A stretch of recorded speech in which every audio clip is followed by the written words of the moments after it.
All right.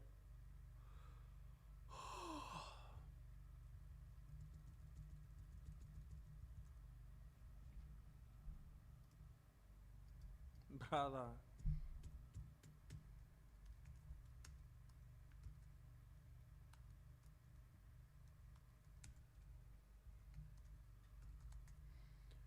Uh,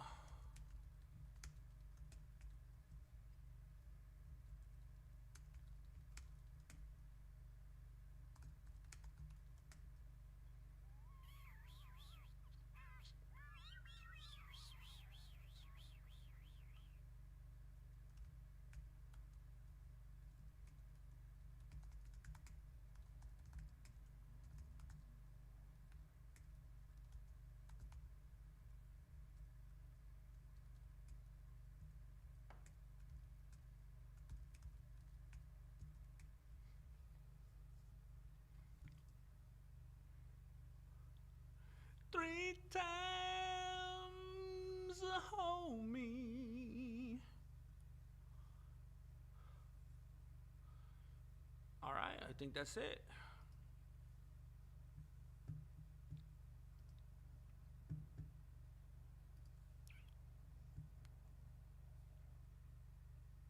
Hopefully, we don't gotta deal with that.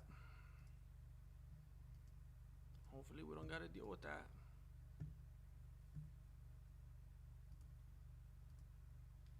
When we are together, the moments I cherish.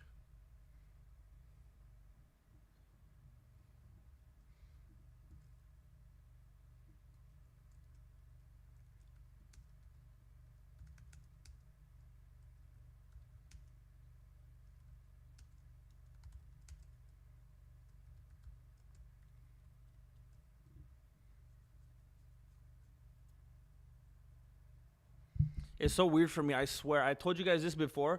Beisanger literally looks identical to a dude that I used to sell Mercedes with. 100% looks exactly like him in every way. It's crazy. Oh no. Is this dude still trying to fight? Oh no. He's like hopping up and down. He's like, no, no, no, no, no, brother, brother. I'm ready to go. Um.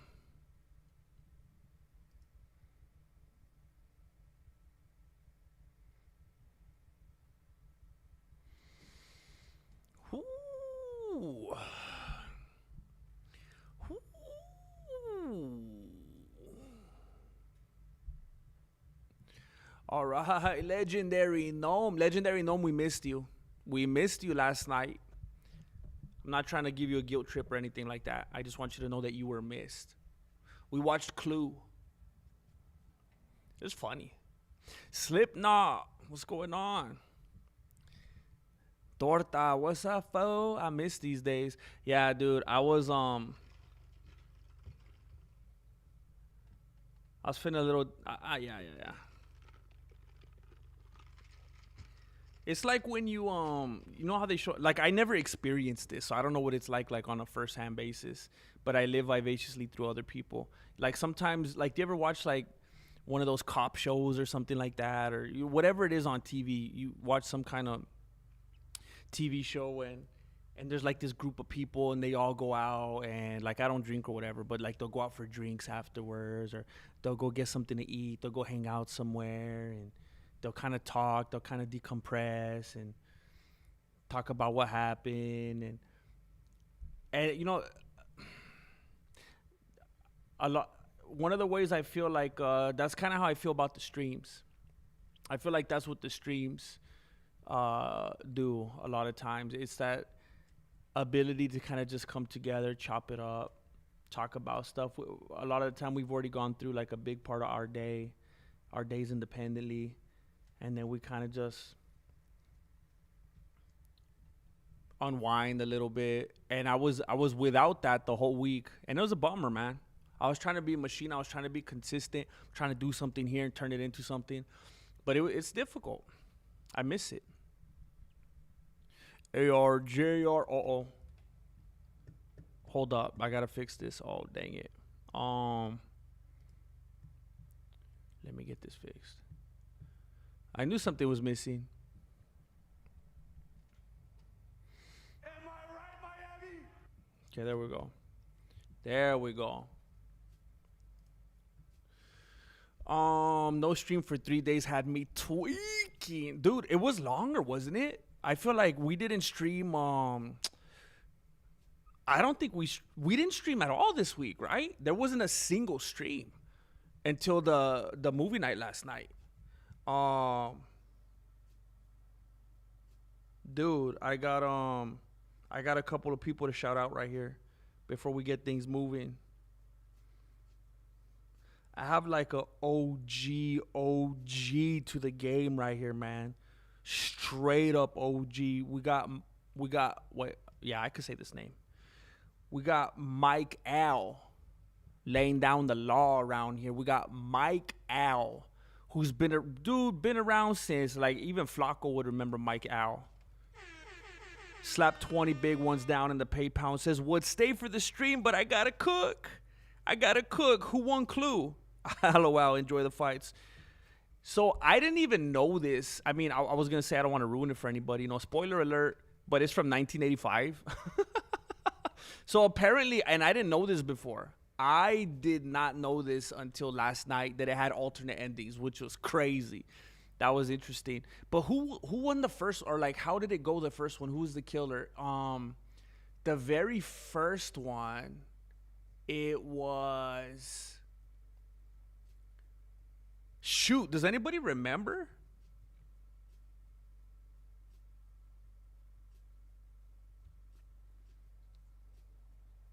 Wasn't the first one the Mrs. White? I'm almost positive it was Mrs. White, which doesn't make any sense because she was wearing black.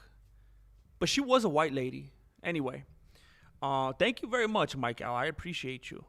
I hope you enjoy. I don't know if you mean cooking like for your own self, like for dinner, or if you're like a line cook and you got to go to work. I don't know, but I hope that the cooking goes well. Sometimes I have to cook and it's super stressful. It's just like not my default, man. Every once in a while, Marilena needs me to help cook, and I just feel like I'm going to burn the house down. And I mean on purpose, because it stresses me out. I'm just trying to bring it all to an end. I'm not even talking about accidental. And I probably shouldn't say that on here for like insurance purposes, but thank you, Mike Al. And James Bishop just crept in here and said, can't watch at work, dojo. Dang it. Slap down 20 big ones. And James, I'm not even, thank you very much, James. I'm not even trying to make you feel bad. I'm not trying to make you feel bad for not being able to be here with us, because we will miss you for sure. You definitely make a big impact when you're here with us, bro. But I just feel bad that you're going to have to miss. Bro, what an event to have to miss. Chimaev and Strickland, come on, dude. Somebody needs to talk to your manager or something. Be like, why are you doing this to this guy? That's messed up, man. Unless you're over there right now at the venue doing the lights for this event, they did you dirty, bro. Like, didn't they know that you train UFC? I want to say a big, fat thank you, and I don't want to expose your name. Someone with the initials JF. Are you here right now? What's your screen name so I could give you some love? Just slap down 5 big ones in the PayPal. Thank you very much. People being generous right off the bat, man. Thank you. Thank you for helping me do what I do. And now I feel like better about it, because I've been more prolific than ever. I've been uploading videos every single Monday through Friday now, and people are starting to get it on their recommendeds. I've been getting a lot of comments lately. People, they're like, dang, I thought you died, bro. I thought they caught up with you. I thought they got you, bro. And I'm showing up in their algorithms again. So thank you. Thank you for liking and hyping and all that.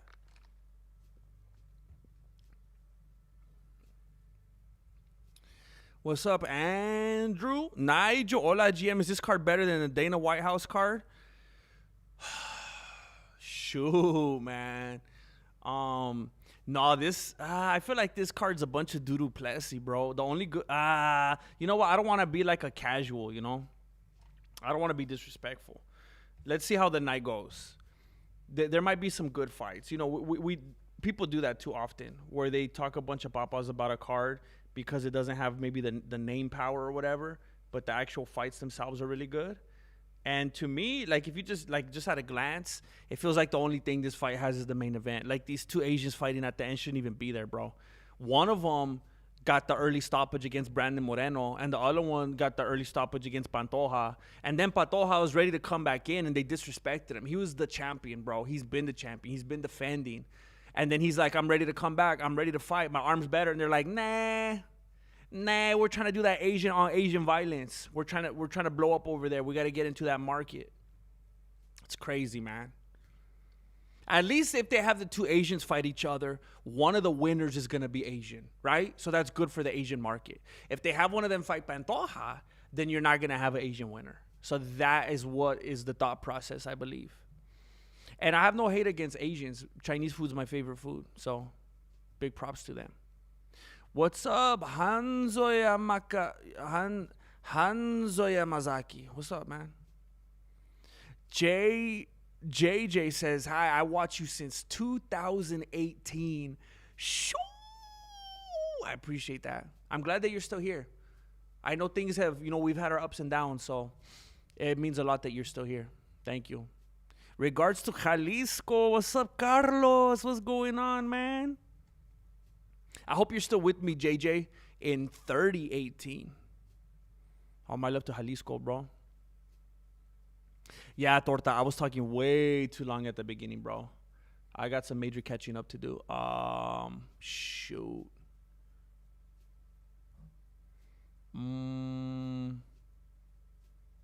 Oh, so it was an accident. You missed it. Yeah, I say it all the time, Legendary. I don't want to make anybody feel bad. I don't want to go after them and try to hunt them down and send them emails and be like, where are you at? We're waiting for you. So I just try to lay low. If people can make it, they can make it. If not, I don't want to be annoying, but we did miss you. Is movie night on Patreon? Yeah, we do movie nights on Patreon. Lately, it's just worked out that way. They've been like every Friday evening. ARJR, thank you, bro. Thank you for getting us started. Yeah, Scuba Steve, I should have started like an hour ago. I wanted to start early. I wanted to do like a long stream. I wanted to start like a couple hours before the event even started, but I had to do some stuff around the house.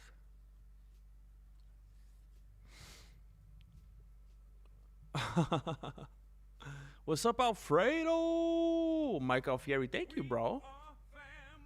Thank you, dude.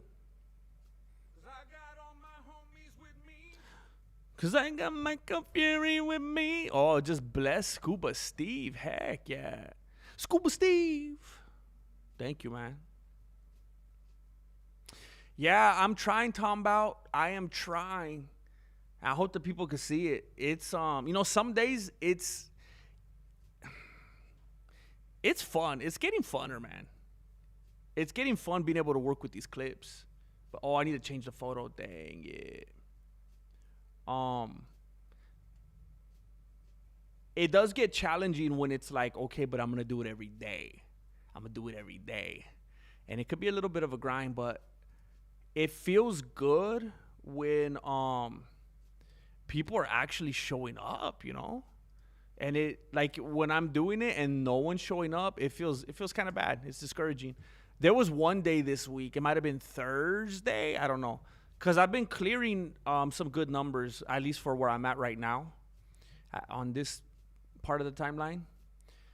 And then on Thursday, I think I had one that did not kind of reach the level that the other ones have been, and I was like really discouraged. But then the couple videos after that started doing good again. So, but thank you, Tombout. Thank you for helping me do it. You're always very supportive.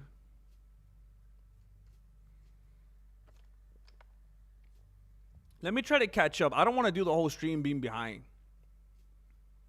Wait, Miss Scarlet was the first one? I still can't forgive Miss Scarlet. I can't understand why she's wearing green. She's not Miss Emerald. Why is she wearing a green dress? In the game, like on the board game, doesn't she wear red? I thought it was Miss White. Maybe she was the second one. No, I do remember. Yeah. She pulled a gun out of her purse. Yeah. That's right. First Annie was Miss Scarlet, then Miss Peacock, and wait, what? I was so wrong. What's up, Saeed Ramadan? Your last name is Ramadan, bro? That's crazy. Well, that's not. I guess that's not that. That's like if someone's name was like Timothy Easter, right? That's interesting. Saeed Ramadan, what's up, man? Wait, hello, WhatsApp?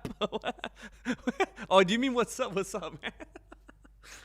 I think your messaging app was so used to saying the word WhatsApp. Carlos, 1979. Thank you, bro. There it is, cuz. Hugs to all my primos of the no. Hey, yo, dude. Yo, dude. Of the north. Hugs to all my primos from the north. Of the north. Does that mean that you're from the north or you're from the south and you want to say hello to the northern people? Either way, thank you, Carlos. I appreciate it.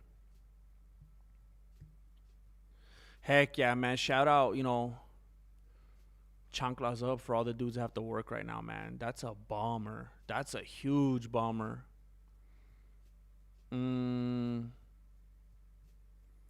Nah, bro. I mean, I apologize, dude. Anybody that's streaming the fight is an idiot, and they've never done YouTube before. You'll get taken down like automatic if you show footage, bro. Like, it's 2026, bro. Like, people can't get away with that anymore. Like, I feel like some dummies back in like 2011 or something like that were trying to show fight footage. But now, like, you gotta be crazy if you're trying to do that. Let me get the photo up for you guys so at least you know who's fighting. Bum,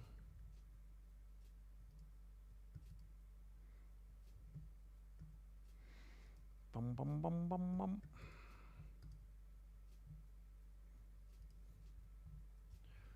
All right, here we go.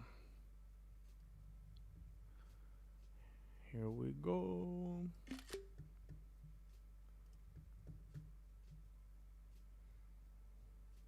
I'm going to start calling the fights for you real early today, by the way. I'm feeling like super professional today. Super. I almost wear a zoot suit like Laura Stanko. I'm feeling super professional today, bro. Super. I almost put a cummerbund and everything.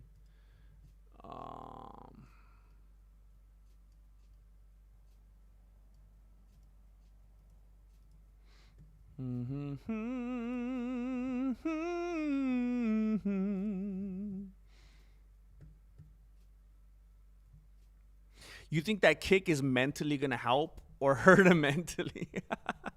Who are we talking about, Chimaev or Strickland? I can't believe so many people are making such a big deal about that. Like, I feel like in an alternate universe, because I'm trying to be fair. Because obviously, so let me remind you guys, by the way, I'm a Chimaev fan, right? And it was like a month ago. It was literally like a month ago. And I had some people in my own community right here getting irritated with me. I was like defending Sean Strickland and saying, I love that he says crazy stuff because the UFC needs that. And people were like, yeah, but look at, oh, I apologize. Oh, no.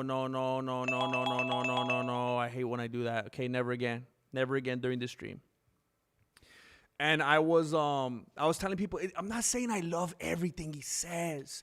I'm just saying I like that he's a psychopath and we get to watch that. He's just nothing but a pawn for our entertainment. That's all I like. That's it. And people are still like, yeah, but you shouldn't like it at all. He's bad.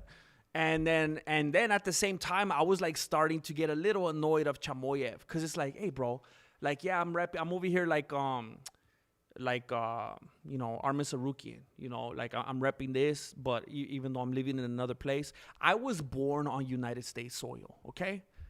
Born and raised in the United States. So being a Chimaev fan, it doesn't feel good when he's always like, stupid American chicken, American. It's like, bro, I'm an American. Like, I'm a fan. Stop saying it like American is a slur, bro. I don't like that.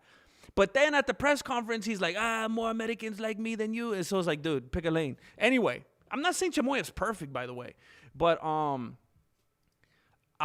was a Chimaev fan since years, and I never liked Strickland. I always thought he had a big mouth and he never backed it up. The only time he would back it up is with social media influencers, and then he would fight all boring. And then he beat Adesanya, and then everyone's like, oh, he's the GOAT now. And then everybody's perspectives changed of him. And then, but here's what I'm trying to get to, though. All I'm trying to remind you is not that long ago, I was kind of like saying, hey, I like what Strickland's doing. Let him talk. The UFC could use some of that mayhem.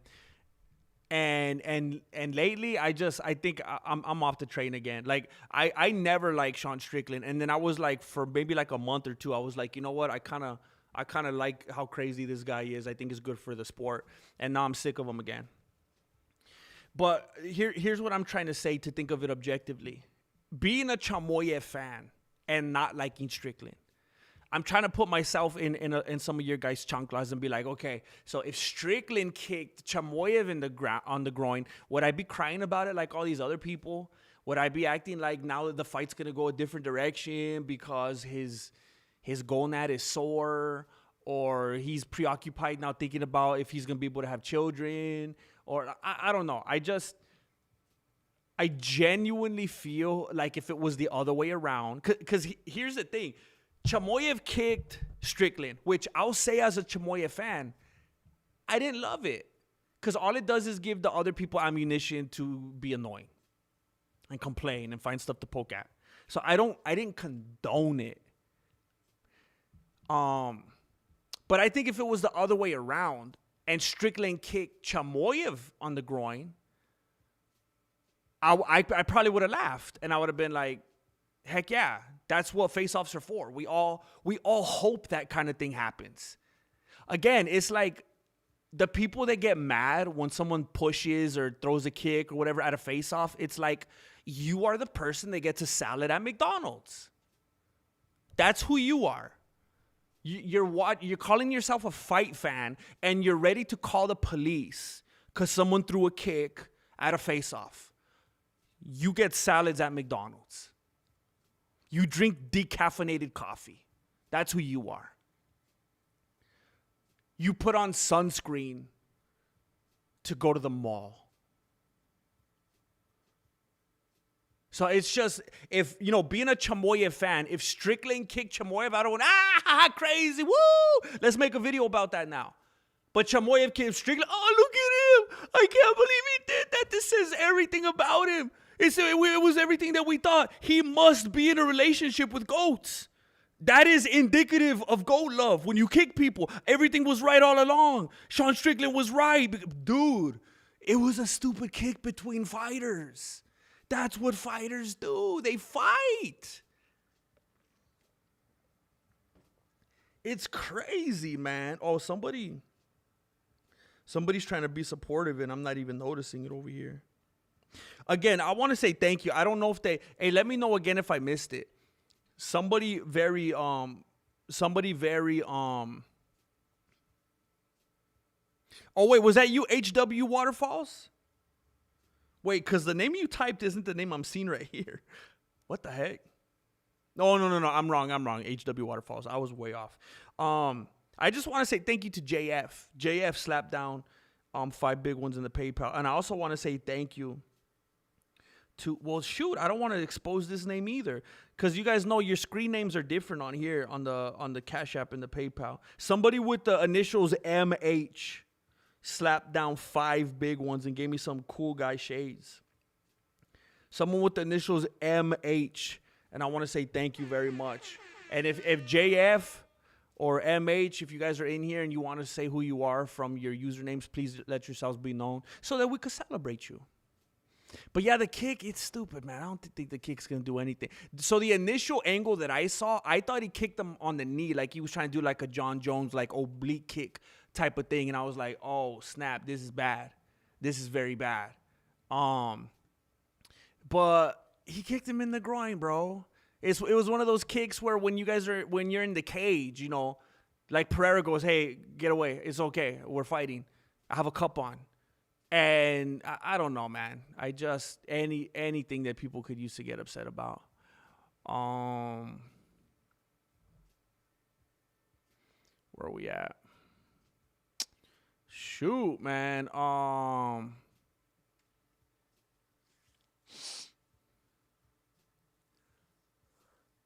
What's up, Sir Charizard? All my love to England, innit? My love and appreciation to England, innit?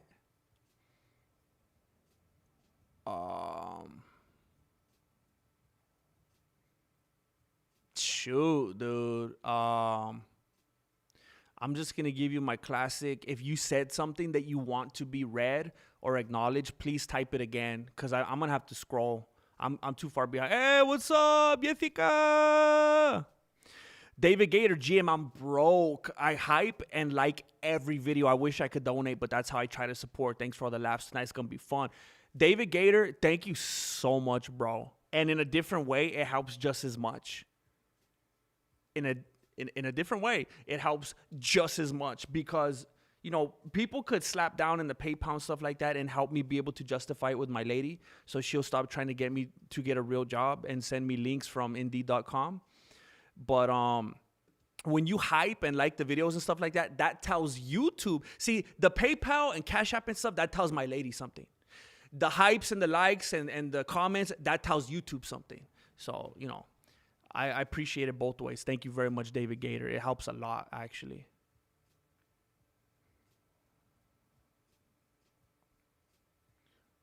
Chimaev, Geodudes. Khamzat Chimaev. Dude, people are being very generous today, right off the bat. I want to say thank you to again, another name I don't know if I should say out loud. AP. He says he's donating 5 big ones. See, I don't know if he's donating 5 big ones just to represent and to stand on business and to let me know this, or if he's apologizing. I think he's giving $5 to apologize because his note says I get salads from McDonald's. So I think this is him trying to make reparations. Thank you very much, bro. Thank you very much, AP. I accept.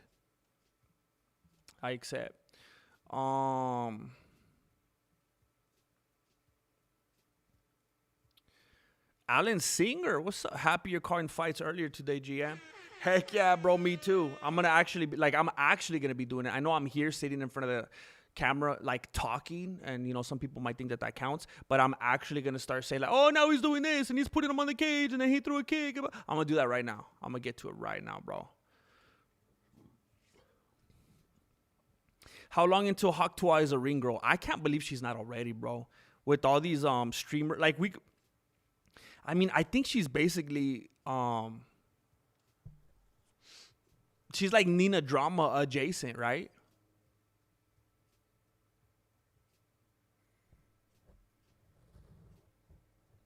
Talking about it's kind of a blessing in disguise, right?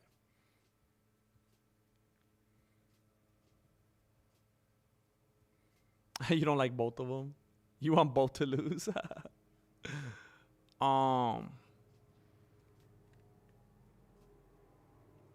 Why do people care if Khamzat gets stripped? Because they hate Muslims. I'm just kidding, bro. There's so many YouTubers. Like, I kind of mentioned that the other day, but there's so many YouTubers that are going hard on that, bro.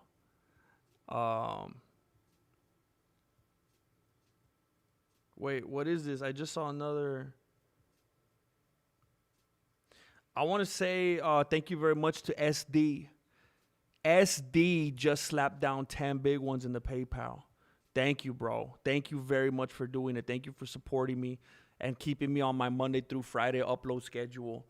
I've been very consistent lately, and you guys are the only ones that allow me to do it because YouTube don't pay me. Now, I kind of commented it on one thing because I just feel like the people that I see making videos about it, they turn it into a race and religion thing. They do. I've seen other YouTubers talking about it, and they're like, yeah, the weight stuff, and you know, we've had enough. All these Dagestanis and these Russians and all these Muslim. And I'm like, dude, let's keep it about the weight, right? Let's keep it about like just on a case by case basis, right? But they turn it into race and religion, and it's like, so every once in a while I'll kind of mention it, but man, they build their whole narratives around that.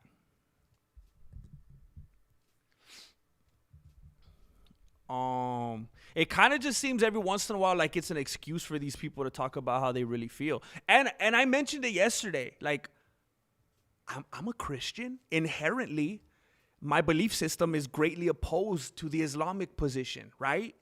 So it's not like I'm like a sympathizer or something. Like, I'm like by default vehemently opposed. Like our faith structures just do not align.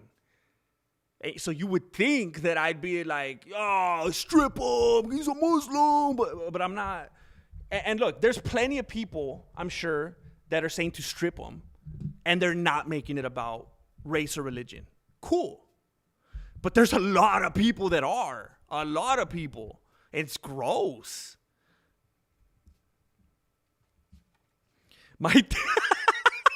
My theory is you're trying to take the Islamic fan base from MMA Joey. Oh, dude. I like MMA Joey. That dude is... What was he saying the other day? Oh, when he was talking about... I saw a video where he was talking about how Chris Weidman wanted Chimaev to take off his shorts. It was making me laugh. That dude says some funny stuff. Khamzat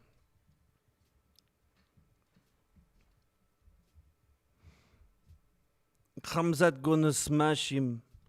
Khamzat gonna smash him.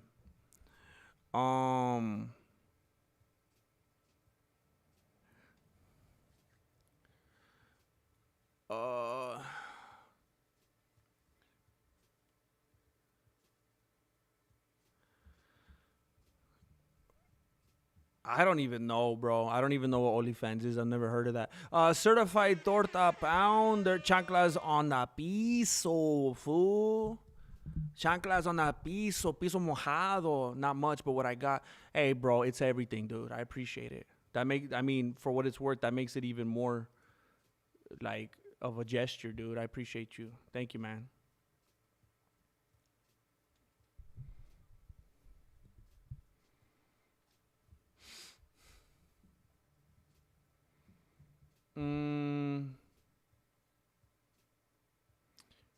Alfredo RN Raider Nation gotta be on. Alfredo Raider Nation for life.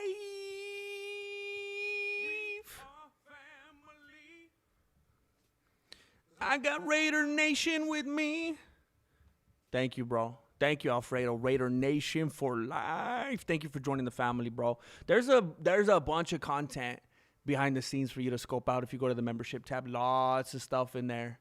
Lots of stuff in there that the Gem Pop does not have access to.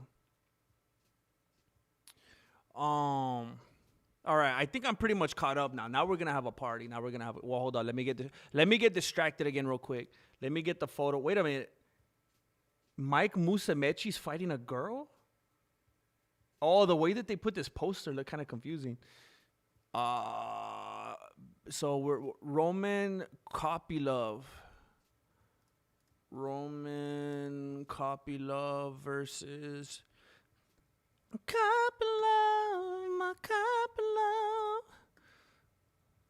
Images. Let me get a photo for you, and then it's gonna be, it's exciting. It's exciting how caught up we're gonna be, bro. We're gonna be like too caught up. It's gonna make you guys uncomfortable how caught up we're gonna be. You're gonna be like, I don't even recognize you anymore.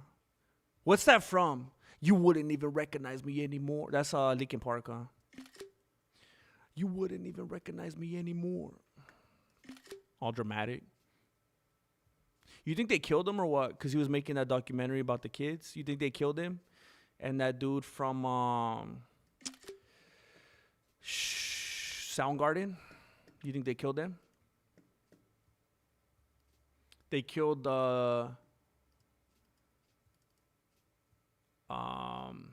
the dude from Soundgarden and Linkin Park and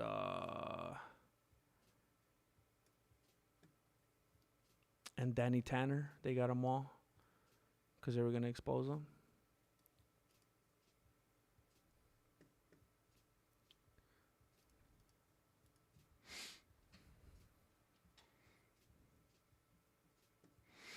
Where are we at?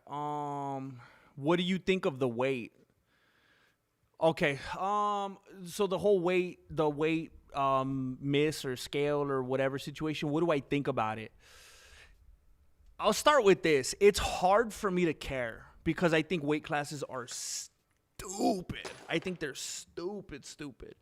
I don't think they should exist anyway. And I always talk about how pathetic I think it is that dudes have to weigh the same or else they're scared to fight each other. But that aside, I have to think, how would I feel if I was on the other side and I felt like one of the guys was doing something he's not supposed to be doing, if I was rooting for the other guy?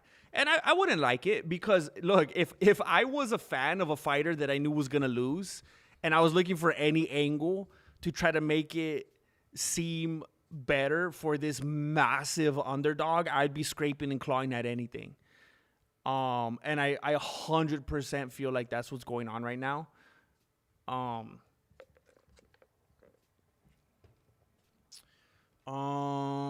Because other than that, I'm like, dude, it's just, again, I always give like the most bare bones example. If some dude runs up on you when, you're just trying to pick up something at TJ Maxx, are you going to ask him how much he weighs? No, you're just going to throw the elbow sopa. So it's like, I don't care about weight anyway.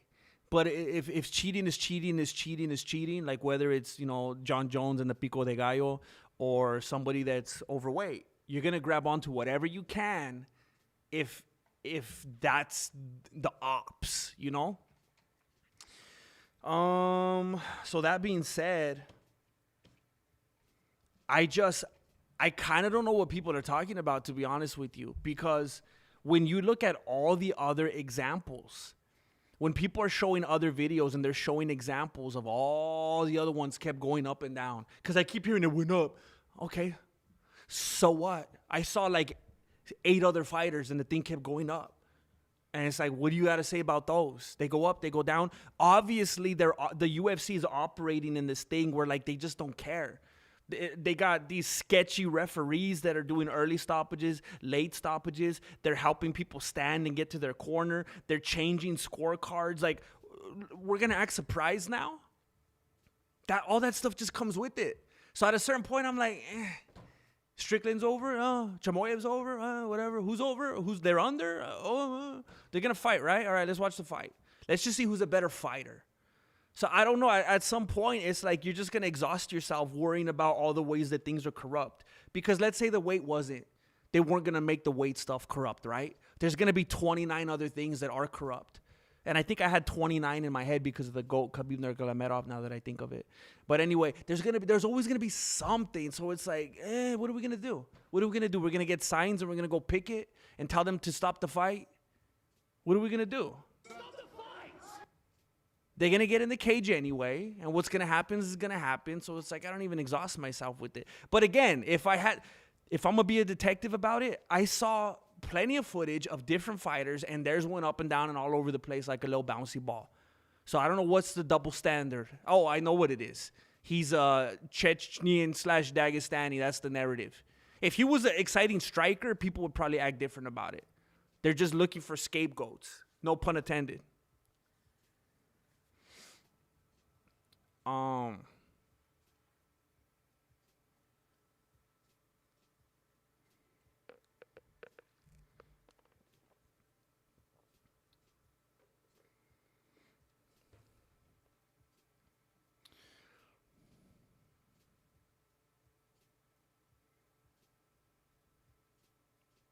going to be honest, I appreciate your content and comedy so much. I put you on live while I watch the fights. I got you on my phone and the fights on my tablet. Much love from Cali. Hey, much love from Cali, bro. Much love from Cali, Jacob. Heck yeah, dude. Central Valley love, homie. Does Modesto count as Central Valley? I think you guys are a little northern, huh? Same idea. You're close, bro. I just rode through Modesto a few weeks ago. Yeah, Chimaev. I don't know if you're joking, Jowl. You're quoting Weidman? I was gonna say, yeah, he didn't even take him off. That's how it wasn't even that bad that he didn't even take him off, right? I don't know. People are just being annoying, dude.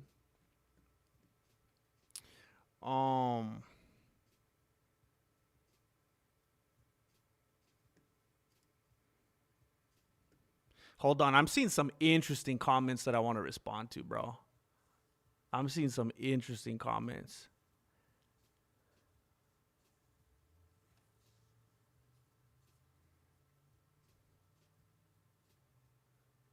Wait, what are you disappointed in, bro? There's been some real weird white knighting and virtue signaling lately, and it's wild, man. Like, look at what kind of a psychopathic, like, unstable dude Strickland talks like. He acts like a dude like off his meds that needs to be taken into custody.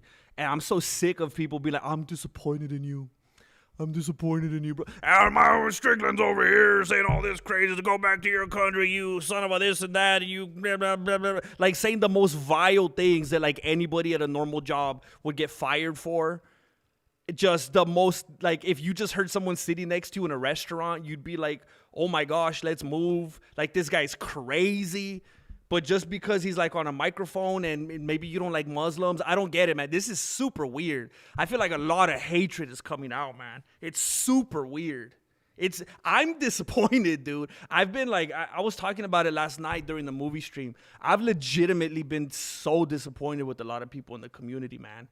People are, oh my gosh, there's been so much virtue signaling, and it's wild that it's going off the steam of a guy like Strickland. Like, that kind of a psycho, hateful dude. That is what's leading people to think they need a virtue signal? Are you serious, bro? Like, now I'm not surprised that Charles Manson got all those girls that kill people. It's not that hard. It's not that hard from what I'm seeing in here. People are so brainwashed, man. As long as Strickland says something that maybe aligns with one or two political beliefs or whatever, that they're on board. They're on board. It's gross, man. There's a ton of people bringing up the Muslim and cultural thing. Bro, this is what I live in. I'm seeing and hearing all of them.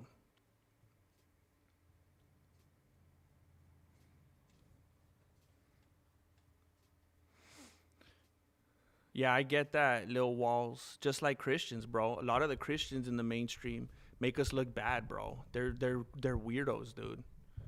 It seems like always the people at the forefront ruin it for everybody else.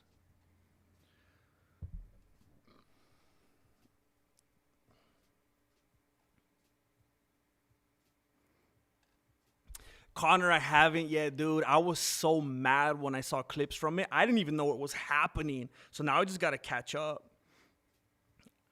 I didn't even really want to watch the clips because I didn't want to spoil it. I want to sit there and watch the whole thing.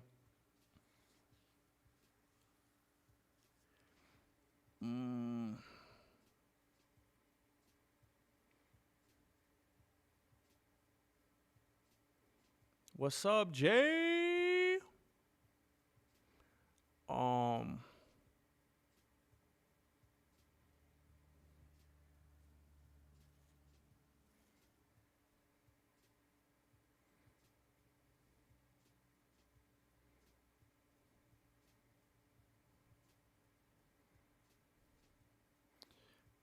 ARJR, take a sec to hit the like. We got too many lurkers. Oh, at number 4. Thank you, bro. Thank you, bro. Jacob Callahan representing. What's up, Licky Bomb Bomb? It's all right, bro. I got some Coca-Cola right here. It's very warm because it's so hot in here. It's kind of disgusting, but this is all I got. Chris Cornell. I feel bad I couldn't remember the name.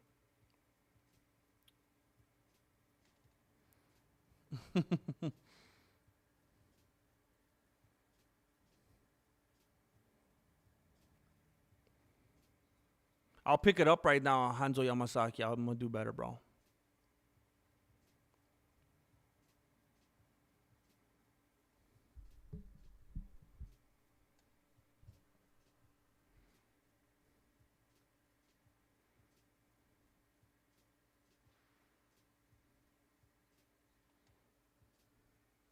Oh yeah, he does good, Sir Charizard. He does really good. That's his thing, bro. That's been their primary for over a decade, dude. The streaming. Um,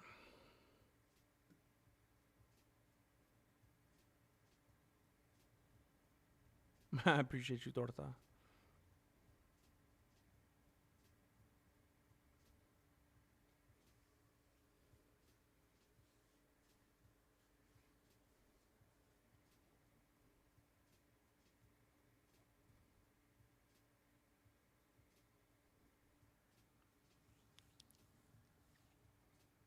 Mm,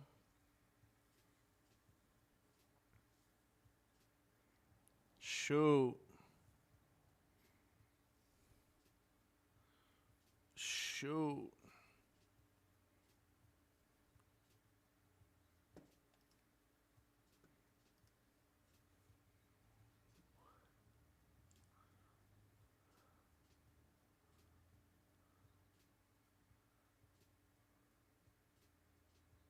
Heck yeah, you got some Chinese food? Heck yeah. Hey, the Frog Finder, that's a big compliment. Thank you. Thank you.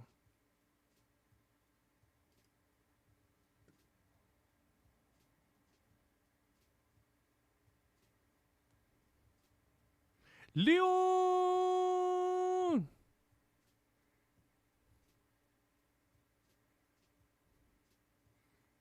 Yeah, it's gross, Maverick. It just feels so inauthentic.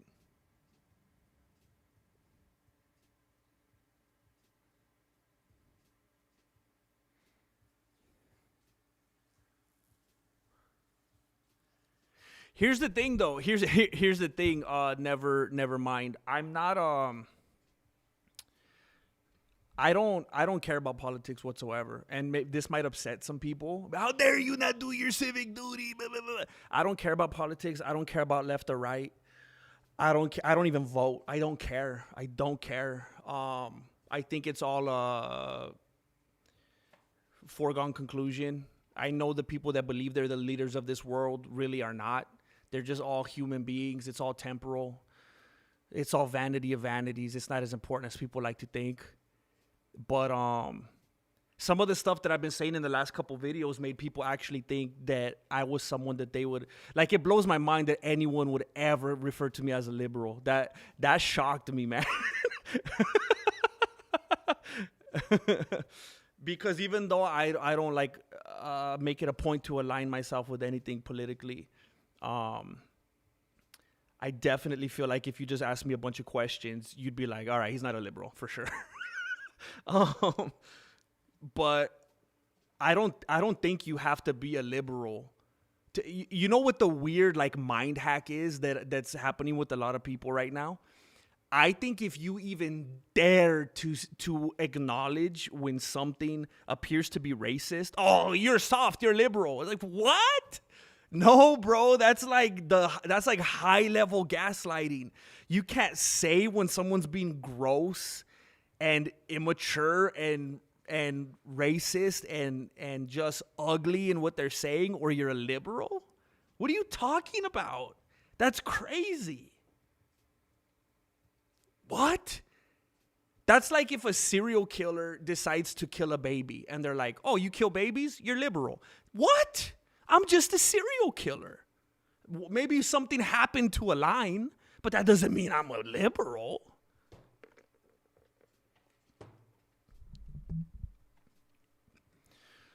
Um,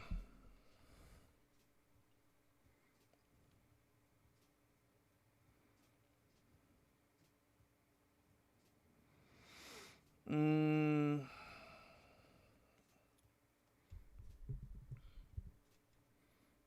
Nina would look good as a torta.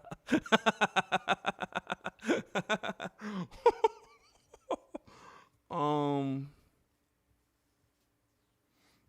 That's what we should be talking about, huh?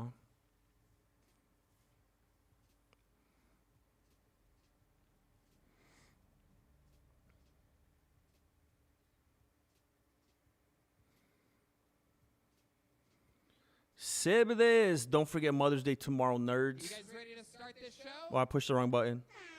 Thank you, Seb this. Dude, it's been going in and out of my thoughts. It's like I keep remembering and then forgetting all throughout this last week. Like, oh, snap. Yeah, that's right.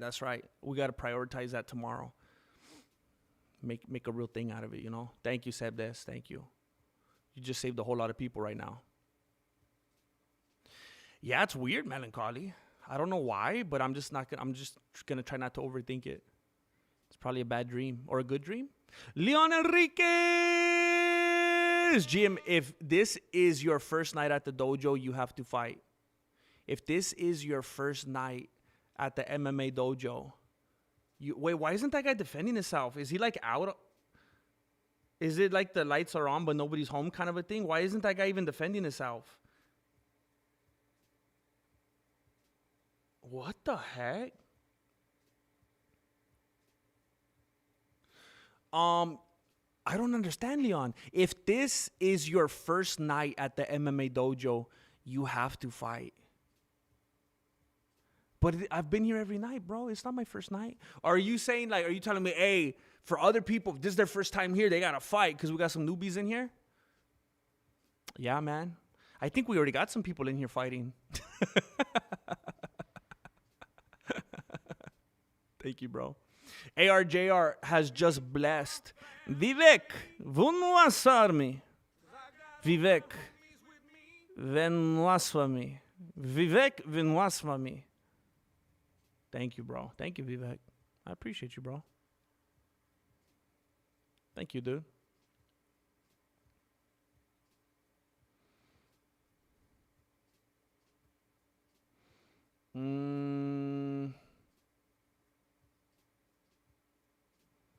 Yeah, I saw that, Hanzo. I saw that. He didn't even believe in himself.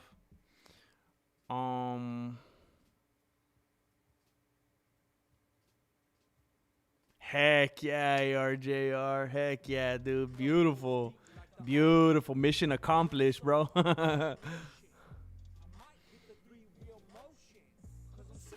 Oh, thank you, Sauce. Thank you, Sauce. We're going to be getting to it right now. This part of the chat right now, this part of the stream is like the prelim part of the stream. You know, just like they got the prelim fights. This is the prelim part of the stream. It's going to start to pick up right here, bro. I have been called a libtard 500 times since Wednesday by Strickland fans. Yeah, most people, I feel like most of the time, if I'm just talking, most people would refer to me as like, I don't even know. I don't even want to say it. Definitely not anything with the ally B in front of it. And yeah, it's just the Strickland mindset coming out of the woodwork that think if you don't agree with me, you must be this. It's like, what, dude? It's so crazy.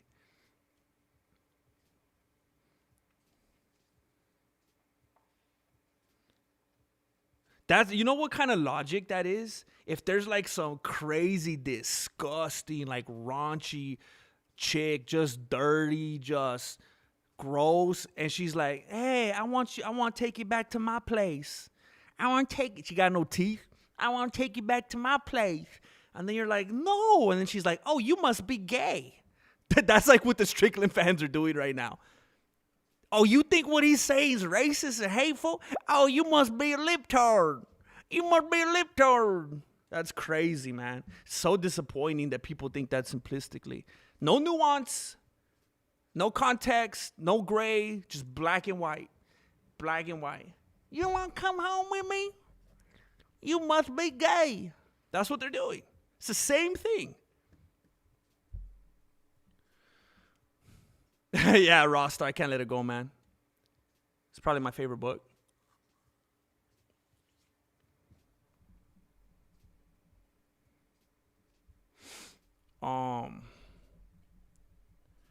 Shoot, where we at? I swear I'm gonna call the next fight like so It's gonna be so impressive, dude. So impressive. How I'm gonna call the next fight. You're gonna have like an out of body experience thinking that you're there at the fight because how vivid and detailed it's gonna be. I'm just a serial killer.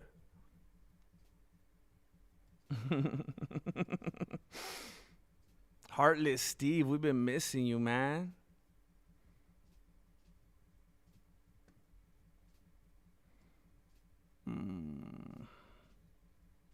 Shoot, who said that? Who said that? I kind of think it was no. I don't know who said that Nina would look good as a torta. Who said that? Who wants to take responsibility for that? Guys, it's important to remember there are many UFC fans who stick to it as parasites and use it as a way to channel how they actually feel inside. Yeah, there's a lot of people that do that on certain YouTube channels too.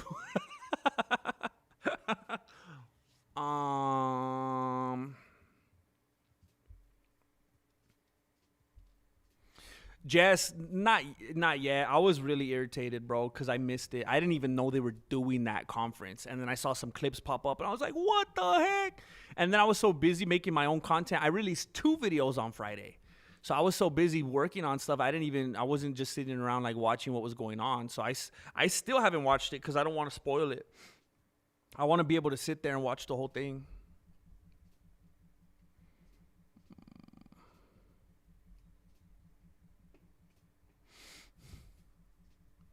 Nah, the ice lone wolf. I used to kind of, but it's such mayhem lately. I don't even have the space, bro, and I can't afford just buying a bunch of. I was literally thinking the other day I need to get like a new hard drive, or I don't even know how to say it, some kind of. All the videos I've been making, my computer's been acting glitchy, like if I'm running out of space already. So. I can't back up all those files, dude. I'm just gonna have to live on the edge, dude.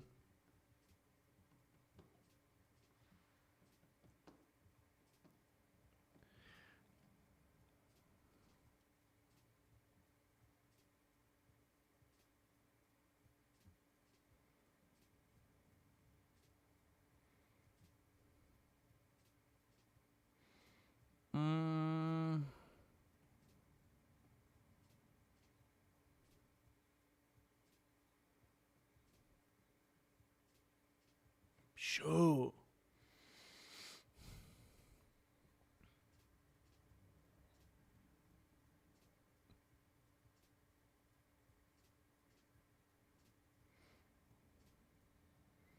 I apologize for being so behind, man.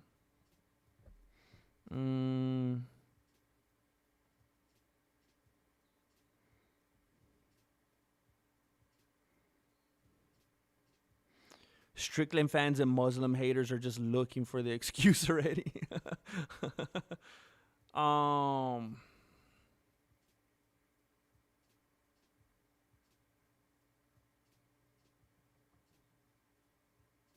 Yeah, Joshua. Yeah.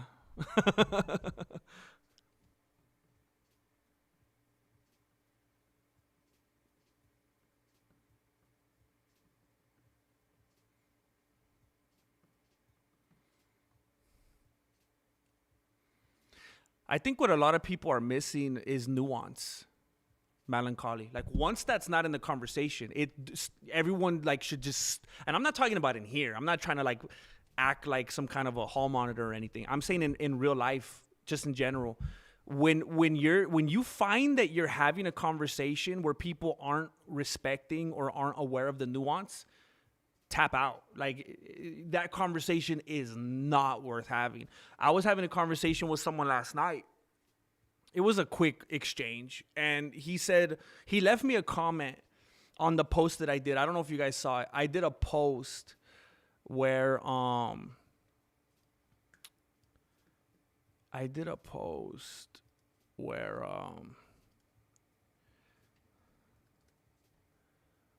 was shoot, how do I even find that? Whatever, it's gonna be too hard on this window. I did a post with Sean Strickland and Chimaev because Chimaev's his daddy or whatever.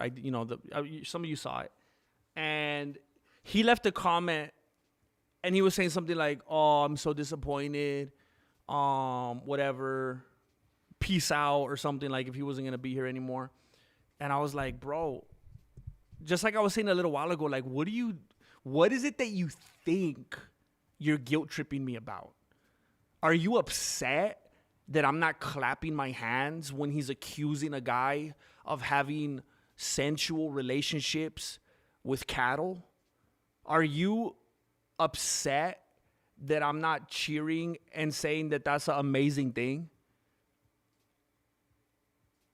And then he's like, you think it's funny and you must be supporting that Chimaev was making fun of child abuse. How could you compare racism?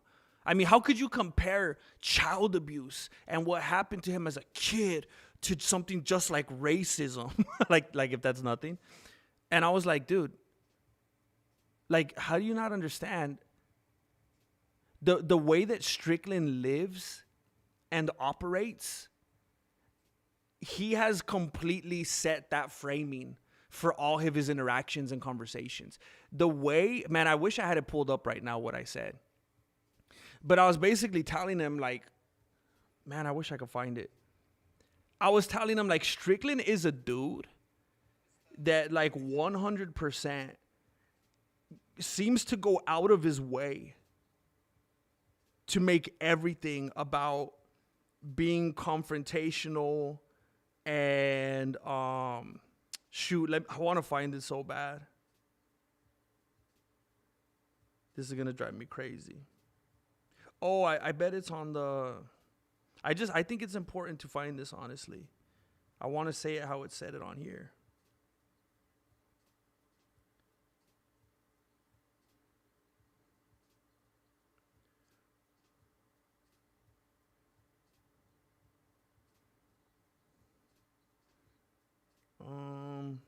He said, disappointed in you, bro. Peace out.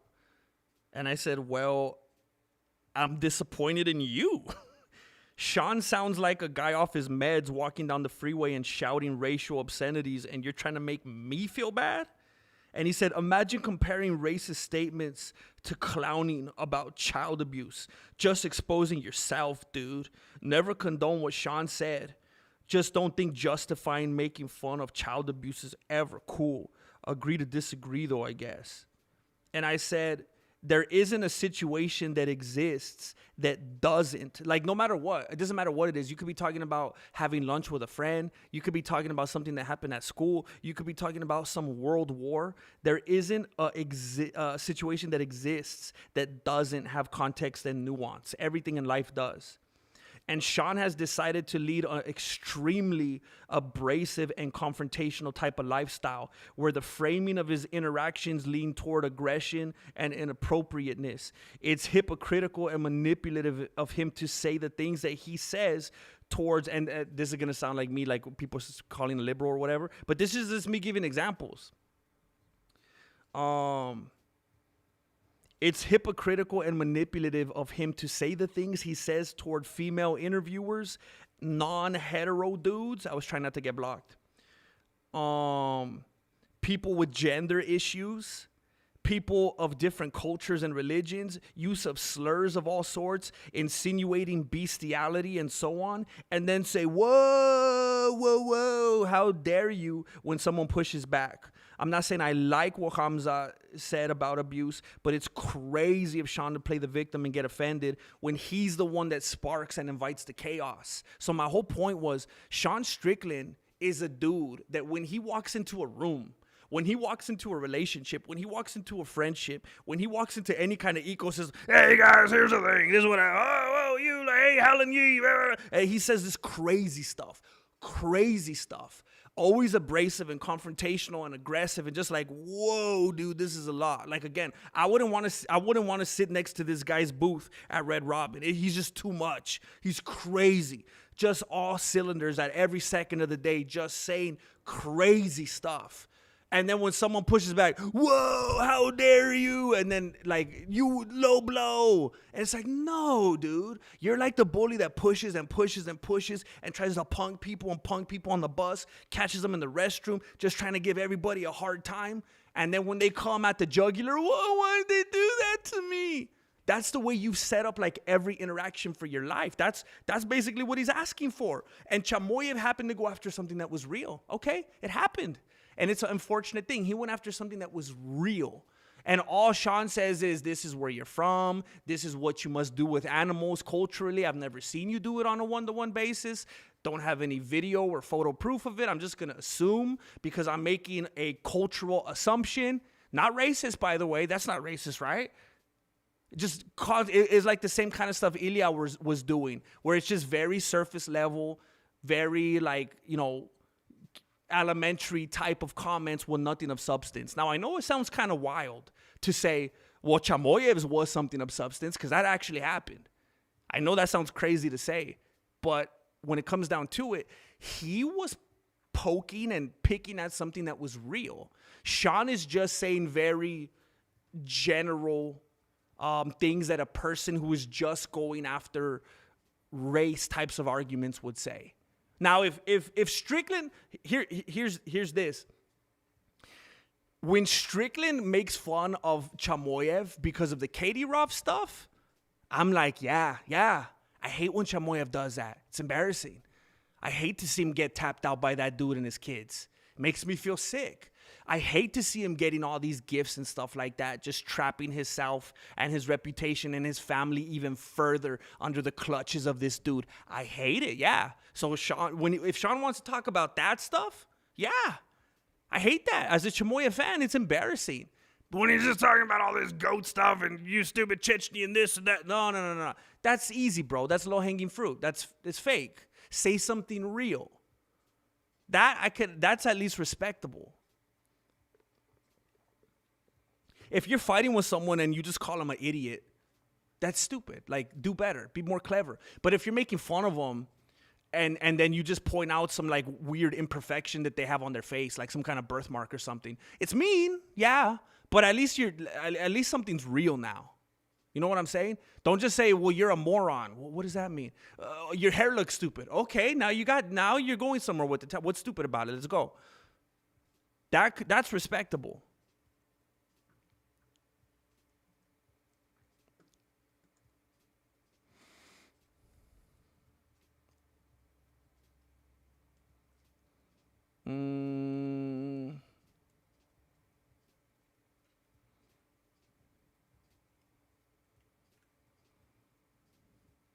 King Indigo, y'all sound stupid with your politics, obviously.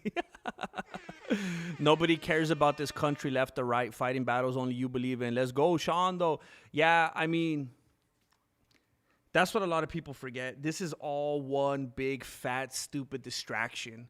And when people really, really fool themselves into thinking that they're really doing something, leaning in one way or the one side or the other, man, they've been deceived. It's the ultimate deception, man.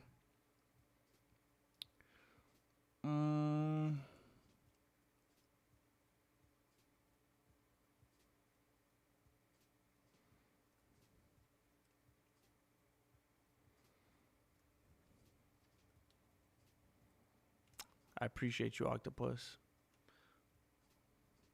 You are a gentleman. King Indigo, heads up, Mountain Dew cream soda is a bad buy. Oh, no. Oh, that...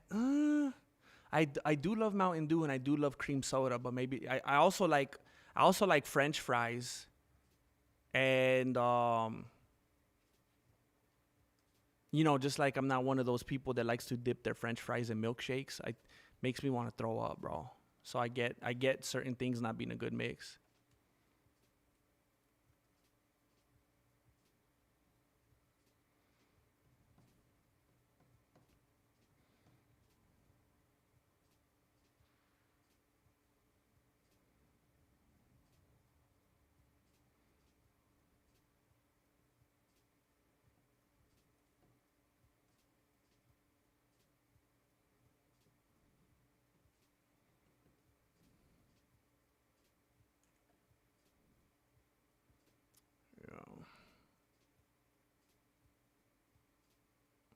Yeah, exactly. Strickland thinks it's funny to talk about, accuse somebody publicly on like the world platform, to accuse somebody with no proof whatsoever of bestiality, but then be like, why'd you say that about my dad? That's crazy, man. That's crazy.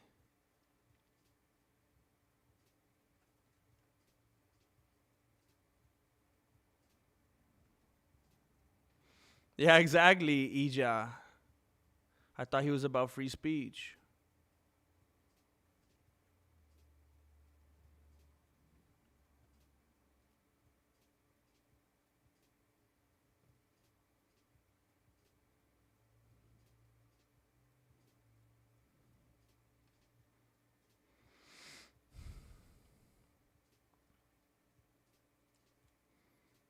Mm.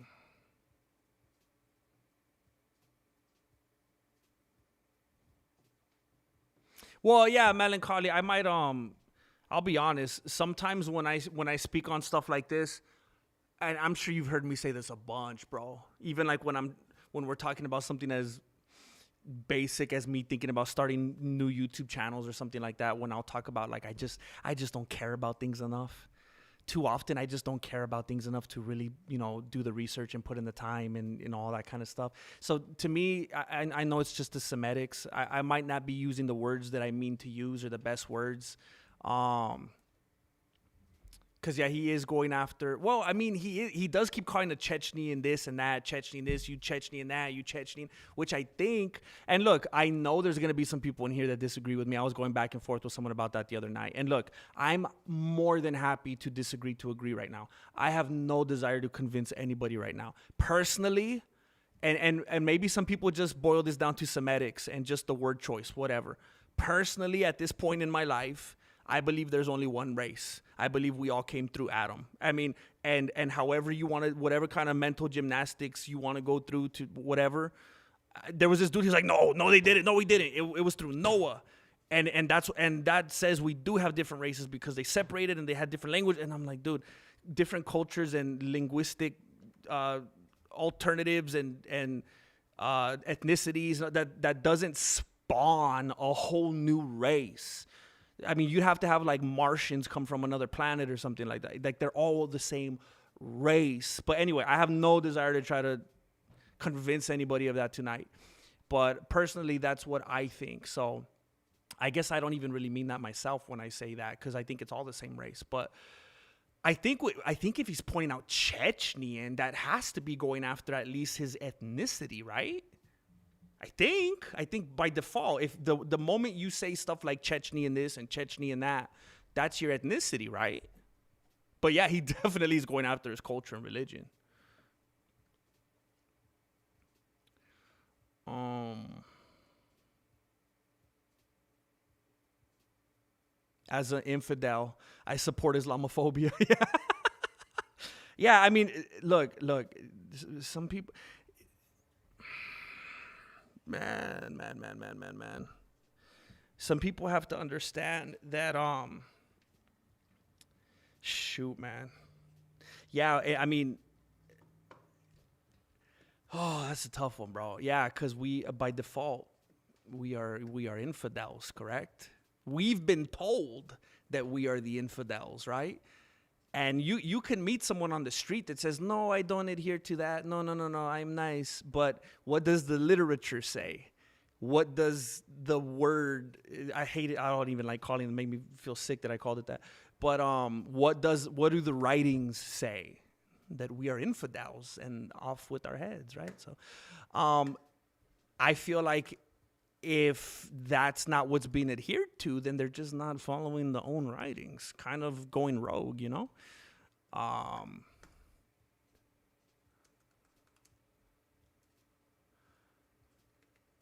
and there's no way around that.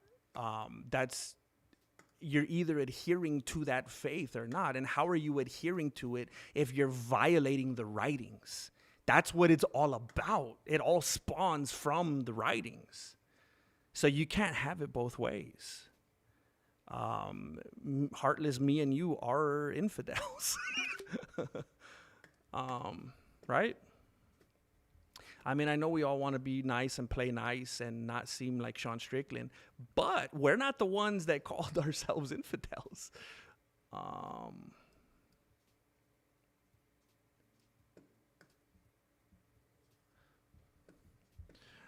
um, oh yeah, Norris, I don't like it when Chimaev does that weird whispering. I think I said it in one of the videos that Chimaev does he does that weird thing.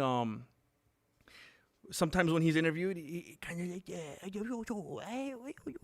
kind of does the Adam Sandler thing. And it's like, are you trying to sound like scary, like a serial killer or something? Can you talk louder? Because I beef up my volume, and then when someone else talks, I blow my eardrum, bro.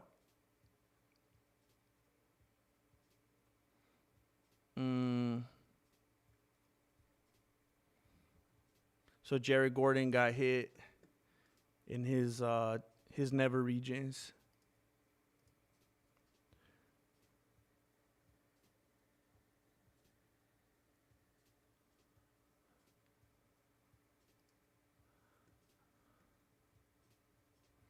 Okay, he's taking his time.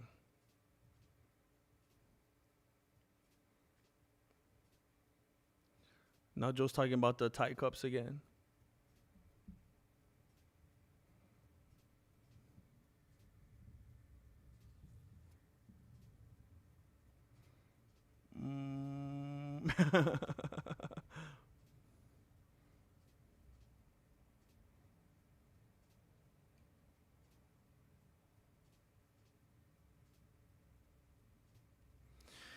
You know what I just want to say about this community?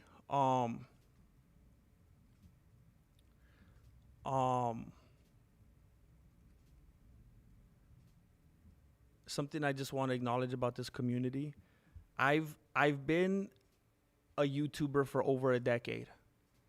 And I've been watching YouTube videos and been around comment sections for much longer than that. And I don't think I've ever seen a community where people could have the kind of discussions and disagreements that was going on for the last hour or so, and then wrap it up by we're all good. I don't know what I was doing, what you were doing. We're homies. Let's go get some Red Robin. And you guys are just, it's beautiful, man. It's beautiful the way you guys just brought it back home. It's a beautiful thing to see, and that's rare. Most communities are not like that. Cody Chapman been a member for 9 months. I don't know how I skipped this.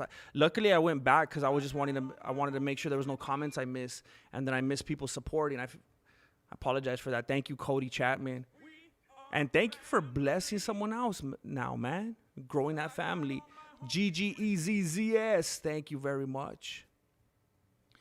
Thank you very much, Cody Chapman, for doing your thing and supporting on here. Thank you, bro.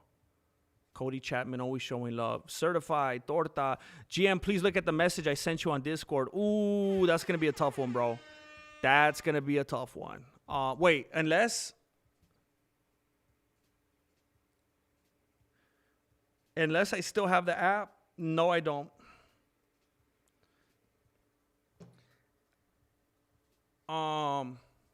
I think Jared Gordon's on the verge of tapping out. It's not looking good. He tapped. Jim Miller has another win, bro. He has another win now. Torta, remember how much trouble I had last time even trying to get you into the thing? Shoot, bro. I'm not trying to be a punk, bro, but it's going to be a whole excursion if I try to figure out how to do that right now. While live, I'm gonna bore everybody, bro. Hold up. I really need to figure that out. It's always such a adventure for me to figure out how to get in there.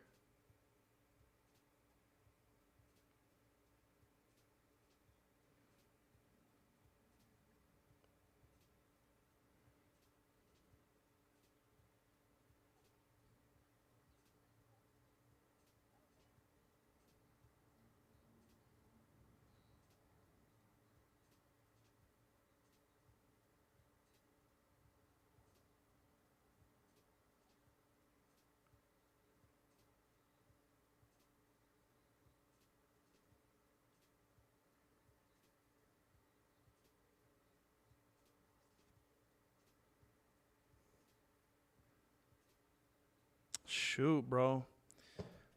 I'll figure this out. I will figure this out. DJ GQ, the homie, dude. I always love to see DJ GQ in here. He tests my my speech abilities because that's a very hard thing to say one time moderately fast. GM, have you said who wins Khamzat and Chimaev? Chimaev all day, bro. All day, brother. Kill everybody. Kill everybody.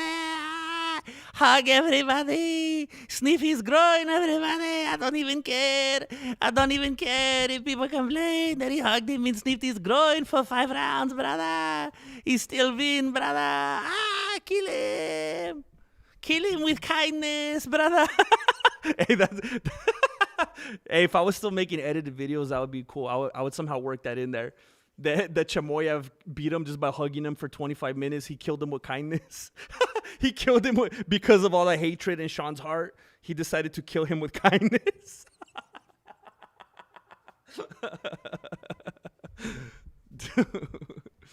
Oh man, Chimaev, I don't even care, bro. Probably the dude that seems like a K-pop singer. Tatsairu. Sean promotes masculinity yet cries the most in public. Yeah, than any other fighter I've ever seen.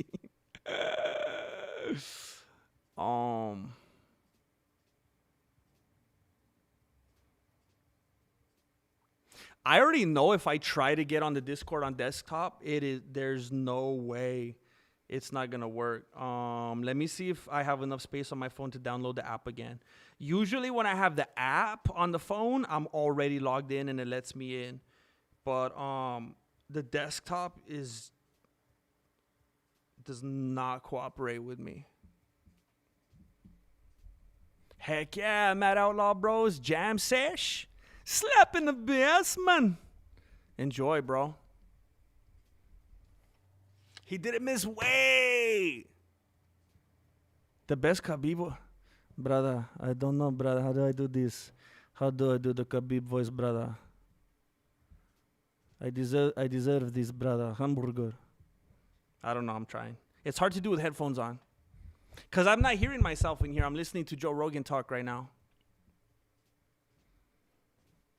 Khabib is the GOAT, brother. Respectful. Let his fist talk. Real fighter. Who remembers that? Everybody dance now. Everybody dance now. The CNC. Do you know CNC Music Factory? Everybody dance now. Dude, I don't even know how to use Discord. Where the heck are the messages? There's like a bunch of different threads to talk on.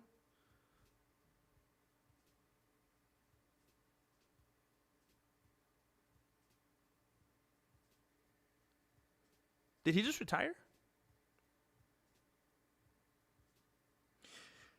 Hey,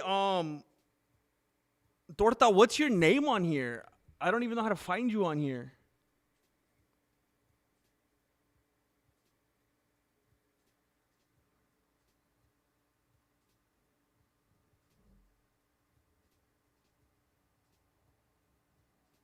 Wait, is your name... Are you Lick? Is that you on here?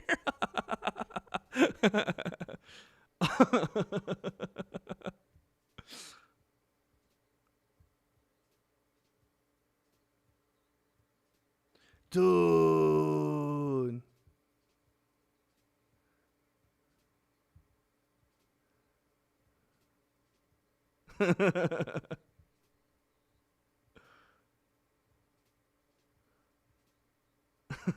I appreciate that, bro.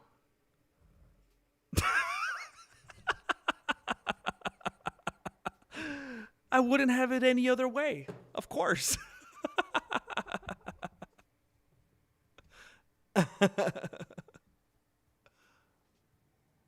Oh, jeez.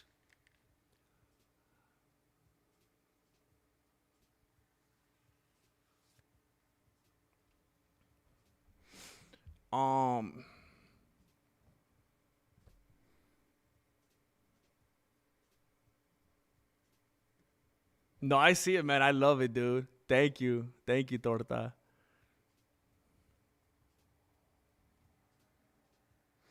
JJ Broderick, thank you. Oh, what the heck?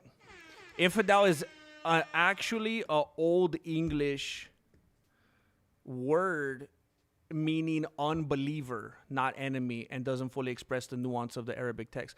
With all disrespect, I'm just playing. With all disrespect, though, I wouldn't imagine that. I mean, I respect you having that knowledge. Like, that's a cool thing. That's not something to just dismiss.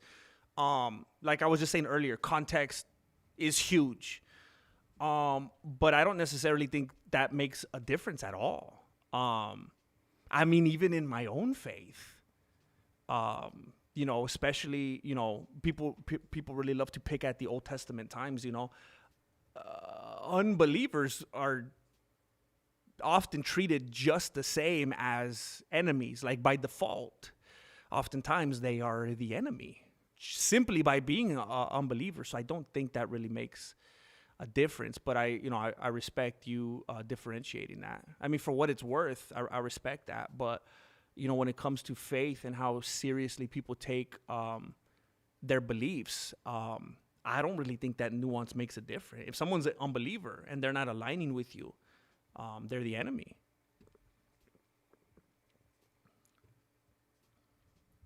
Ginger's beer. Will you sing? We are the champion, my friend. I'm gonna. You know what song I'm gonna sing? I'm gonna sing that one. You know that dude that sounds like Shaggy? What's that song that they always play for Chimaev on all the Instagram, on all the YouTube shorts? It's like it's like the. Is that Russian? I don't even know what language that is, but it sounds like an ethnic Shaggy. We kill everybody, my friends.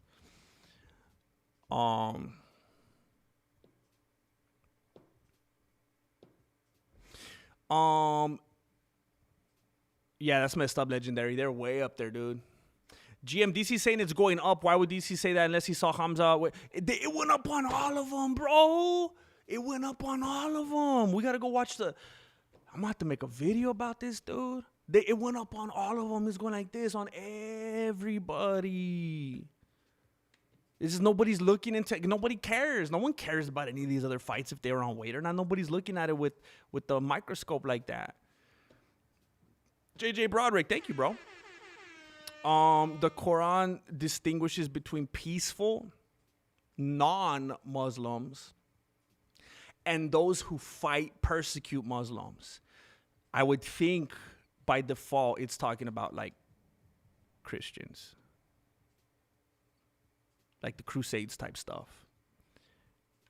People that are trying to spread the gospel. Quran commands kindness and justice toward peaceful non-Muslims.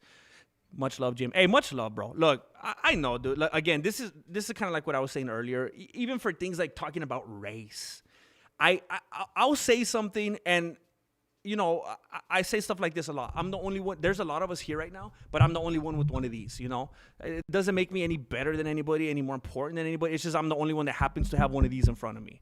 So when I say something, I'm not under any like delusions of grandeur where I think I'm going to make a statement and I expect everybody to agree with me or anything like that. I'm just saying what I feel. That's all I can say, what I feel. And I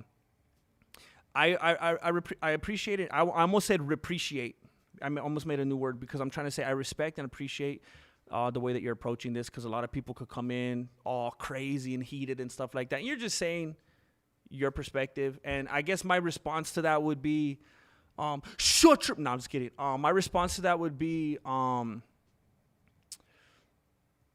the way that I interpret that, like my gut reaction to that is it sounds like what it's saying is it commands kindness and justice toward, in my quotations, I would say people that aren't a threat, people that don't pose a threat.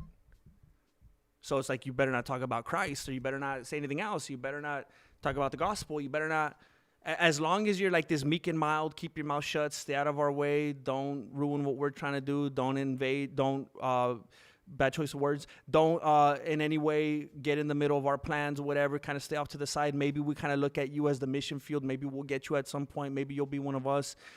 So yeah, whatever. But the moment you're like professing something else, now you're an enemy. Now you're going against our, whatever. So that would definitely make me an infidel. That would definitely make me an enemy. It's basically kind of like if you're not with us, you're against us kind of a mindset, which I can't come after, because it's the same thing in Protestantism. There is no being lukewarm. There is no towing the line. There is no living your life on the fence. You're either all in, and that's your savior, or not. And I wouldn't expect it to be any different in Islam. You're with me or you're against me. That's the thing that people need to understand. Like, there's a lot of people that try to be very, what's the word? I always forget this word.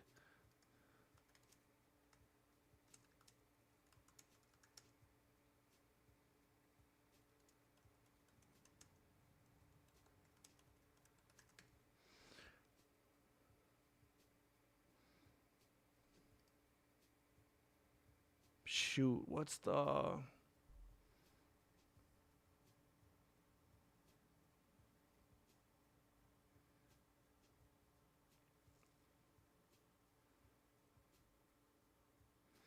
Dang, I can't find it, man.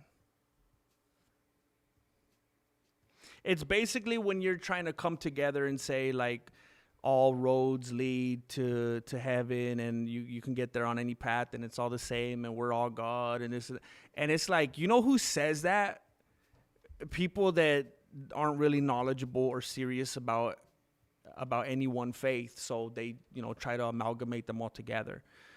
Because each faith system in and of themselves, like, their claims are of total, like, we are the way.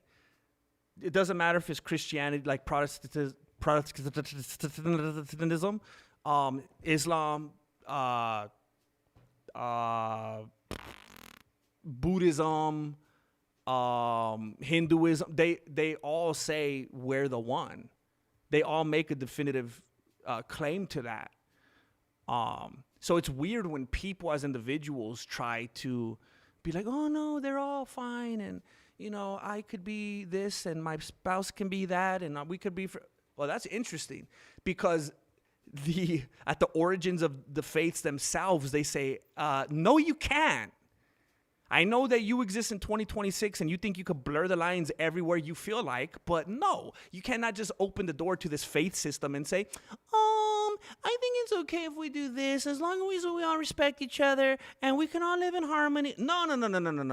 The ground and frameworks of those faiths themselves would say, no, that's not how this works. It's people that do that. Those belief systems themselves say, no, that's an impossibility. And I'm just speaking objectively. I'm not coming at you like that, JJ Broadway.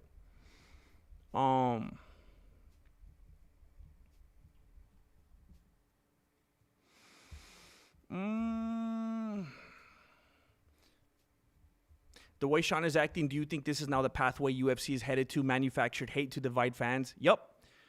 This has gotten people more active and engaged and excited than anything we've seen maybe since Conor and Khabib. 100%. Yep.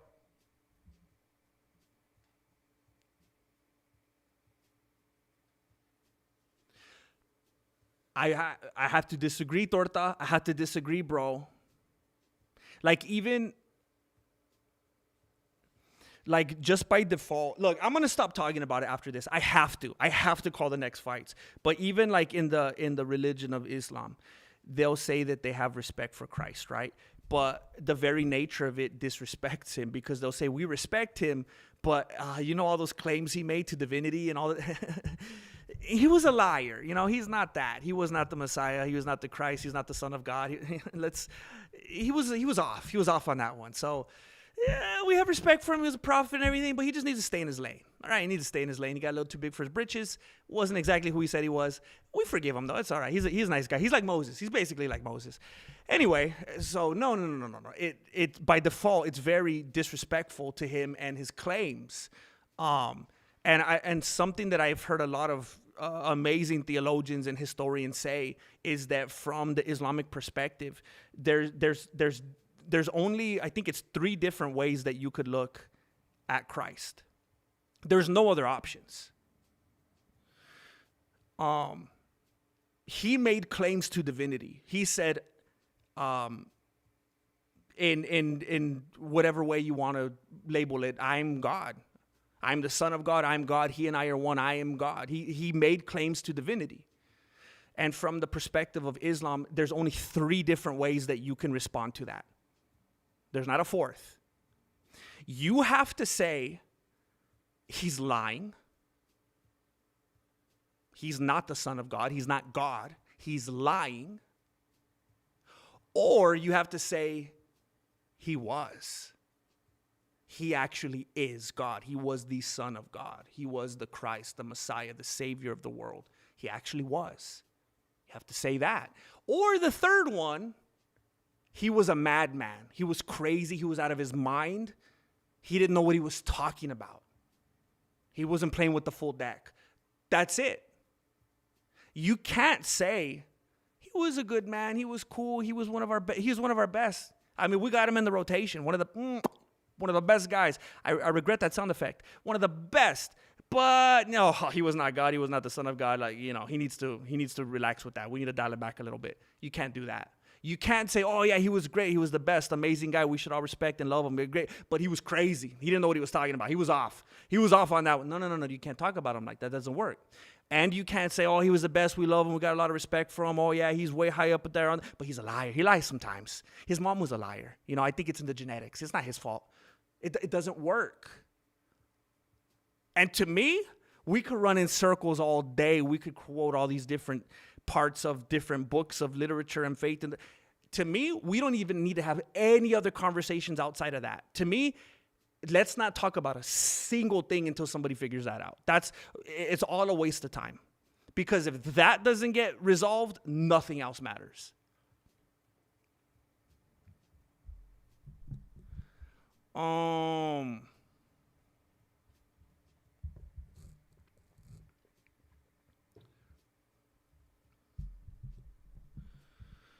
Ginger's Beer, yo, get off this subject for real. Sing or commentate. Ginger's Beer, this is what I'm here for. People came to learn about faith, Ginger's Beer. Don't you know this, bro? This is what the people are here for. They're trying to get saved.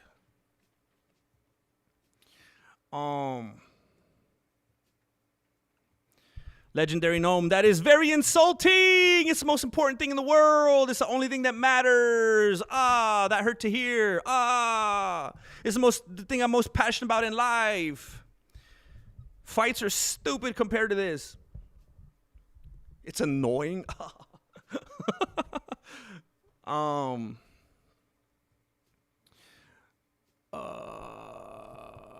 Jay, dude.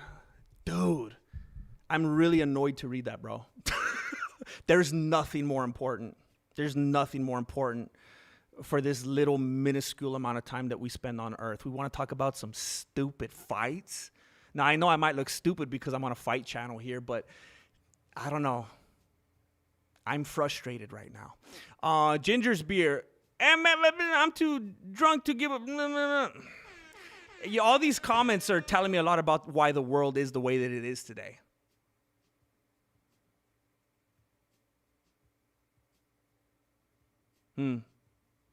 Well, guys, let me tickle your ears. Are you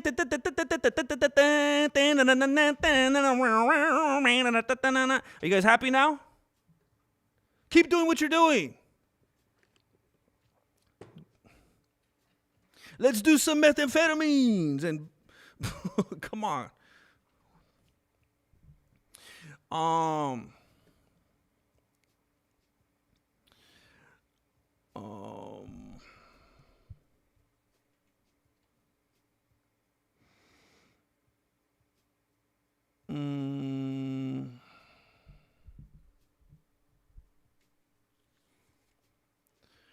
Bro, I wouldn't care if I had 10,000 viewers, and if 9,099 told me they would leave if I talked about Christ. I would talk about him for the next 4 hours, bro. I don't need that. What you talking about? I burned 23 people. I'll burn 23,000 people. They hated him before they hated me. What do I expect?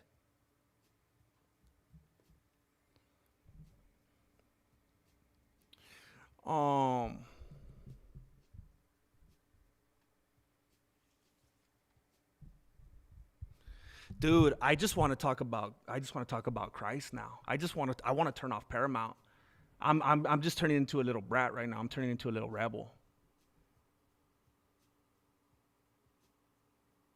I'm so irritated right now.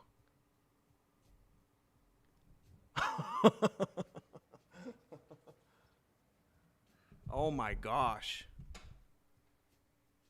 It's no wonder why things are the way they are.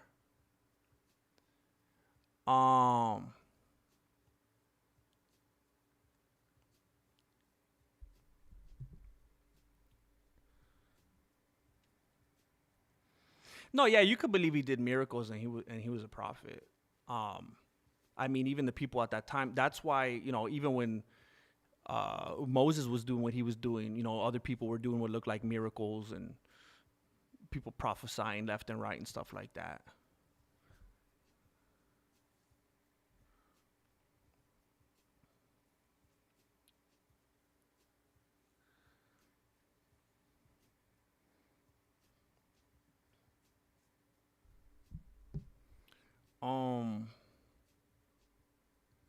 Ginger's beer fights.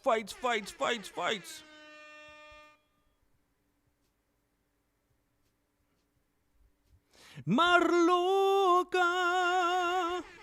What's up?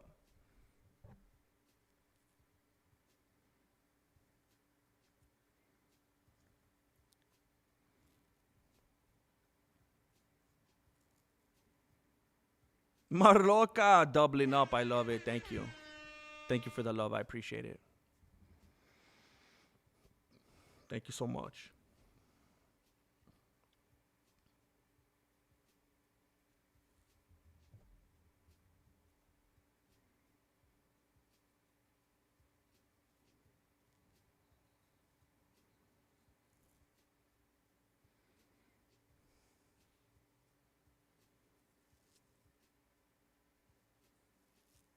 Marloca, I love it. Thank you so much.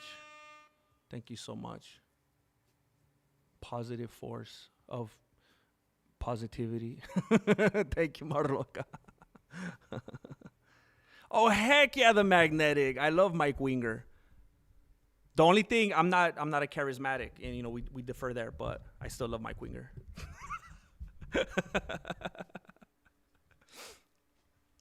I remember when I found out that Mike Winger is charismatic, is kind of how people probably feel about me when I talk about faith in general. But I was like, you know what? I love the guy.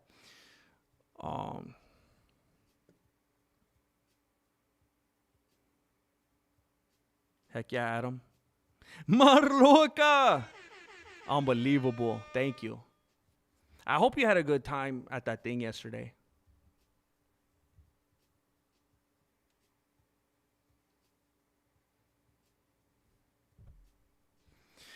Gojo, that's not. I mean, it's all about what the heck is the term? It's all about linguistics, bro, and the actual languages in Hebrew and Greek and stuff like that. There is a lot of that. I know exactly what you're talking about, but it's not that simple. Like, to be very simple about it, that's not being totally respectful to the language. Like, that's just if you read it all in English, then yeah, but that's not how it is in the original language. Everything, I mean, of all writings ever, books of faith are going to be the most contextual. Thank you again, Marloca.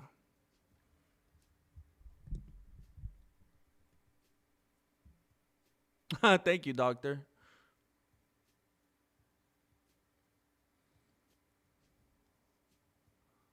Um,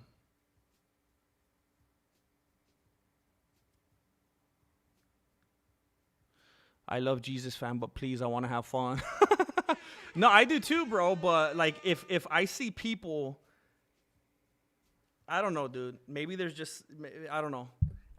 It's a hard one for me because I don't want to be confrontational and aggressive about it. But if I was simply responding to something and talking about matters of faith, and now people are like, nah, I don't want to hear about Jesus. I'm like, oh, now you're gonna hear about Jesus. You know, that it just, there's just something in me that I can't help it. But I was trying to have fun. Mar loca. Oh my gosh. Thank you so much. Oh my gosh. Just experiencing the whole rainbow right here, Mar loca. Thank you so much. Thank you. The beautiful green. That's my favorite color. Have I ever said that? I love green.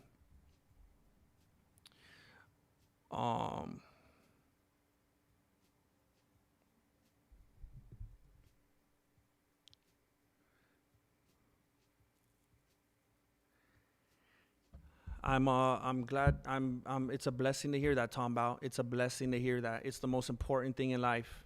It's the most important thing in life. That's one of the best things I've ever heard anyone on this channel say to me. Thank you. Heck yeah, Andrew. That's for sure.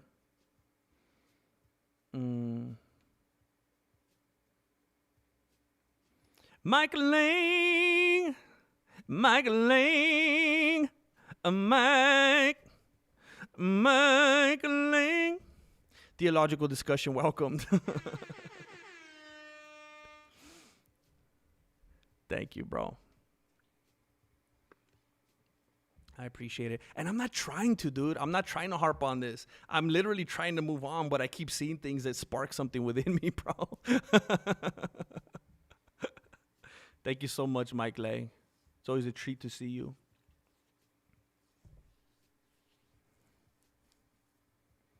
Where's Jane? She was here a couple minutes ago, but she saw me talk about Jesus and then she left again. Ginger's beer. We could talk about Jesus Christ all day tomorrow. You liar. You won't be here. You won't be here, bro. You won't come back. Yaxin 3DZ. No, we never claimed Jesus is a liar. We claim the scriptures were corrupt and that he never claimed to be God. Love you, GM. I enjoy your religious discussions. No, I'm not saying. I'm saying those are the only options. Those are the only logical conclusions that somebody could come to. I didn't mean to make it sound like that's what they say. I think depending on your own perspective, you have to make a choice which of those are accurate. And you have to remember, I think a lot of the, and look, hey, love you, bro. I appreciate that. And you're being very kind and, you know, friendly about this. I'm just saying I've spent more time in the theological circles and discussions and all this about the historical whatever, than I probably have with MMA stuff, you know? And a lot of that spawns from people, having varying degrees of understanding of when certain books were actually written, certain scriptures were actually written. And it is astounding to me when I hear people make claims of how things were written hundreds and if not thousands of years later, which is just not accurate, which then lends to this whole game of telephone thing and how all this stuff couldn't have been correct. And I mean, even Christ himself was referring to these scriptures and was working with the Septuagint and different writings at the time. And the apostles after the fact did not take that long. And it's so weird how harshly people judge the apostles for not having logged these things down until a little after, when a lot of the time they didn't even have like the abilities to write these things at the time at that. And it's like, how could you judge? That's so weird. That's like getting mad at someone that didn't text you when they didn't have a phone. That's just not how they relate information all the time at that place and time. Not just everybody had the ability to do these things. But I appreciate you, man. JJ Broderick, there's another theological option, GM. We would say the Bible text has been corrupt. Same thing. Corrupted and misinterpreted. If we call Jesus or his mom a liar, we would be out of Islam, bro. Love you, bro. God bless. I appreciate the way that you're approaching this. It's beautiful, man. And I know that. I know a lot of people feel that way about the text, about it having been corrupt. By the way, and look, I'm not trying to, this isn't a low blow. I'm not trying to, the Quran itself, wasn't it destroyed? I mean, I hear that they say that, the Bible's wrong and misinterpreted. Wasn't the Quran destroyed? And then they had to like trust somebody to like write it again or something like the hadith. I don't remember which one it was, but there was something where it was destroyed. They don't even have it anymore. And then someone was like, trust me, this is it. And then they did it again. And like, you don't think that's sketchy, bro? Anyway, ARJR, bro, there's no more important subject than salvation. When we're gone, those same people are going to be trying to remember what you were trying to teach.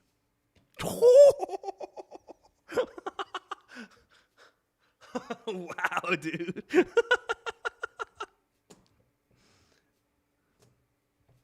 Come quickly, Lord. That's crazy, man. That's a crazy way to think about it. Thank you, man. I appreciate you.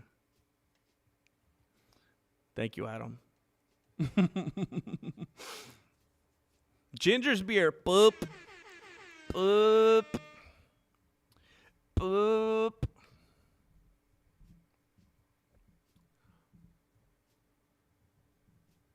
GM, keep talking about Jesus or I'm leaving. Oh, wait a minute. That's reverse psychology. How dare you? Oh, I thought we just saved Melancholy's soul. And then I realized that he's trying to do me like Frasier. Dang, he psychoanalyzed me in the last 4 minutes, and he's trying to do reverse psychology now. How dare you, bro? Talking about when I say you inspire me, I truly mean that. You inspire me greatly. I just hope that I can do more in my life to, what would I rather do? What would I rather do? Help people in their own journey and like the things that I do with MMA content and give it perspective and present it to people and kind of lay it out contextually and try to help run through it with a fine-tooth comb and give people real down-to-earth understandings of it and you're not over complicate anything and make it all woo-woo and all that kind of stuff. I think sometimes if I could do that with matters of faith, like, wow, how fulfilling that would be. And I just hope that I get into the position at some point where I could do that and also live at the same time. Thank you, Tom Bout.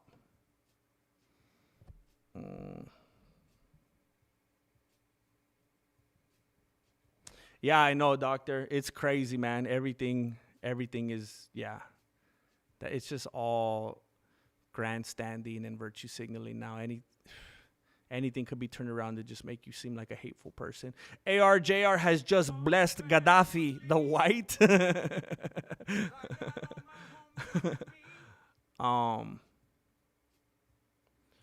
Ginger's beer. Do you remember when Moses said, just bleed?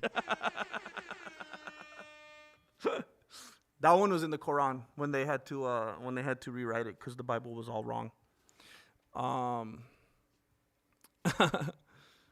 right, let's see. Let me who the heck is fighting? Dawson and Rebecca?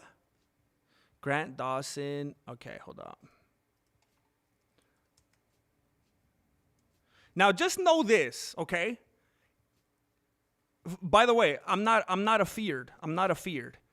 I will talk about Christ until I'm talking to -9 followers. I don't care.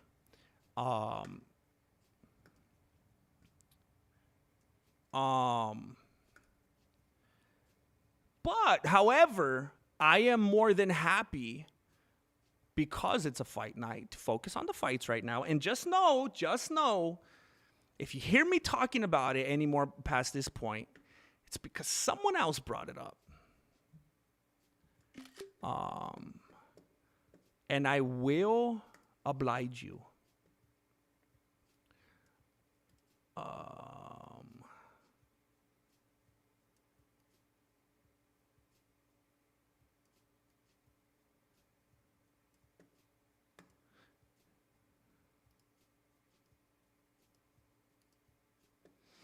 Mm.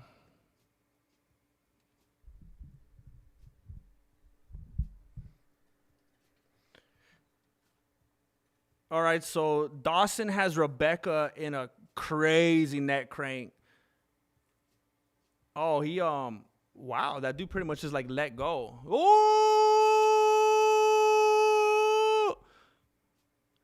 DJ Abrel,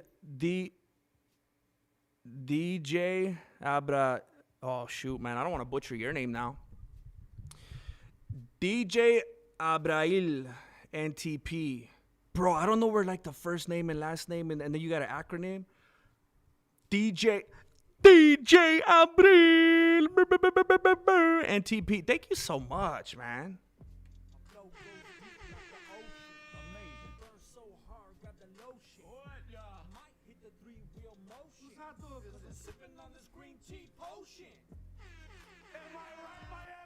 Thank you so much. Thank you so much, DJ. That's generous. That is very generous. You're making me feel confident, DJ. I make videos every single Monday through Friday now. I'm the hardest working grandmaster on MMA YouTube. I upload videos every single Monday through Friday now, keeping you up to speed on the goings on of the MMA community. And those videos don't make any money. They don't make any money. So it's been scary. It's been a little scary. So I appreciate you throwing down like that. Thank you. Thank you very much. Especially when I've been doing the kind of videos where it doesn't really give me a lot of freedom to stream also in the same day. It's been a little scary. Thank you very much, DJ. Heck yeah.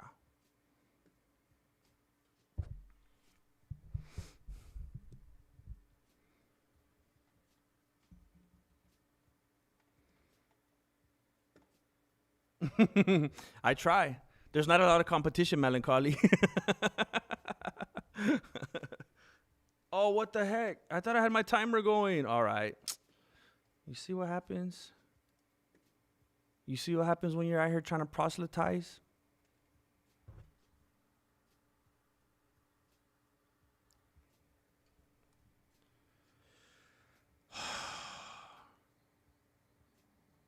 Oh my gosh.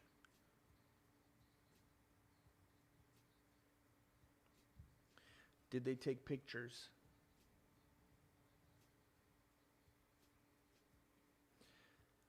I don't want to see them, period. I just want to know if they took them, period.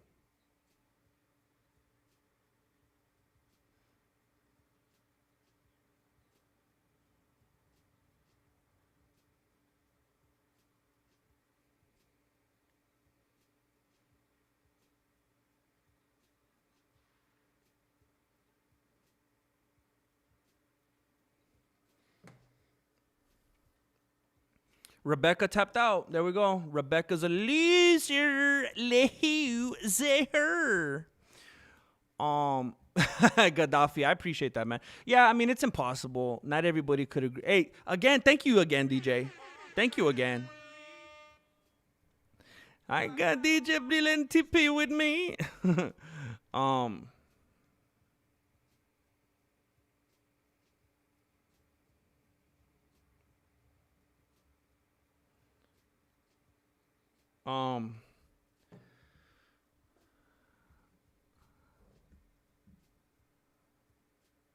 what the heck were we talking about?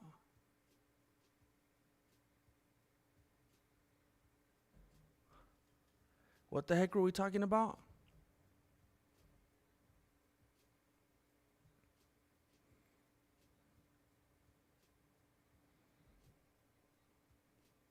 Oh, yeah, I mean when I make as many videos as I do, it's funny, man. People used to get mad at me because they're like, "Bro, what is wrong with you? You don't make enough videos. You make like one video every 2 months." And now I feel like I'm oversaturating people. I make too many videos now.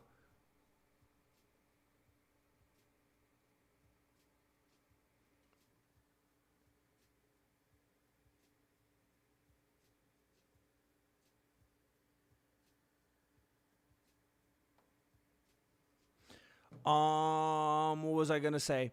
Oh, but yeah, when I make as many videos as I do, there's no way that everyone's gonna agree with me all the time. It's impossible. There's no way that anyone out there could be that intelligent. It's impossible. People are going to disagree with me here and there. People are gonna come from different walks of life and just not be as educated. I was watching you for a long time on and off. You're a funny guy. Amazing. No problem. Hey, thank you, DJ. That's DJ again. Thank you so much, bro. Thank you. This isn't a career. This is an opportunity. Thank you, man. I really appreciate it. Again, with everybody in here, I'm going to say stuff every once. Here's all I ask, bro. Here's all I ask. You guys have to, like, understand with me. Think about me doing videos every Monday through Friday and streaming. There's no way that you're going to see eye to eye with me 100% of the time. All I ask is that every once in a while when you disagree with me, well, you don't see things the same way, but there's some people that are so, like, it's messed up, man. I've seen it over the years, and it doesn't feel good. When they've been riding with you, they're watching your stuff, they're part of the community, they're chatting, they're in there, you think they're on board for the journey. And then you say something that they don't agree with, and they're like, man, you're not who I thought you were. I'm out. Peace and all that. I'm like, what the heck, dude? So you're right there every time we align. You're part of it. You ride with us, but then the moment you feel uncomfortable, you're out. Wow.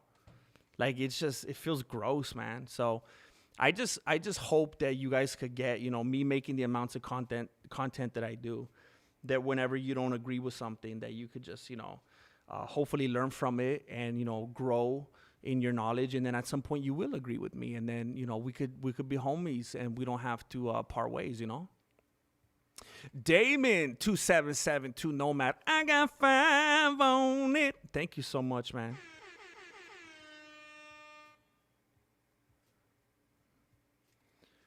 Oh, look at this. Grant Dawson said, I need to thank my Lord and Savior, Jesus Christ. I was given a gift and a platform, and I plan on using that gift and that platform to tell every man, woman, and child that will listen, there is no other God but Jesus Christ. There is no other judge but Jesus Christ. And most importantly, there is no other way to salvation except through Jesus Christ. Your works cannot save you. How good of a person you are cannot save you. The only thing that can get you into heaven is if the man on the cross says, okay, see, you guys can't escape it. You guys want me to stop talking about it? How about, okay, put on Paramount. Put on Paramount. Let's have the homie Grant Dawson. If anybody, look, I'm not one of those people. I don't like talk about signs and I think I got a sign. I'm waiting on a sign. I'm not like that. But I think it's hilarious. Don't talk about the fights. Shut up, stop. We don't want to hear about Jesus. Talk about the fights. Okay. Let me put the microphone right here on Grant Dawson, and then he's telling you the only way to salvation. Let me have Grant Dawson tell you about Jesus Christ. I think that is absolutely hilarious. Amazing. I think that's absolutely hilarious. We're going to have some people saved tonight. They're going to say, I was wrong. That is crazy, man.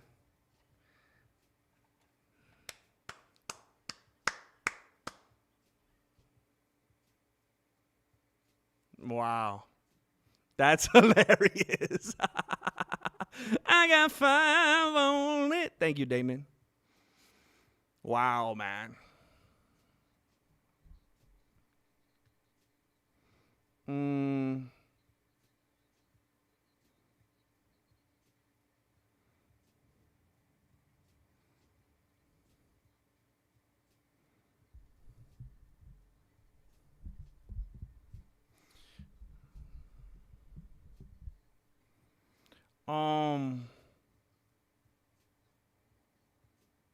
Dang it.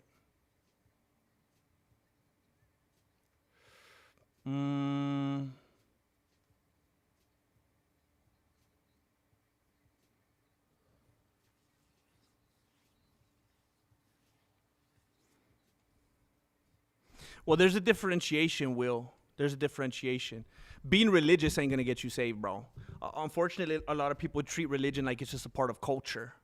That's not how it works, bro. If anything, their religion becomes more like a superstition to them.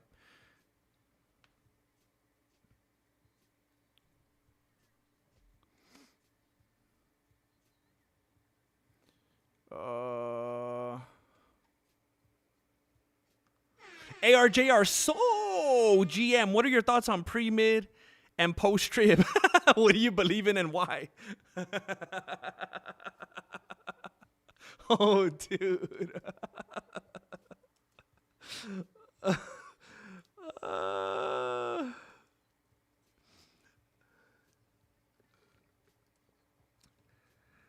Dude, that is like one of the biggest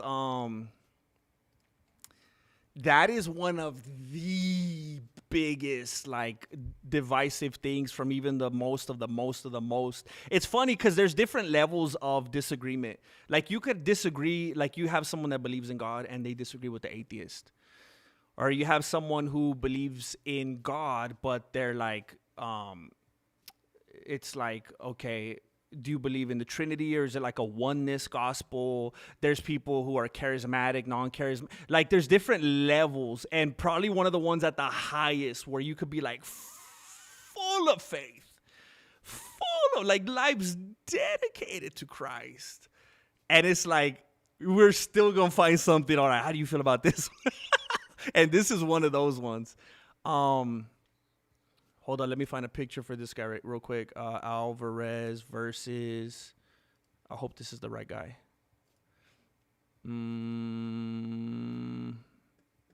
Yaroslav?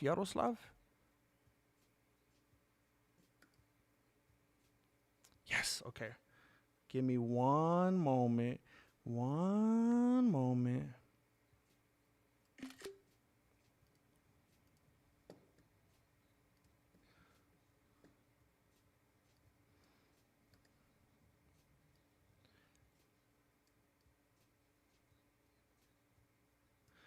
ARJR, my easy, quick answer is pre-trib. I tend to believe that, from my understanding and my study and all the resources that and of course, I mean, if you're going to be anyone with any kind of objectivity whatsoever and be honest, I'll listen to stuff that agrees with me, of course, because I'm trying to strengthen and find out not only what once you kind of get an idea what you believe, you want to get as full of an understanding of that as possible so that you can be, reinforced in it, so that you can defend it, so that you want to make sure you have a full understanding and that it makes sense that you believe that and it's not like some kind of weird bias or whatever. Then you also want to make sure that you're studying things that disagree with you to make sure that you're not fooling yourself and you're not misinformed and you're not forgetting anything or whatever. I tend to lean toward pre-trib because my experience of studying and just being familiar with the character of God and the way he interacts with his people and those he loves, I would think that would make the most sense, the way that he'd interact with his people at that time and spare them from certain things. And I feel like, I personally feel like, to believe otherwise, I feel like a lot of things have to become allegorical. A lot of things that it's kind of like I have homies that believe that Adam and Eve were allegorical. That Genesis was written like in a form of poetry, and that you got to respect the way, the context in which it was written at the time, and therefore they weren't even real people. And that gets dangerous. Because of the people from whom sin entered the world weren't even literal people. Now we have a problem.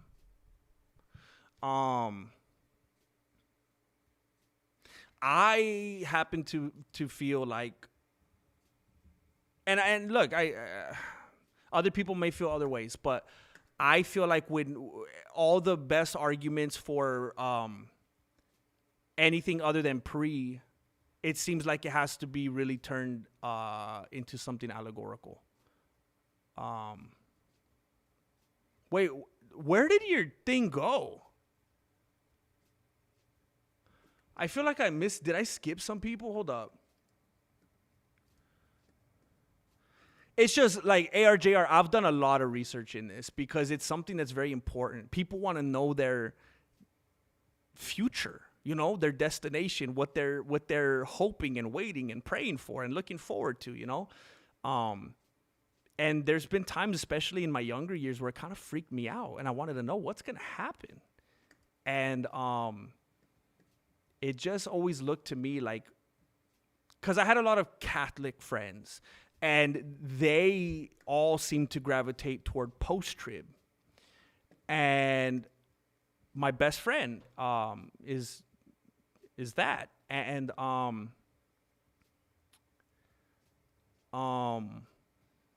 every time we'd have conversations about it, I was like, bro, you're turning like everything allegorical. Do you think anything in the Bible happened? It seems like you're making everything metaphorical. And you're basically saying it already happened. I was like, do you even believe in a heaven, bro? Like, if you think all this already happened, it almost sounds like you're describing like the tribulation thing already took place. Like, there's some people, what do they call it?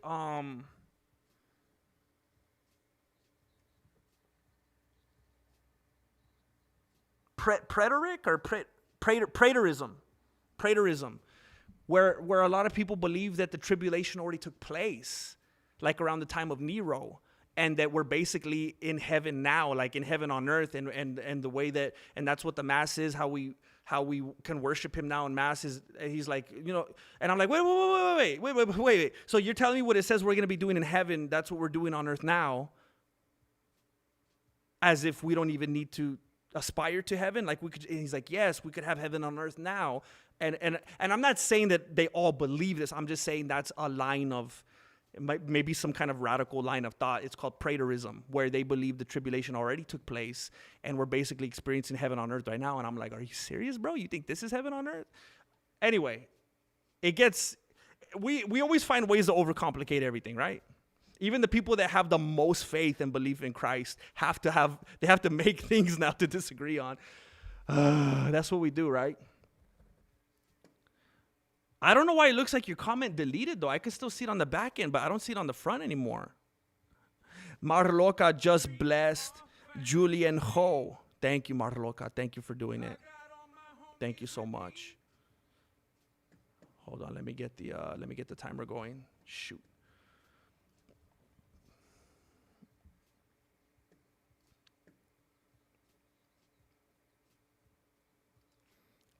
I think I'm going to try to call this fight, so let's try to calm down a little bit, huh?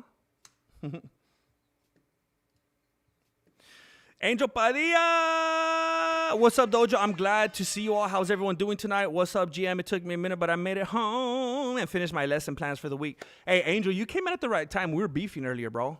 We were beefing, dude. We were going to war. We were going through religious warfare. We're about to embark on the Crusades all over again, bro.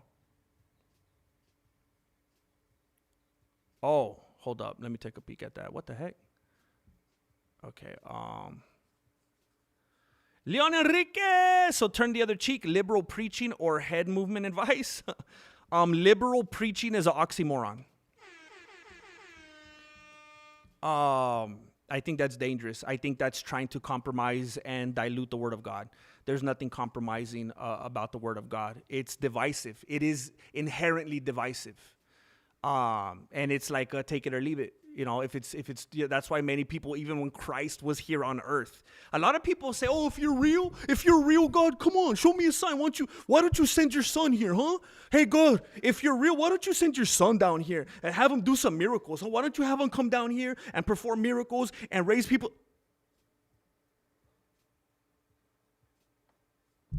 Oh, wait a minute. I think he did that already. It's kind of like that Eminem song at the end, oh, snap, it was you. He already did that. There's people today acting like, oh, if you did this and that, and if you gave me a sign, and if you showed up, then I could actually know that you were Bro, he was there and he did that, and people right in front of his face were calling him demonic and trying to kill him. And there's people today saying, well, if you were really real, you would come down here right now and do something. He already did. And they killed him. He already did it. Even when he had people in front of his face, they said these hearings are too hard, and they left. They bounced. They were right in front of his face. They weren't 2,000 years later sitting in some church tent with some guy with his tight jeans on, flying from the rafters, trying to be exciting and quote movies on the projector behind him, trying to get everybody all with the fog machine and everything, and the interpretive dance. And now you're sitting there like, I can't connect with this. This seems too old. Could somebody write a new 2026 Bible? This seems too old. They were there in front of his face, and they said, this is too hard, and they dipped. So it is very divisive. It is hard hearings. It is hard things to take. And some people say, it's not worth it for me. It's not worth it for me. It doesn't tickle my fancy. It doesn't make me feel good. It doesn't get my dopamine going right now. It's too much of a sacrifice. Head movement, move it, bro. Move it a lot. Move it when you think you don't even need to. That way that when you do need to move it, it'll be like muscle memory.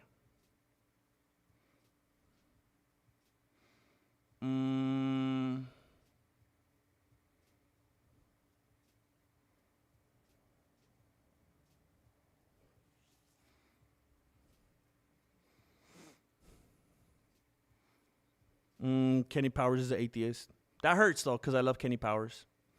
But he's an atheist. Tom Bout. I'm just going to sit here and let you love. That's what he needs to say. I'm just going to sit here and let you love me, John. I'm just going to sit here and let you love me. It was crazy, man, when Josh Hokett was saying that he doesn't want to hit on Laura Stanko because he doesn't want DC to get jealous. Could you just imagine DC's wife seeing that, man?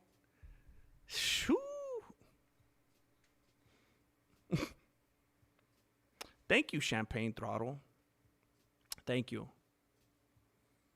I have to, right?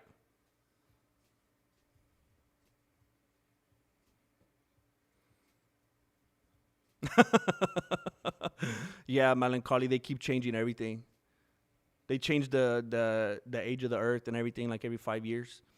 Carlos, 1979. I missed the beef. I was eating mole and chicken. Hey, dude, it's so funny to hear that while everybody was beefing and going for each other's throats, you're just chilling with the mole and chicken. That's beautiful, bro.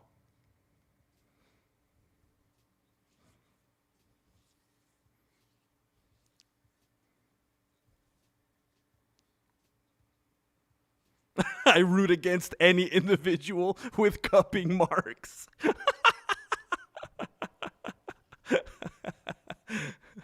I love that. David Capico speaks for so many people. I don't even know, Torta. I don't even remember at this point. I think it all spawned off of because we were talking about Sean Strickland and talking about Muslims and stuff like that. And then people were like, somebody said something about how Muslims and Christians were like the same, or it was the same God. And it's like, not exactly. If Christ is God and you say Christ is not God, it can't be the same God. And then it all spawned from there. So anyway, Angel Padilla, no beef, GM. We are brothers in Christ. That sounds like a cool name for like a little hip hop group, huh? Brothers in Christ. I like that, dude. Heck yeah. ARJR. I believe in pre-trib as well. Dude, it made me nervous, bro. I wanted so bad to align with you on that. Heck yeah, dude. I believe in pre-trib as well. The post-trib are the ones that don't accept the mark, and others who come to faith because they remember what GM was talking about after we disappeared. Yeah, I think that's a pretty darn fair perspective, man. A way that they could all intercorrelate. Because, it's funny, you get people fighting so hard for either or and turning things allegorical when that makes the most sense. Like, no, it will. It can and will happen, but here's why.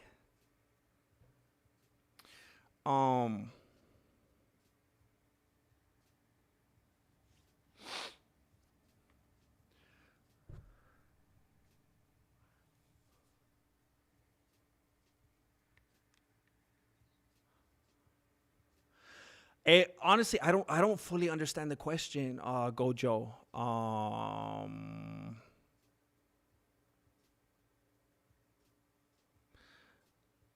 I think the way you're approaching it is from a mindset of people being responsible for their own sanctification and being able to enter and gain eternity through their own works. I definitely don't believe in that. I believe people need a savior. People are flawed. They're in a fallen state, and they need a savior, and they're incapable of saving themselves. They're dead in their trespasses, and they need a savior to bring life to them. So when you say, do I think Jesus was killed for the mistakes of others instead of every person being held accountable for how they fare in this test life? I think, again, it's a little complex. I'm not saying that you did it on purpose or anything. I'm just saying I had a little bit of trouble with the way it was worded, but I believe my answer is yes. I believe that Jesus died for the sins of others instead of them being accountable for it on a case-by-case basis. Otherwise, those people would be judged by how they lived their life and if they did good enough and what kind of works they did. And in that case, that's saying, oh, you don't need Christ then. You figured out how to get yourself and earn yourself into heaven. So you don't need a savior. You are your own savior. The way that I think is that, yes, Christ died to cover the things that they are incapable of reconciling, and did that for them, was the intermediator for them, which is, what the gospel message expresses. You don't need to worry and put yourself through the ringer and think you need to lead a perfect life and be this amazing person. We need a savior because we're not. I'm under no illusion whatsoever that I'm a perfect person or that I'm going to go to heaven because I'm great and I did great things. I believe that I'm going to go there because I say, oh my gosh, I messed up. I'm a disaster and I need a savior. And I'm depending on you to lead me where I need to go, because left to my own devices, I might end up like Sean Strickland.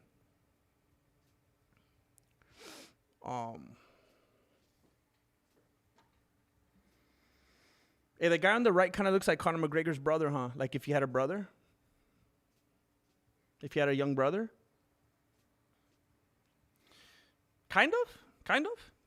Cousin at least.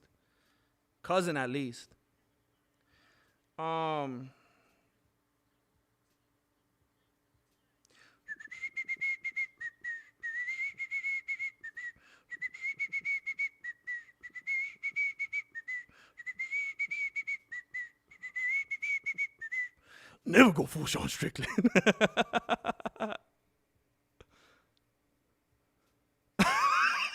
Tomfoolery.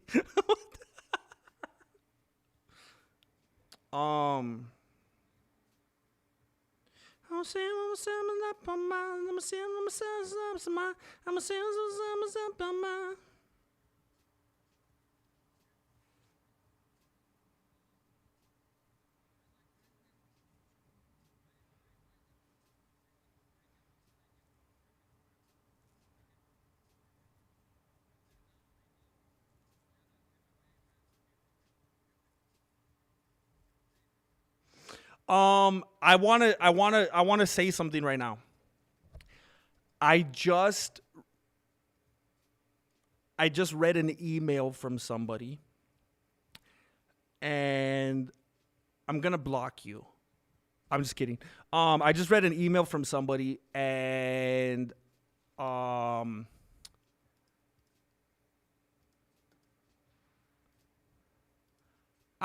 say this, because the person that sent the email knows who you are. So I'm going to respond in only a way that you'll understand what I'm saying, and that's all that matters.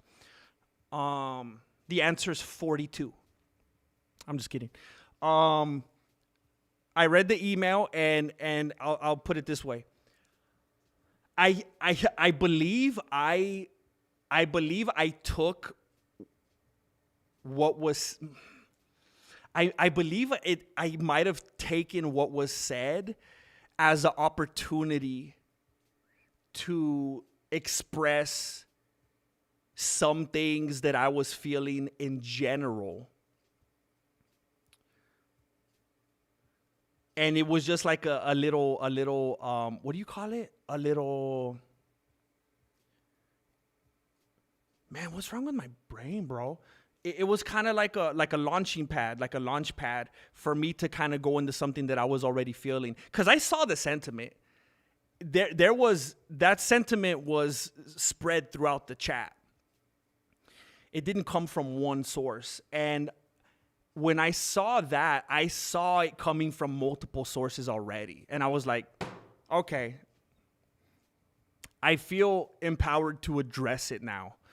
And it was like I just took that little crack of the door being open to kind of capitalize on it.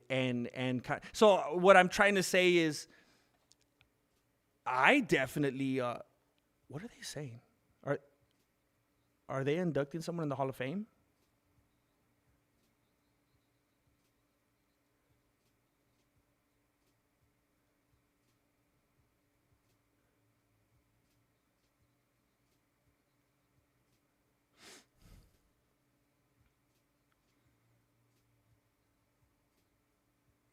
Oh, someone passed away.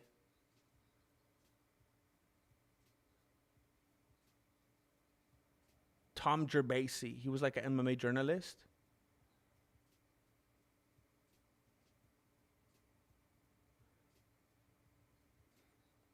Man, that crowd's being lame. Cheer them on. Cheer them on, man. Clap for them. This crowd is lame, man. Get on your feet and applaud for them.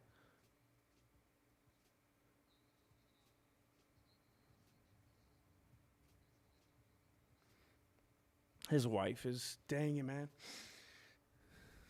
It's hard to see his wife right there crying. Look at that idiot. Turn around and smack him, man. His wife, his widow is literally right there crying. And there's some dude behind her going like this.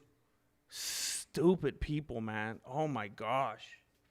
I'll just say this. I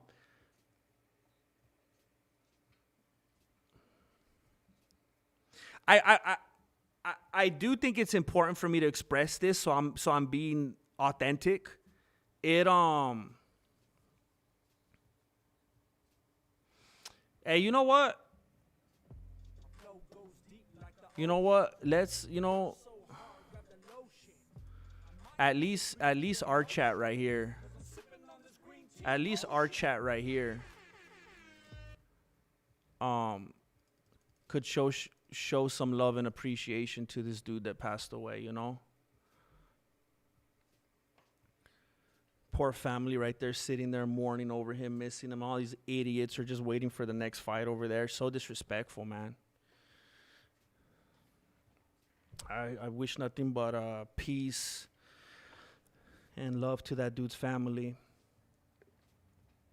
I will say this just so that I'm being authentic and I'm not just being like a dismissive liar just to try to like smooth things over or whatever. I will say this. And thank you for you beautiful people in the chat that actually have hearts. I will say this, and I hope everybody understands this. I have this channel, right? And I know it's an MMA channel. And I know that I'm supposed to, right? Talk about MMA stuff. But it's like I come on here all week now, especially now. Now I could say this without feeling bad about it at all. I'm uploading Monday through Friday. I'm like the most active MMA channel on YouTube right now. That actually has a personality. It's not like some AI slop, like all these channels that just kick out stuff with like voiceovers from Fiverr.com and all that. But I make videos Monday through Friday. I stream on the weekends. I stream during the week when I can. And it's like I'm giving content. And then it's like if the topic of Christ and my faith happens to come up, and now I'm like, oh, this is the thing I'm most passionate about in life. And I start talking about it. And then I see people like, oh, man, shut up. Then I'm like, Oh, it's like that. That's how it is? Oh, you guys will just be all along for the ride and all the emojis and all the support and all the love when I'm talking about Strickland and Chimaev or whatever, when I'm streaming, when I'm doing. But if I just happen to talk about something that really means something to me, I talk about something that's a little bit real, you guys, shut up, sing and dance. Sing and dance, clown, shut up, court jester. Do what you're supposed to do. Do what we're here for, shut up, we don't care about that. That hurts. And I'd like to say that it doesn't. I'd like to say, I don't care, whatever, I have thick skin, blah, blah. It hurts because it makes me feel like, maybe these aren't my homies. They're gone if I'm not just talking about MMA. And it doesn't feel good. So that, I mean, look, I know I'm like Sean Strickland on the Theo Vaughn podcast right now. I know, I get it. I'm getting emotional. I understand. But it kind of hurts. Because more than being an MMA channel, I wish it was just like a, Jesse channel, just I do whatever I want. And the people show up because they get the sensibility, they get the sense of humor, they get the way that I put things together. And, whatever I'm talking about there, it's almost like a PewDiePie kind of thing. Like, I wish it was more formulated like that. Like, I just make a video about whatever I want and the people are here for it. That's what I wish it was like, honestly. So whenever I'm doing MMA stuff all week, kicking stuff out for you guys all week, and then I start talking about something that means so much to me, and I feel like people are like, give it a rest. I'm like, So this is a one-way street. Got it. It's a business. Okay. I didn't know it was like that. So that can happen. But here's what's important to remember. I know that the majority of people here, and I have to understand that. They're here for the MMA stuff. And it's only a core of people that are here for more than that, for just being here, for being homies with me. That's the few and the proud. I have to keep that in perspective. It's like if I was McDonald's and then I just stop selling McDonald's type of food and all I sell is spaghetti, and then I'm going to have the nerve to get mad when people don't come to McDonald's anymore. It's like, I can't get mad at that. That's not, I switched it up on them. I can't get upset about that. But that's it. So, but aside from all that, I just want to say, it's nothing but love. It's nothing but love.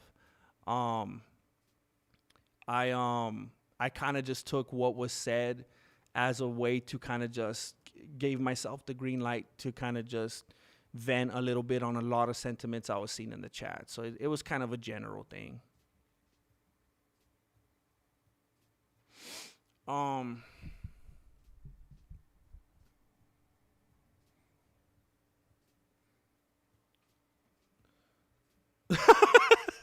GM, would you mind if I spent a minute discussing our great leader Xenu? It's free speech, bro. I can't limit you, bro.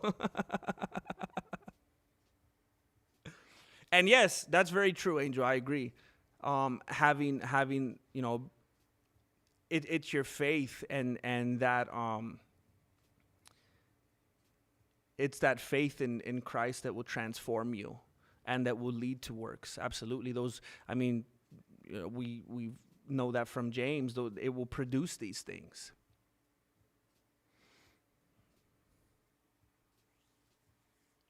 Do you view Strickland as a false prophet? Yes, he's a panderer. He's trying to make him sound like he's something, I don't know, politically, culturally, religiously, I don't know, that he's not, just so people will root for him. Just like the other day, he was claiming the name of Christ during the press conference. Dude's like the least Christ-like person that we could imagine.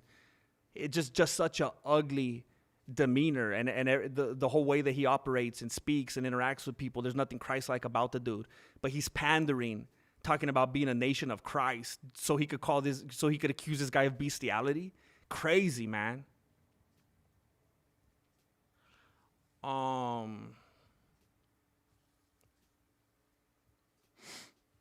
Thank you, Nigel. Thank you so much, bro. And I'm going to try to actually do some of it right now. Which prophet would rock a beanie? He's an apostle. I think of all the dudes, I feel like Peter would definitely be rocking the beanie, the apostle Peter. He definitely seems like a beanie wearing individual.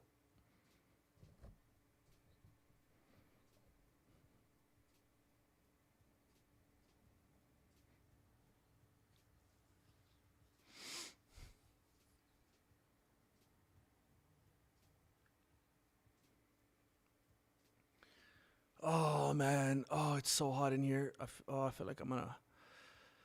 Whew. I've never passed out, so I guess I can't exactly tell you what it feels like. But I feel like if I knew what it was, I feel like I'm going to pass out right now. It's getting kind of hard to breathe in here. It's super... Like, I don't know if you could tell that I'm sweating on the screen. It's so hot in here, man. Oh. Thank you, Dr. Zaychod. I wish more people felt that way. Thank you, Gaddafi. Yeah, Melancholy, there's a bunch of noobs around here, bro. No spam Marino in the chatterino. Yasin. I wish I knew. I hope I'm pronouncing it right, bro. Yasin. I think it's Yasin. Yasin 3DZ. Oh, thank you so much, man. Joining in that $4.99 squad. Heck yeah.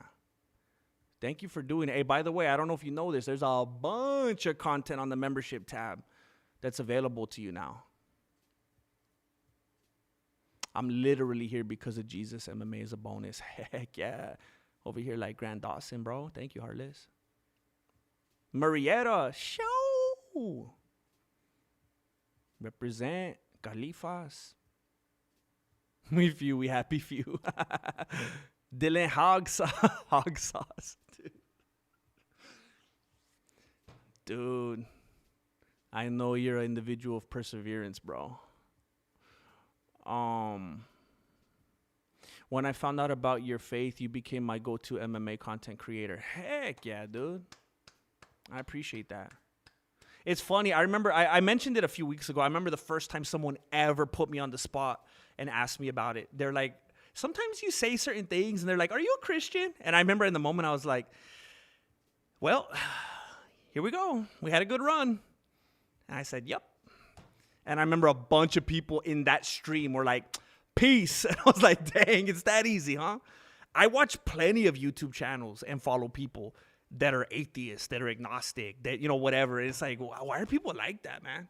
So weird. It's always against Christianity too.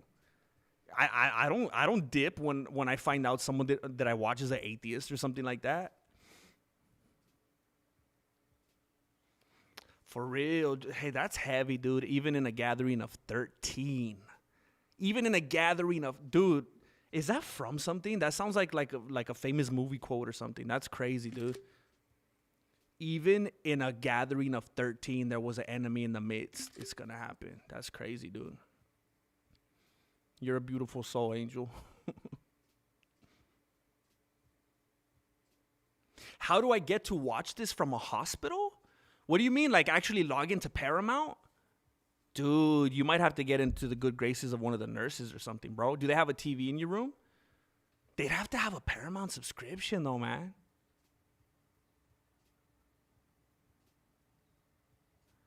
What? Hey, thank you, Will. I really appreciate that. Thank you. Some people do not feel that way. Thank you, Erok Diaz. I really appreciate that. I'm keep kicking it out for you, man. My friend went to a Scientology rehab. They locked him in a sweat lodge, which could have killed him through his alcohol withdrawals. Oh, dang. Yeah, I remember in a past life, I used to find myself in situations where people would go through the DTs, you know? And it's crazy. I learned you got to give them some alcohol or they'll die. And I was like, isn't that counterintuitive? We're going to give them some alcohol? And they're like, we have to. They will die. That's crazy. Carlos, 1979s. Well, this is the first time that I have you and the chat as a companion watching the fights. It feels cool to watch and listen to this conversation. It's like having a good friend coming over for the fight. Heck yeah, dude. Hopefully it's not a friend that you're like, hey, shut up, bro. Hey, shut up, bro. I appreciate that, Carlos. That's what I want to provide a lot of the time. And that's why sometimes I ask the people, hey, are you actually watching the fights right now? Do you actually have the fight on? Or am I your only source of even being able to tell you what's going on? Because if people are watching the fights, then it makes me want to like, okay, kind of switch up the way that I talk. Because like when I'm listening to like the JRE fight companions and stuff, when he has all his homies on, I don't want to sit there listening to them like, okay, this guy threw a kick and now he's doing a headlock and then he ran over here and he punched him in the face. It's like, no, dude, I want to hear Eddie Bravo talk about Area 51. That's what I'm into. So I like it when people are like, hey, we're just chopping it up, bro. We're just taking it easy. We're just enjoying each other's company.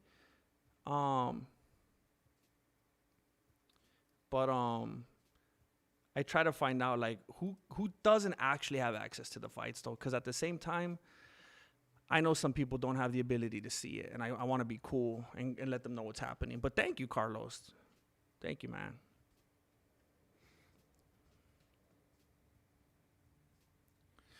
Yeah, I can't, dude. I had a fan in here, but I had to put it on my computer because it's so hot in here. My computer starts to overheat, and then it starts to act all glitchy. It's terrible, dude. I'm slumming it right now, bro. Leon Enriquez. I hope you don't interpret my jokes as critique. Head movement. Actually, I love to listen to my friends' faith and values, and if part of their message is love, well, I love it. Oh, heck yeah, dude. No. I feel like we've all been in this community together for so long. We all kind of get each other's sensibilities and sense of humors, and we could all put up with each other unless our name's Bertolomeo, and then we abandon the family forever. But yeah, I feel like 100%, bro. And like we never even seen each other or whatever, but I feel like certain names, you're like, all right, I know what kind of sense of humor this guy has. I know where the boundaries are on this one. Like we all kind of learn to dance around each other, man. 100%. I love it, Leon. Thank you, man.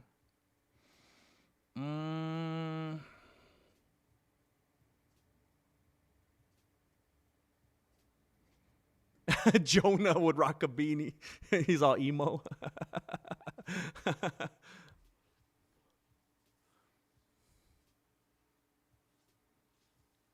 You're a breath of fresh air. I'm not Christian, but when people use Christianity for politics, it's sad because more often than not, they don't really go to church or read the Bible like Strickland. Yeah.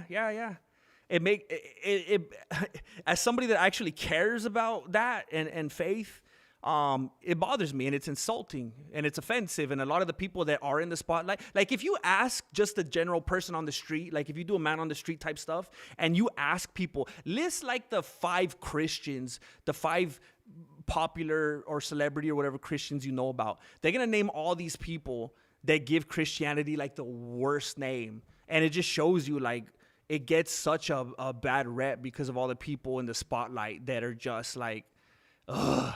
You know what I'm saying? It's unfortunate.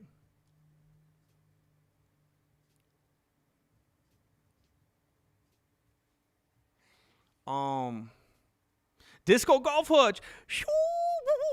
We talking about Jesus? Wrestle up, dude. We're on the back end of it, bro. We've been talking about it, dude. We're about to kick off the Crusades again, bro. Right now, we're talking about Islam. We're talking about Christianity. We start talking about Scientology. It was getting crazy over here, bro. It was getting crazy over here. I'm Muslim. I've always followed you and knew you were a Christian. I appreciate that, man. I appreciate that. I mean, I listen to different channels of someone that's atheist, agnostic, Muslim. I don't want to say stuff that's fake. I don't think I listen to anybody that's Hindu or I don't know about Buddhist. But I'm just saying, I listen to people of entirely different belief systems, and it's not like, wait a minute, you're not like me? I hate you. I won't listen to you. That's crazy. Jose says thanks. Thank you, man. Thank you for supporting what I'm doing here. Thank you, man. Throwing down big. I appreciate you. Helping me go through another week of content feeling confident. Thank you, man.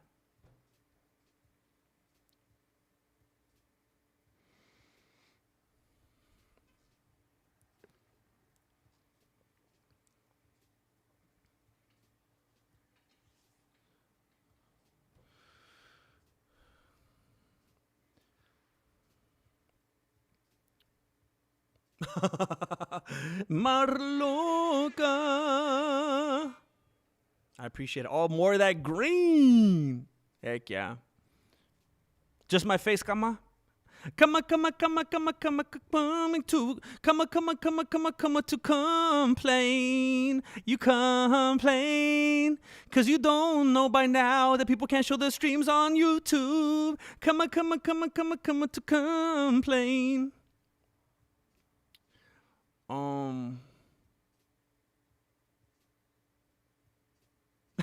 Melancholy, fortunately, just his face.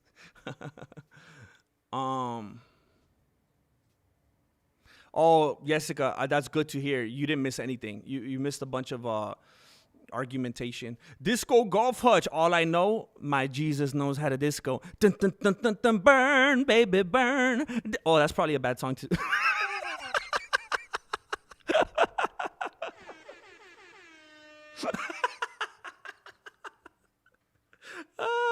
That was a good one. That was a good one.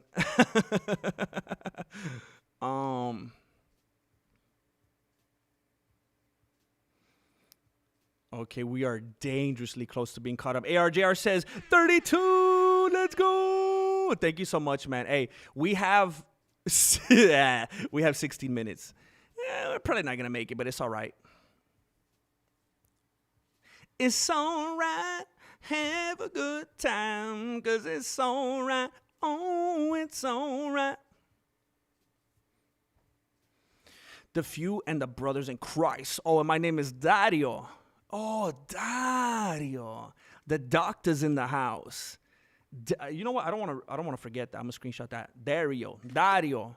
Much love to the dojo. I've been watching since back in the day, and it's been a heck of a watch. It's been a journey, right, Dario? It's been a journey, dude. Shh. Glad to still have you here, man. Heck yeah.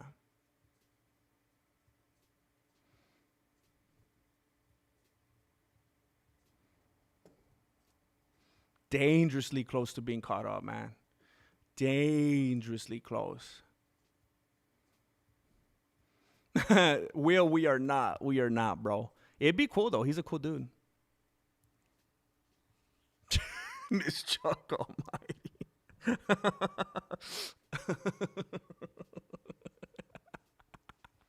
Yeah. I remember watching that being like,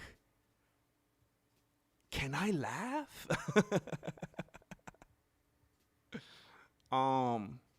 The hairline is angering you.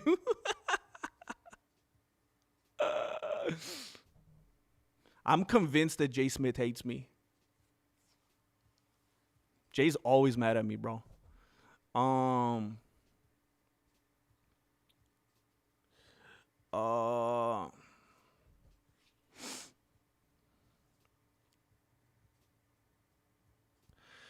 Look, I didn't want to talk about it.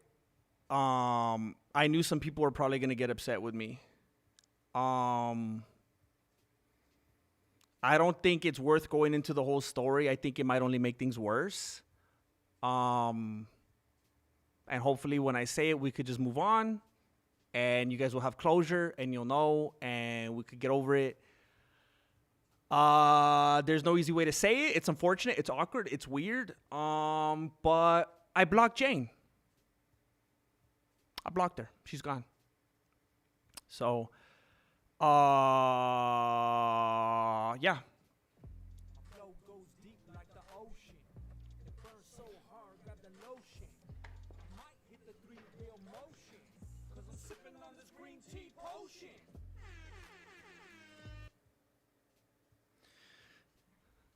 Tom about AGM, guess who also had chanclas on the ground?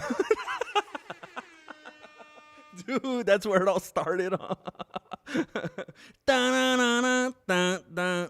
probably not a good song to sing for that one. You know what song I was thinking, and I don't know why that one came out. I was thinking, there must be some way out of here. I don't know if that makes sense either. That's a good one, Tom Bao. That's pretty good. I wonder if that was somewhere in my subconscious. Peter Richards, great channel. Thank you, Peter. Thank you, man. I remember you because I almost,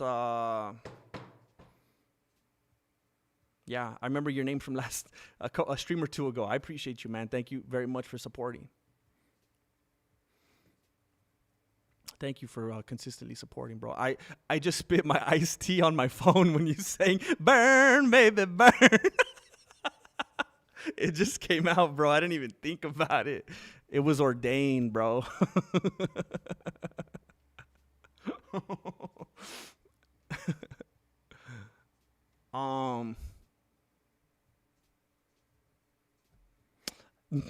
No, Angel. I was actually gonna email you guys about it the other day, but I was like, no. I don't. Let me just ask you this, Angel. Did you at any point, and I know this is probably a dumb question, I'm just fighting it as hard as possible.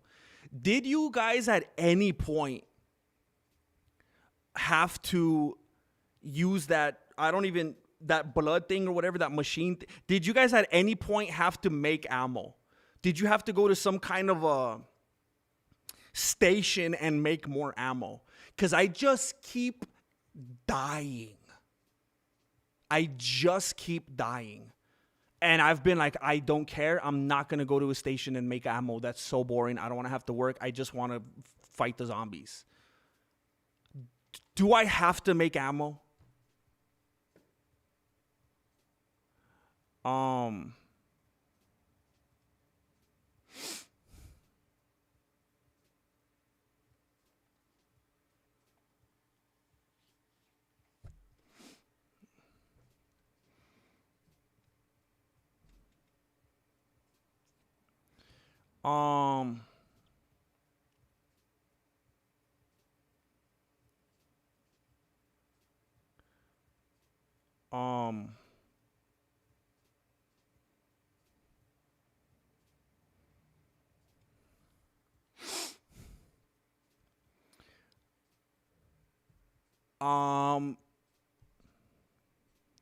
Okay, fine. I can't lie to you guys. Okay, fine. I can't lie.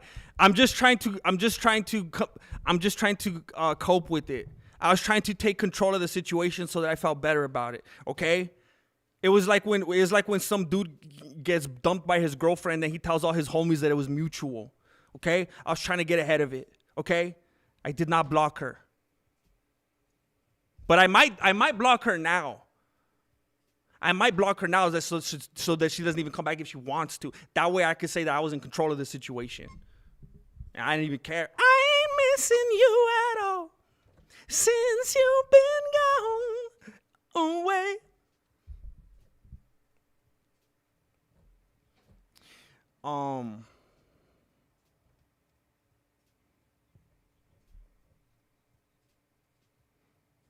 Yes, we did. Dang it. You don't need a station. Just use the scrap with the blood collected. What? You might need to use the sample to unlock. Dang it. But you don't need a station?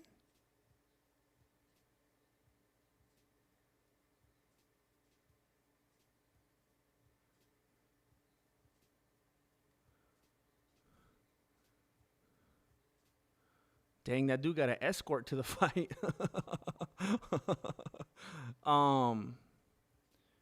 We didn't need a station. Just use the scrap with the blood.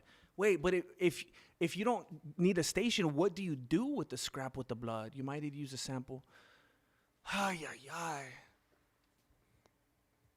If you keep dying, probably should make some ammo. Yeah. Billy the Kidder says no. Wait a minute. What do you say no to? Oh, wait a minute. Oh, I'm out of order here. Wait, what's going on?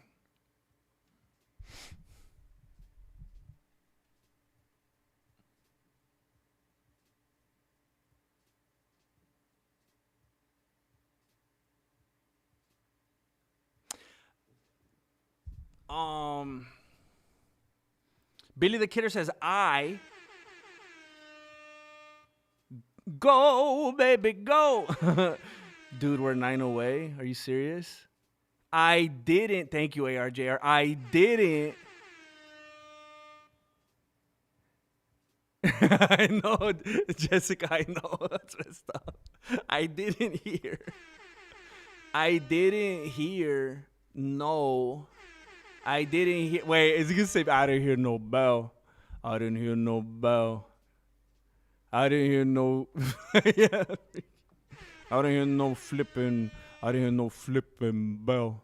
I didn't hear no flipping bell.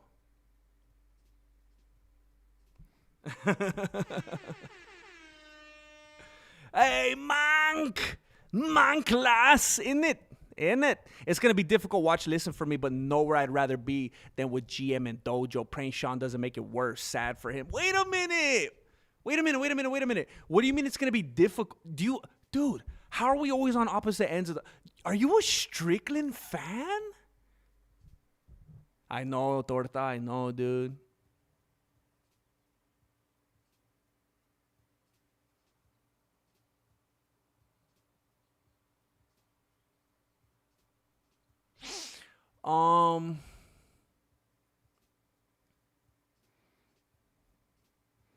ARJR, bro, you had me stupefied, bewildered, bamboozled, in disbelief even. Wait, what is that from?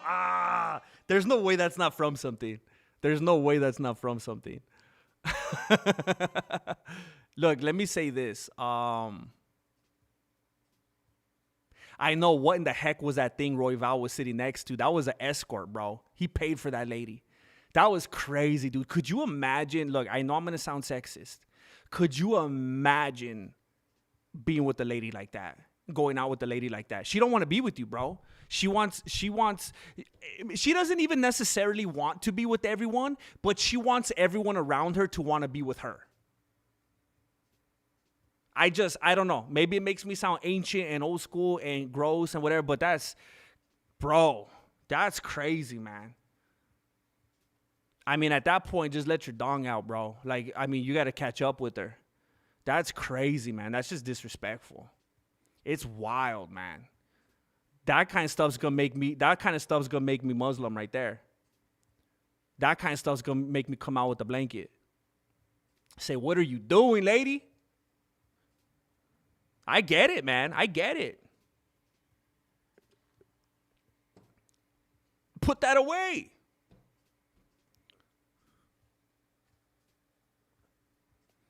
Then she's going to get home and say she's tired. I'm not projecting. Marloca.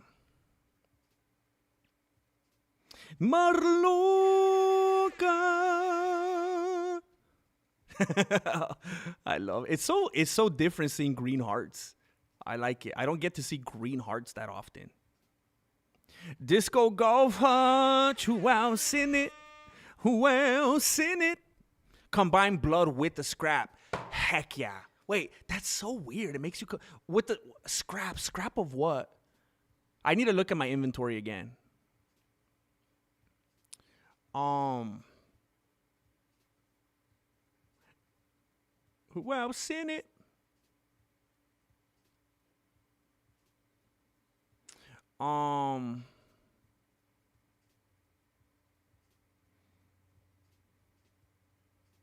Roval's a good-looking dude. He has money, and that's what he wants? I don't know, dude. I think some girls just put out that thing that you know how they say some... I won't say girls. I'll stop being sexist. You know how they say some people are, like, beautiful and other ones are, like, hot? It's like, you know, you don't want to marry the hot chick, you know. You want to marry the beautiful, you know, don't go after the... don't marry the lost weekend. You know what I'm saying? Billy the Kidder says, almost there. Oh, I like that song by Cake. Almost there. We're almost there. We're almost there.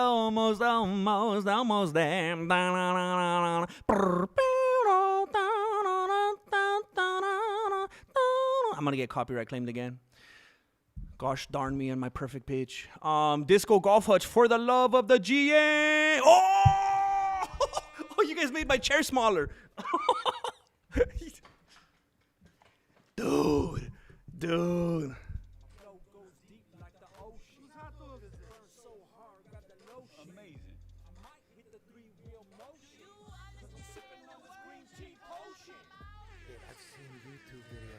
I want to say thank you guys for helping me reach this goal. This literally, I keep telling you guys, I'm the most active individual in the MMA community. I make videos every single Monday through Friday that don't make any money.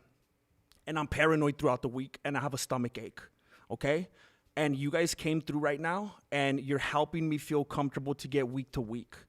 And I appreciate that very much so that I can sit here confidently when I'm recording those goofy videos and feel like I don't have to have any arguments with my lady. Thank you very much for coming through and helping me accomplish this goal. It means a lot to me. I was nervous after this long week of not earning and not making anything. I was sitting in front of my computer like this. Maybe not today, maybe not tomorrow, and maybe not the next month. But maybe now after the stream, I'll be able to talk to tell Marilena, hey, pay the energy bill. Hey, pay the phone bill. And I thank you for that. You guys do this, not me. I'm not able to donate to myself. You guys did this. Thank you very much. Thank you very, very much for doing it. You guys are insane. You guys are insane. ARJR, me, I'm in it. We few. We happy few. Green hearts. Green hearts. That's what I imagine the heart of a frog looks like. And I wouldn't know any different. Because when I was in school and they wanted us to dissect frogs, I said, no, I won't do it. I'm flunking out anyway. I'm doing bad in history. I'm doing bad in math. I'm doing bad in English somehow. I'm even doing bad in PE because I keep sleeping in. I don't mind doing bad in science. I will not cut up a frog. I won't do it. It was evil. It felt like some Jeffrey Dahmer type stuff. So I don't even know the color of a frog's heart, but I'm assuming it's green.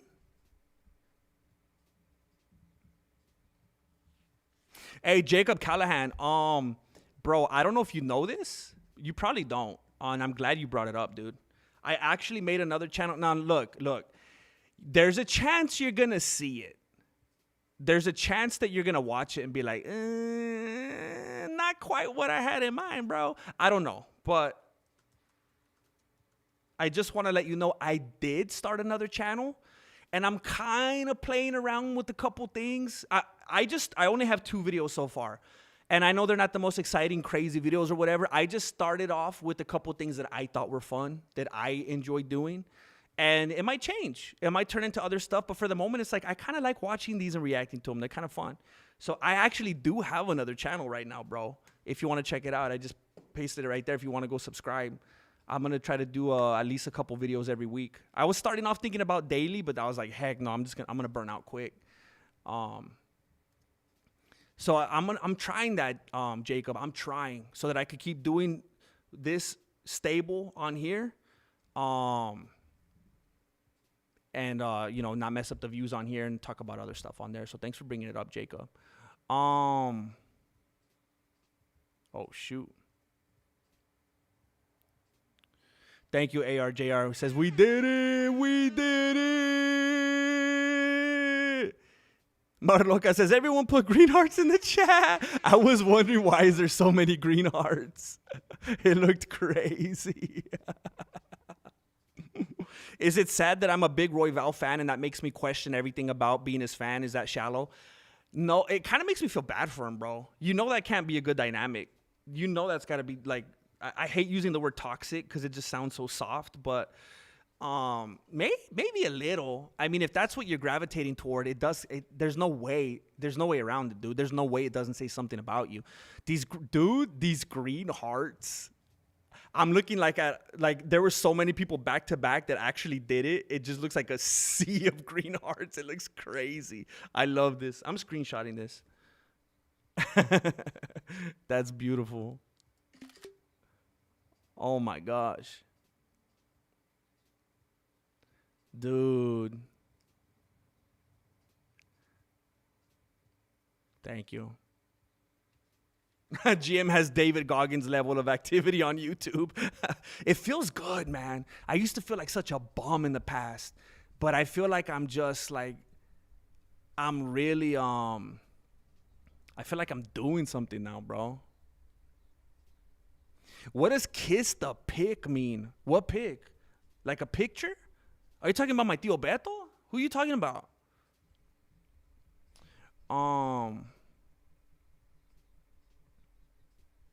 God bless you, Gaddafi.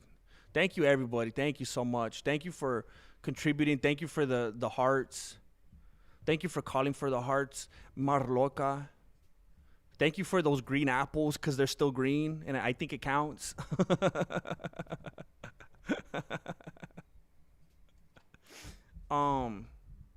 So again, look, I don't want to make too much a big thing about it. I'm gonna say it in kind of a down low way.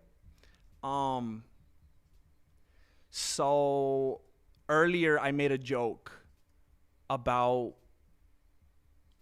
someone that's not here. I would prefer it if you don't start talking about it in the chat and putting names and stuff. I don't want to really put anyone on blast and make it too obvious. You guys know who I'm talking about. I was joking.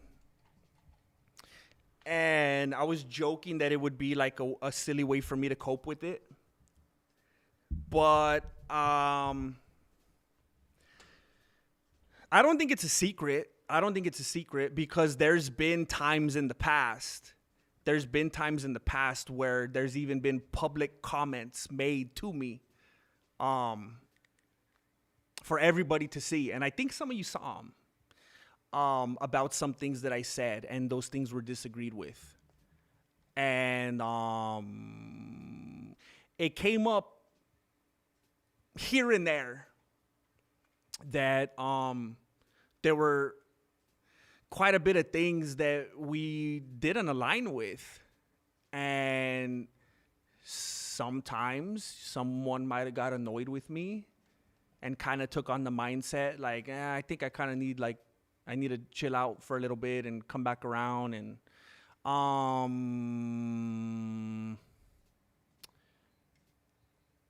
I found myself sometimes saying things and getting responded to like, oh, why are you like that?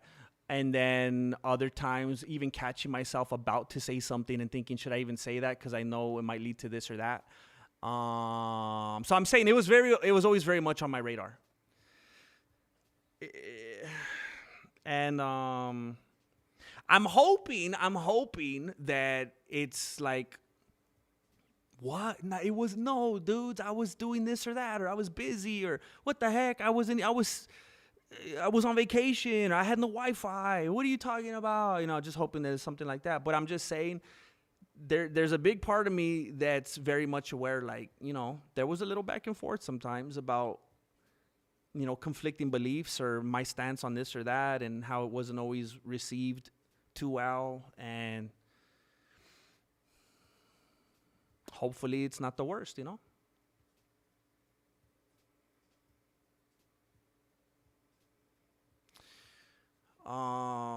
It definitely would definitely leave a hole, not a good one. War 4. We are family. I got 447746 with me. Thank you, man. War 4 has just blessed Steve Stemaka official. Thank you very much, War 4, for blessing people in the community, showing the love in here. The cochino wants me to kiss my tío Beto? Heck no, dude. Then he's going to call me like Sean Strickland, calling me inbred and whatnot.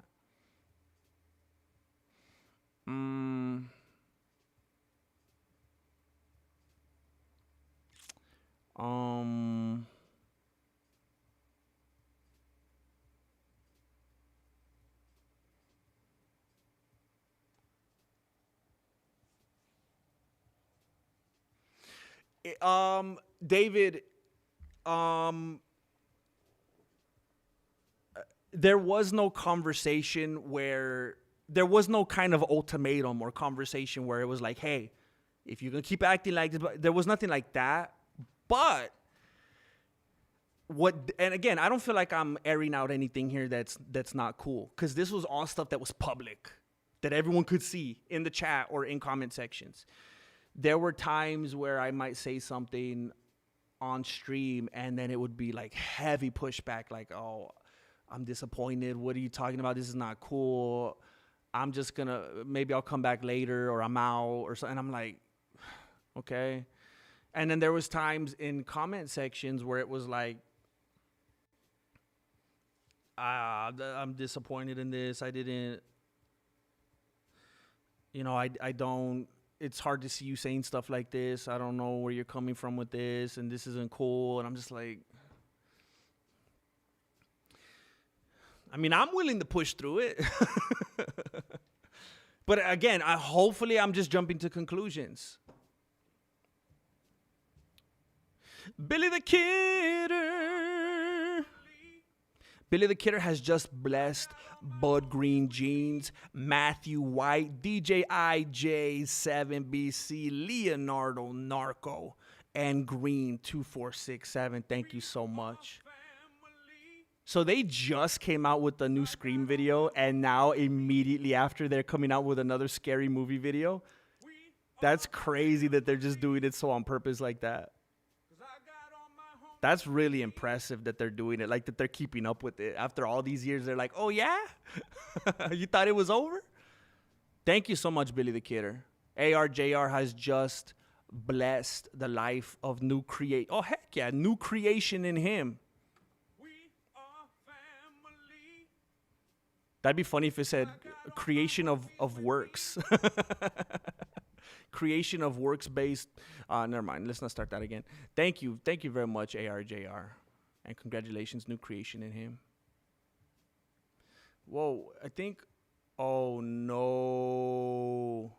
Is my mouse dying? Oh, no. Hopefully this is just... Oh, no. Hopefully, hold on. I'm getting paranoid.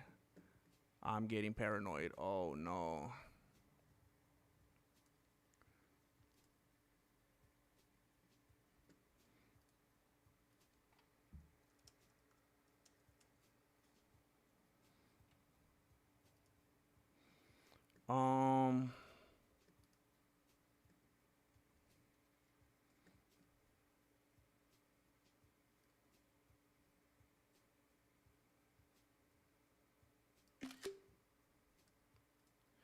Dude, am I still live? Remember last time it didn't take me down, but well, it did actually. My stream just went down. It was just gone, and I just had to start it all over again. I really need to think of a solution for this. That's a scary feeling.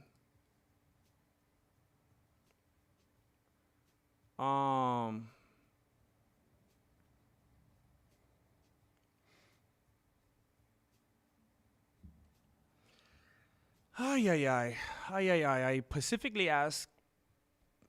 Okay.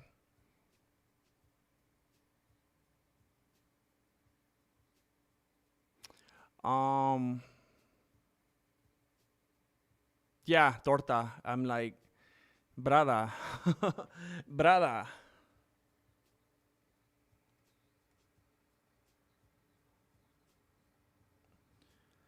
Just go to work, period.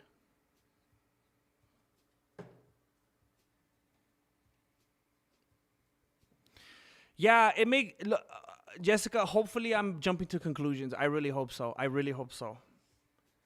For all I know, I'm being a little narcissist over here, and I'm making everything about myself. And maybe somebody's dealing with something in their own life, and it's not even nothing like that at all. Who knows? But I'm just saying,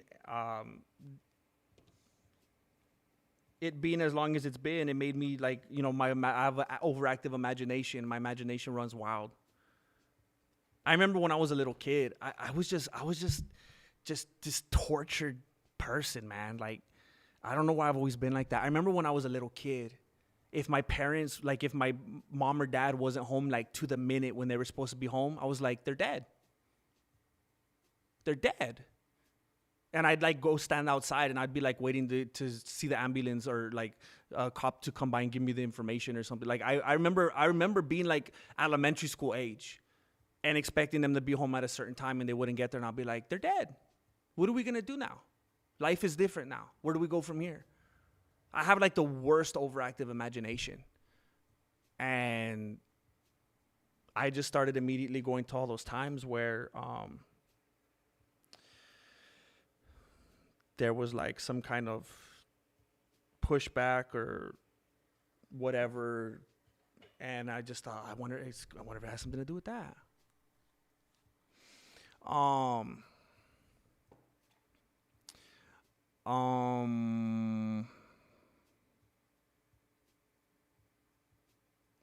Yeah, I didn't do it on purpose, Angel. I felt very conflicted about it.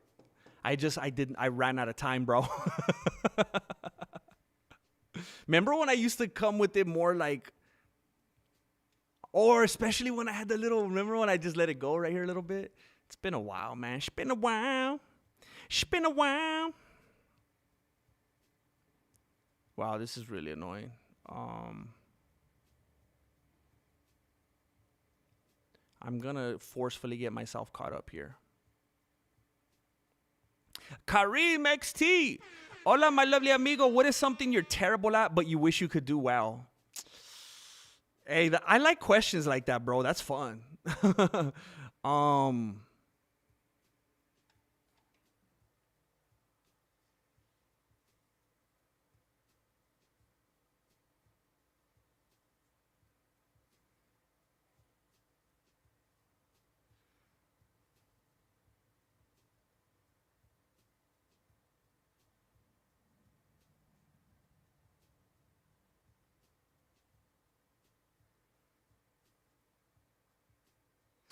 My schedule.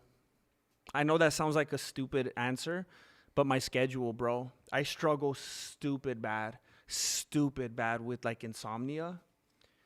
And me going to sleep as late as I do, it throws everything off. Like Marilena gets so upset with me when I'm not there.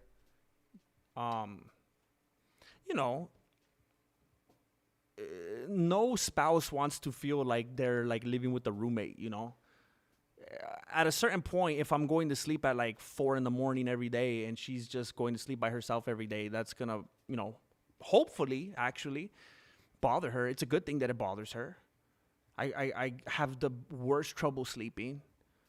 And then I either wake up when I'm supposed to.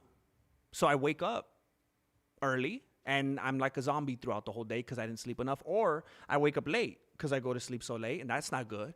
Because there was so much stuff I should have got done if I woke up on time, and now I'm super behind. Then I'm always playing catch up because either I'm dragging, I'm working slow, or I just didn't have enough time in the day. And now my work is going into dinner time, and now I'm not there helping out with dinner. I'm not being there to sit down with the family and have dinner. We're not having that unwinding time after school, after work, spending time together. I'm in here stressed out, trying to finish my upload. You know, when you normally be in there hanging out, sitting around with family, sitting on the couch, talking, spending some time together, sharing stories, having moments together. I'm stressed out. I'm trying to figure out what I'm making content about the next day. I'm trying to finish editing something, trying to work on a thumbnail. I go in there. Marilena's kind of stressed out because I wasn't there. I wasn't present. I wasn't able to help her out with stuff. She's got the kids trying to pull her in different directions. And then I'm stressed out. I'm like, oh, you're stressed out? You think you're stressed out? I'm stressed out. And it just never stops, man. I wish I could be more organized. I wish I could have a better schedule. But I think I got like a crazy like ADD mind or something like that. And it just makes it impossible for me to like ever be on time for anything, to ever be organized, to ever be where I'm supposed to be at when I'm supposed to be there. I'm just always behind. It throws everything into chaos, man. I appreciate that though, Kareem.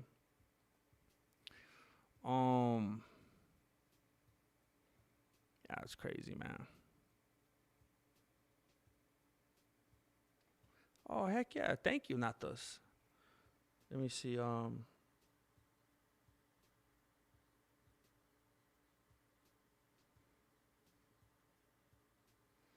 There's a couple people that just donated right now. You better believe I'm going to call this fight, by the way. Leon Enriquez just slapped down 12.34. 1, 2, 3, 4, 12 big ones and 34 little ones in the PayPal. He says, wish it could be more. I'm very moved by your humanity. All the love, GM. Hey, that's a beautiful thing to say, man. Thank you. Wish it could be more. I'm very moved by your humanity. All the love. I'm very moved by your beautiful comment, man. Thank you.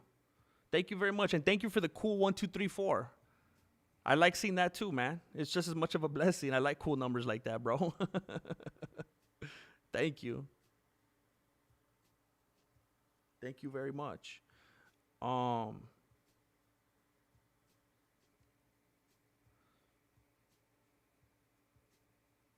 me make sure I understand this, by the way. Okay. Oh, dang. Joe Rogan just dead named Bobby Green. Can I say dead named Bobby Green, or by default would I have to say dead named King Green? I don't know how that works. I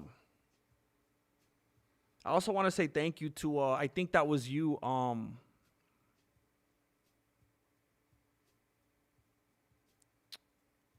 Where were you at?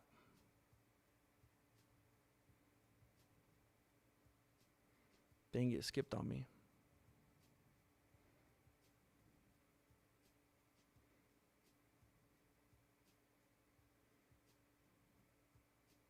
Thank you, Andres. You're very kind, bro.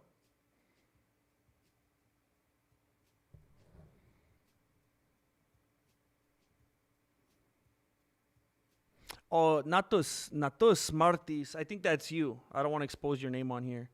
But thank you for slapping down. It's translating it in a format that I don't really understand. I don't know if you're from a different place. I think it's around $5. Thank you. Thank you very much, man. Thank you. Thank you for contributing. It really means a lot, man. People being generous like you help me put out content during the week. I appreciate you. Both of these dudes are 39. They both have the same reach, 71 inches.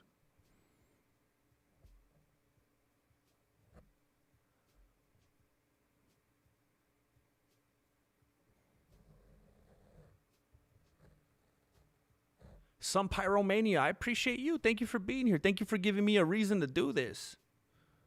Yeah, I believe he legally changed it, right? Like it's 100%. He's barely legal. I think he just did it recently, right? You better believe I'm going to call this. I'm going to call this fight, and some of you were going to be like, dang, I miss the days when he used to just talk to us and ignore the fights. Jay Smith is going to be like, dang, I took it for granted when he would just talk about like faith and stuff in the Crusades. You're good, man. You're good, Nato Smarties. You're good, bro. I'm happy for your friendship and you being here in this community, bro. Thank you.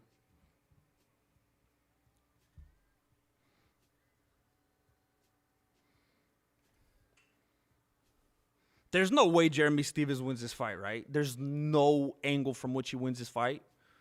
He missed weight by 4 pounds? I didn't watch the whole weigh-ins thing. I didn't even see that one.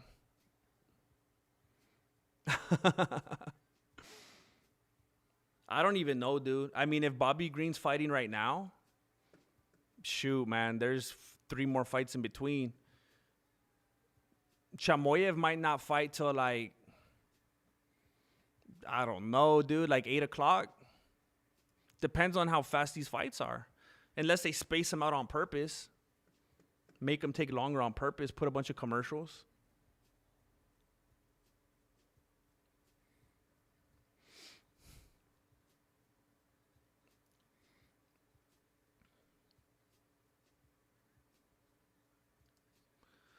All right, here we go.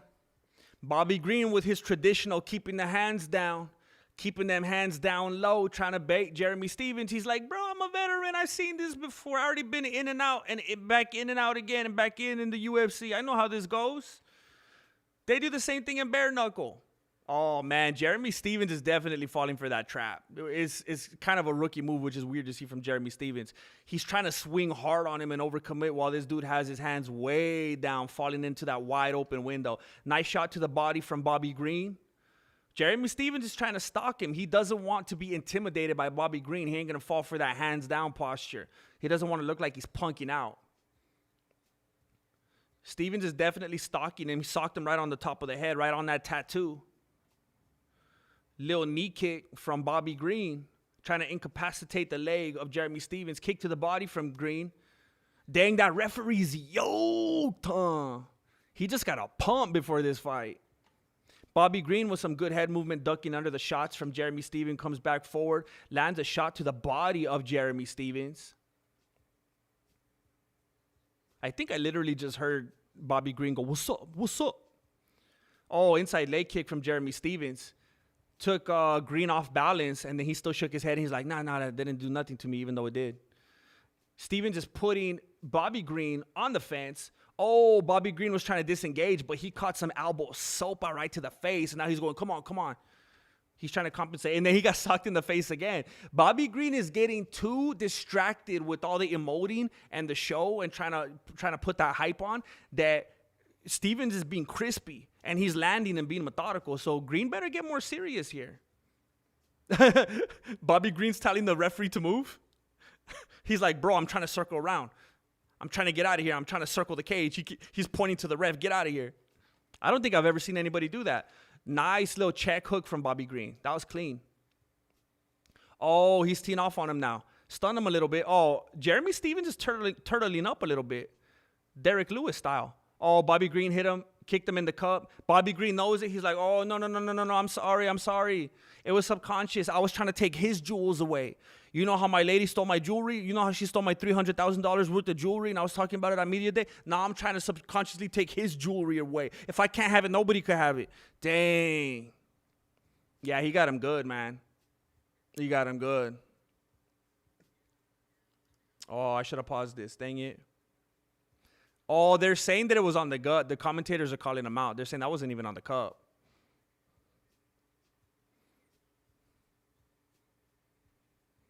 Okay, now they're saying he got it a little bit.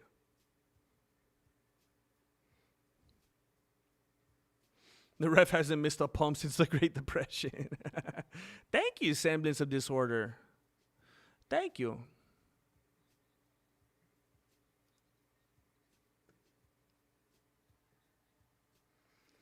Yeah, you never know. Maybe Jeremy kind of had his stuff a little bit tucked up, you know? You don't know where stuff lands, you know?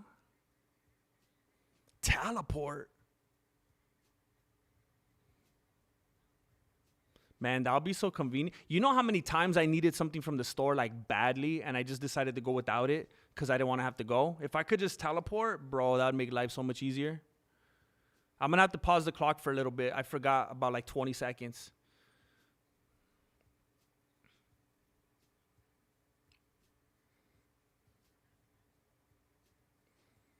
Little kick to the midsection from Bobby Green. He's attacking the knee again. He wants to destroy the legs of Jeremy Stephens. He's saying, I don't want you promotion hopping anymore. I want you to retire and stay home. Stephens threw big and overcommitted on Green. Green took advantage of the position and took him down. He dipped under that arm and changed levels on him, took him down, and now he's grounding and pounding. Stephens isn't really, he has his hands up. He's not going out or anything. The lows aren't landing. The blows aren't landing in a way that he's like going out or anything. But if that ref wants to be crazy, he could stop it because the shots are landing. It's just he's not going out of consciousness or anything like that, but he is taking shots. Green is landing some elbows. They're in close quarters. He's not really bringing them up 12-6 style. They're some people refer to them as like obscure elbows, like little upward elbows.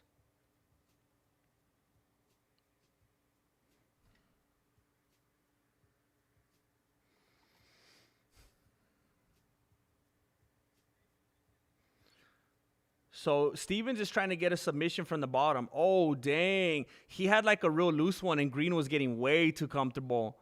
He's kind of showing off a little bit, but then Stephens got it tighter, and Green got nervous, and then he started getting serious right away. So Green's going to the top. He was trying to mount him for a moment, throw some ground and pound down. Stephens is trying to fight. Oh, he just gave Green the back. I don't really... No way. No way. You're going to go out like this to Green? No way. Well, I was right. At the last second, I said there's no way Stephens beats him. But Green, he takes too many chances, man. I guess you could fight people like Jeremy Stevens with your hands down like that. But he was getting hit with so many clean shots by Stevens that were looking kind of crispy. If that was someone with bigger hands, dude.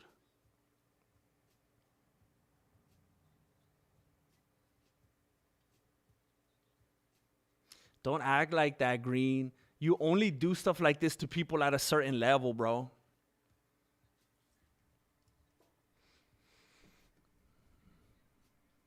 I showed your dojo lesson video with Flaco to a Mexican coworker, and we were laughing so much that we watched it 2 times. You got a new sub that day. Thank you, man. Hey, stay tuned, bro. Hey. Maybe not today, maybe not tomorrow, and maybe not the next month. Pero at some point down the road, at some point in history, it's possible that you will see Flaco again. Thank you, Leon.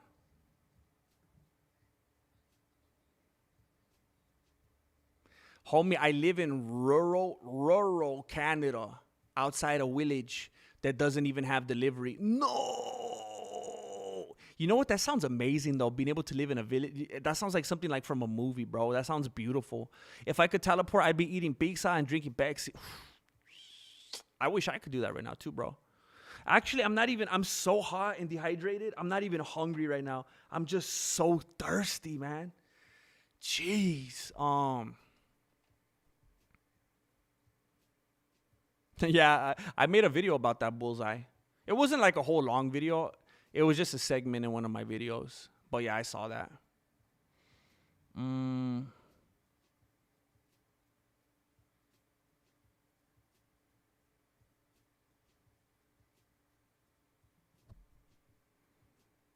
Thank you, Uber. Uber cool.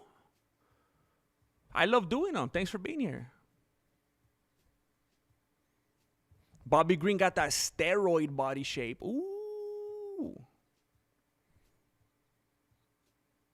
I didn't notice that, Jay Smith. Have you guys seen how sketchy it looked? Yeah,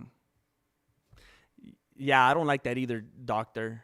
I hate it when people want to do that. I hate using it. What the heck was I going to say? That footage, I think it was when Derek Lewis fought Waldo Acosta. Didn't it look, is that the one that looked all sketchy? Where it looks like Waldo barely like scratched his nose, and then Lewis was like, "Oh, am I supposed to fall down now?" It looks so weird.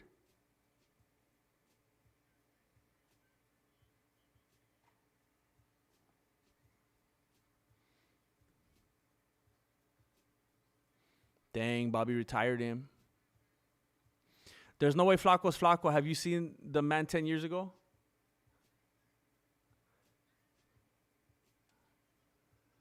Bobby Green is talking to Hunter and Dana. He's calling them out on the mic.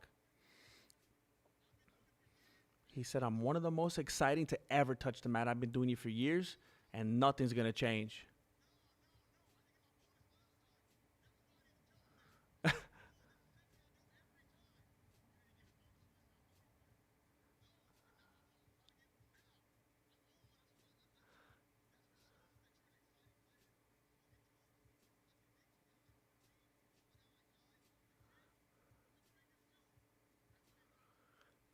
Bobby Green wanted to go yell at Hunter and Dana and say, "I'm the most exciting. I'm one of the most exciting fighters on the mat. People want to see me." And Joe Rogan's like, why'd you feel the need to say that? He said, "Because I didn't get my bonus last time. And now look at the kind of performance I put on. I want a bonus now, too. I need that money. My girl stole my jewels." What did he say? I got to rewind that a little bit. What did he say?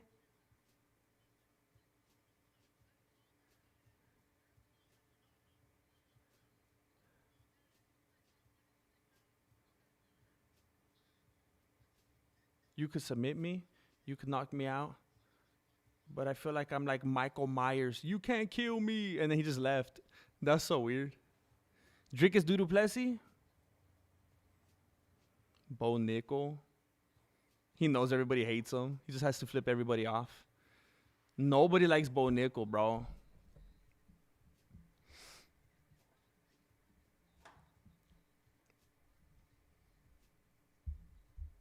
Is there anybody here that likes Bo Nickel, like as a person?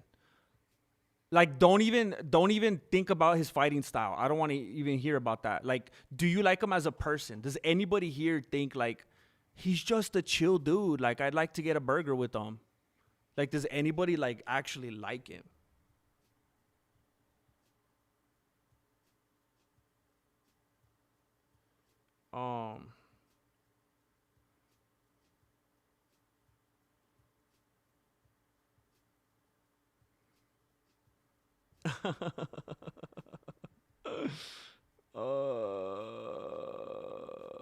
Look at this. The official prima of the Mexican martial arts. The official prima of the Mexican martial arts in here actually being like flexing the role of a prima, saying, Primo, take a break, please. Go get something to snack on. Trust me, we don't mind. If you eat and drink, it makes it feel more like a hangout. You know what? I'm not going to disrespect Marloca. I think I'm going to go get something. I feel like I'm going to pass out in here. I'm so thirsty. I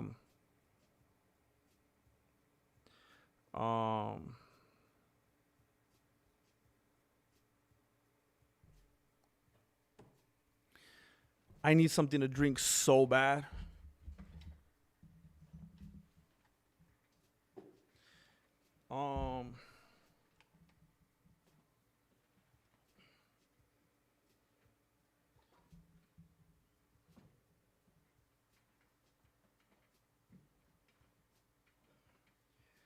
Okay, please talk amongst yourselves till I come back right now. It shouldn't be too long.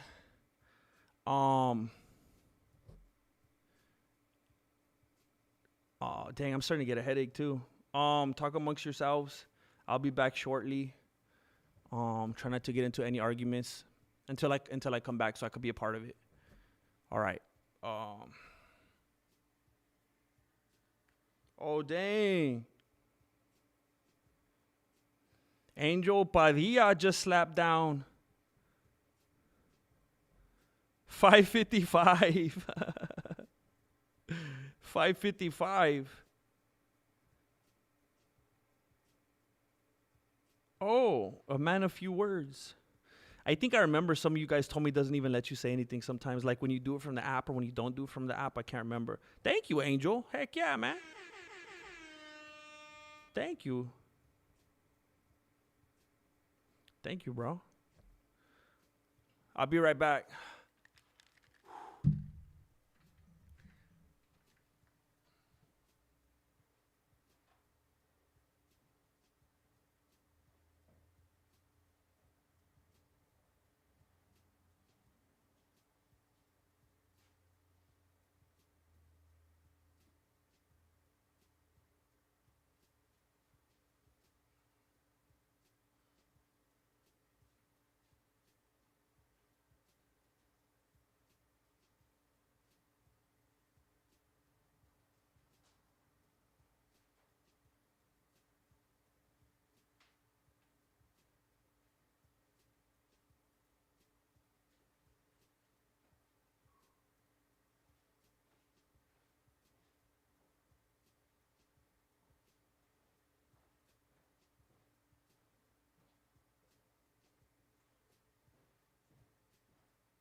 What the?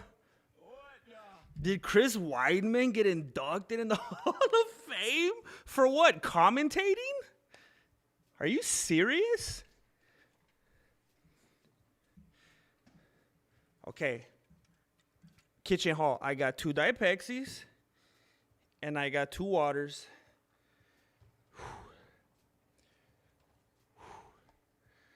Oh boy. What did he get inducted for? Was it like for breaking Anderson Silva's leg or what?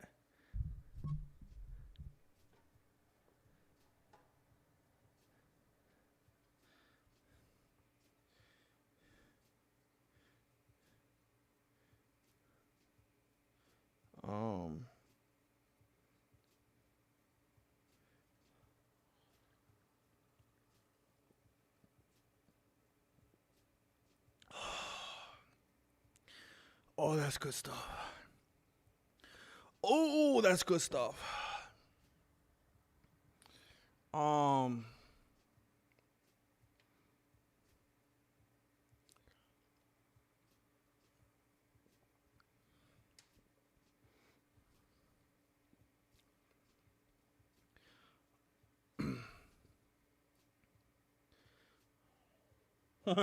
That'd be funny if he popped that one. That's my boy.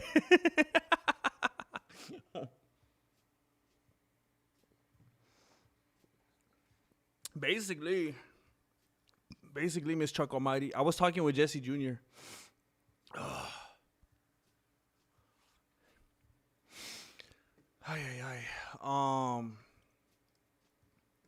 Sean Brady, Joaquin Buckley.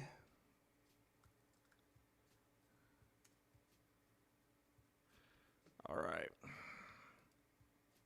Man, I remember a while back when Sean Brady was on this little run and he looked like he was the truth, bro.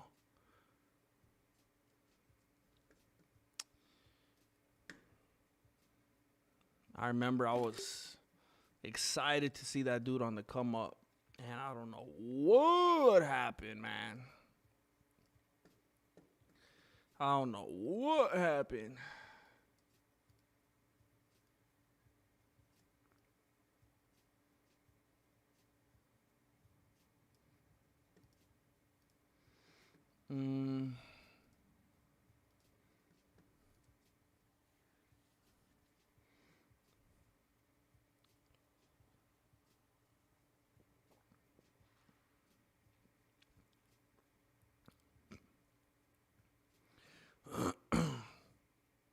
Weidman does seem like really likable, honestly. If I'm like, you know, not trying to clown on him or anything, he seems like the nicest dude. And he did bounce back. So imagine if Tomas Aspinall could be more like Weidman. Tomas Aspinall would have come back and done like 5 fights already. So that is respectable. Yeah, the UFC hands out the Hall of Fames like Kill Tony hands out the golden ticket sometimes, you know? Ginger's beer, can we get a crying DC emoji? Never, bro. I love DC, bro, even though he steals my intellectual property from time to time. And sometimes he frustrates me because he's a company man. I love that dude. I don't like when people make fun of DC crying, bro. Who else do you want to see crying? Should we get Sean Strickland crying?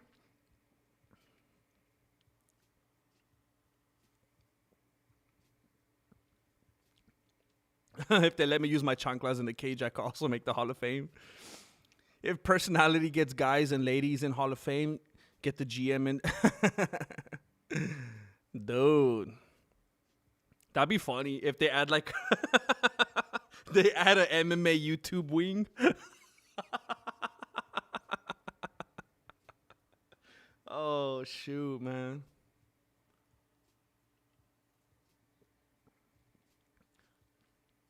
I agree with that too, bro. I'm not one of these dudes that's like, you should never show emotions. You should never cry. That makes you weak. I know it kind of sounds like that if I bring up Strickland crying on the Theo Von thing. But I only said that in defense of DC. Because I don't think there's anything wrong with DC crying. I defend him, bro. I defend him. Yeah, Torta. Ethan Ewing and Mike Mallock. I don't know if they have tear ducts, bro. Ginger's Beer, John Jones, and DC crying, please. Both of them. It's like a duo. We're not that old. We're older. That's good. Get a Tony face kick emoji. See, that's something I could get behind. That's Jesus cried. That's good. His broken English with the daggies are the best. I know, dude. I know. Jones is trying to bite off his style. Jones is doing that now with the Russian dudes. I don't think it's possible, Rico. If personality gets you in, Dustin Poirier is out. Hey, you know what surprised me so much, man? It went totally against the narrative. It went against everything I know, Angel. Dustin Poirier came on a Kill Tony episode. And he cracked some good jokes, man. Off the beanie and everything. It was like improv. He just cracked he had everyone cracking up, man. He did pretty good on there. I was shocked, dude.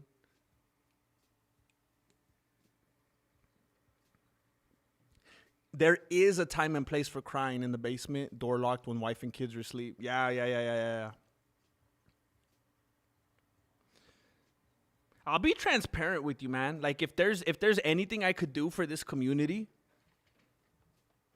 if there's any way that I could like be raw with you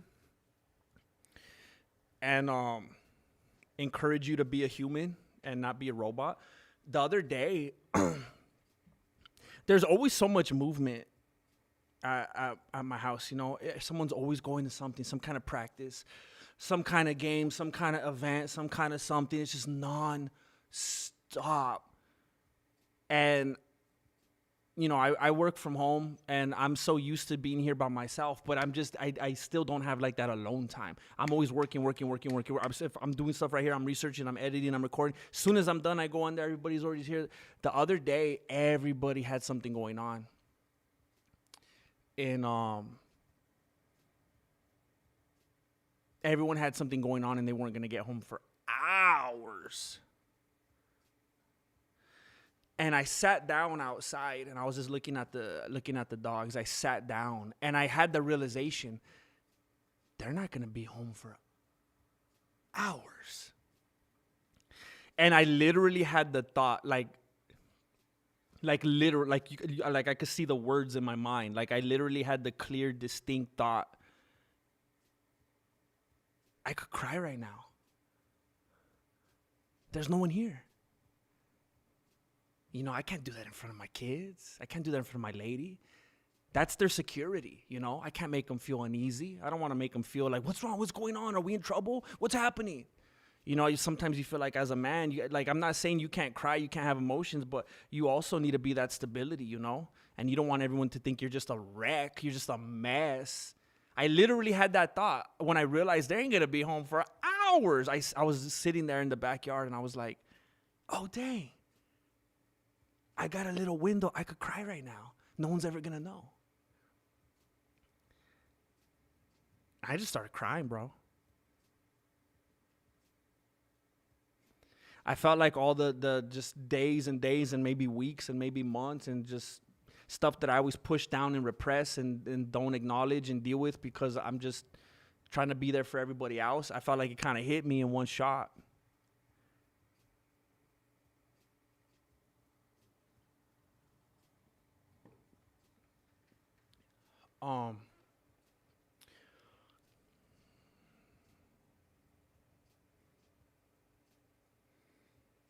Felt kind of good, man. It's not good to just push everything down and think you're a macho man, you know, because all it does is make it worse.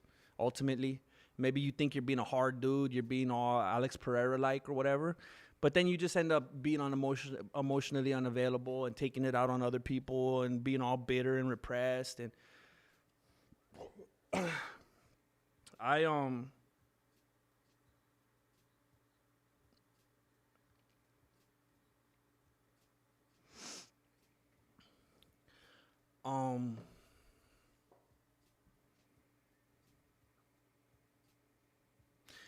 know.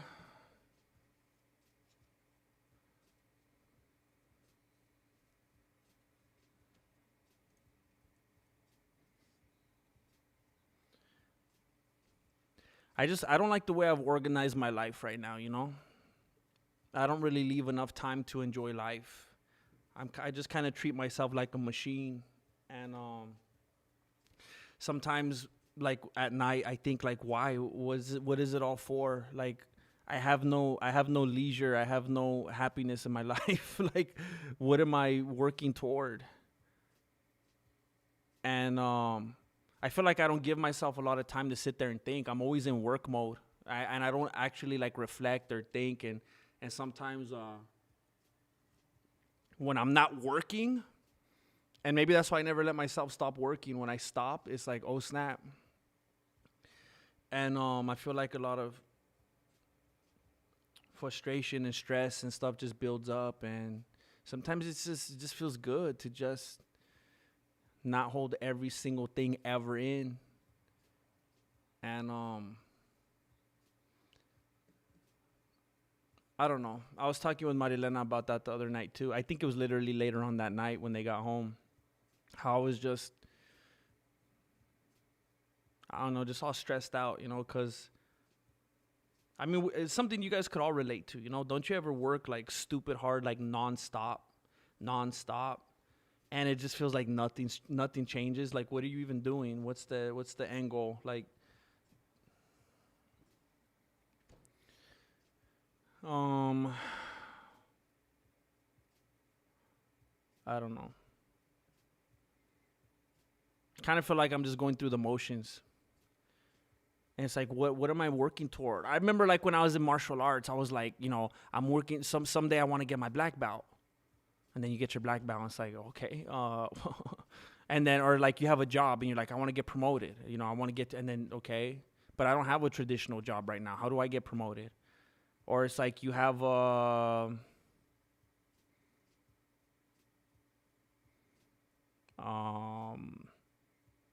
back when you're a kid and you're playing sports, I want to get this position. I want to be a starter. I want to win the Valley Championship. I want to win whatever.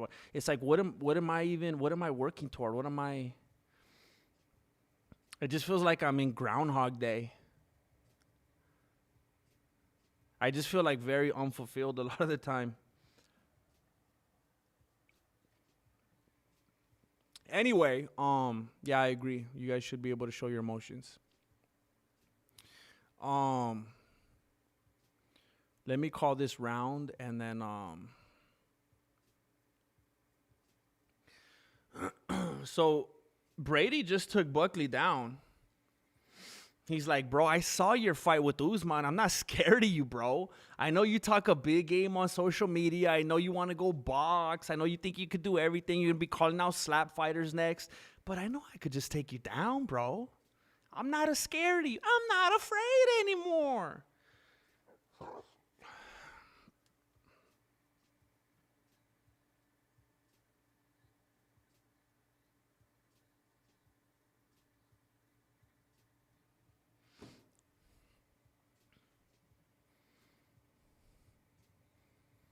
Oh, yeah, Sean Brady took this dude down right in front of his coach, giving him that front row view.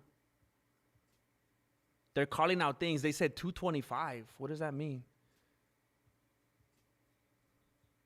He said, do whatever you want there. Do whatever you want there. He's playing with them now. This ain't Twitter. This ain't Twitter, Buckley. This is real life, bro. Sean Brady's just teeing off on him from he put him on Mount Hushmore. He said, shh. He put that dude on Mount Hushmore. I like that, man. I got to use that. Mount Hushmore. I got to text that to myself.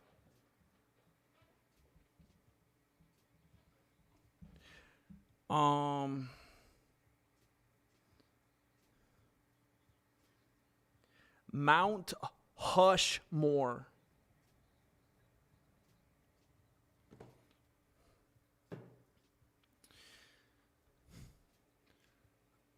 The crowd is booing because I think everybody thought that Buckley was gonna maybe like make an exciting striking match, and he's getting incapacitated. He's looking more like Joaquin Stockley.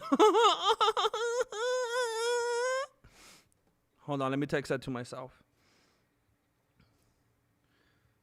Joaquin Buckley? Huh, more like Joaquin Stuckley. I don't know. I think maybe that's a dad joke. I don't know. I like it though.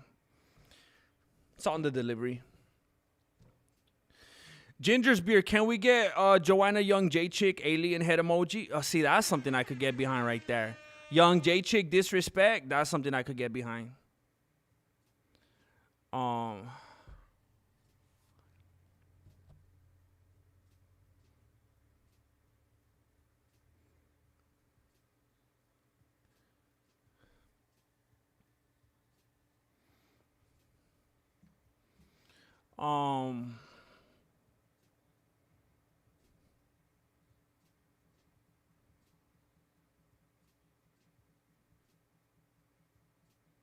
Mike Lang, I don't know if you already did, bro, but it was beautiful to have you here while we did, bro. I appreciate you so much.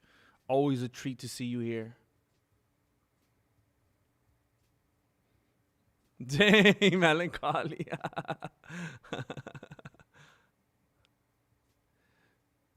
Yeah, I just always feel so like suppressed, dude. I'm just always.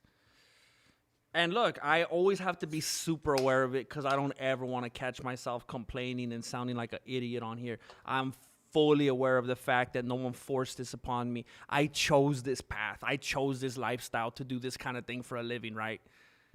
It's hard sometimes because you never know where the means for your bills is coming from one day to the next. It could be terrifying, but I chose this. I can't complain about that. But since I'm here, it is hard. It is difficult. It is scary. It can turn you into a workaholic. It can mess with your head. You are refreshing YouTube Studio 1 gajillion times a day. It is pathetic. But sometimes it's like I just need to feel something, you know? Oh, attempted kick to the head from Sean Brady, straight from coming out of his corner. That was interesting. I mean, it didn't land, and it was very sloppy. Maybe he was just trying to mix it up a little bit. Immediately goes for the takedown, and Joaquin is doing everything he can to fight it. But it ain't enough. And Buckley is down.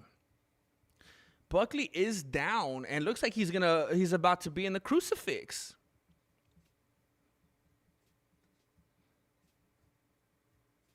Dang, torta. I've seen my husband cry 3 times in our 12 years together. His stepdad called him son during his vows and holding his infant son. That's beautiful, but that is how it happens. That is how it happens, you know. You better believe he's crying other times in between. I'm sure you know it. Trying to be strong for you and the family, you know. And I know there's a lot of people that don't like that mindset. Like, you shouldn't be like that. You should let your people know that you're available and you have feelings and you're not a robot. But at the same, it's like, yeah, I get it in theory. But at the same time, it's also like it's your responsibility to provide a level of security and stability for them. And you don't want them to think you're just this nervous wreck that's just broken and just a mess, you know. You could be vulnerable. You could, open up and, be a human, but, it's a balance.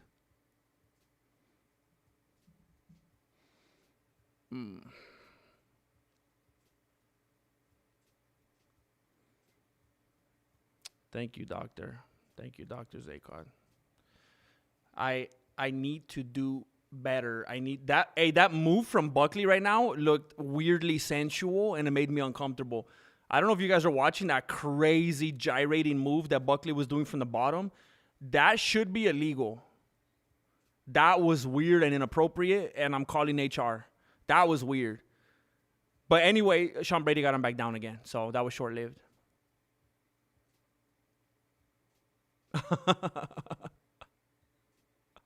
Hey, why is that my fault, Chihuahua? I remember when I was a kid, Another kid told me I cried like an adult. What the heck? What does that even mean? You cry like a grown-up. What the heck? He's like, that's going to haunt me for the rest of my life. That's so weird. EHMT. EHMT 19. EHMT. Thank you, man. Victory. You watch Entourage? Victory. Thank you. Thank you, EHMT. I appreciate that. Oh, look at that hippo showing me his booty. That pantsless hippo. Thank you.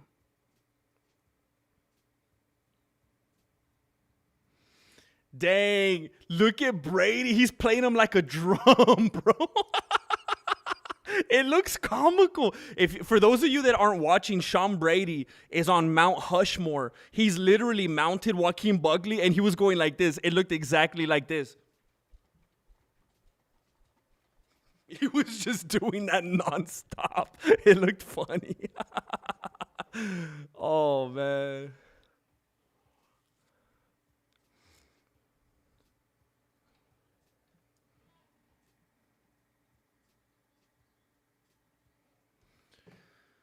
GM, it takes guts and strong intuition to follow a life path that your own family isn't sure about, but you are a born entertainer. Oh, thank you, dude. That's very nice of you. Yeah, it's scary, man. Look, Marilena gets, she gets scared. She gets concerned.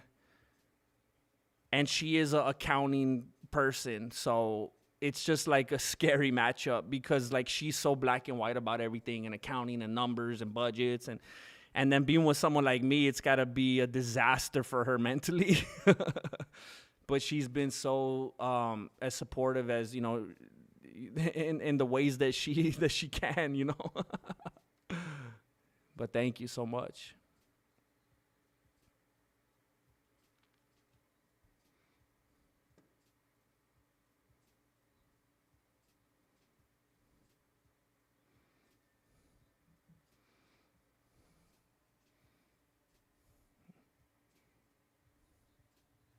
Yeah,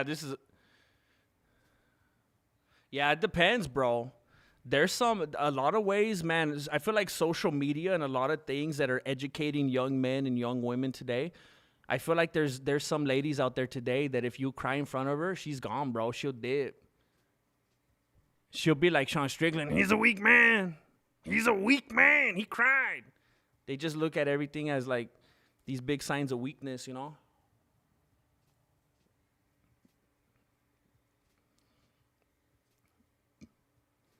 This is a clinic I want position. You don't want to be in an MMA fight.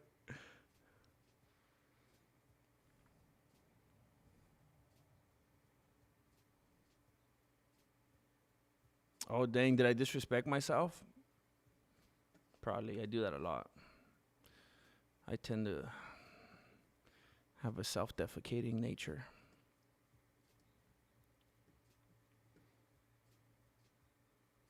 I'm the female in the relationship.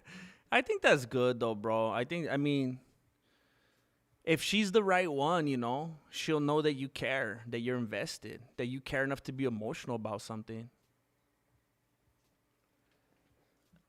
I think John Anik just referred to them as Donkey Kong punches.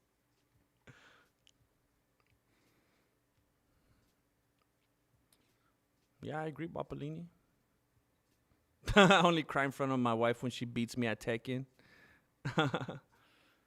Buckley's down again, man. Buckley's down on his back early in the round, and I don't think there's any way he could go from this. Sean Brady has landed 4+ takedowns in 6 UFC fights.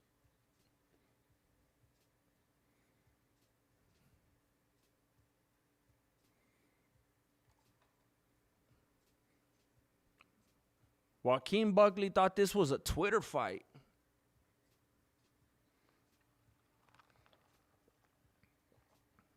Dude brought a keyboard to an MMA fight.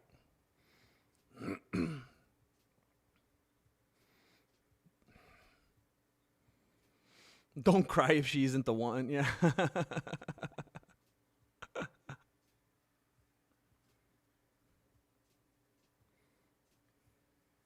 Dude, my shirt feels like it's soaked.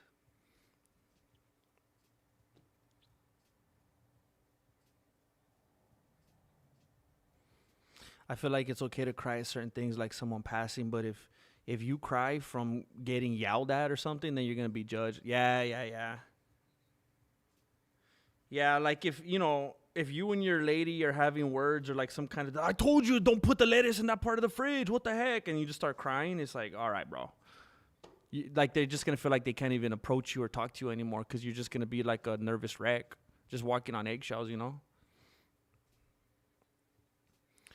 Dang, Joaquin Buckley is just, he's not going anywhere, man. I know, JG, it's weird, dude. I'm turning over a new leaf. He thought a tweet would get him off the ground.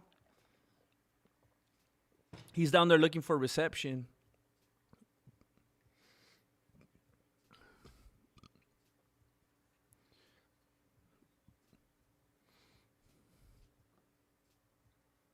No spam Marino in the Chatterino.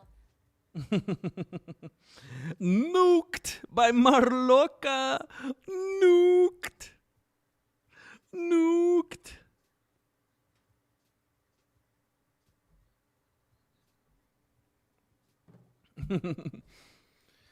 Oh.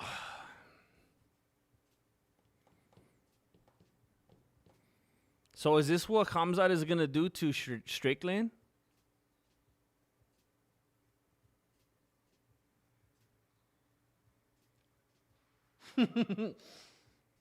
Gaddafi.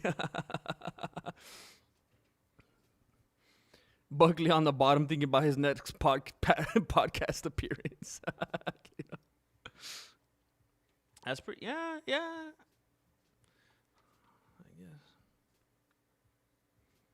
guess. Yeah, don't judge. I just touched a sensitive subject.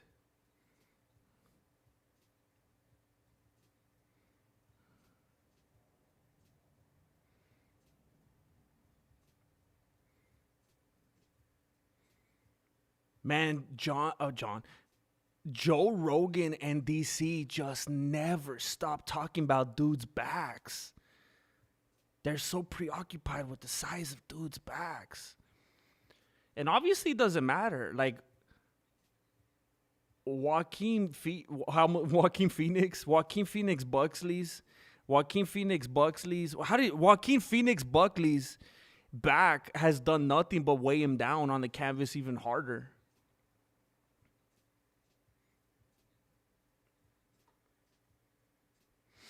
Oh, DC and Joe Rogan are trying to encourage Sean Brady to throw a 12-6 elbow. Man, he's just beating him like a drum, man. This is crazy.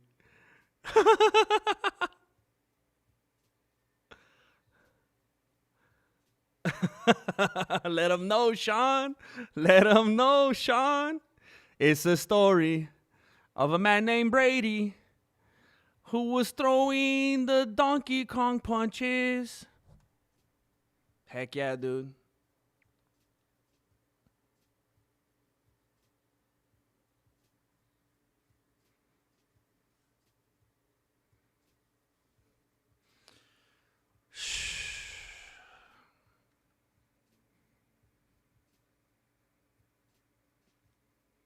I'm sorry to hear that, Hugo.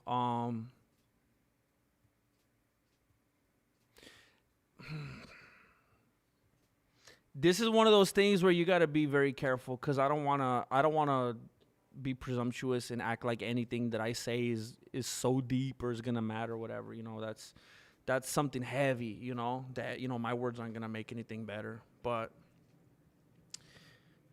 for what it's worth,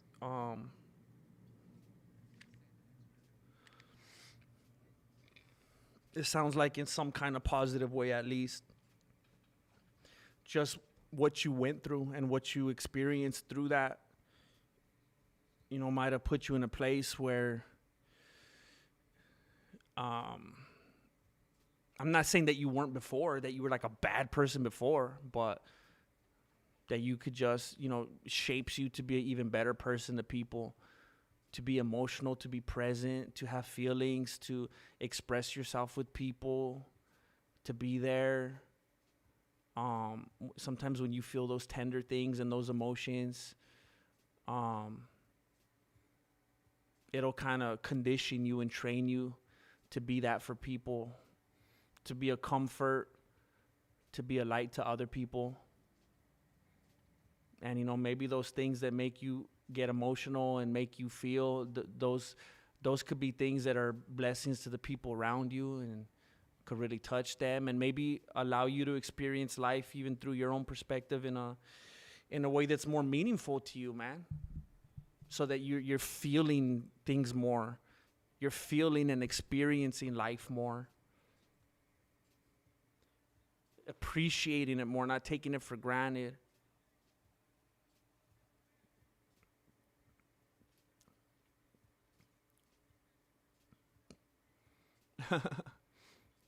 He's saying even Usman couldn't hold him down the way I did. That's kind of a funny flex, though.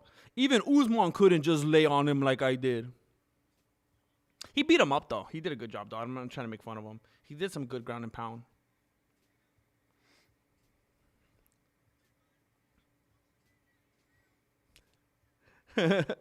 Sean Brady goes, social media ain't real. Heck yeah.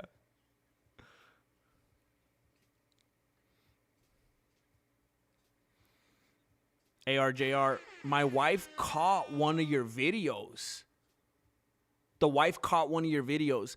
She's like, I don't know. He was talking about some guy shaving his cheeks.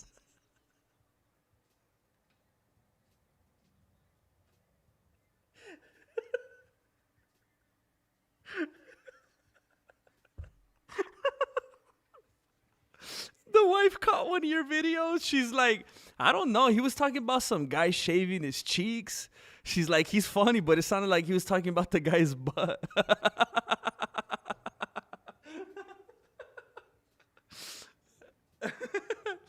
Let me show you Jersey Shorecast. They're still alive? You know what? Let me see.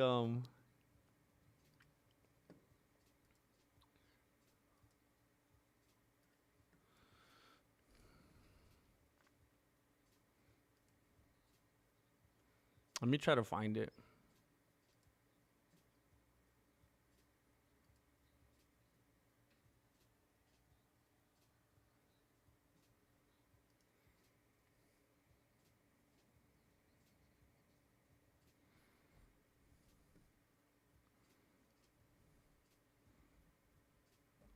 What ethnicity was that lady by Charles Oliveira? I couldn't even make out what I was looking at. She looked very interesting.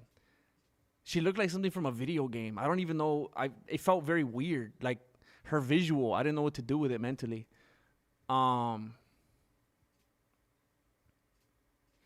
Okay, this is the one. This is the one that you saw. Hold on. Let me remind myself what it said. This is the video that, so finally ARJR's lady saw one of my videos, and this is the impression that she had of me. Oh,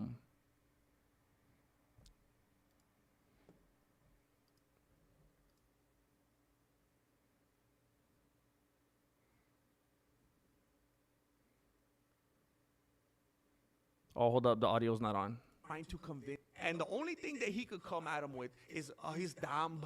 He's a dumb guy. He's immature. He's like a kid. Wait, this isn't it. Maybe Tapuera didn't start shaving his butt cheeks until he had those last 3 knockouts. Because if I had to guess, I would say that dude definitely wasn't shaving his butt cheeks when he fought Josh Emmett. Or maybe he would have been able to put him away. But some people do some strange things, some strange sacrificial things. Now I remember. I remember when I was in high school, I had these couple of homies. I went out to the car real quick to grab a controller. And then when I went back inside the pad, 2 of my homies were sitting on the couch. And they were kissing, bro. I walked in and I saw these 2 homies kissing. And I was like, what are you doing? And they said, it's because it helps us swim faster.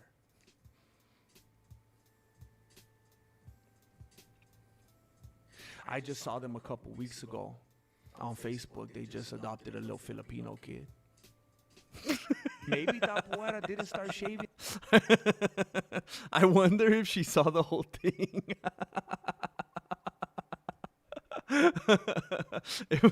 It would have been amazing if she was like, I think he was talking about some guy's butt and a Filipino kid. Or a Filipino kid's butt. Oh, dang.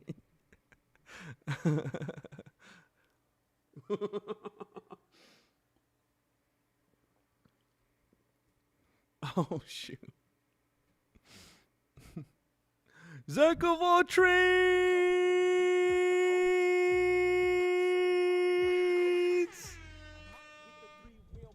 Heck yeah. Sipping on this green tea potion.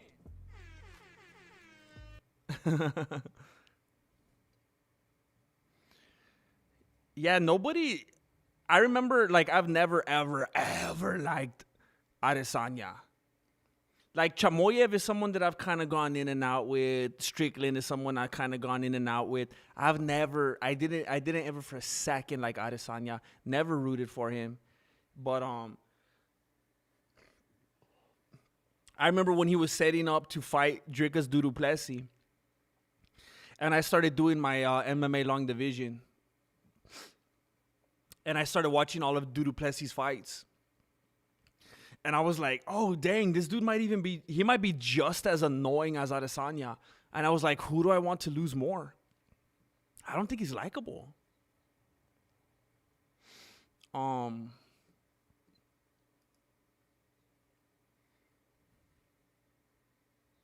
Let's go, Waldo. Let's go. Let's go. Let's go, Waldo. You know where Volkov messed up? You know where he messed up? When he said, where's Waldo? That was the biggest mistake of his life, when he said, where's Waldo? You done asked the wrong question. You done asked the wrong question.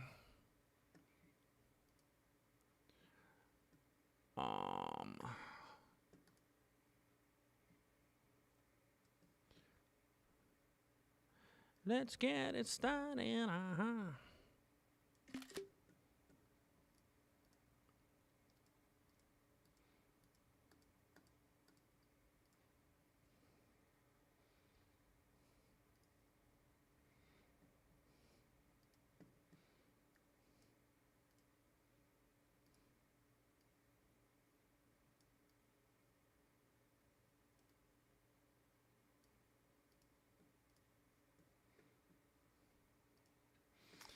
All right. Ginger's beer. Thank you for laughing at adoption. Jesus approves. Wait, what? Who is laughing at adoption? When were we even talking about adoption?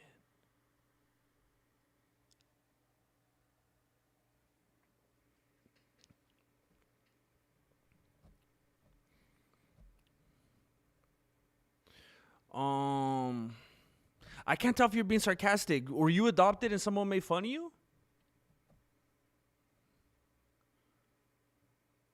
Ariel. He does look like Ariel.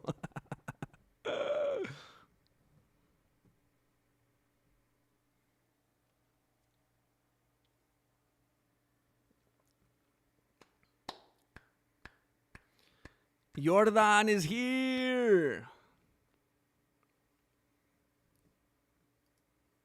Uh-oh. Shoot.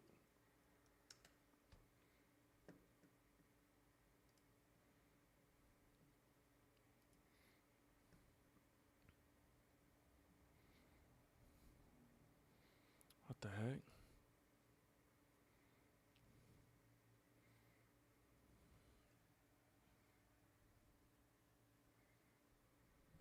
I still haven't watched Landman. Oh, he's taking jabs at you. Wait, why?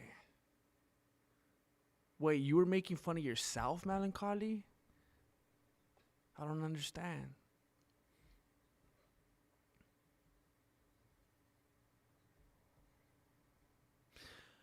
I've accepted my fate, Alvin. I've accepted my fate. I just do the best with what I got, you know. I appreciate you though. ARJR721 has absolutely blessed. Sebastian Parkhouse, DJ Gabby, Team Dini. Where can we speak? That reminds me of that song. Can we just talk? Can we just talk? Where can we speak? Zayn Sheik.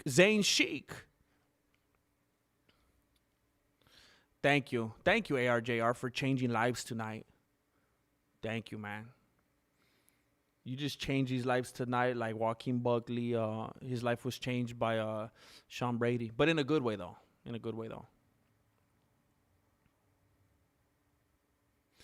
Wait. But Melancholy, I'm not saying this incorrectly, right? You were adopted, right? Does Ginger Beers know that you were adopted, Melancholy? Like, can't someone that's adopted make fun of themselves? I don't understand, man. I don't understand. I feel like I'm out of the loop.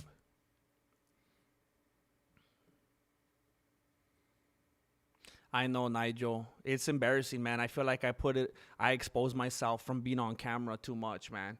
My memory. It's scary, dude. One day I'm going to get on here and I'm going to be like, hey, what's my name? Who am I? Hey, what's up, everybody? I'm MMA Joey. Welcome back to MMA Joey. You guys are going to be like, you're not Joey. You're not Joey. Who am I? Hey, what's up, everybody? I'm Nina Drama. My name is Nina Drama. That's not your name. No spam Marino in the Chatterino.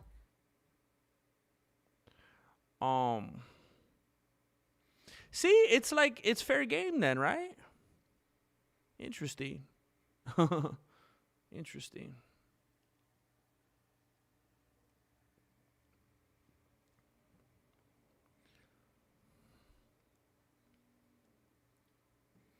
Heartless was adopted too.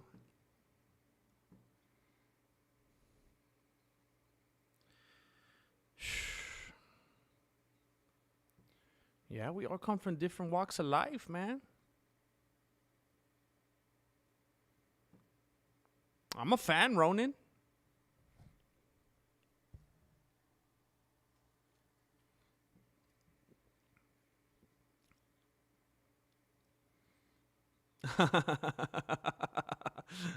Jay. Oh, Jay. Your fingers could have fingertips, but your toes don't have toe tips, but you could tiptoe. That's good, man. Ginger's Beer says, I can't have emotions when drunk. Y'all are Judases. I'm just playing, bro. I can't a Ginger's Beer drink? Can a Ginger's Beer drink? I can't have emotions when drunk. Y'all are Judases. Oh, dang. That's a real thing? Oh, dang. I just thought Volkov was Patty for a split second. Yeah. He's the final form. It's perception. Jordan, I don't know what you're talking about, bro. What are you implying? What are you implicating? What are you implying?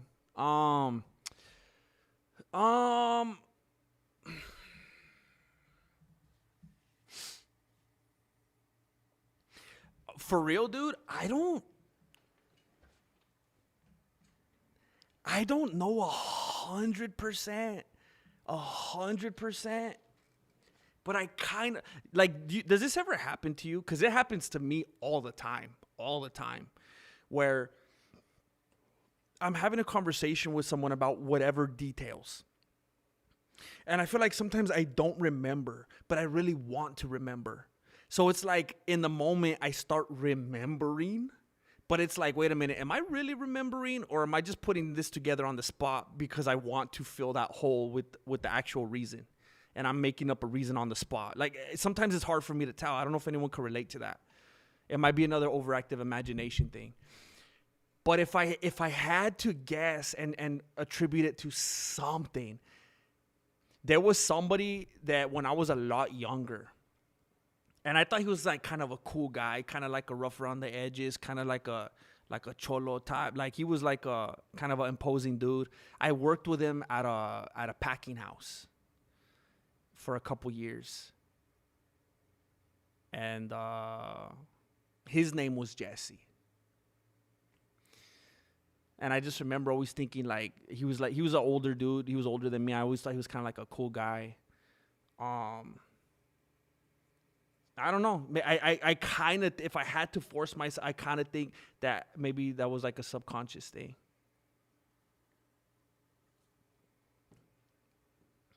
Because it had to be something, you know.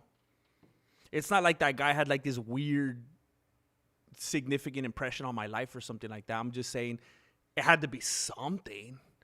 And just kind of remembering what kind of guy he was and the kind of way, cause like some of the things about him and characteristics, I kind of thought that might make sense. Ginger's Beer says, Poop. He says, do the Plessy.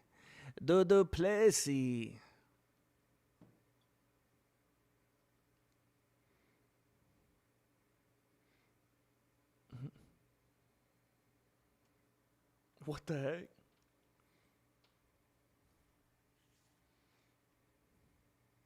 Angel Padilla, expose F, please. There are ladies present. Wait, what? What are we talking about? What? What the heck?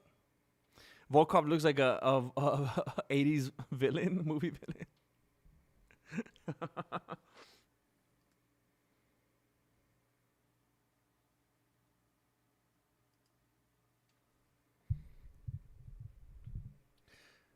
All right, here we go. Leg kick from Volkov. Dang, he's making Waldo look little.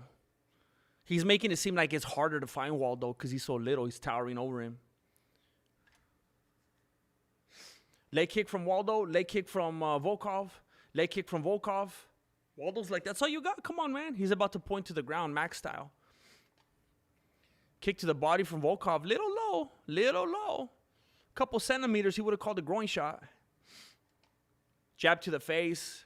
Inside leg kick from Volkov. Volkov kind of fights like a female tennis player. He's kind of doing some of that old school traditional karate type of. Every time he throws something, he goes us. It's not a good idea, man. It's too much of a like. It's literally a verbal telegraph. You don't want to. You almost have to do it like a half beat after the fact, or you're gonna telegraph it, bro.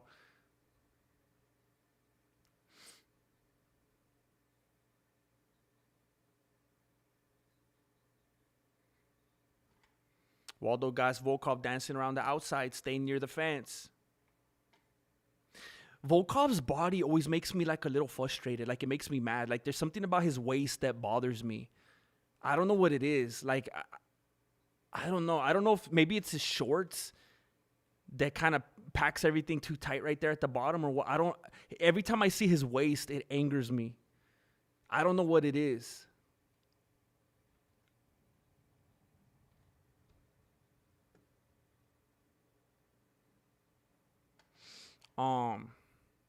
Tempted head kick from Volkov. The cop belt adds torque to their punches. Wait, is that what they call it when they got like some extra around the waist? Do they call it a cop belt? I've never heard that before.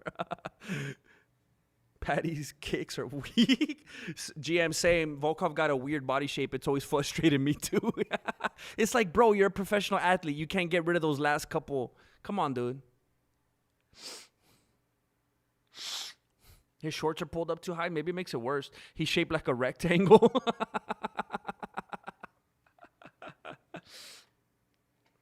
Oh, Waldo coming in with some big hands. Volkov's having to evade last second tight.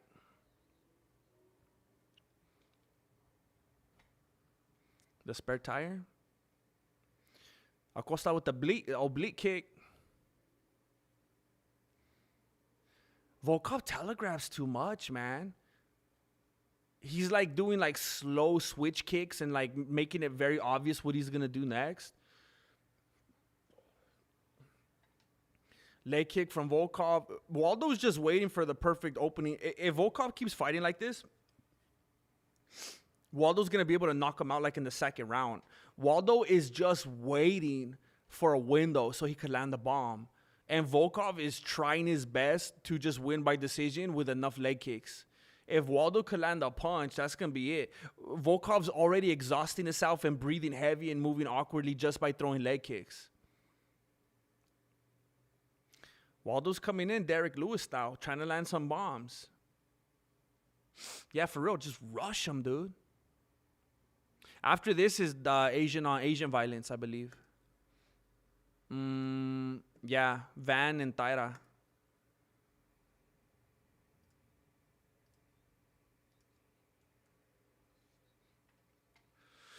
Oh,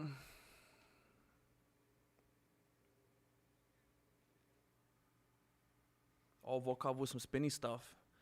Unsuccessful. Sneaky with it? You think he's going to catch him? Oh, big left hand from Costa follows up with the 1-2 after that. He's making that nose of Volkov pretty pink. Pretty pink.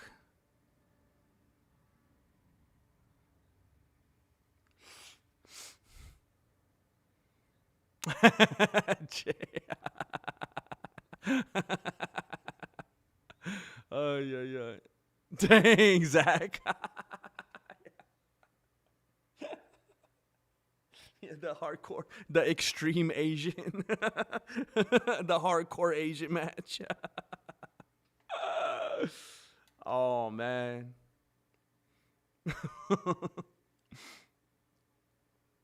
Hey, how come I don't see no punches in this video?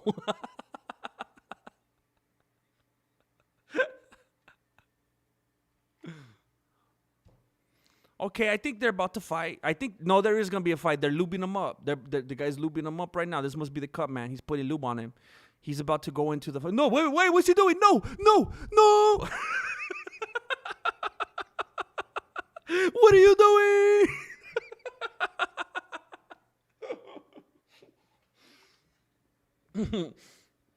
ARJR. Jim, why can't 11 be... Why can't 11 be 1-1? We have 21, 31, and so on. But why no 1-1? Does anyone know? Does anyone know? Was that another one? One? I said one again? Okay, we're overdoing it now. Jay Smith, do you have a response to this? That's funny. 21, 31, 40, 1-1. There's no excuse for that. That's actually a really good question. 1-1. That's a great question. And it's going to drive me crazy if there's no real answer to that. Oh, here we go.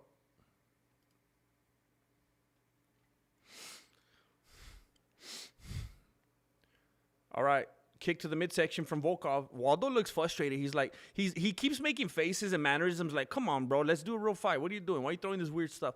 But let him do, like, hey, Waldo, if that's how you look at it, then like they said in the chat, bro, rush him then. If that's how you really feel, if you feel like he's not bringing it, if he's not going to bring the fight, then just do your thing, bro. Waldo throws a big overhand right. Volkov ducks under it, ties him up. He breaks out of it. Leg kick from Volkov.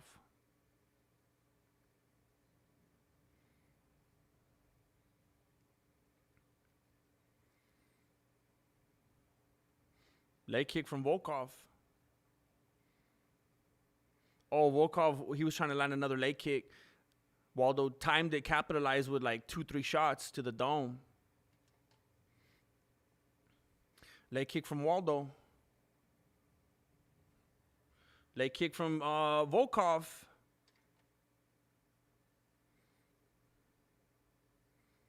Kick to the midsection. That looked dangerously close to the groin of Acosta. Volkov's own leg is super red, man. His knee's getting beat up by Waldo. Attempted head kick from Volkov. Waldo puts his guard up, comes forward with the 1-2, but Volkov stays backing up.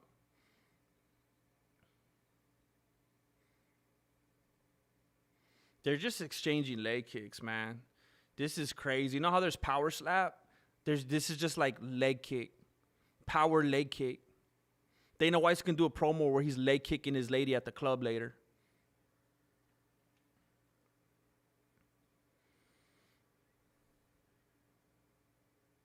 Hey, Zach Hughes, are you still here, bro? Oh, you know what? You might be right, Zach, because I've talked about that story a couple times. I wouldn't be surprised if I mixed it up, and one time it was hardcore. No, I think it was extreme both times. I don't know. I wonder if one time I ever, because I've told the story more than once, if maybe one time I did say hardcore.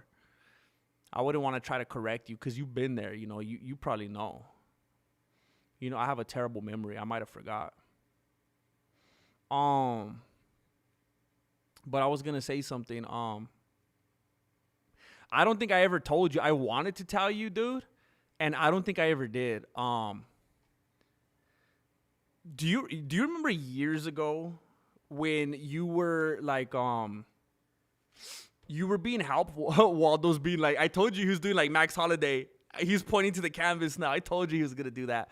Do you remember when you were telling me like you were trying to help me get out there and like network and stuff? Oh, Volkov connected, and now Waldo's getting wobbly, and he's saying, let's go. And now he's backing up to the cage. In the chat arena. You were trying to help me network. And you were like, hey, you should buy here, send an MMA shirt to, what's his dude's name? The ref that has the big beard that he always has to tuck into his shirt. You know who I'm talking about anyway. But, you were like, hey, you should send him a shirt. He seems like a cool guy. Maybe he'll wear it, or you know, he seems like a guy. I don't know if he was doing something at the time. Like he's a very approachable guy. Maybe he responds to fans or something like that. And do you remember being like, I don't know if that's gonna work out. I'll tell you why later, or I'm not sure if that's gonna make sense. Does that sound familiar at all? Ginger's beard, they should allow scratching like cat hands. I agree, dude. I think it should be like UFC 1. I think they should be able to do whatever they want. I think they should be able to hold on to the cage, knee to the groin, jump off the turnbuckle. I think they should be able to do all of that. Oh, head kick landed from Volkov right on the ear of Waldo. He's backing up now. Mike Beltran. There you go. He's Mexican. Oh, because he's Mexican. That one was a little racist, okay. But I'm just kidding. So I remember telling you like, oh, I don't know if that's gonna work. So here's the reason I remembered right now, and I thought, oh, it's a perfect opportunity to talk about it because it was so long ago. I don't really care about those dudes or if they hear or whatever at this point. Do you remember those dudes that started popping up and they were calling themselves like Cholo MMA, and they were just doing all this like cheesy stuff and I don't know, like they're not even doing like, they're just doing BJJ, but they're calling it Cholo MMA just because how they talk or whatever. I don't know. But do you remember those Cholo MMA guys?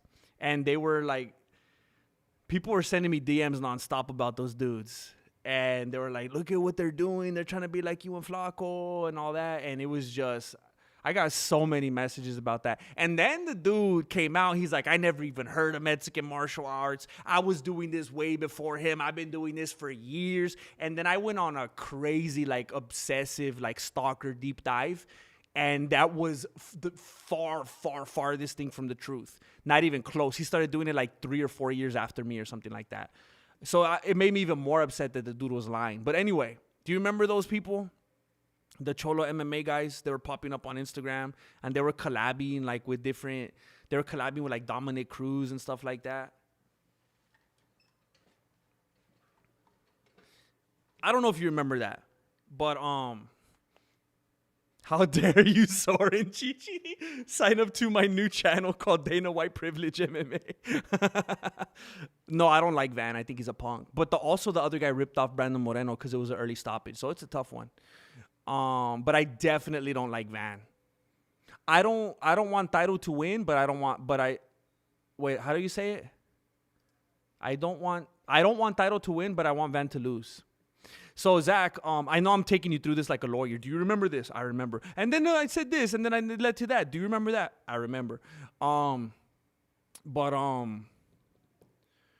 Anyway, so it turned out, because when I was doing all my research, I came across the knowledge that, one of those guys from that Cholo MMA is Mike Beltran's, I think, cousin. It was some kind of relation. It was either like nephew or cousin or something. I think it was cousin. Those guys did a collab with Mike Beltran.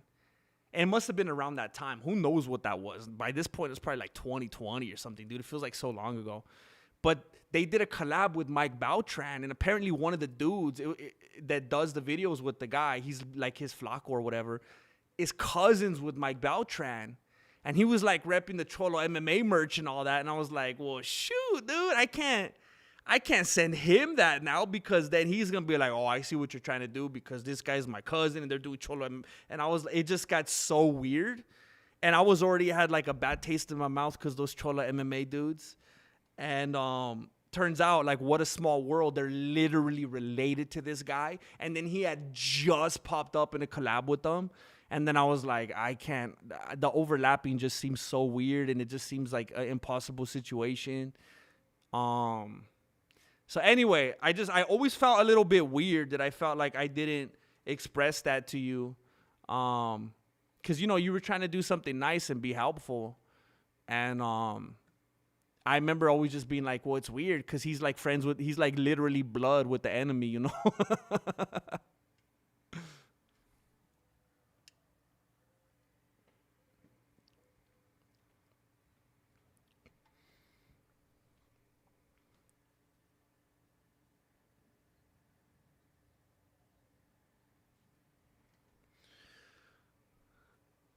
Yeah, Zach. It was just the weirdest timing. Like, it's crazy, dude. Imagine if you would have been like, hey, send one to Herb Dean. Like, he's not even Mexican, but just send him one. And then I see that he collabed with Cholo MMA. It'd be like, what? What the heck? Like, the craziest timing. Like, of all the people that we were talking about sending it to. And then he does a collab with them out of all the people. At that time, it was just the weirdest thing.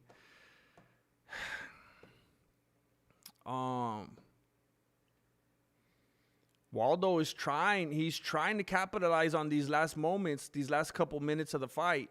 He's got Volkov bloody. Volkov's landed a lot of kicks, though. Who knows? The judges might be like, hey, remember those kicks? Remember all those kicks? It's got to count for something, right? Literally. Jabberstein. Kick of the leg and move. Kick of the leg. Porra. Kick of the leg and move. Oh, wait, he's not Brazilian. Oh, Waldo going for the takedown. Oh, he's squeezing those cheeks. He's squeezing them Volkov cheeks. That made me uncomfortable.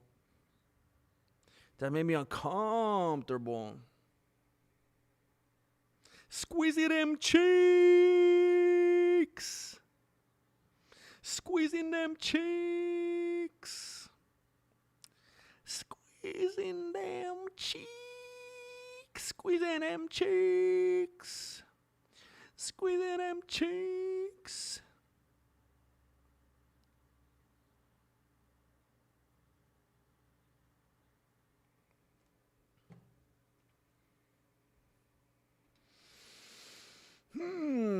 Dang.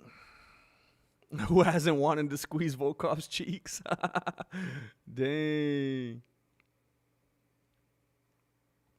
Now we know where Waldo's been all this time. If Cholo MMA had recognized you as a founder and grandmaster of MMA, it would have been a lot better for their brand. Look, man, I remember back in the day when people started bringing them up. I was like, you know what? I'm not going to be a hater. I'm not the only person in the world that could wear a beanie and that could do MMA, you know? I'm not going to come at anybody like that. Let them do their thing. Just like when I came along and I was doing the Mexican martial arts, I wouldn't want Master Ken to think that I was trying to steal his thing. You know, I tried to be original, do my own thing, be authentic, do stuff my own way. It's not like only one person could ever do martial arts, you know, so I get it. I didn't want people like Master Ken to feel like that about me, and I wasn't going to be like that about anybody else. But when he started acting like, I mean, the level that he was doing it at and the ways that he was doing it and trying to act like he never even heard of me. When he said the combination of this, by the way, Waldo's trying to tee off at the end, but it's like leading to nothing. It's just going to go to a decision, by the way. He's throwing bombs. Some of them are landing. Volkov's evading the rest. You know, that's it, whatever. I was going to try not to be a hater and not make a big thing about it, which I didn't. I didn't end up like I didn't cause a ruckus about it or anything. And maybe he got frustrated. Maybe he got embarrassed because people kept going after him and tagging me and all that. But I remember when he came out, I started seeing him and people were screenshotting it and sending it to me. He kept responding to a bunch of people and he was saying things like, it was the combination of this. He said, I never even heard of him. And then he said, also, I've been doing it since way before him. And then I said, hold up. You didn't know that I almost became a detective in real life and that I grew up wanting to be like the people on Law and Order when I was a little kid. Let me put my skills to the test. And then I started researching everything ever. And I even hit up one of my tios and I figured out how to get on the dark web. And I did a deep dive, man. And this dude wasn't even close to doing it anywhere near. He started way after me. So when he started coming out disrespectfully with lies, and then he had this weird friend that started DMing me and leaving comments on my stuff, trying to attack me, saying, because I think they thought I was sicking people on them and sending them after them, which I wasn't. I never did that. But they probably thought I was. So he had this one aggressive friend that started sending me DMs and comments, just being a hater and saying, talking mad papas to me, saying that I was a punk and I wasn't funny and that I ripped them off. And I was like, bro, it's a matter of scrolling down. It's a matter of going like this and seeing timestamps. I don't need to defend myself. Just take a look at the pages, bro. But then he had his homie coming after me and making things weird, man. It's just, we could have talked. We could have done some kind of collab. We could have been some kind of whatever, but they made it weird. Volkov won it. That's crazy, man. He had him busted up. He was bleeding. He was throwing combos at the end. Dang. I bet some people, because of the optics, are going to be thinking this is a robbery, huh? Crowd's booing. ARJR has just blessed, heck yeah, Peter Richards. Peter Richards has been coming in here, being consistent, being a blessing, being supportive. Thank you, man. I'm glad to see you as a member. Thank you, ARJR. Volkov says, hey, guys, I just want to say a very important thing right now. Right now, my country is very important holiday. It's the day of victory of war, of World War II. So for me, it's a big honor today to fight. I guess, no, you don't like when a fight doesn't have a finish, but Waldo's a tough guy. It's hard to catch him. He's so good, so strong. It was a lot of danger. It's hard to understand him. He seems like a nice guy, though. Now real talk. I'm the first contender for the UFC for the heavyweight bout. I'd hate to waste this. Gain, I beat him before. The judge robbed me. I should fight for this title. I'll be here. I will show everyone I'm best in the world. Do everything I can. Bro, after a fight like this, are you serious, dude? He's calling out everybody. Aspinall, Cyril Gain, Pereira. He's ready for a title shot. Dude, you might have beat Gain and probably, I don't know if there's anyone that thinks that Gain won that fight.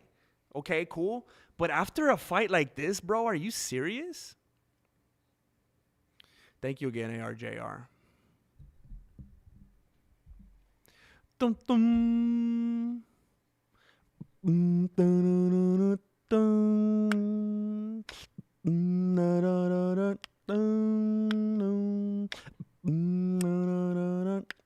Look, the crowd is going crazy for Josh Hokett. Everyone acts like a bunch of haters online, man. But in real life, right there in the moment, people are going crazy for him.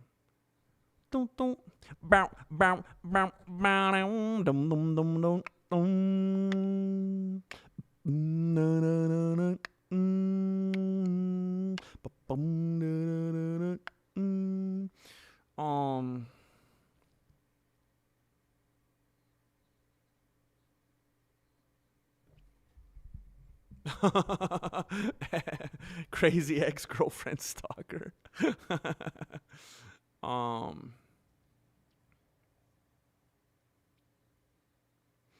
not saying I think Volkov, the other guy got robbed or anything. I'm just saying, come on, Volkov. That was like, that was a boring fight, dude. You can't be like, I'm the rightful contender. Haven't you seen my leg kicks? Come on, dude. Chimaev did a better low kick during a face-off than you did in this whole fight.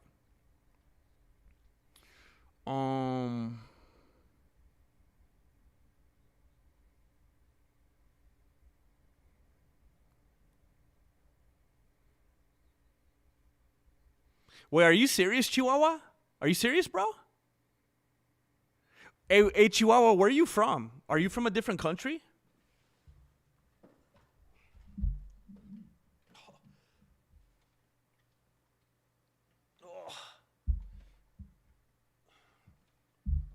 I feel like I need to pop something, but it's not popping. Chihuahua, let me show you something, bro. I don't know if you're messing with me, dude.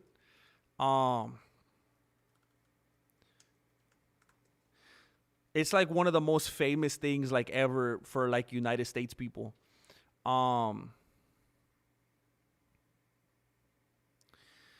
There's like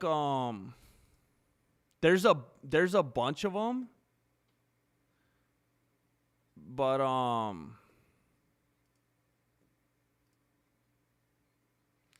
there's a bunch of books. Like there's a bunch of them. I'm having a hard time even deciding which one to choose for this example. But it's like a series of books. They're called Where's Waldo. It's like some of my favorite books ever. I remember when I got to high school and I was trying to use these for my reading points, and my teachers wouldn't let me. I would get so mad. There's these Where's Waldo books, and you literally have to find Waldo. Like for example, it's like real cluttered pages with a lot going on, and then you see how he's right here with the yellow circle. You got to find them in there. And like every page is like this crazy, like all this stuff going on, like mayhem. And you got to find them within all that stuff. Kind of a cool little challenge.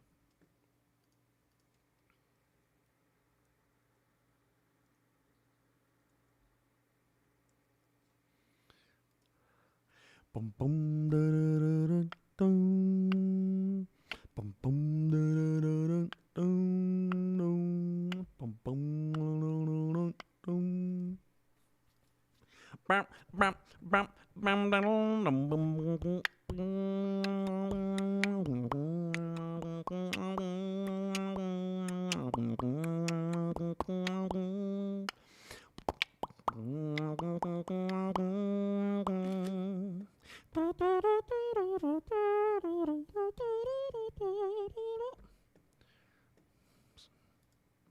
Gotta stop singing. I'm so sick of getting demonetized. I'm so sick of it, bro.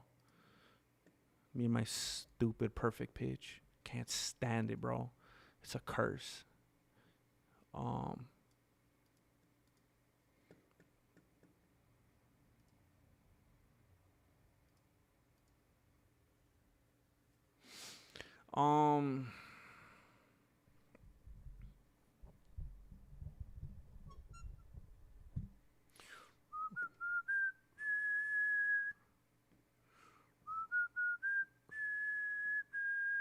Jay Smith, love you, Doja family. Can't wait for Sean to win. How dare you?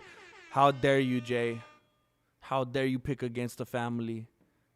Never take sides against the family.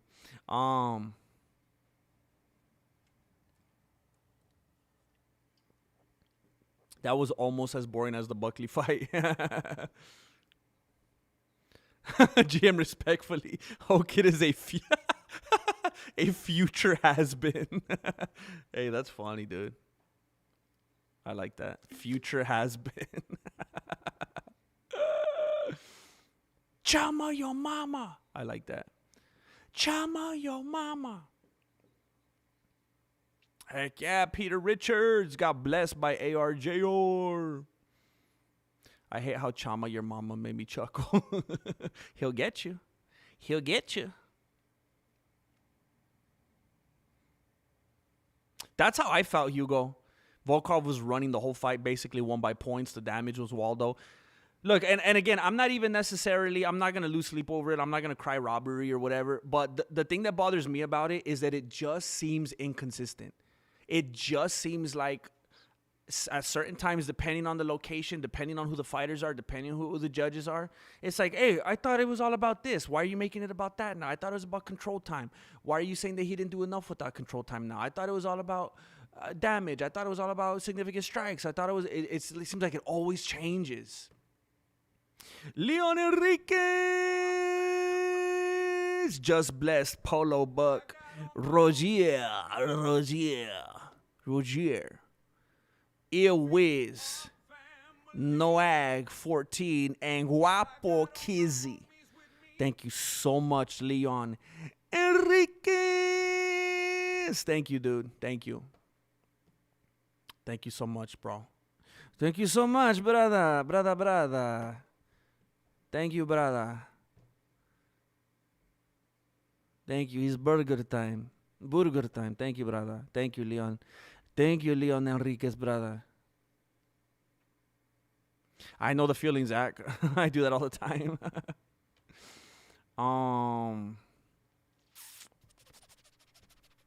You're excited to see Tatsuro Taira.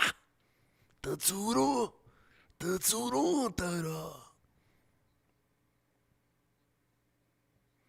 Yeah, I wish you wouldn't have done that, Gaddafi. I wish you wouldn't have done that. What? That's a new one, Ruddy. That's a new one. I never thought I'd hear that.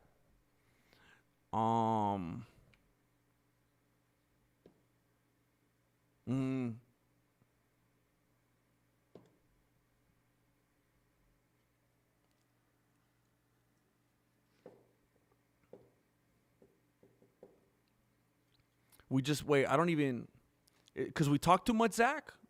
We get distracted. Now, back in my day, I could get cheeseburgers from McDonald's for 39 cents. For 39 cents on a Sunday. Me and my family will walk out with 6 bags of cheeseburgers for 39 cents on a Sunday. And we eat them all throughout the week.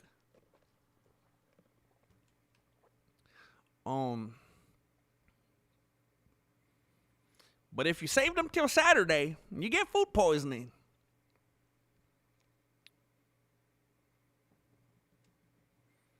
Wait, what? What? I lied about reading to get personal pan pizzas from Pizza Hut. What do you mean? Why would you lie about that? What? You just, what? It sounds like you just lied about something so random and you're like, I have to come clean, bro. It's been eating away at me.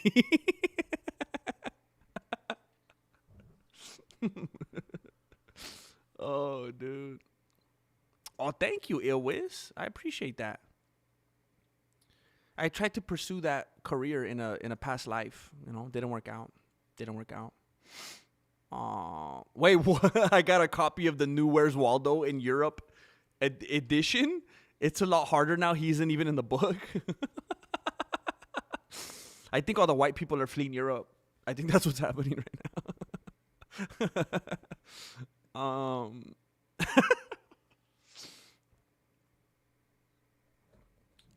Oh shoot. I gotta be careful, certified.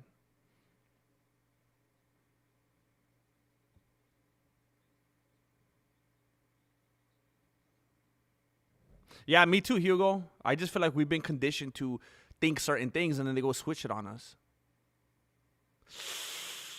ARJR, I'm almost positive.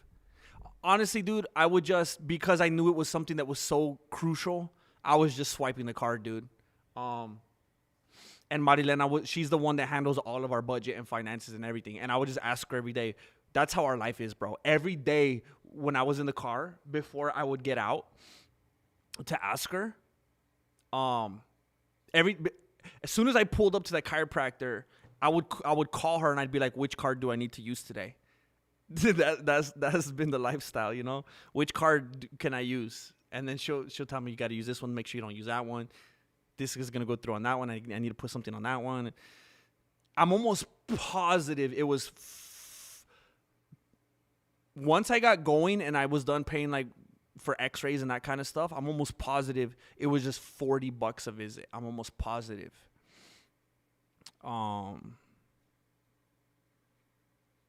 Legendary Gnome just blessed Fallon 6'9".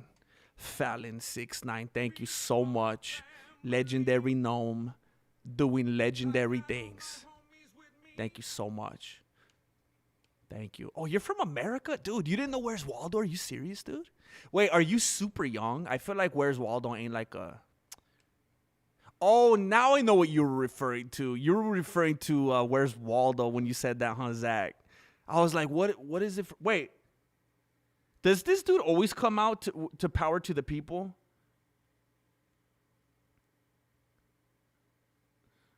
You want a revolution? We better get on right away. Is he like a Yoko Ono fan or what?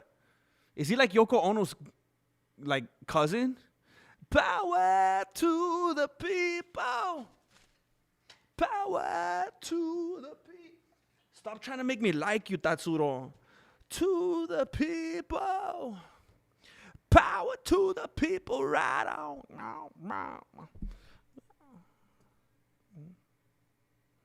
You better give them what they really want.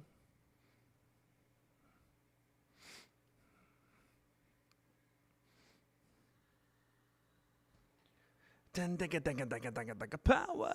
I like how he's walking all slow on purpose so we can hear the whole song. Power to the people. Power to the people. Bro, I had a dream about Tony Ferguson fighting in like a public swimming pool facility at night. I was watching from a jacuzzi. That definitely seems like something that would happen in real life. He's just fighting at a random pool. I could see Tony Ferguson fighting at some random pool because he did something weird, like he peed in it, and someone called him out. He's like, hold on, brother, I'm peeing. He gets all offended because someone interrupted him midstream. He's the kind of weirdo that would act like someone else is annoying for getting frustrated at that. Polo Book. Thank you, Polo Book. Amber, watching your early... I remember watching your early content some years back with the hefty individual, with the chubby kid. And those cholo dudes, too. Glad to see you're still consistent doing lives. I'm more in the boxing spaces, though. Dude, do you watch Zuffa? Polo, do you watch Zuffa? Maybe if I kind of stay in that UFC kind of adjacent world, I don't know. I've been thinking lately that it's probably going to be a good idea for me to branch out a little bit. That it's probably in my best interest to cover different things. I've been talking about covering boxing, some 1FC events, some EFC from South Africa. I'm trying to branch out a little bit, dude, cover more bases. It might be time, dude, just so I could get you back, Polo, so I could get you back in the fold. Maybe I got to cover that boxing.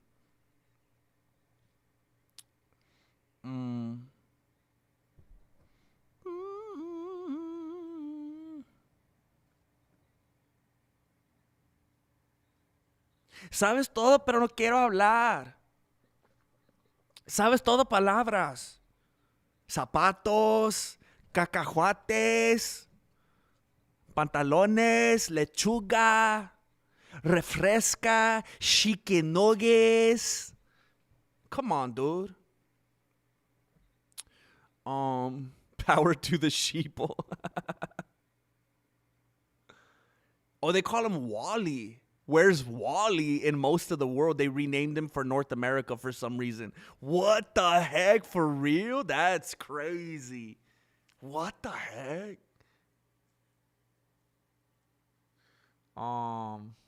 That's weird.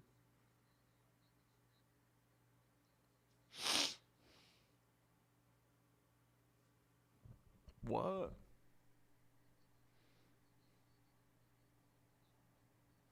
Dang, is this like the longest walkout ever? This dude took forever to get into the cage. He's gonna come out to Freebird next time. He's just gonna make it take longer and longer. I could see Tony Ferguson fighting at CVS.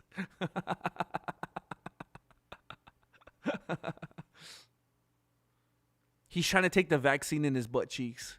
And they're like, sir, we can't do it. I need it in my butt cheeks. And they like refuse. And then he starts throwing hands. I told you I needed it in my butt cheeks. And they're like, we can't put the vaccination in your butt cheeks. He's like, who said anything about a vaccination?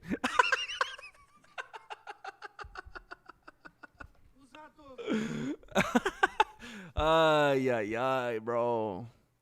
Yeah, bro. Oh, heck yeah. I was in love with the push pops, man. I'm in love with the push pops. I love those, man. Oh, dude, those were so special. At the time, it seemed like $1 million to get a push pop, man. Lots of names change depending on the region. I guess that makes sense, man. It just seems so weird.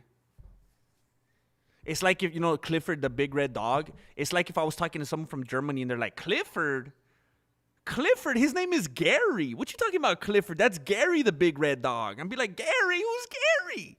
Ginger's beer. The only person truly happy about this fight is DJ. DJ? Oh, because Pantoja or what?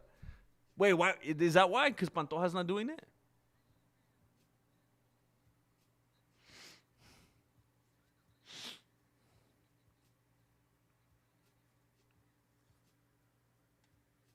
Man, oh my gosh, I'm going to be so happy if Van gets knocked out or tapped out or something. I can't stand this guy, man.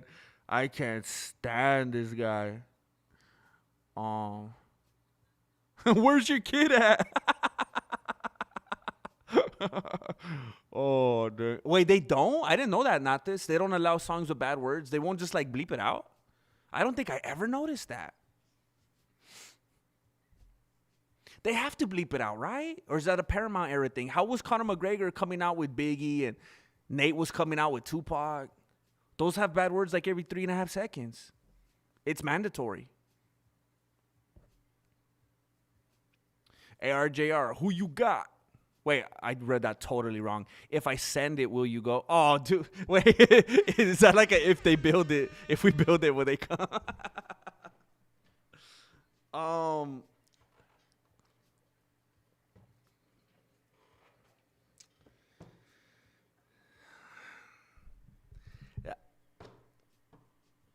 I should say, yeah, bro. Yeah, my neck has been killing me, bro. My neck has been killing me. It's been, I don't know if, I think I've told you guys that. Like, sometimes I'll forget, and if I hear a noise, I'll turn real quick, and I'm like, ah!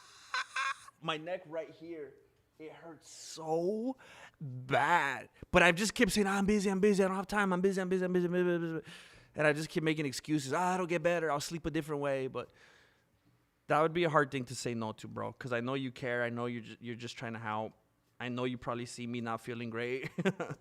But I mean, it's hard. It's hard to say yes to stuff like this. You know, in my position, it could feel kind of, I just don't like, I mean, I know that's what I am by default, doing this for a living. It's just sometimes I feel like I don't want to feel like a moocher, you know? But that is very kind of you. Okay, good. Clifford is Clifford. Okay, you're about to turn my world upside down, bro. I almost thought you were going to say, oh, yeah, Clifford, this is what we call him. Cliffenstein. His name is Cliffenstein.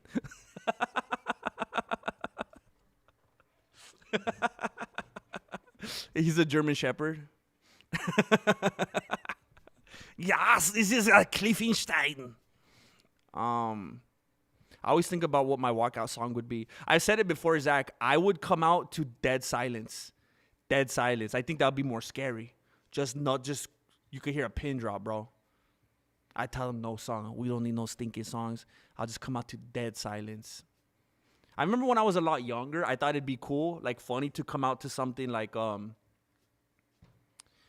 don't know, why do birds suddenly appear? Like something that would make no sense. Like what that make people like, what the heck? But then I thought, like, for real, I would come out to Dead Silence. I think that goes hard, bro. Goes hard.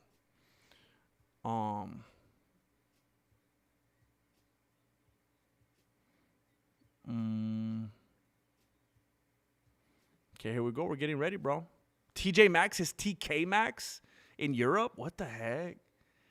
That's weird. I would have thought it was just for like the owner's initials. Why would his initials change somewhere else? I don't think so, Cody, but that would be cool, dude. That would be so. Imagine Josh Hogan doing that. That would be so cool.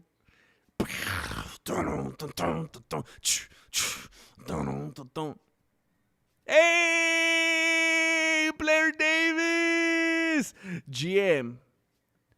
Bad aviso. GM is Blair Davis. I've been waiting all day just to see Sean Strickland get his booty cheeks beat in.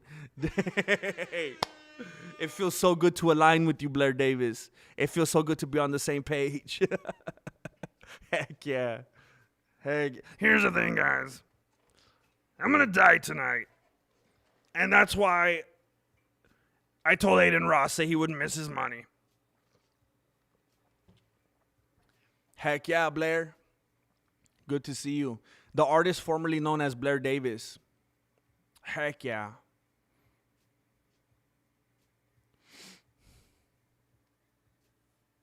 Yeah, not this. That's kind of where I got the idea from. I thought it was heavy how he would come out like that, just all black, just all serious, all business. Yeah, if you started skipping your way to the ring, something all silly and lighthearted, freak them out a little bit. Spice Girls, what the heck? What the? This drone, the advertising is getting out of control. Money, money, money, money. Money. Yeah, that's all about, dude. That's what it's all about. They don't even care. They're shameless, dude. It's hypnotic. I know, man. Do they even make push pops anymore? Could I find one if I wanted to? Is that something I'd have to go on the dark web for? I don't know if I'd want a push pop from the dark web. I feel like it'd be a little bit different, you know? I feel like it wouldn't be, like FDA compliant or something. Dang, Marta Loca is a sniper, dude. She's like waiting for these jabronis. All right, here we go. They just touched gloves right on top of the Monster Energy logo. Nice leg kick from Taira took Josh Van off of his stance, made him reset a little bit, made him rethink his whole life's choices in one glance.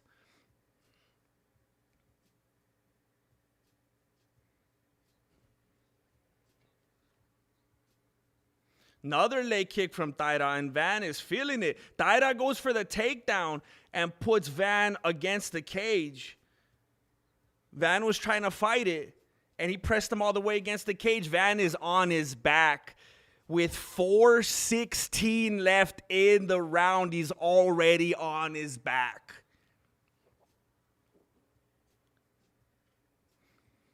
Joshua Van ended up getting into that white van. Tatsuro Taira, he says, I got candy for you, little boy. You like vans? Get into my van. Get to my, no windows? Don't worry, this van don't need no windows, bro. Step into my van. Come swim with the big boys. He's on his back right now. The crowd is booing. Power to the people. Joshua Van has nowhere to go. He's looking to his corner for assistance. He's helpless. He's afraid. He has nowhere to go. He's trying to throw some little distraction blows to the ribs. He's trying to damage them Korean barbecue ribs.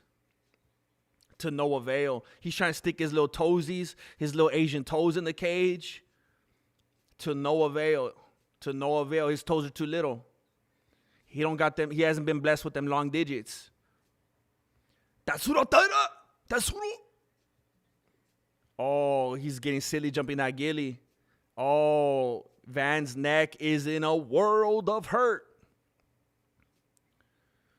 Oh, man, Joshua Van is like, dude, hey, but I'm the champion, bro. How did I find myself in this precarious situation? But I'm the champion, bro. Don't you remember I became the champion when some dude broke his own arm? I'm the champion. How did I get here? They got back to their feet.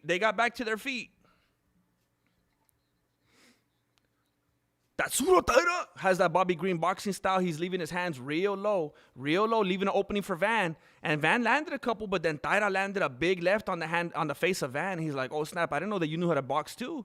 Taira lands a leg kick. Joshua Van lands a left hand to the face of Taira. Taira lands a left hand of his own. Taira's hopping around a little bit. He's thinking about point fighting, being loosey-goosey with it. Being all over the place, not letting them get a read on him. And Van is headhunting. Van looks very planted, like he thinks he's in a boxing match.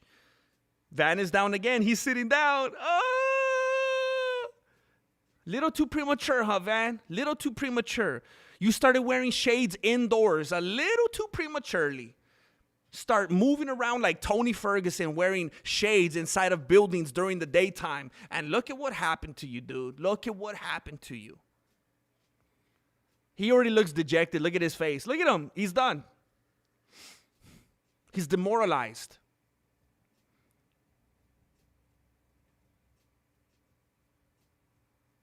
Look at his, he's like, he had a reality check right now. His face doesn't look like, oh yeah, I'm going to get this. Heck yeah, I'm going to get. He doesn't have that protest like, he's like, oh, dang it, bro. How could you do this to me, bro? I thought we were coming in here like a family reunion, and you disrespect me on the day of my first title defense. Kind of a loose Godfather reference. Didn't land the way I wanted it to.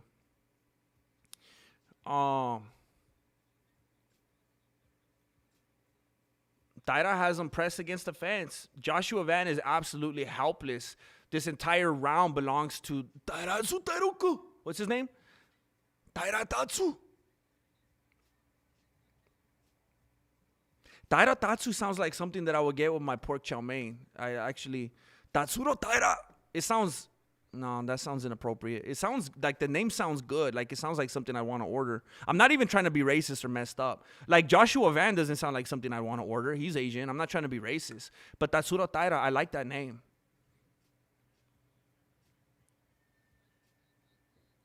Wow. This dude did not look like a champion, right? He did not look like a champion. Didn't look like a champion. Tatsuro Taira. Joshua Van's corner they're going to make him lose so hard. They're like, he gave you all he had. That's all he's got. That's all he's got. He gave you everything already. Yeah, that's the problem, bro. That's exactly what's going wrong. And he's going to do it again. What are you talking about? Yeah, bro, he gave you a beating. He laid a beating on you, bro. He gave you everything. He pulverized you. He emasculated you. He humiliated you in front of your entire family. That's exactly what we wanted, bro. He already gave you his best. What kind of advice is that?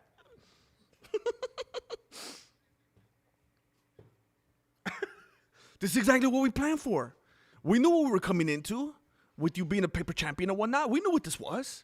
Oh, he looks distracted. Look at somebody was yelling to him from outside of the cage, probably some family, some girlfriend, some whatever, a fan. And he's looking outside the cage. He's smiling. He's laughing. He's distracted, man. I'm telling you, it got to his head. It got to his head. And now he got pulverized in the first round. And he's paying attention and getting distracted by people outside the cage. Nah, this is no good for Van.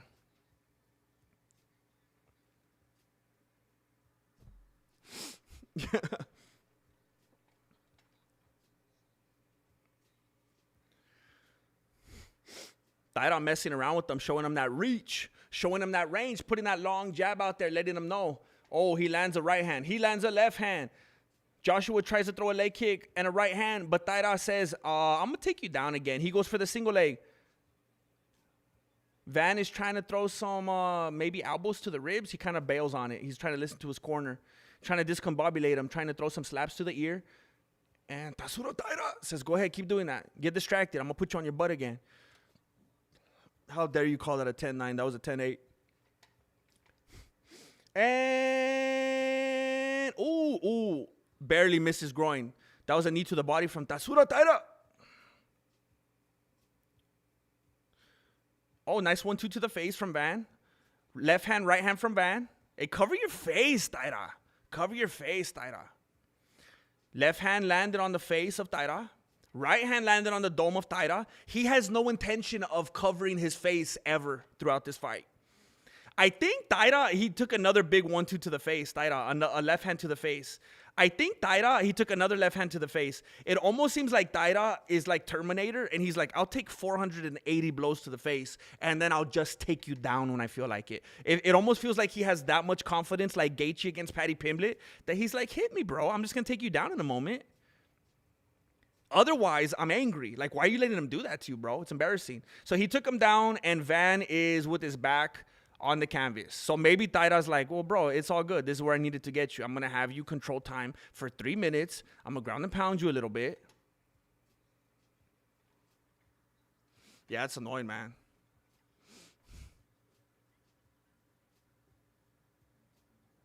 I kind of think it's an Asian thing. Slipknot, do you happen to be Asian? I've kind of seen people saying that, like the God thing. Like he's like a big I think that's kind of a thing in the community right now, isn't it? I feel like I've seen that somewhere, because he's like they're referring to him like a godlike figure. Unfortunately, like I think they're saying he's like for the Asians or for like the community. What is he? Like he's a certain kind of Asian. What kind of Asian is he? What kind of Asian is Joshua Van? He's Burmese. So I think he's kind of like the people of the, I don't know, someone's got to root for Van.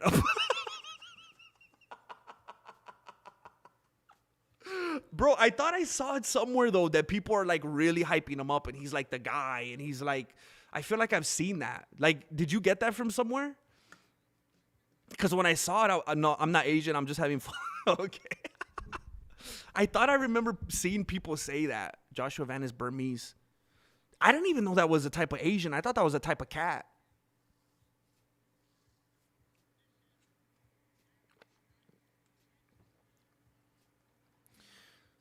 He's still on his back, in case you're wondering. I'm rooting for Van. I believe Pantoja quit. I wish he wouldn't have done that, man. It is unfortunate that Pantoja did that. Because, like, Carlos Ulberg didn't do that. He should have just found a way, dude. The hype is dead now. Yeah. Dang, I didn't know about that. They had the small soldiers. Shouts from Puro BJJ North Austin. Hey, do you ever go watch Kill Tony? Puro BJJ North Austin. Wait, I ruined it. Hold up. Puro BJJ North Austin. Thanks for being here, bro. Okay, so he's the very first UFC champion ever from Burmese or from Burma, from the Bermuda Triangle. Joshua Vance from the Bermuda Triangle. Oh, he knocked him out. Did he knock him out? Oh, dang. I thought he knocked out Taira. Taira looked dead right now. He looked dead. Are you guys watching this? I was convinced. I thought Taira was dead, man. Oh my gosh. He's so lucky they didn't call it. He is so lucky that they didn't call it. Did you guys see that? Oh, they got to do a replay. That was crazy. His whole body he was like limp, man. He was gone. Show the replay. Wait, I got to write that down. Wait, hold on.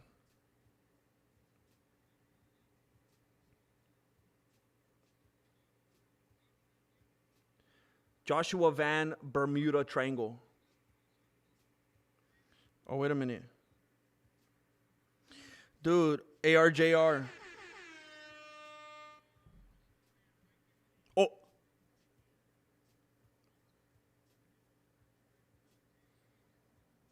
Look at the replay. Taira was he was in the middle of a kick, and Van intercepted him and landed the biggest right hand ever. Dude, I think he went out, and then he woke up when he hit the canvas. That was crazy. ARJR just slapped down 80 big ones in the PayPal. And he says, here's for 2. Can't have you in pain, bro. More to follow. He wants me to go back to the chiropractor so I can fix my pain. I feel like I'm in as much pain right now as Tatsuro Taira after getting hit in the face by Joshua Van.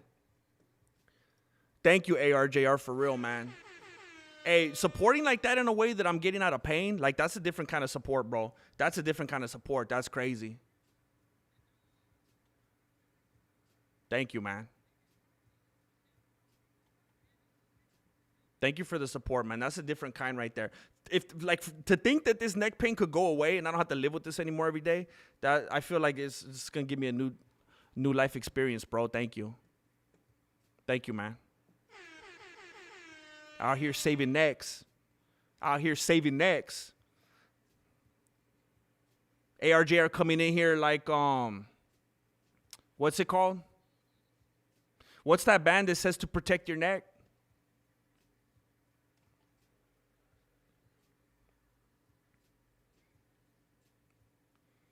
Yeah, Taira looks like a shot at his former self. He's still shook. Bro, why can't you show the screen? Were you just born yesterday, bro? Are you serious? Why would you even ask me that?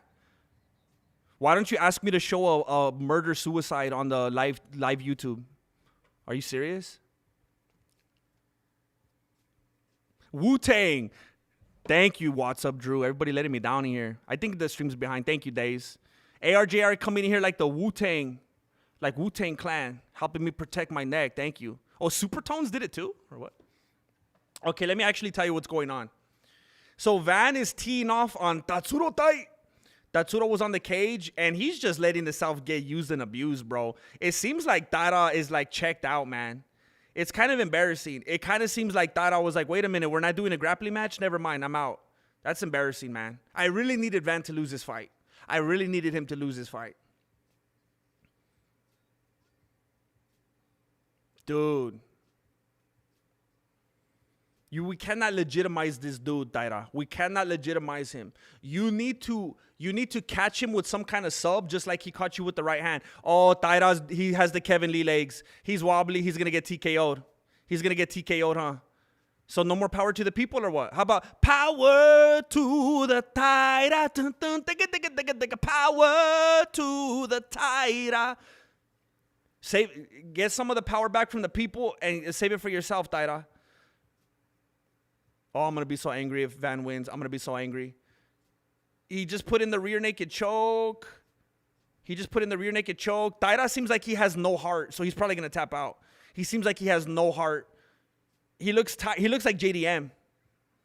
He has the JDM demeanor right now. I'm so angry, bro. I'm so angry. What a good start. And then to this. This is 100% JDM right here. You need to throw a flying triangle, bro. I'm so upset right now. They're on their feet again. Taira is staying on the outskirts by the cage, by the fence. He just landed a 1-2 on the face of Van. He landed a left hand on the face of Van. It seems like Taira has nothing behind his punches, though. Even in round one, even when he was full energy, it doesn't seem like there's a lot behind his punches. Taira was coming in, got caught again with another right hand on the way in. Marloca is catching all these spammers, taking them down, bloodying up their faces, just like Van is doing to Taira right now. No spam Marino in the Chatterino. This is an actual recording of Marloca she sent to me. No spam Marino in the Chatterino.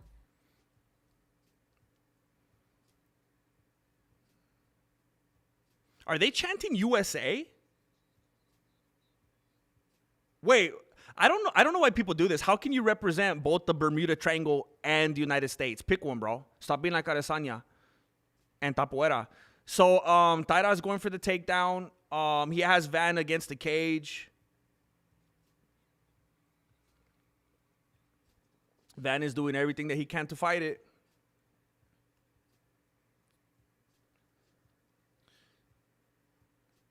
Does that count?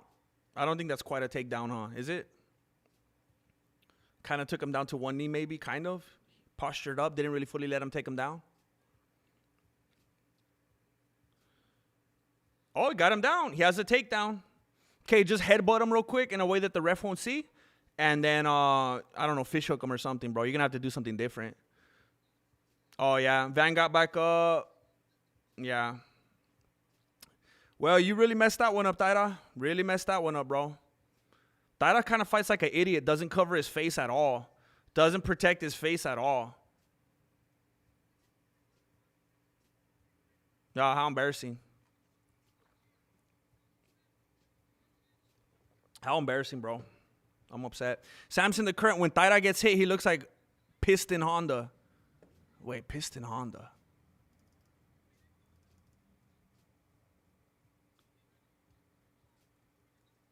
Wait. Wait, Van was hitting him with illegal shots, he said. Well, disqualify him then. Oh, from Punch Out. Dude, that is old school right there. I don't think I ever got that far, bro. That's probably why I didn't recognize him. Samson the Current, you're taking me back, bro. I remember when I was a little kid, I always wanted to play that game with like all the bigger people, but I was just too little. I wasn't good at it. And they would just get irritated with me.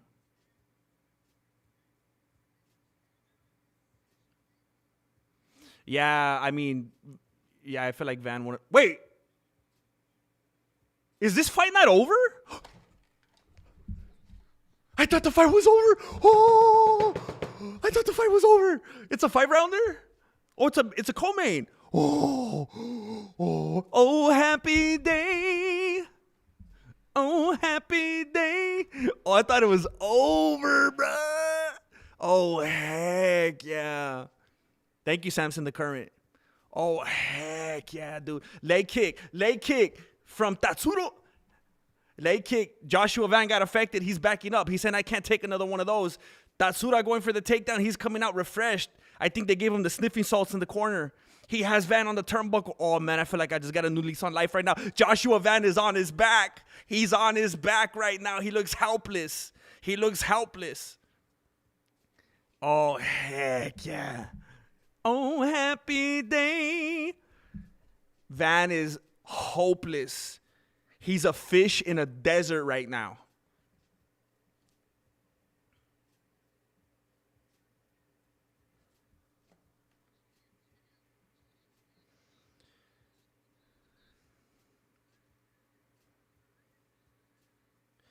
Did his parents let him stay for the after thing at all? After all, question mark.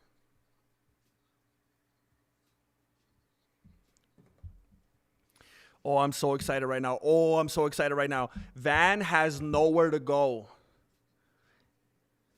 Joshua's Van just ran out of gas. He's stuck.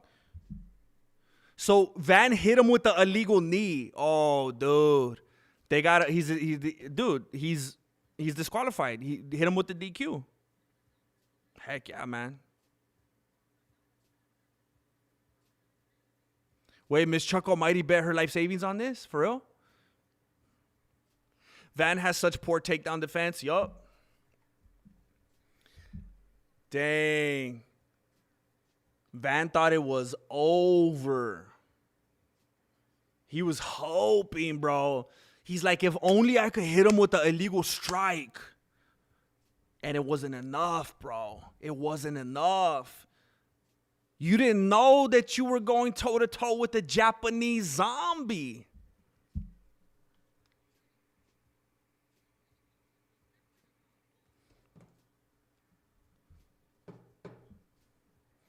You didn't know. This is Thriller. Heck yeah. Oh, look it. Joshua Van is a broken individual right now. He's a broken individual.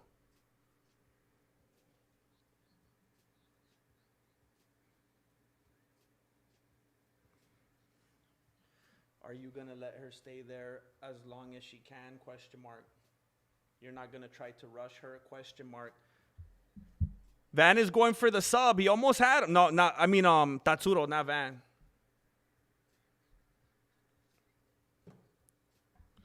Taira almost had the sub, man. He almost had the sub.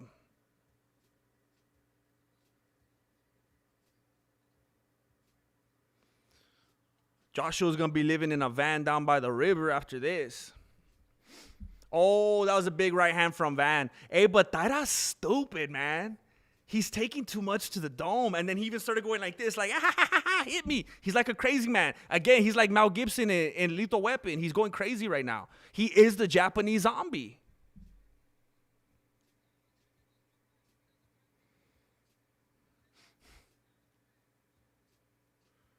Taira, he's like faking. I think he's faking level changes so that he can actually get one. He's spamming a bunch of level changes right now, like haphazardly. And I think he's doing it on purpose so that when he actually goes for one, Van's not ready. Left hand from Taira, left hand from Van, left hand from Van, left hand from Taira, left hand from Taira. Left uppercut from Van. Taira's going for the takedown, and Van is currently stuffing it. Taira has Van against the turnbuckle right now.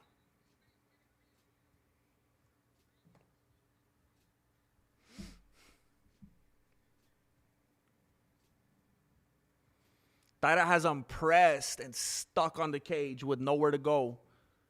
Van has no options right now. Ryan Garcia. Why are you on Twitter saying this is a good fight, Ryan Garcia? You need to pay Armin his 40,000. You need to be in hiding, bro. Left hand landed from Van. 1-2 to the face from Van. Man, Taira's kind of an idiot. His face is going to look like Joanna Young Jacek after this. He's not going to be able to go back to his K-pop after this. He's going to look different. He's going to have to release a rap, a hip-hop EP.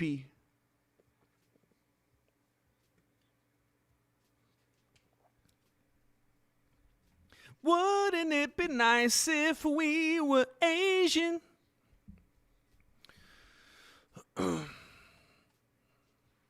They're gonna start dropping five-star frog splashes, dude. I used to love the frog splash in the WCW, WWF games back in the day. On the PlayStation, create a player, hit the frog splash, dude. 2-2 going to the last round. Ooh, you think Taira needs the round for a draw? Ooh, I mean, he is taking a beating. Dude, he changed his face.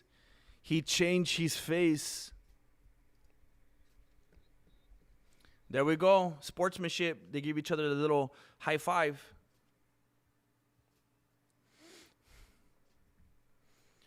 Taira sticking out that reach, and he gets socked in the face, man. He's trying to go like this and show his reach, and then Van punches him right in the face.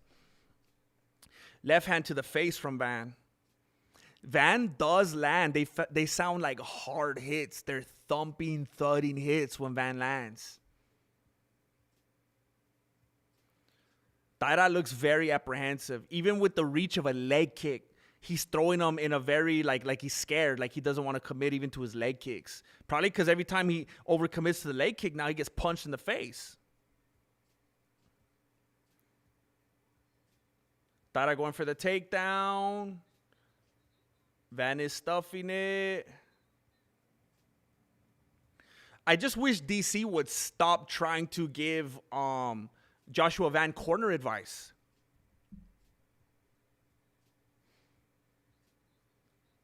Yeah, nice little combo from Van to the face and then now to the body of Taira. Van is really mixing it up. Yeah, I think you're burned. I mean, the only thing you could bank on maybe is performance of the night, Bobby Green, because you definitely ain't going to get fight of the night. Oh, Taira is starting to shut down like if he was Derek Lewis. No, don't even do that, Taira. Don't even do that, bro. Taira's like, what? My face was almost hamburger meat. Almost. You can't make a hamburger out of this. I'm almost there, but it's not there yet. If you put me in the freezer section at the store, nobody would take this home. I'm not ready yet. Give me 2 more minutes. I don't like it because he's doing this style. He's doing this style where he's acting like a zombie. Like, come on, I defend punches with my face. Come on. But that style is going to make refs do stoppages. Because they're going to feel like they have to save you from yourself and they have to protect you. That's part of that fighting style. If you play that game too much, they're going to stop the fights. Even if you feel, I could take it, keep hitting me in the face, keep hitting me. The ref's going to stop it. Man.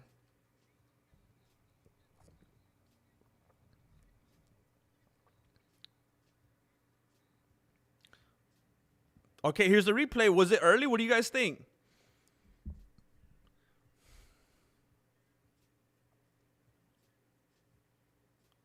So he's already kind of bouncing off the cage. He's kicked him in the midsection, punched him in the face, shot to the body, big shots to the face. I mean, shoot, man. If I was him, I'd be mad. If he's a dude that thinks he could take that many punches look, he's there. He's there. And look, he's there. He's already ready to stand back up. I mean, he wasn't out. So, yeah. John Anik says you should and can be allowed to turn your back. Just like Adesanya, he straight up turned his back and ran. Adesanya, when he fought, he had the ref set a screen for him. When he was fighting El Mero Mero, he had the ref set a screen for him, and he ran and hid behind the ref. Straight up turned his back and ran. Conor McGregor and Nate Diaz straight up turned his back and ran. John Jones against Thiago Santos, against Dominic Reyes, straight up turned his back and ran. This guy turned around after he showed and proved over 5 rounds he's the Japanese zombie. He's willing and able to take a beating. And the ref said, no more. I don't like it. I think it's a stupid fighting style. I don't like how much he was letting him hit him in the face. I don't think it's a good idea. It doesn't look like he was intelligently defending himself. But again, the inconsistency is what's frustrating, because of all the other instances we just mentioned. And I've only mentioned the most popular ones. Think of all the other times someone's turned around and ran and took a few shots to the head on a fight night or whatever that's not going to immediately come to our beanie. It happens all the time. And this dude shows, again, just like Gaethje against Pimblett, I could take it. I'll take like 9 to give one. I'll take it. I could take your punches all day.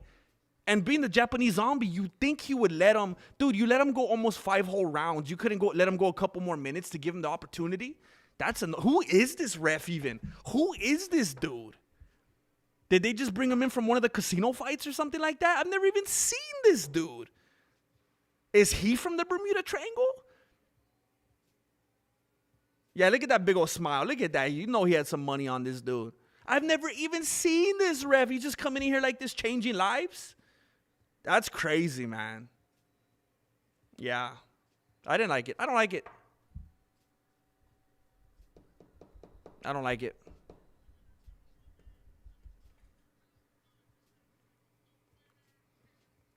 Title was just about to go for a takedown. Don't try to win me over by talking about Jesus. Don't try to win me over by talking about Jesus. And don't be trying to sing one of my favorite songs of all time. I'm just a nobody trying to tell everybody about somebody who can save anybody. Don't try to win me over by singing that, Joshua Van. If you want to win me over, stop wearing sunglasses indoors at lunchtime. Yeah, bro, you're not how could you be... He's in here talking about being a representative of Christ, and I got to put my earmuffs on. This dude doesn't even know how to talk like a respectable individual. Come on, dude. You're on the world stage with a microphone in front of your face. Like, come on, dude. Come on. There's indicators. Come on.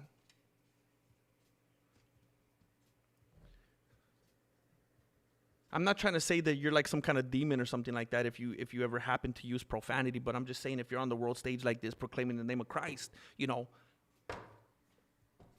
there's some sacrifice involved. Look at this dude. I wouldn't even want my kids in the room when this dude's on the microphone. Come on, dude. Are you serious? You're a hypocrite, bro.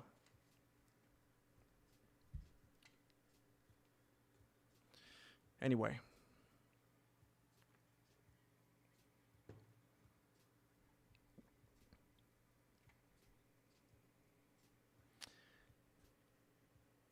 Wow. He literally just called him a name of a female body part that's slang that rhymes with his name after he was talking about the love of Christ and being saved. This is disgusting, man. It's disgusting.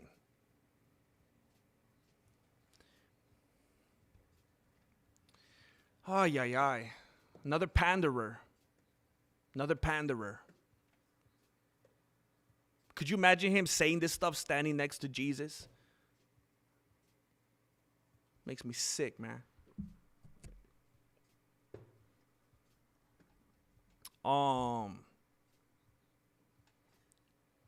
There is no perfect Christian. There is no perfect Christian. That's impossible. That doesn't exist. But to proclaim the name of Christ, when you got like 2.5 minutes on stage, and you can't even get it together in those 2.5 minutes, you don't even care enough about what you're saying, and about living a life sacrificial enough and dedicated enough to your supposed savior to just conduct yourself 2.5 minutes, bro. 2.5 minutes. That's indicative, bro. What do you like behind closed doors? What do you act like when you're with your homies? What do you do when you're at home? What do you do when you're in the car? This is your moment right here to share what needs to be shared, to get it out, to say, to represent. And you took 95% of the time acting like a mongrel, bro.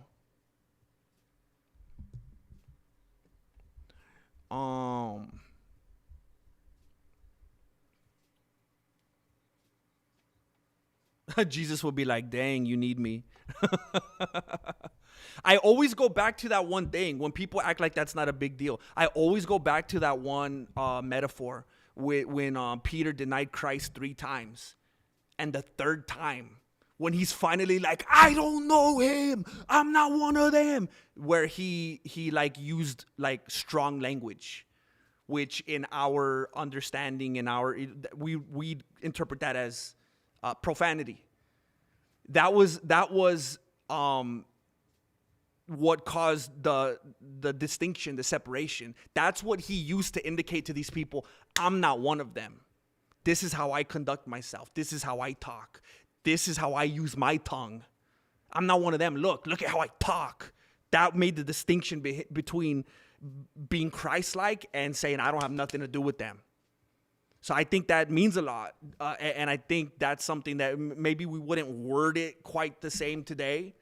But because, they had different language. They used different words or whatever. But all it boils down to is, when you're truly trying to emulate Christ and be Christ-like, that entails things. You can't say that and then be like, all right, I'm going to go live like the world now. You can't do that. And Peter was trying to tell those people, see, I'm like the world. I'm like the world. I'm not like them. I'm not Christ-like. I'm like the world. So I think that's a perfect illustration right there of, yeah, it is a differentiator. You're either going to move like Christ or you're going to move like the world.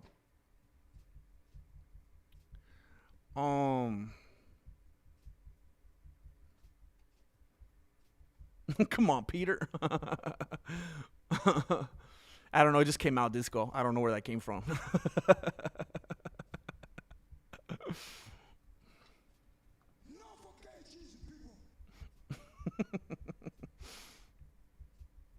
Jesus is rooting for Strickland. Jesus is rooting for Strickland to give his life to him.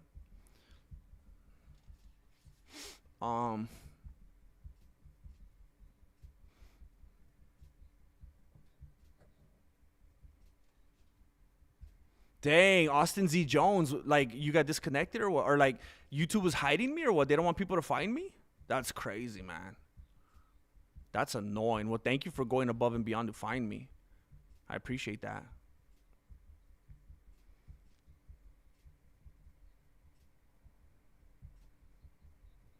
Who's Peter? Oh my gosh, that hurts me.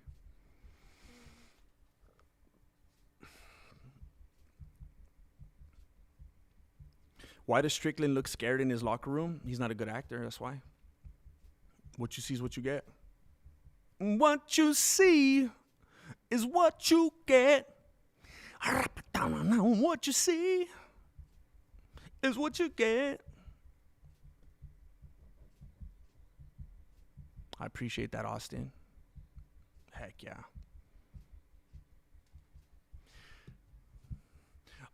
Thank you again, ARJR. Like, literally, I literally felt my neck hurting right now, and it made me think about you, bro.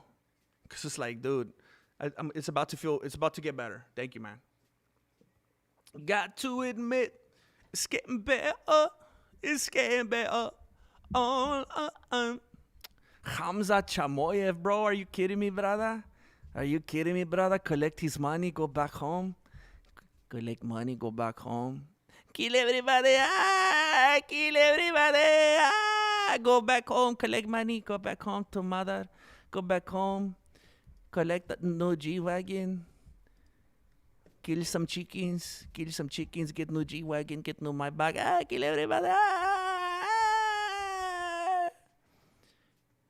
get new Mercedes,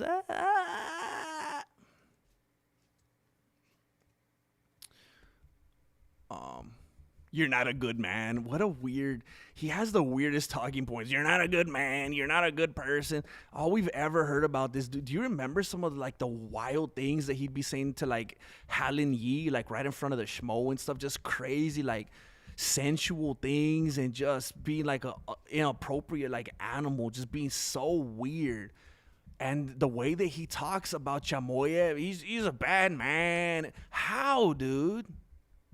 I mean... Look, I don't want to get lost in it here. I'm not saying that I think Chimaev is a model citizen. I don't want to get it twisted here. I'm just saying the way that Strickland acts, my point is, who does he think he is?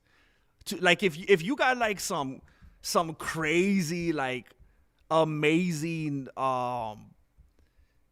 commendable person who's like in the spotlight for, you know, giving the charity and helping the kids and helping the old people and having fun. Like, I'm just saying, like, the hypothetical, like, you know, the model person.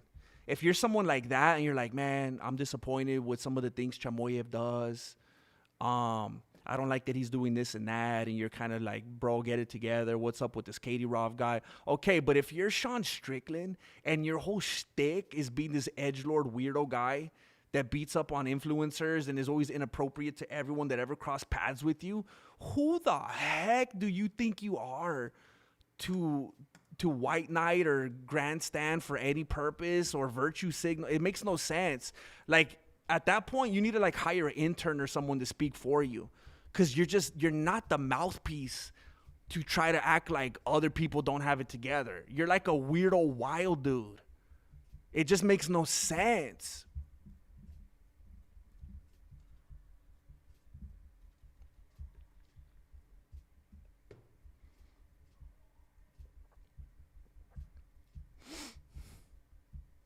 See, here's the thing that I got to remember sometimes about Chimaev.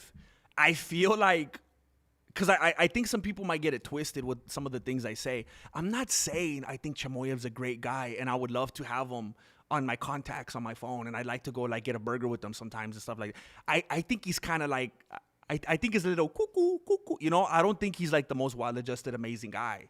That's not what I'm saying. I just, I like him as a fighter. I like to root for him as a fighter. And Sean Strickland, I don't enjoy as a fighter, and I don't like him as a person.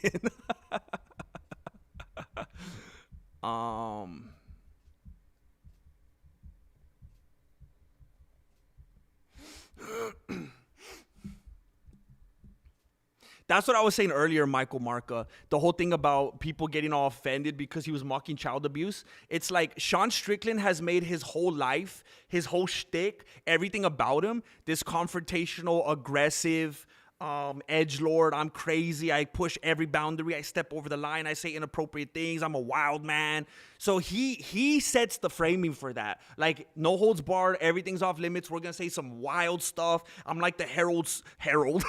I'm like the Howard Stern of MMA times a billion. I'm a crazy guy. There's no rules.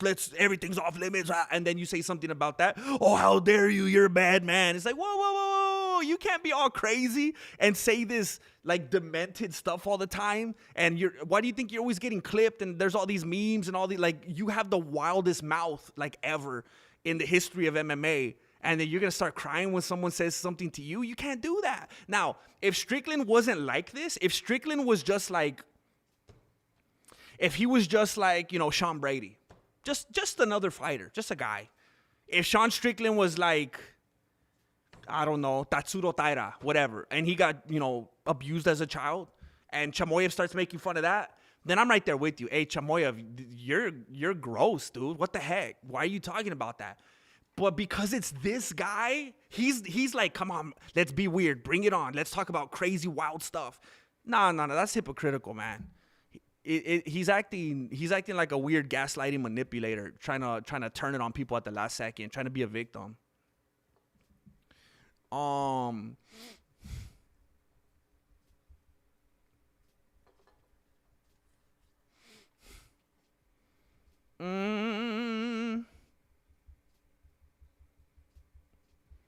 Yeah. Sean wants to be the face of America. He's trying real hard, dude, and he keeps pandering. Man. He has enough talking points that align with what a lot of Americans like. And because of that, they've made him like their avatar. And they're like, oh, I guess he's our guy.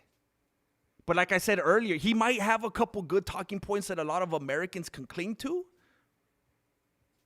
But there's a whole lot of crazy stuff mixed into that. And it was like I was saying, like even a broken refrigerator will keep the milk warm in the winter, you know? You can't use that as your litmus test. Primo, the chat is asking for a poll. Oh, thank you. Oh my gosh. What a generous super chat to let me know that. Wait, what are they asking for a poll for? Like who's going to win? Or like if you should make fun of child abuse? You know, I know ARC videos. I know, dude. Just for who's going to win? You can't just say poll. Poll for what? Like, do you want me to just put Strickland or Chimaev? Are you serious? That's what... Okay.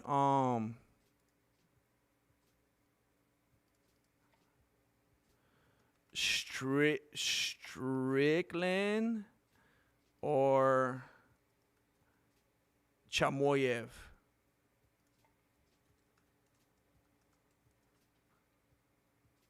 Okay, thank you, Marloca. Thank you. It's such a fail when Chimaev doesn't come out to that song that is in all his YouTube shorts. He should do that, man. Come on, dude. Read the room. Wait, did I say warm? I meant cold. Did I say warm? Iris the Virus. Salam from South Africa, G. I'm really happy to see you back at it and enjoying yourself. It's showing in your content. We appreciate you. Sorry, no. Hey, Iris the Virus, I'm just glad that you're here, man. Thank you for supporting it on here even. It makes YouTube fall in love with me. When you support in here, it makes YouTube think that I'm important and they get their cut. So that makes them happy. Thank you. Thank you, Iris the Virus. And Iris the Virus has been here. I recognize this name for sure. I really appreciate it. And yes, I'm having fun. And it's probably something I should have done a long time ago. I should be trying to reinvent myself. I should be trying to keep things fresh. And I'm sincerely enjoying it. Because I'm just watching stuff and enjoying it for the first time myself. And I'm just being a viewer and I'm just being a consumer. So I'm like, hey, I'm here in the moment. I appreciate that, Iris the Virus. Thank you for supporting in more ways than one. Sarah Grandmaster starting a $5 train. Quick Matt GM, what's 5 times 4 the 404 viewer you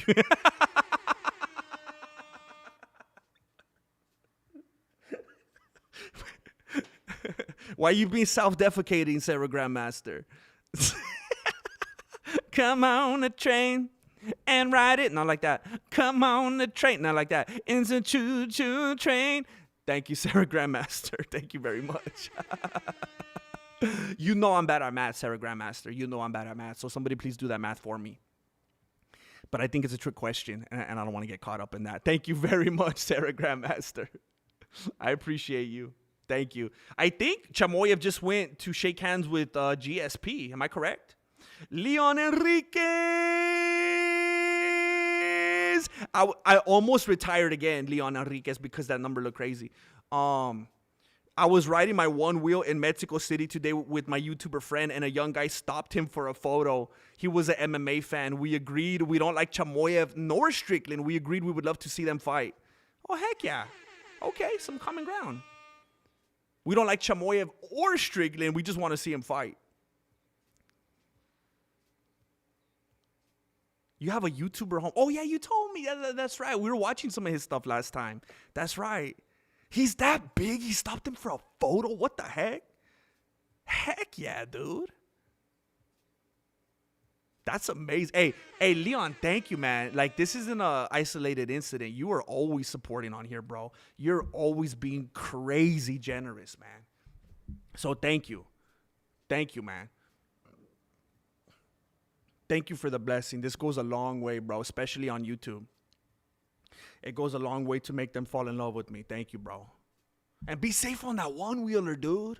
Be safe on that one-wheeler. Every time I see those rolling by, I get freaked out, man. Those seem difficult to maneuver, dude. Seem like you got to be like an alien or something like that. I'm always like, how do they control this thing? Thank you, Leon. Dang. Thank you, bro.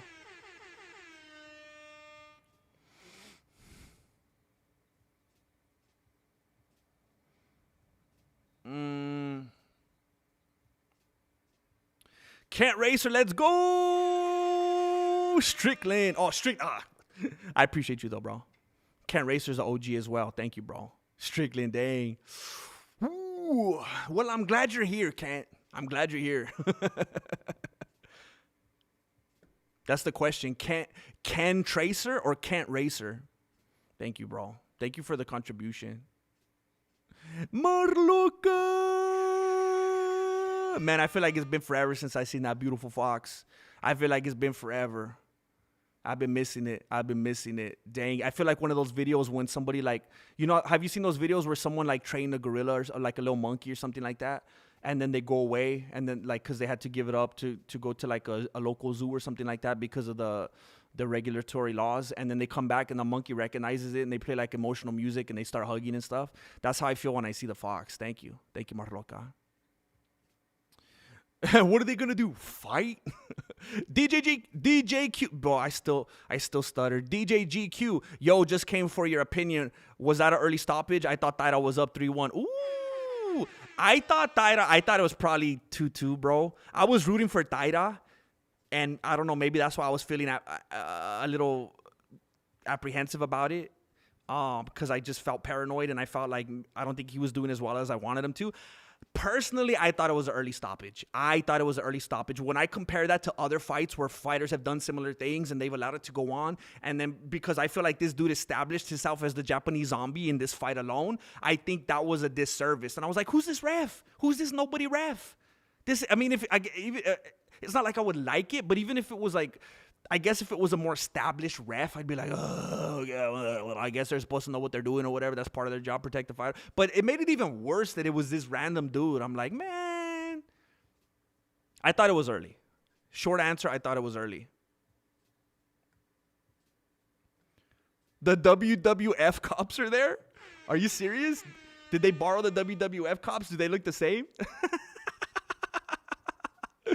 Thank you, this drone. That would be hilarious, dude, because they all ultimately work for the same company. Andre Montes de Oca!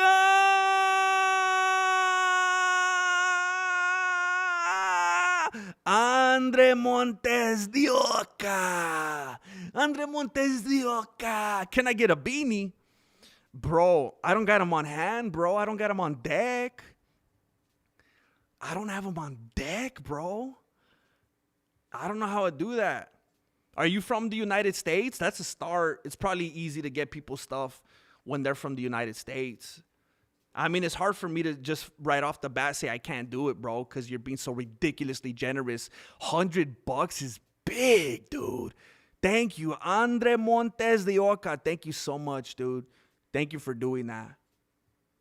Thank you for doing that, bro. That's unbelievable. Thank you, man. Shoot.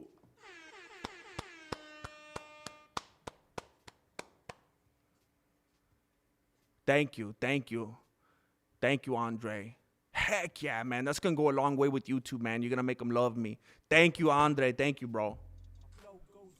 Oh, they touch gloves. And Strickland went like this. What the heck, bro? They were faking us?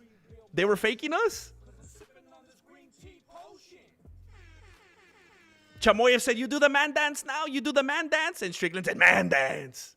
They touched gloves like 5 times. Now they're in a bromance? What the heck? Zach of all trades showing me that green, white, and red. Bro, I love to see it, dude. Classic right there. I love when Zach comes in with the heck yeah, dude. Once you go Zach, you've never been able to go back, bro. Heck yeah. Look at that crazy twisted smile from Chimaev. Thank you again, Zach. Thank you. I love to see them colors, bro. Thank you for representing. Thank you, Andre, again. Thank you, bro. Crazy looking half-hearted leg kick from Chimaev. Didn't fully commit to it. Kick to the body from Chimaev. He's throwing some feints. He wants to check Strickland's reactions. Strickland's already down. Strickland's already sitting down. Chimaev took him down. He already took him down. Strickland has nowhere to go.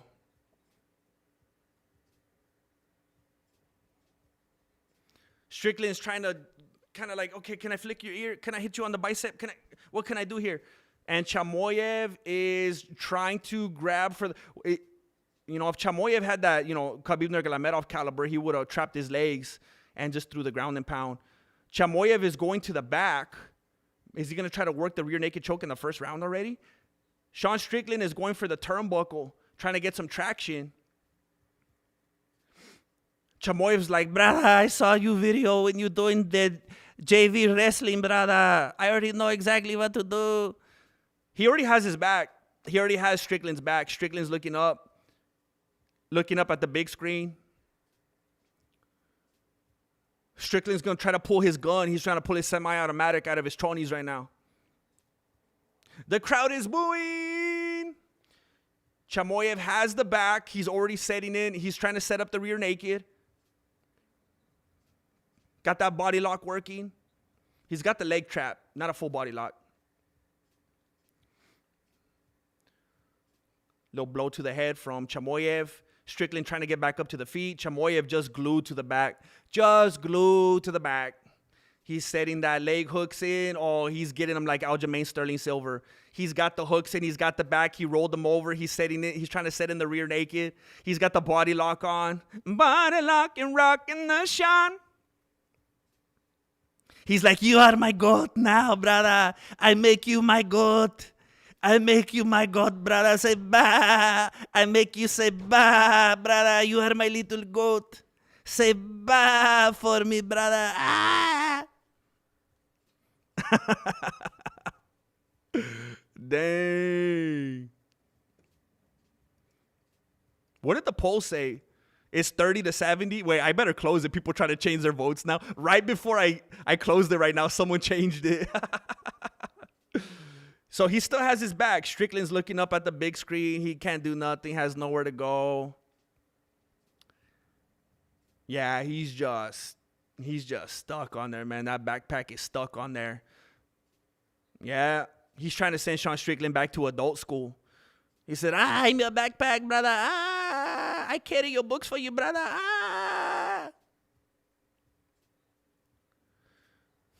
You tried to leave me in your locker room. No, I stay on your back, brother. Sean Strickland gets to his knees. He's at one knee right now trying to stand back up. Chimaev would probably just let him do it so he could get another takedown.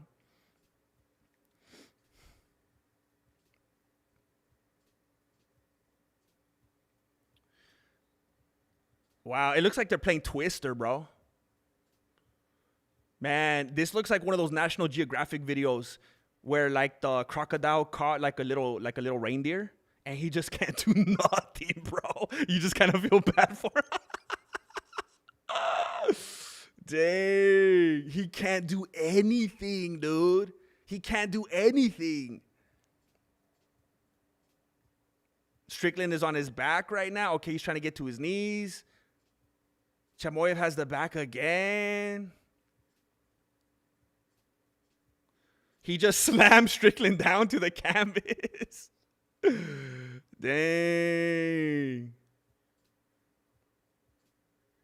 Sean Strickland's going to have to start paying the UFC for that because Chimaev's making him look like an advertiser laying out on that canvas. Wait, why is there blood on Chimaev's nose? Was he squeezing Strickland so hard he made his own nose bleed? How did that happen? Where's the blood coming from? Where's the hole or whatever? Where's the wound? Oh, he's cranking his neck, bro. Oh, he's got something locked in. He's got something locked in. It doesn't look that tight from here. Yeah, he let it go. Oh, he let it go just to set in something else. Oh, that's not tight either.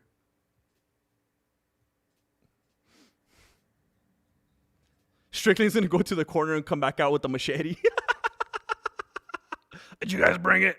You guys bring it? You got it, right? You got the backpack? All the different individuals from Strickland's corner have like different pieces of the gun, so they could get it into the building, and they're all gonna assemble it right now like a little Megazord. They all have different pieces that they need to assemble real quick.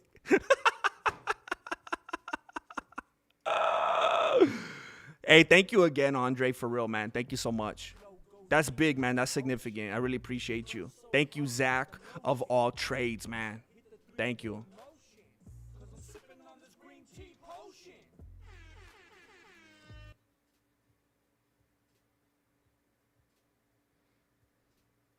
Was Armin there? Oh, dude. Are you kidding me? What the heck? Are you kidding me? Andre Montes de Oca. Bro, I'm going to sing your praises again after this, too. I'm going to start calling this round right now, too, but I want to say thank you like 10 more times, bro. Thank you so much, Andre. Just threw down 10 memberships. Are you kidding me? Thank you, dude. Thank you, dude.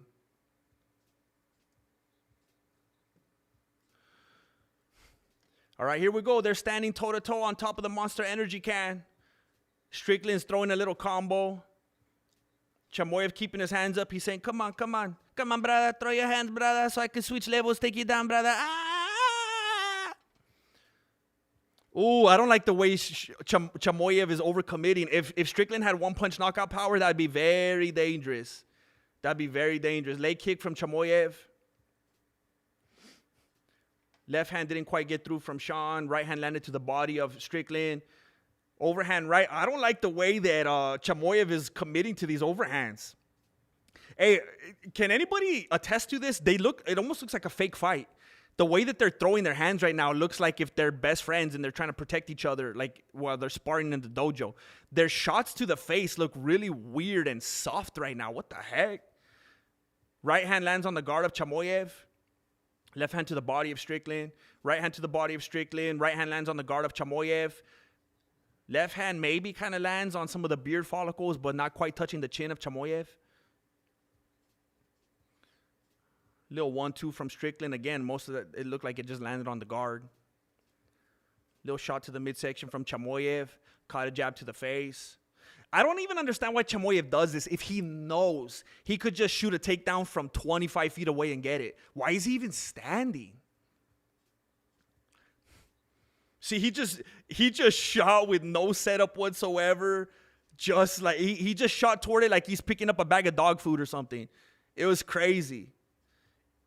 It was weird. Strickland kind of, I don't know if we could say, was that a stuff? Did he stuff it? Strickland kind of stuffed it and he ended up on top.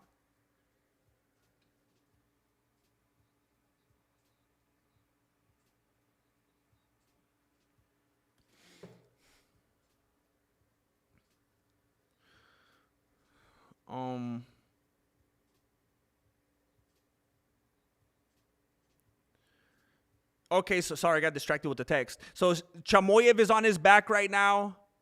Strickland is in his guard.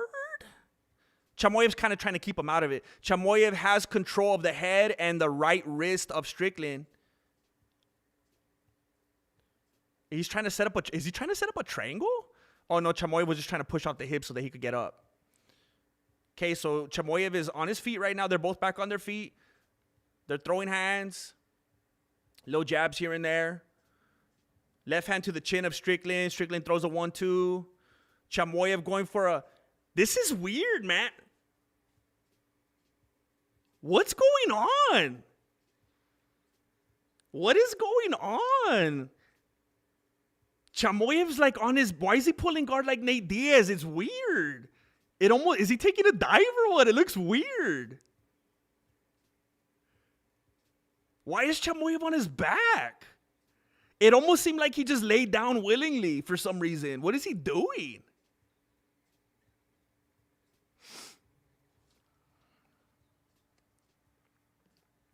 Chimaev's on his back right now. Strickland is... Yeah, that's what I was saying. The same thing that DC's saying. Chimaev's shooting is very, very telegraphed right now. The way he was doing it. It looks ridiculous. It doesn't make any sense.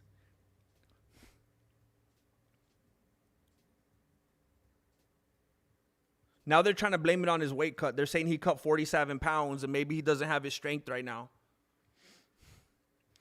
So Strickland is, I mean, not in the guard because Chimaev's keeping him out of it with his right leg. Now Chimaev's trapping the right leg of Strickland from the bottom. He's trying to throw some elbows to the ribs.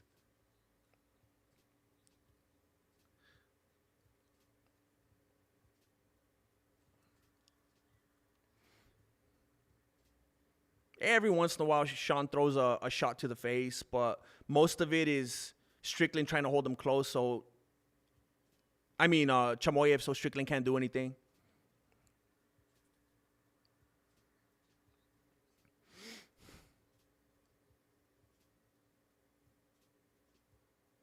It looks like the round is going to end this way.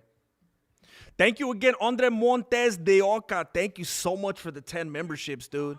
Crazy amount of generosity tonight, bro. Crazy amount of generosity tonight. I want to see what they look like when they go to the corner real quick.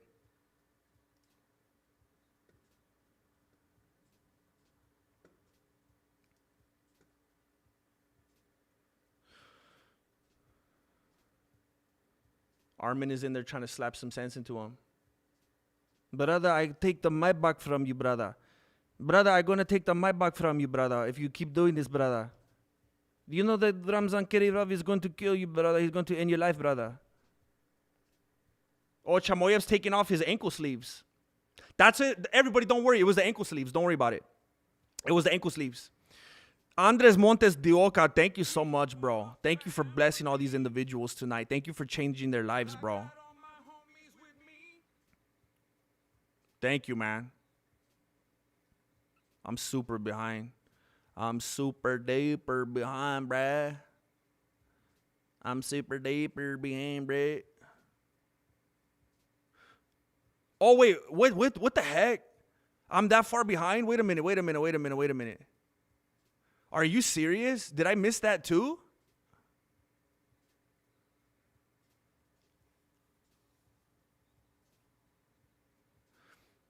Wait, ARJR, thank you for the membership, bro. Thank you, ARJR. Thank you, ARJR, for doing it. Thank you, Marroca, for the 5 memberships. Thank you very much. I think I was missing stuff. Thank you. I apologize. Thank you, ARJR. Thank you, Marroca. They're boxing. They're boxing on top of the Monster Energy logo. They're boxing. I don't know what Chimaev is doing. Hopefully he doesn't die from 50 feet away again. Thank you again so much, Andres Montes de Oca. You are an amazing individual. I don't even understand what's going on right now. Unbelievable.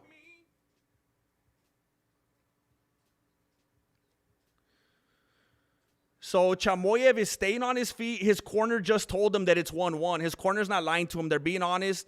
They told him it's 1-1, that Katie Rob's going to take his life if he doesn't pull it together. Kick to the midsection from Chimaev. Shot to the punch to the midsection from Chimaev. Left hand to the face from Chimaev. Jab from Strickland. Shot. When I say shot, I feel like I'm going to make you guys think that they're taking a shot like a takedown. Couple jabs from Strickland. Jab from Chimaev, right hand from Chimaev. He keeps throwing those overhands, and when he overcommits like that, Sean lands it straight.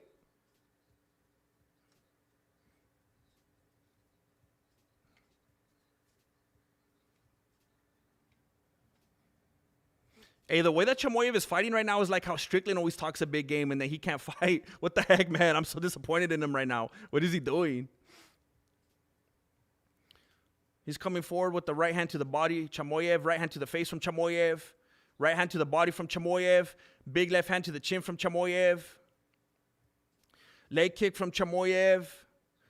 Left hand right on the chin from Strickland. Left hand, I think, kind of missed from Chimaev. Chimaev misses the 1-2. Lands a 1-2, and then he gets caught with the right on the face from Strickland. Strickland lands a jab. They each land the jab on each other. Left hand to the body from Chimaev. Left hand landed from Strickland. Chimaev lands a little right, and then Sean lands a big one on the face. Chimaev lands a left hand to the body. Strickland lands a jab to the face. Chimaev changing up his body language a little bit, looking like maybe he's finally thinking about going for a takedown. Little shot to the body from Chimaev. Strickland misses a shot to the dome.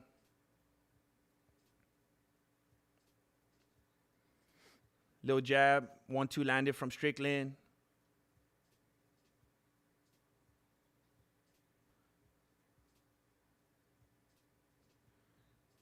Few shots landed from Strickland on the face of Chimaev.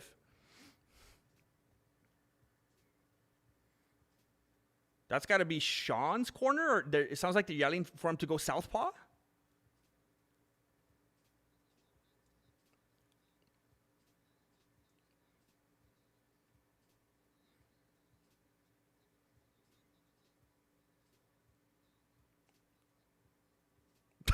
You can't be talking like that in the fight's not over, bro.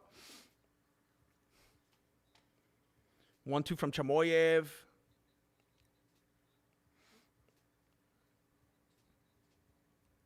Oh, don't do that, Chimaev. He's sticking his tongue out. He keeps going to somebody. Strickland is pouring blood out of his nose. And Chimaev's going to somebody. I don't know who. It looked like he was doing it to the commentary booth. Chimaev is going like this. Sticking out the tongue and going like this is never my favorite signs. It's not the best indicators that things are going correctly. It always kind of feels like a little bit of compensation.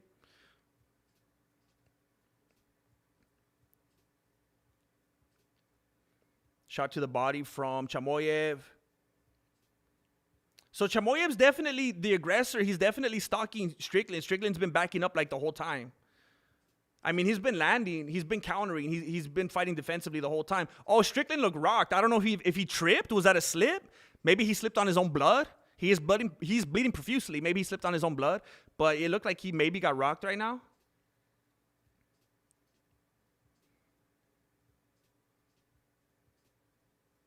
Little teep from Strickland. Left hand on the face from Strickland. Left hand from Chimaev. They're being too friendly, man. All this high-fiving and touch butt in the park and stuff, I don't like it, man. They need to pick it up, man. Oh, they just told Strickland, don't blow. Don't blow. They know they messed up his nose. I don't like all this touch butt that they're doing. They're being way too friendly, man.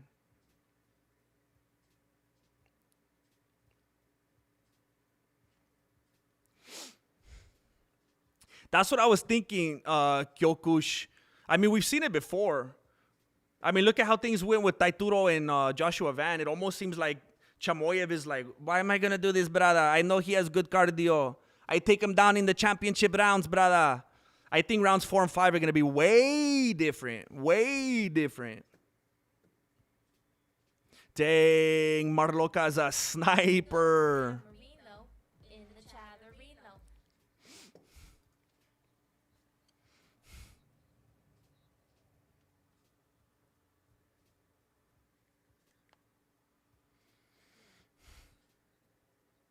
Chimaev said, now we see. Ah! I told you he's planning on the championship rounds.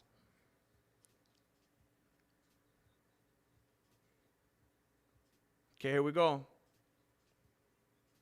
Something does feel weird and fake about it, huh? It does. Anyway. But he said, now you see. Ah! I kill everybody. Ah! I almost killed myself in round 2. Ah!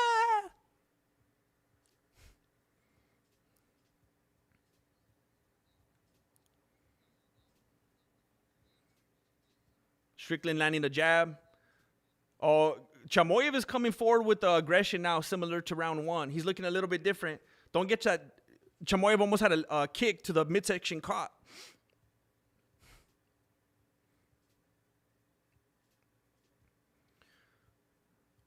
Strickland's shots are landing on the guard of Chimaev. Chimaev lands a kick to the midsection, a right hand to the midsection, a left hand on the face of Strickland, another left hand on the face of Strickland, a big right hand to the face of Strickland, left hand to the face of Strickland. Strickland cannot get through Chimaev's guard. Inside leg kick from Chimaev. I told you guys, he said, now you see. Strickland cannot get through the guard of Chimaev. Chimaev lands a left hand on the nose, on the bleeding nose, on the bleeding, gushing nose of Strickland. He lands a right hand on the face of Strickland. Couple shots blocked by Strickland. Shots blocked by Chimaev. Strickland, again, is struggling to get through the guard of Chimaev. Teep to the body, from Chimaev. Inside leg kick from Chimaev. Outside leg kick from Chimaev. Left hand landed from Chimaev. Strickland, little baby jab landed from Strickland.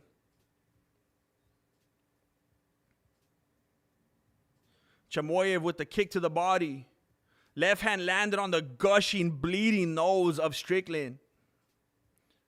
Strickland continues to land on the guard of Chimaev.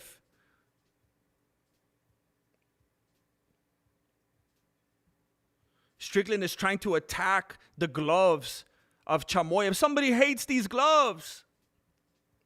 Oh, big right hand landed from Chimaev. Right hand landed from Strickland. Left hand landed from Strickland. Jab landed from Strickland. But they're landing on the guard again. Left hand landed from Chimaev. Jab landed from Strickland.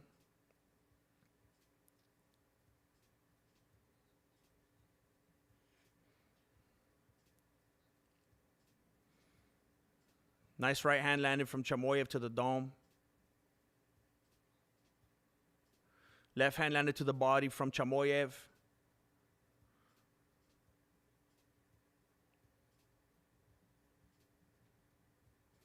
Nice 1-2 landed from Chimaev. Strickland has to bounce off the cage.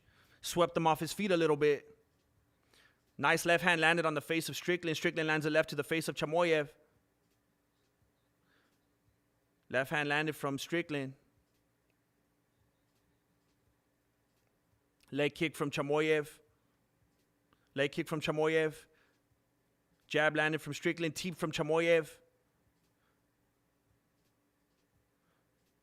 Jabs from Strickland are just landing on the gloves at Chimaev. It frustrates me, though, because I feel like the judge is probably going to count all these on.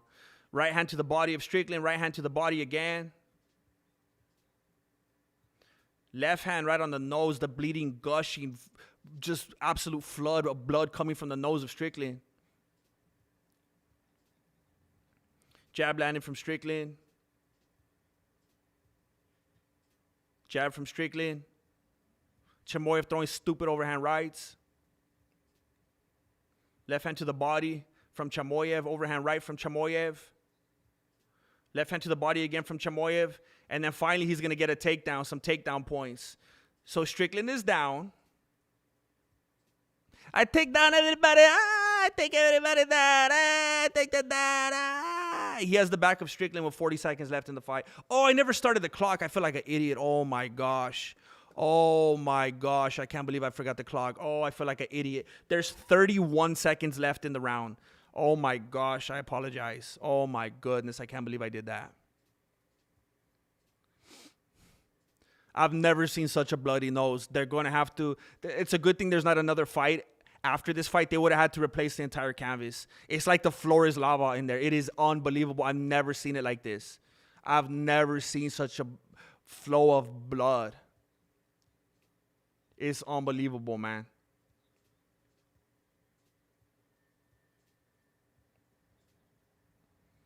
And see, they're still doing more of the high five and dabbing up and fist bumps. I don't like it. I don't like it. I don't like it. I want them threatening death. I want them threatening death again. Hey, okay. I think Andre Montes de Oca, I kind of had a suspicion, and now I see you did it twice, bro. You did 10 memberships twice, dude. You did 10 memberships twice, and it doesn't show me if I missed it. Like, if there's a lot going on during the round and I miss it, it doesn't show me on the back end, but it shows me up here at the top. Now, you did it twice, bro. Thank you, Andre Montes de Oca. I kind of felt like you did, because I saw your name earlier, and then I saw another couple, and then I saw you again. I was like, wait a minute. Am I seeing this correctly? Thank you, bro.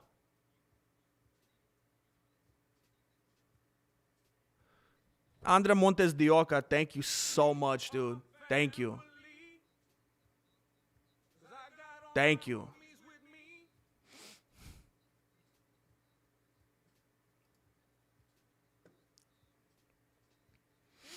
They're happy. They love each other since they made each other so much money. Now look at how they're all touching each other. They can't keep their hands off each other. Chimaev's like all touching his chichis and stuff like that. I don't like it. It's making me uncomfortable, bro. I'm upset. Chimaev goes for the takedown. And Strickland is just going to be his victim for the rest of the round. Chimaev's like, bro, I let you keep your dignity. I didn't choke you out in the first round. You could continue to go on and do your thing in the division. Because you know what's going to happen? Chimaev's going to move up to light heavyweight. And then Sean's going to be, he's going to be the guy in, he's going to be the guy in the middleweight division. Because now that Dricus du Plessis is broken, absolutely broken mentally, Strickland's going to be able to beat him now. So Chimaev's setting him up. He's putting him over. He's like, let me give you a good fight. I'm not gonna finish you till deep in the fifth. And then you could take over the division once I'm gone. I leave it to you, bro. I leave it in my will. I leave it to you.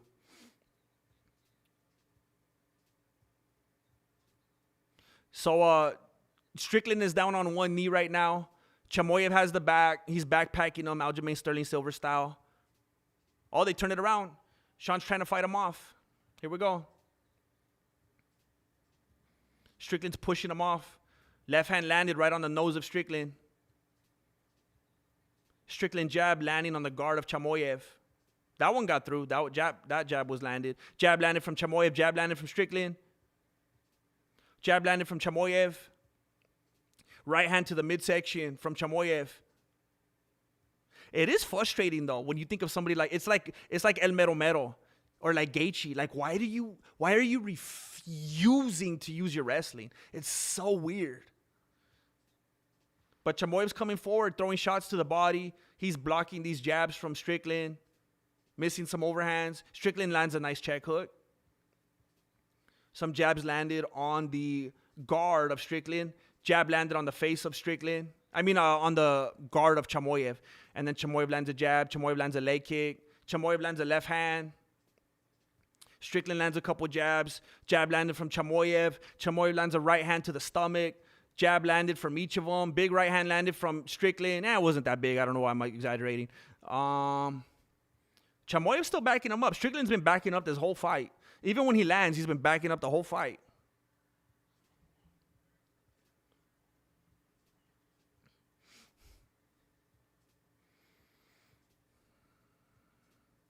Yeah, the commentators are talking about, like, he can't just jab and back up as he's jabbing. He's got to do something. He's got to come forward. Khamzat's been backing him up the whole time. Leg kick from Chimaev. Oh, that was like a Stockton slap from Strickland right there. Disrespectful. That's going to turn it on for Chimaev right there, the disrespect. He's going to be like, only Khamzat Kadyrov slapped me like this, blah, blah. Ah! Teep landed from Strickland. Couple jabs landed from Strickland. Shot to the body from Chimaev. Another shot to the body. I think he's finally setting up his takedown now.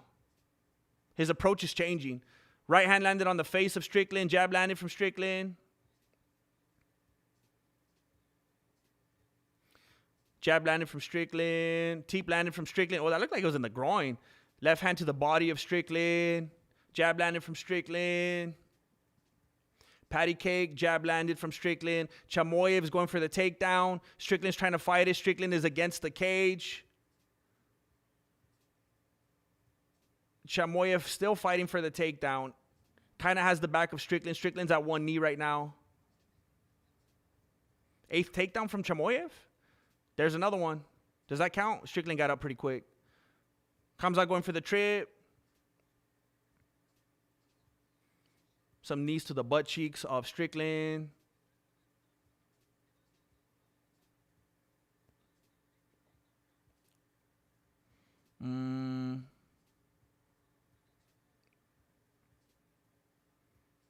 Well, bro, Chimaev has his guard up, so every time Strickland punches the glove, Chimaev's own gloves hit his face.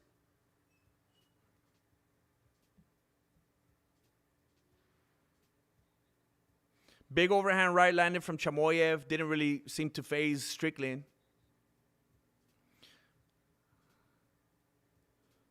Jab landed from Chimaev. Overhand right missed from Chimaev.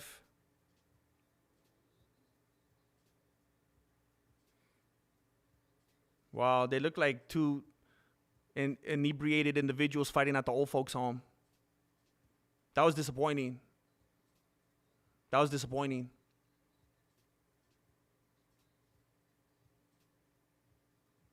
That was disappointing. Dang. Chimaev's going to get executed on either way. Even if he gets the bout, he's going to get executed. He's going to have to give the Maybach. He's going to have to give the Maybach. He's going to have to give the Maybach back.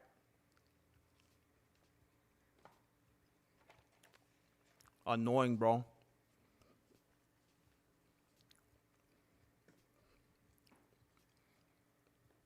I don't know, man. Nobody could agree. And we all know there has to be bias. Everyone's saying 3-2, but they're saying it for different people, so there's no way. We're just going to have to wait.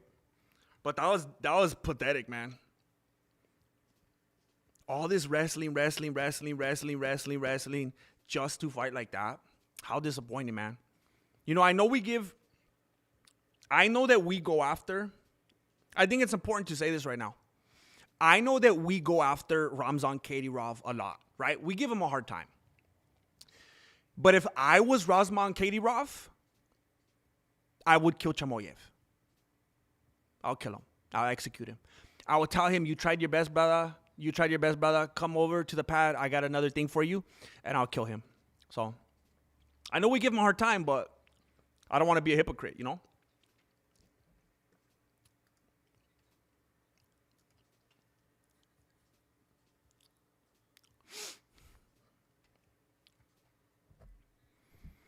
All that hype from both of them and we get that? Come on, man. I know, dude. I know.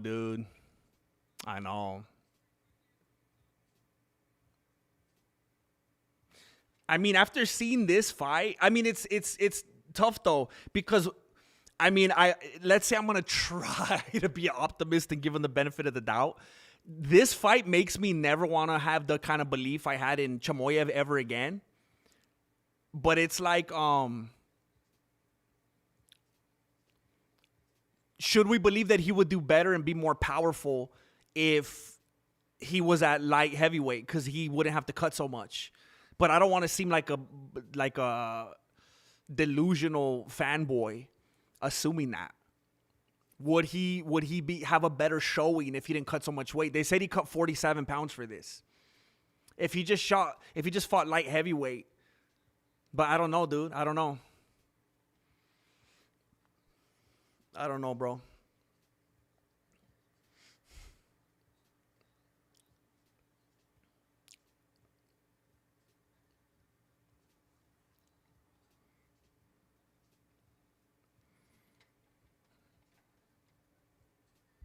(48-47) Chimaev. 48-47 Strickland. 48-47.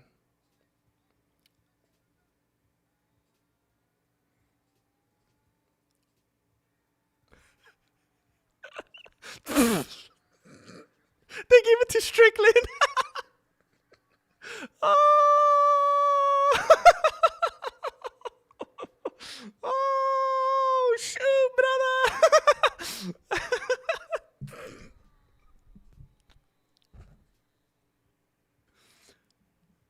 I don't like how friendly they're acting, bro. Chimaev's supposed to want to kill him. Chimaev's putting the belt on him.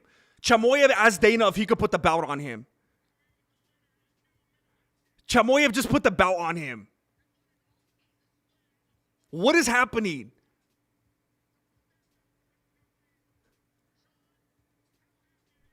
Why is Chimaev putting the belt on him?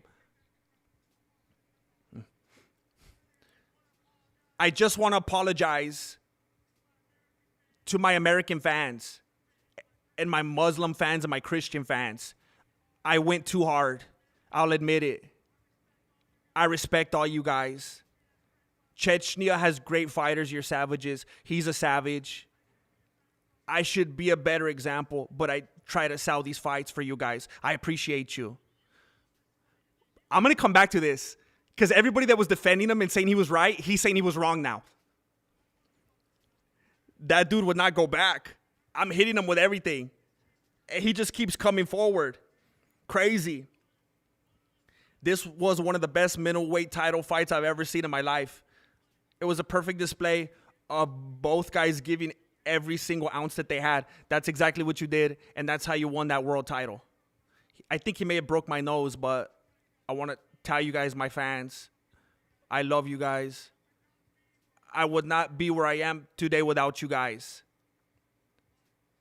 My Christian fans, my Muslim fans, my white fans, my black fans, my brown fans.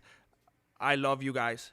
We're all Americans, and this is the dream. Thank you.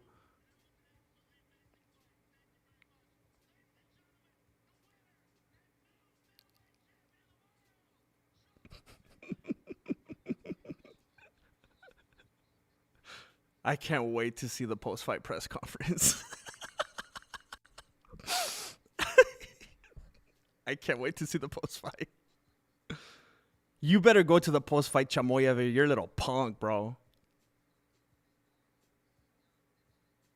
Hey, look at Mrs. Scarlett. He's married to Mrs. Scarlett.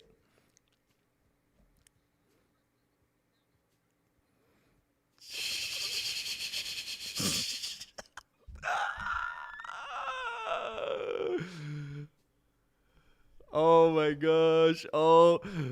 Angel Padilla says, let's hear that apology, GM. Oh, my gosh, dude. Katie Rob's going to kill him.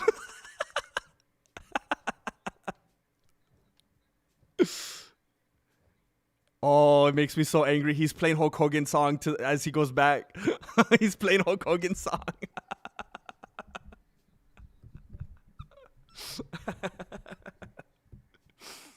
Oh my gosh.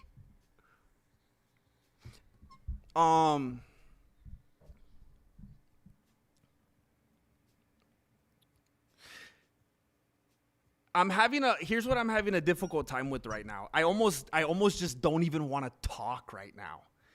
Because man, I don't want to be one of those channels. I kind of feel like I'm going to leave that to MMA Joey, right? I feel like MMA Joey's going to do it. Because, they're showing the breakdown of the rounds right here.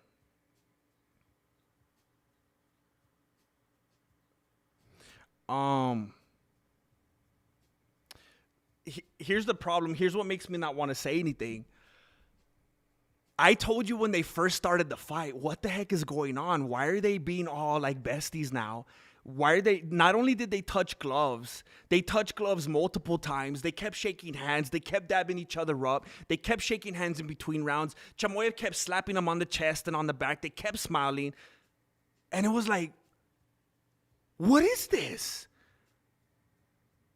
And then Chimaev was like uncharacteristically like,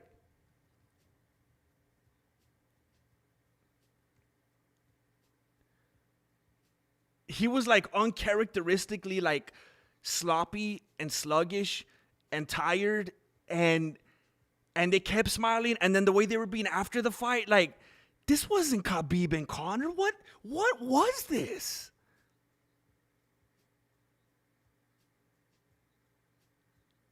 You know, look, here's what I'm tempted to do. I'm going to be honest with you guys. Here's what my gut reaction wants to do. And I hope I don't do it. My gut reaction, because we always talk about how the UFC, and forget about this fight. We always talk about how the UFC is rigged for A, B, and C. And it's hard for me to talk about it right now because I'm on the side where my pick didn't win, right? Grandpa's revenge, nice excuse, bro. Okay. See, here's the thing right here. The way that the fight went is going to give people a false sense of being right. But here's the thing. If you pick Sean to win, you're right, I guess. But what a lot of these people were doing, like, look at what someone said right here. Cope, GOAT lovers. This is exactly what I'm talking about right here. Sean himself just apologized on the mic. He just showed that everything he did was fake. He said, I'm sorry. I went too hard. I'm sorry, Christians. I'm sorry, Muslims. I'm sorry, black dudes. I'm sorry, white dudes. He didn't mention the Chinese people, which I thought was very interesting. But he was telling all these other people, I'm sorry. So he said all this stuff about goats, about bestiality, about his religion, about all this. And then he said, I'm sorry. I went too far. I was just trying to sell a fight. I need to be a better man, right? But there's still people in here saying cope goat lovers. So what Sean Strickland did was empower these people, and now the win is making them feel even more empowered to do this. If you want to gloat about Sean winning, then do so. You have every right to do so. But there's people in here talking about goats. The thing that Sean just apologized for. Andre send a sign, Beanie. I live in San Antonio, Texas. Next time you do prediction, I'm betting the opposite to it. Bro. Dude, I have literally, this is my first wrong prediction of 2026. I literally have been 100% till this fight, bro. Hey, send me an email, bro. MexicanMartialArts@gmail.com.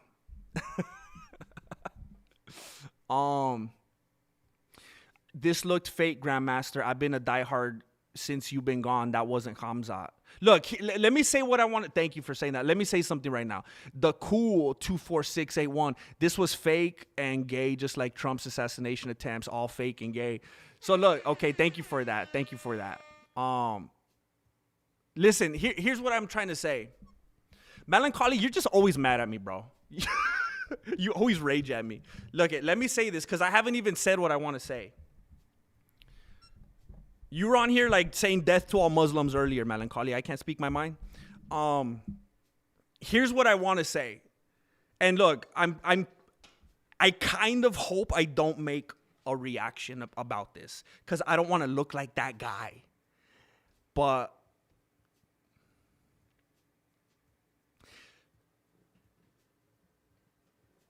No. Melancholy, be objective. Don't be emotional. Be objective. D-Pole85. Because I'm not being emotional. Other YouTubers will rage. They'll slam the table. They'll yell. They'll get upset. They'll call it fake raid. I'm not doing that. So, guys, don't get emotional. Stay with me. Let's be mature here. Let me lay something out. DJ GQ, you never wrong, bro. Even on Thaira, you were right. That's what I'm like. Everybody that wanted Sean to win is gonna blindly just be upset with me right now and Cope, you have a goal inside, and it's like, oh, I'm talking to 12-year-olds. I haven't even got to my point yet.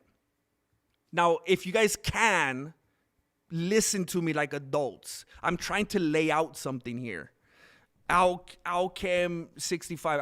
GM never thought I would see a stand-up fight get boring. Jabs are a thing of beauty in fights, but oh my gosh, nothing but jab for the 85% of the fight. Nope. Yeah, bro. Yeah, dude. You're ridiculous. Ridiculous, man. Thank you for that. Look, this is all I'm trying to say. And I need you to stay with me long enough to let me lay this out. I might have to make a video about this because I don't think people have the attention spans for this. People are just like, people are just getting emotional right now. We're always saying A, B, and C is rigged with MMA, right? Always, always, always. Fans say it and YouTubers say it.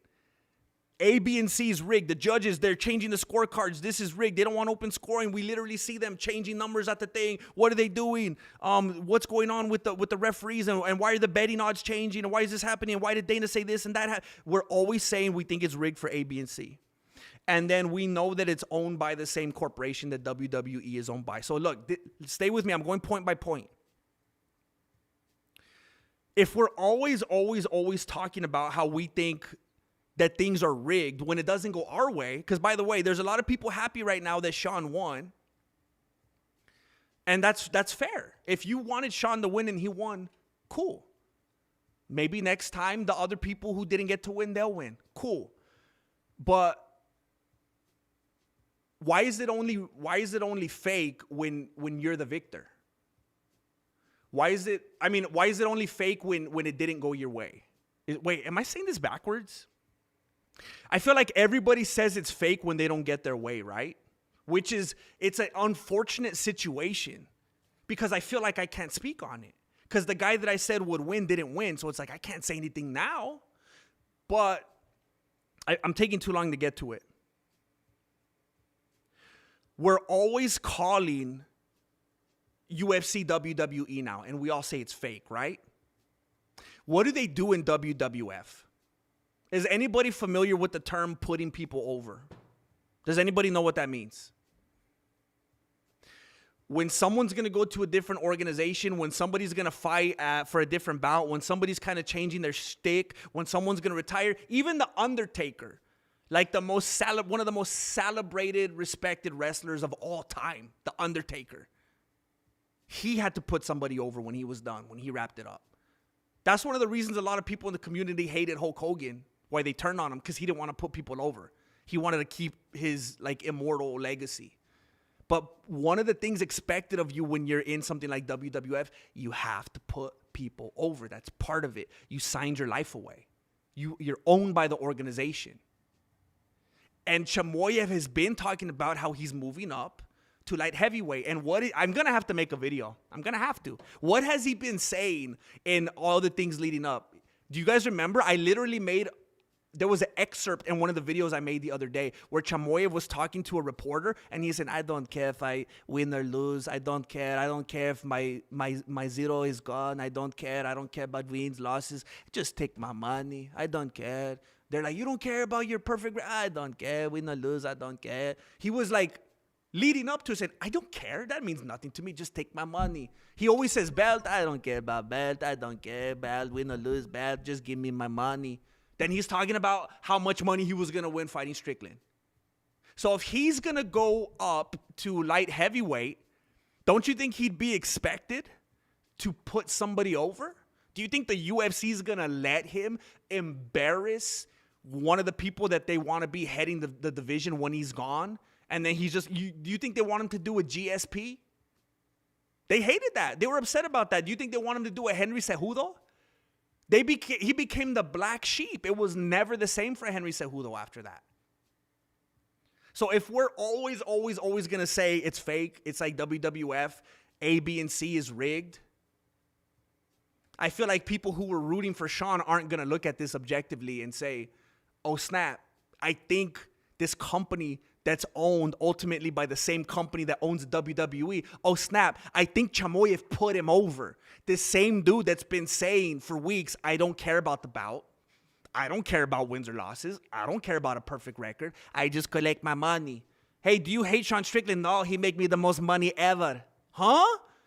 That sounds like foreshadowing. What do you mean he's made you the most money ever? That sounds sketchy. Then the way that he's going down like Derek Lewis when Waldo Cortez Acosta scratched his nose. And all I'm going to read is Cope and Goat Lover. When Sean Strickland himself apologized for all that. But the army of minions that he created throughout are going to go on to live another day.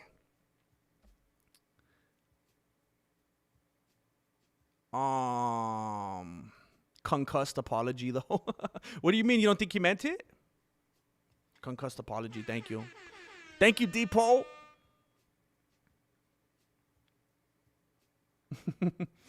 Andre Montes saying it's rigged when your pick loses is like smiling and nodding your head after getting rocked. No, but look, I mean, that's why I feel very conflicted right now, because I don't want to look like that.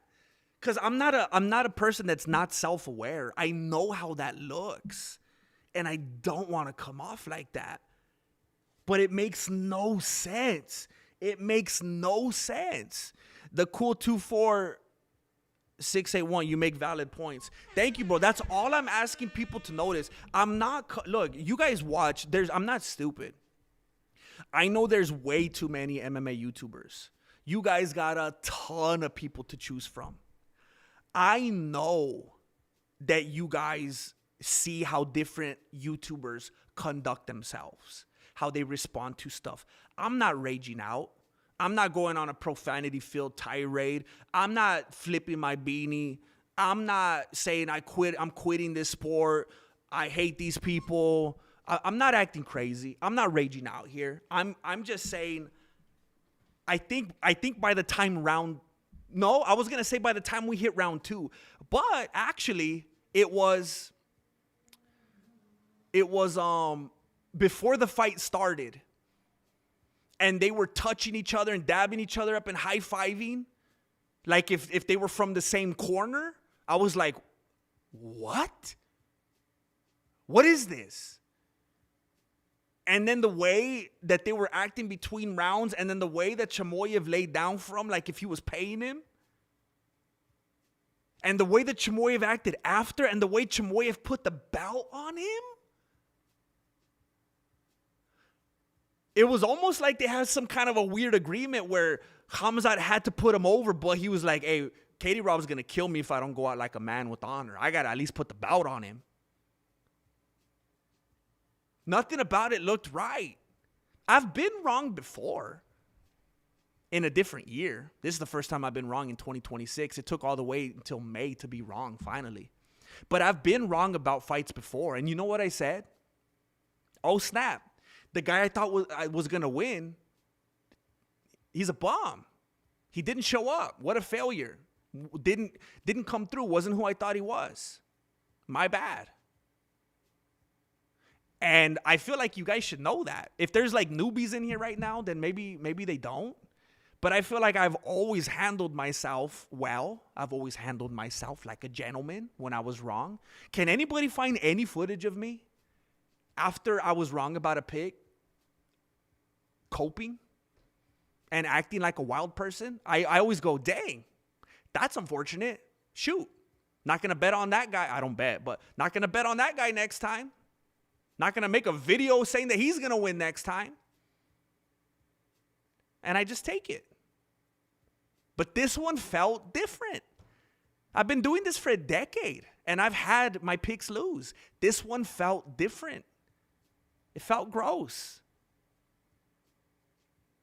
And whether we chalk it up to it was rigged or not, even if it wasn't rigged, even if everything was above the level, how can you root for Chimaev anymore after this?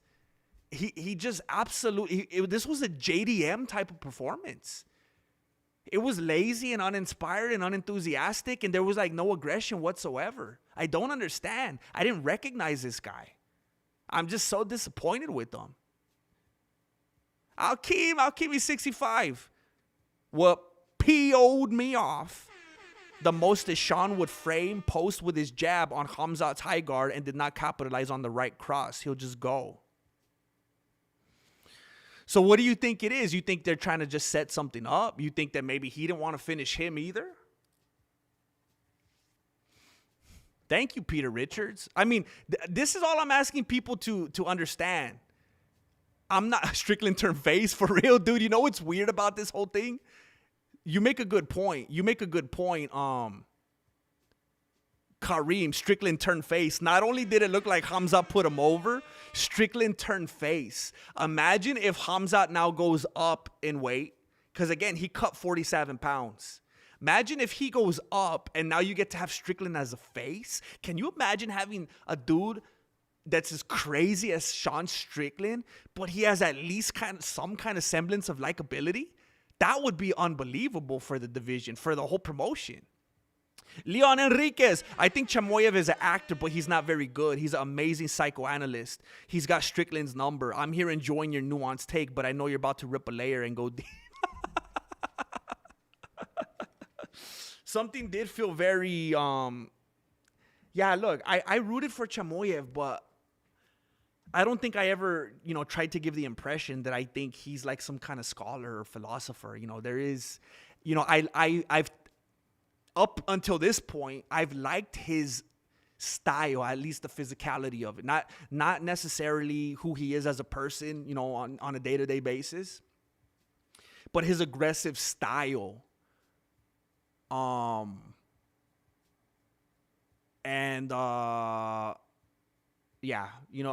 I don't think I've tried to make it seem like I think he's the sharpest fool in the shed. You know what I'm saying? I don't think he'd be a great actor either. So look, this is it. This is it in a nutshell. If there was like a short that I was gonna make of all of this, if there was a short that I was gonna to wrap it up all in, I would say there's two ways to look at this situation. You're just coping deep at this point. You're acting stupid, bro. How am I coping? You're acting like when he's a bad man. Tell me how I'm coping. It's so frustrating when people say, like, even before the fight started, they'll say something like, oh, you're a libtard because you don't like Sean Strickland. And I'll say, how? And they'll never say anything back. All I ask is for people to articulate. That's it. Tell me why. There's certain kinds of people that can make a statement and they'll never be able to elaborate on it. Just tell me why. If you think I'm wrong, tell me why. If you think I'm coping, tell me why. Don't just make a statement. But look, there's two ways to look at this for me in the position that I'm in. I could be a conspiracy theorist and say it's rigged because the way they were acting even before the fight started, and we don't even know who this person was. It wasn't recognizable. I don't understand who this individual in the cage was. And then he puts the belt on him. There's some funky stuff going on right now. And then all the stuff leading up to it, saying that he doesn't even care about the belt or money. What is this all about? The other route is I say, wow, I will never root for this guy again. I don't know if we chalk it up to him not knowing how to cut weight, for eating too much, for whatever the lifestyle is that leads him to act the way he does and posture the way he does outside of the cage, but then he can't pull the trigger in the cage. I don't know. If I'm not going to be a conspiracy theorist, I would just say he's not who we thought he was, at least not on a consistent enough basis. He's just as much of the boogeyman on social media and in video clips as Joaquin Buckley tries to be. And then Sean Brady puts that Mount Hushmore on him. And again, it's weird and it's disappointing when I have people in. I think there's a lot of newbies in here because of the event being such a big event tonight. But if there's regulars in here, and whatever, I'm not trying to. I know you probably think I'm trying to guilt trip you or whatever, but it's disappointing for people to be like, ooh, well, cope, when it's like, dude, I'm not even being a bad sport. I'm saying he was disappointing, and I don't know who showed up tonight, and he fought like a bum. Or hey, maybe something was up. And honestly, I think for those of you that are coming after me for even implying the potentiality of it being rigged, I think you're hypocrites. Because when your guy doesn't win, you say it's rigged. You say the UFC's rigged because of something on the scorecards or something some judge did or some ref. But if your guy wins, you won't say that. So I think you're a hypocrite.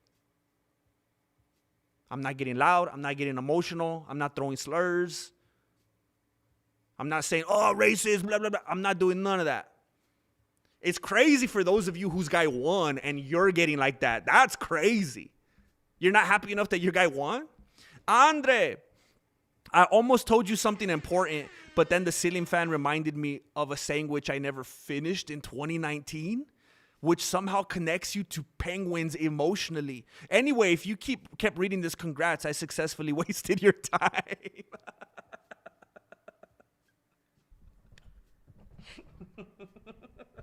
Dude, I was like thinking that you were getting so deep with this. I was like, oh, dang, he's about to lay something on me. Dude, Andre Montes just came back in again with 100 big ones, man. 100 big ones. What the heck, dude? Andre Montes de Oca has dropped 100 big ones in here twice now. And 10 memberships twice. This is unbelievable. Thank you. Thank you very much for wasting my time. Thank you, man. I really appreciate that. You're throwing down big today, dude. Thank you, man. Very, very, very kind of you. I don't know why you're in such a good mood today, bro, but I'm thankful. I hope that you stay blessed, man. Thank you for being a blessing to me. I don't think it's rigged, but I do think Chimaev is probably a kinder guy than his persona lets on. I think he actually is good friends with Strickland. You know what? Now that you say that, it could kind of make sense. Remember, he was telling people, and there were people making fun of him for this, but remember he was telling people behind the scenes, I was trying to shut him up. I was trying to interrupt him so he wouldn't say nothing like about my mom or about, like, if he was trying to make sure Strickland didn't cross the line, because then maybe it would get too real. I don't know. I'm just trying to think now after the fact, 20/30 hindsight,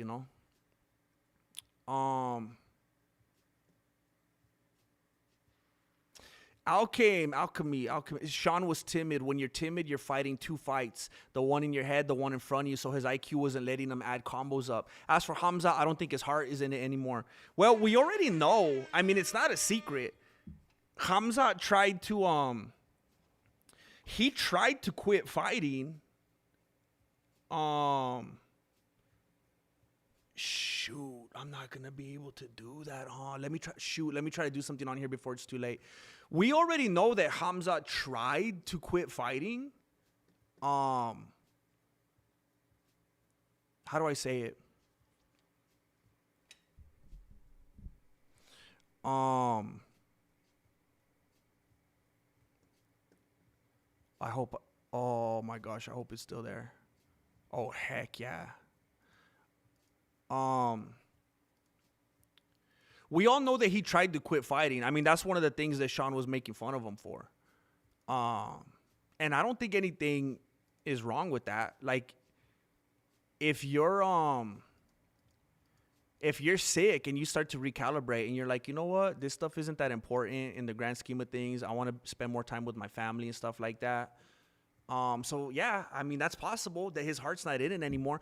And I mean, when you see Chimaev behind the scenes with like Armin and stuff like that, it's like, dude, he kind of seems like a cool guy. What the heck? Like when he's talking with like Khalil Roundtree and stuff like that, it's like, what the heck? He kind of seems like he might be a nice guy.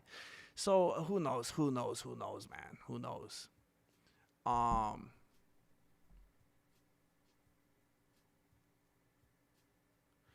The After Hours LV, dang, respect. There's no way he won. He lost everything but significant strikes.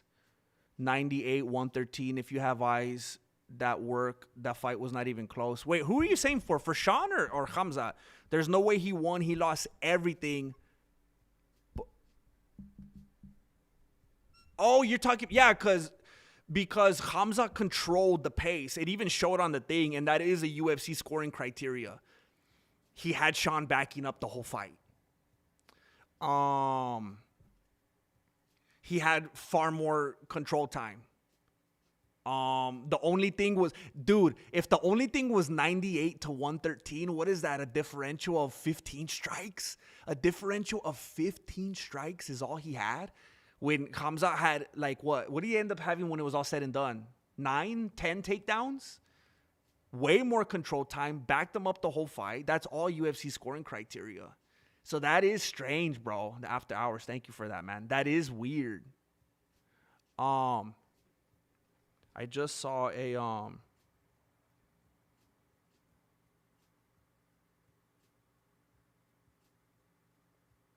Oh, dude.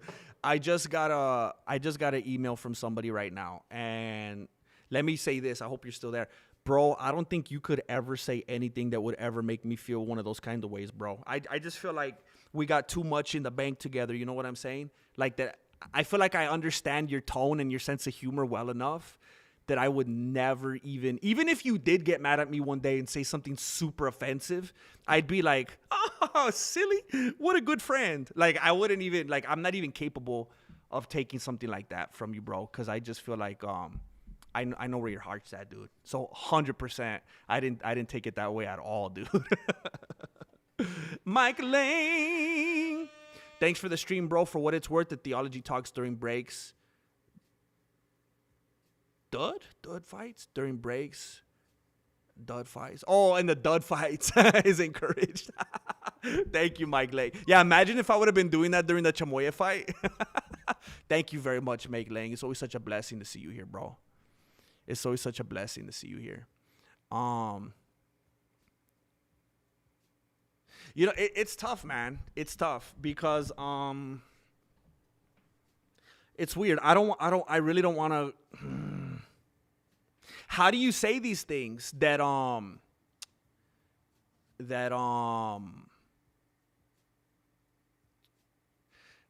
After Hours LV just said? How do you say these kind of things without seeming like a hater, you know, or like you're coping? How do you say it?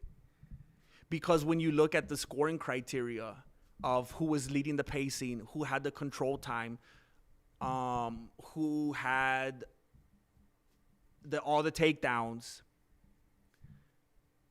who, you know, broke someone's nose, busted them up, and the other person only had a 15 strike differential over the entirety of the fight, but the other guy led in all the other UFC scoring criteria.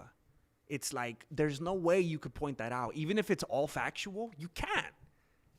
You literally can't, because it's coping. How come? I don't know. Because I wanted the other guy to win, so it's coping. Just like that? Yeah, you're coping. What?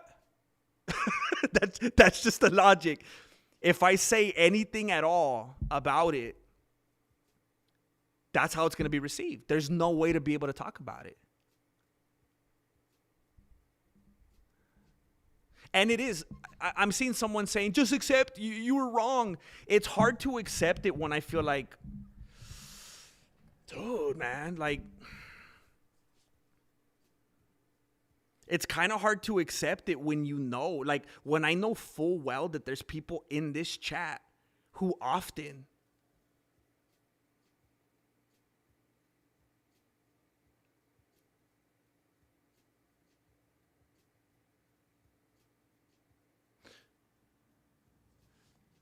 Strickland is trying to give Poirier a hard time now for not picking him.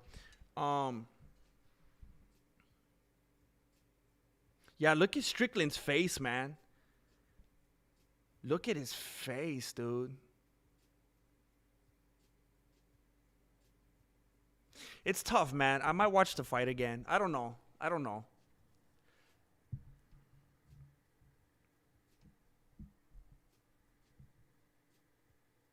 I haven't felt like this about a fight in a long time, man. I've been wrong about fights before, but this one just, shoot, man. Just kind of feels like, you know, Superman wasn't who you thought he was, you know? It's disappointing. There's somebody in here right now.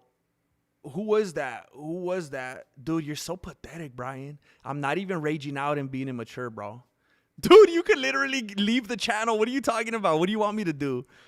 What do you expect me to do on here? Dance for you? There's a bunch of newbies in here today. Yeah, anytime I see someone use the word cope, I'm like, oh, they're 12. Like, I don't mind it if someone that's very articulate and has a large vocabulary tries to put me in my place. But when somebody just says cope, it's like, oh, you're 12. Somebody just sent 50 big ones to the PayPal. He says, man, you are one of the most unbiased YouTube channels. That's why we love you, Grandmaster. Chimaev vs. Strickland was all a show. I think I'm going to have to make a video about it, man. I think I got to be the voice for these people. I think I got to be the voice for these people. Dude, I feel bad because I want to attach a name to this. I think this is the one who vapes, right? This is the one who vapes. Oh, that makes sense. That makes sense. I should have known by the word cope. He mogged him. He totally mogged him. Is it the one who vapes? It is, right?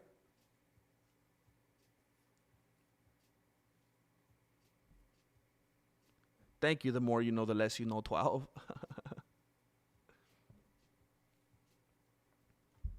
Dude, somebody just threw 50 big ones to the PayPal, and I want to shout you out, but I don't want to say your actual name. I don't want to expose your name, but he says, man, you're one of the most unbiased YouTube channels. That's why we love you, Grandmaster. Chimaev vs. Strickland was all a show. Thank you so much. Thank you so much for being a blessing to me. Thank you for coming through. Hey, Gaddafi, it's so good to have you here, man. Thank you for being a wonderful member of the community. Thank you for that $50 PayPal. I don't want to dox your name. I don't want to dox your whole name. But if that's you, let me know so I can shout out your username. Thank you, man.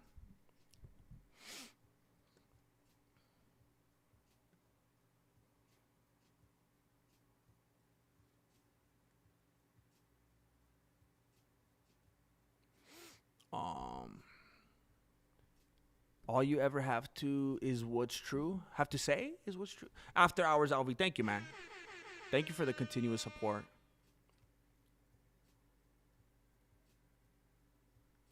Thank you, bro.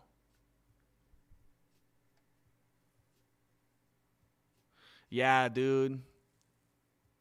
F you, F you, F you. I hate you. I love you. I love you. I hate you. I love you.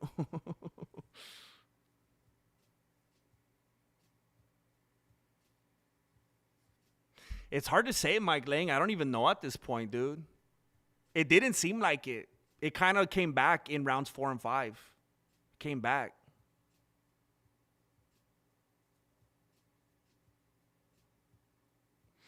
Oh, dang.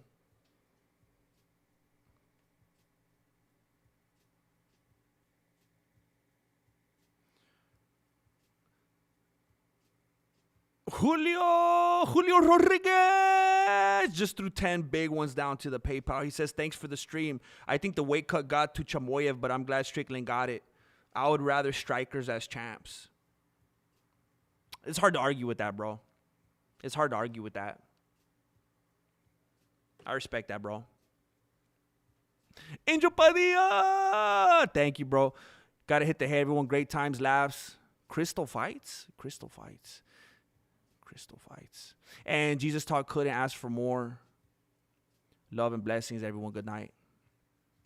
Thank you for staying as long as you did, man. I know it's not easy being from where you're at. Guys, let me do a poll. Let me do a poll because I don't want to do something ill-conceived. What do you guys think?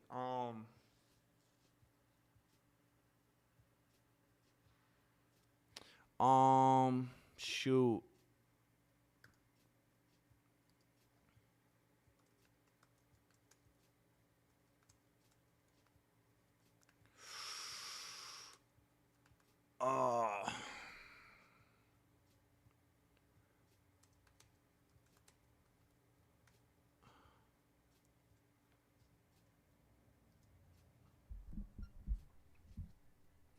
I don't know if I should do that.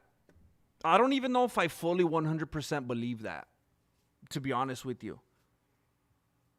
It's just like if there's enough people that feel that way, though, I know there's going to be so... Because it's easy to come out after the fact when your dude won and gloat and gloat and gloat. And I know that the people who feel otherwise aren't going to have like a voice. And everyone's just going to eat them up in the comments with cope. So it's like, should I bite the bullet and point out what a lot of people are probably thinking? Or it's not even worth it?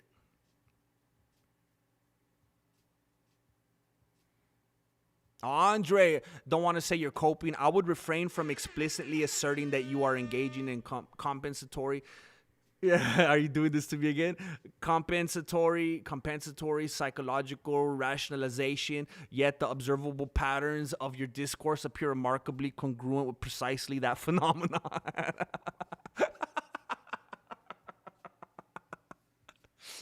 I would refrain from explicitly asserting that you are engaging in compensatory psychological rationalization, yet the observable patterns of your discourse appear remarkably congruent with precisely that phenomenon.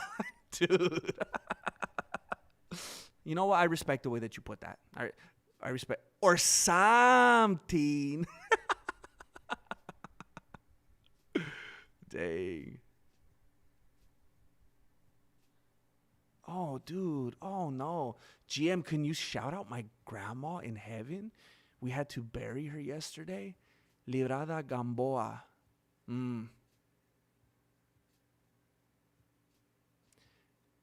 Librada Gamboa Fernandez.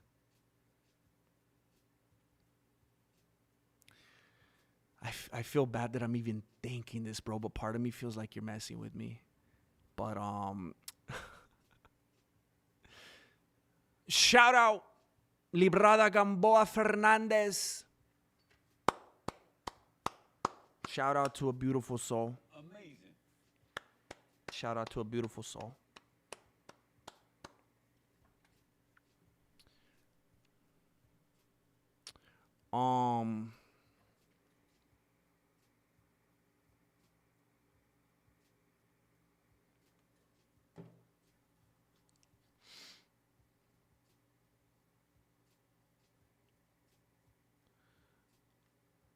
Mike Lang, Paul, who had the best performance in the motion picture Clue? Hey, that Butler was amazing, man. What's his real name? I always forget. And then whenever they say his name, I'm like, oh, yeah, how could I forget? That dude was amazing. Oh, no, you're good, Lord Racer. You're good. Dang, it's close. Maybe I shouldn't. I don't know. Maybe I shouldn't. But I'll end it right now with more people saying yes. I'll go ahead and end it right now. Just got to do it for entertainment purposes only. If we shouting out the dead homie, say what up to my grandpappy. He would have loved Josh Hokett. Heck yeah.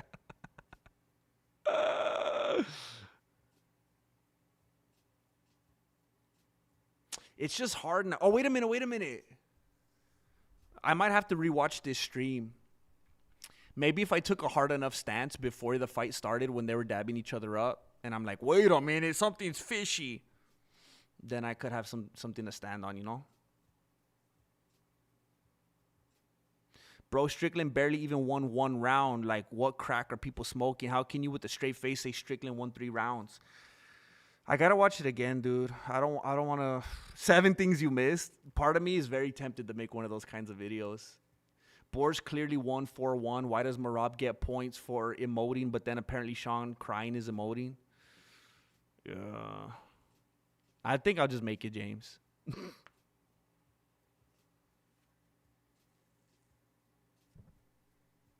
Yeah, the people who know the vibe. There's a lot of newbies in here tonight. It's just weird to me, bro. It's weird how many people could be so heated and act so immature when I'm like, I'm not even handling this bad. I'm not even getting all emotional. It's weird to me, man. I would understand it if I was being all hateful and talking a bunch of papas about Sean, but I'm not even doing that.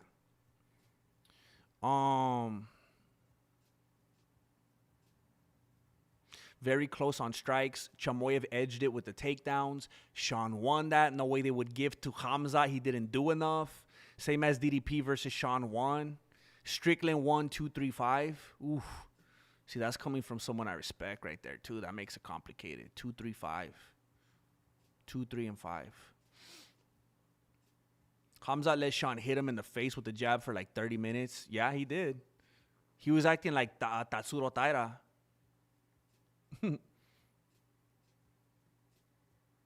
I would have loved Bryce Mitchell. 2, 3, and 5. Bro, Dana just said Khamzat wants to go to 205. Like, is Khamzat good? He's way too small for 205. Shoot, man. Shout out to Crazy Grandpappy Kidder. I love Sean, but I can't believe jabbing for 30 minutes was the key. I don't know. I don't think height matters a lot though. Look at DC. He's not a tall guy, and he was doing his thing in heavyweight. So I think if Chimaev was at light heavyweight and just not having to cut 47 pounds, I mean, look at how stupid Jiri fights, and look at how unimpressive Carlos Ulberg was. You don't think Chimaev not having to cut 50 pounds would do okay? I'll probably never pick him again in my life, but still.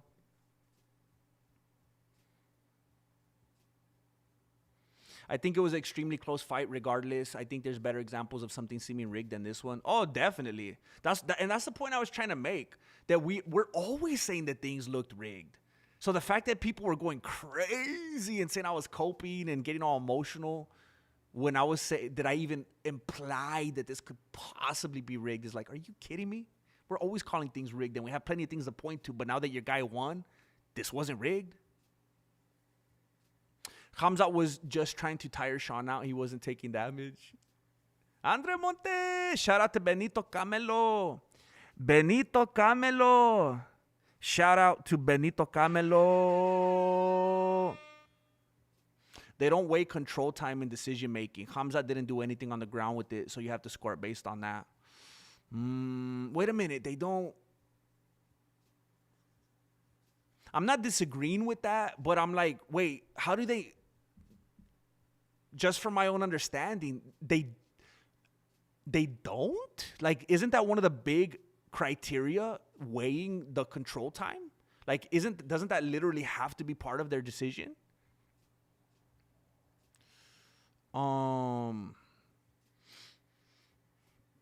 The only judge for Chimaev was Middle Eastern? Are you serious?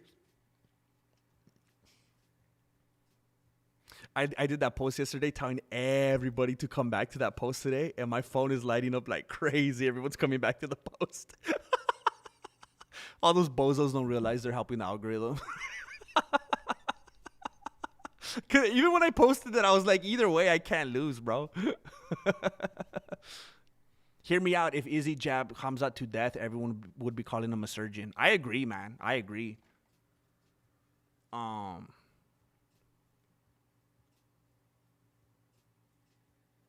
Yeah, I was being biased, bro.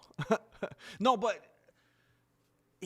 I'll stand by this. I will 100% stand by this. And I mean, people were trying to come after me, and it's like, what the heck, bro? Did you watch the fight? I'm gonna watch it again right now. I'm gonna watch it again, and obviously,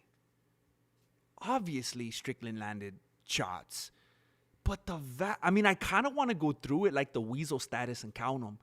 The vast majority of them landed on Chimaev's gloves. They were all landing on his guard. It was crazy, man.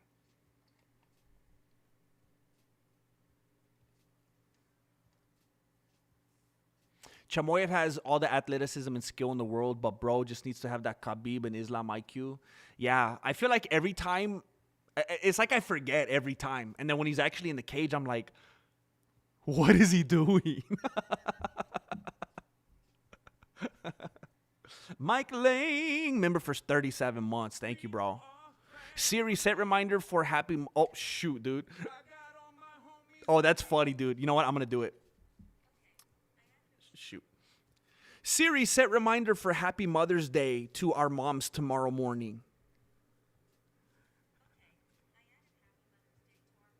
My phone's talking to me now. Good job, Mike Lang. Last time I ever bet on Khamzat, yeah, dude. I bet there's a lot of people hurting on that one. Thank you, Mike Lang.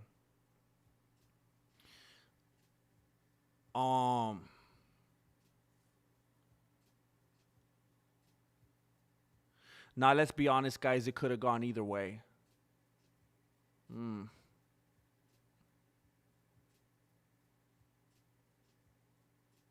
I think they changed it so damage is like the only thing they score. So they changed it again?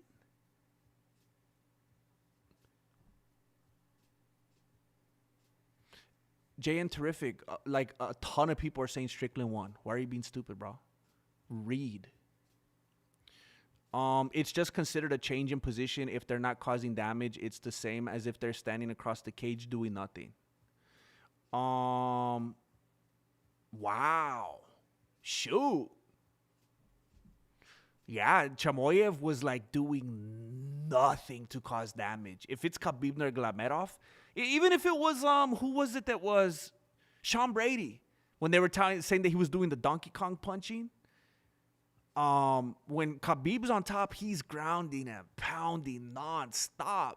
Chimaev didn't do any of that. None of it. It's not like Strickland was dominating Khamzat with jabs. He landed about the same number walking backwards as Khamzat landed while pushing him around. Yeah. Yeah.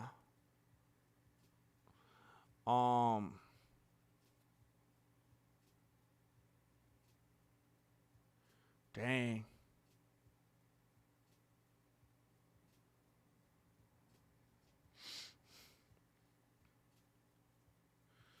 But how, Alex?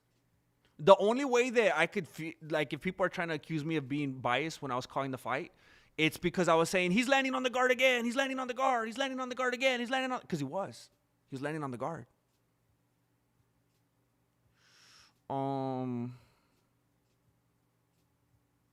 Dang. So damage is above all. So they don't care that Sean Strickland's going to need a new nose. He was losing, bro. I mean, if you count the fact that all his strikes were landing on the guard.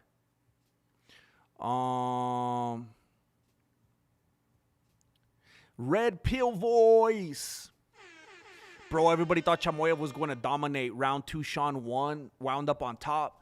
He jabbed the heck out of the dude. Sean didn't teep at all. Tell me that ain't sus. Sean wound up on top. Jabbed him. Sean didn't teep at all. Yeah, dude. You know what? I think I am going to have to make a video. I have to be the voice of the people that everyone's going to be saying, cup. I'm going to have to be the voice of these people that don't have YouTube channels. Dang, that's messed up. Julio, that somebody did that. Someone put 1.2 million on Chimaev. Was it Drake? Man. Oh, I said this. Lord Racer said the same thing. Oh, Jessica, good. It was disgusting. You would have been very sad. Oh wait, weren't you rooting for Sean? I thought you said something about Sean earlier.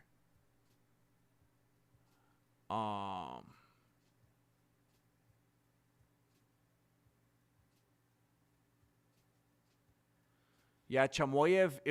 I was rooting for Chimaev, obviously, and he didn't do anything, man. It was disappointing. It was disappointing that he didn't do anything with that control. Like, if they were just, it was like the old school and they were judging by control time, then it'd be like, oh, heck yeah, man. He was backing up Strickland the whole time. Even the people there in the building, the commentators were like, what the heck, man? Because obviously it sounds like they were rooting for Chimaev. They're like, he can't keep backing up. He can't win this fight backing up. He got to move forward. He keeps backing up. He's backing up the whole fight.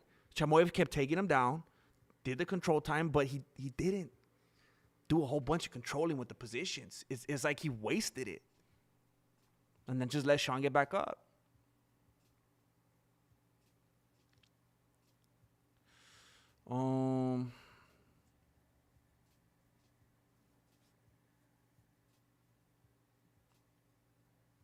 Hey, Andre Montes de Oca, thank you so much, bro. What a blessing tonight, dude. Thank you for coming through big for me, man. Made me confident with the week coming up. Thank you so much, Tom Bout. Thank you so much for the love and support. Thank you. Look, let me say this real quick before I dip.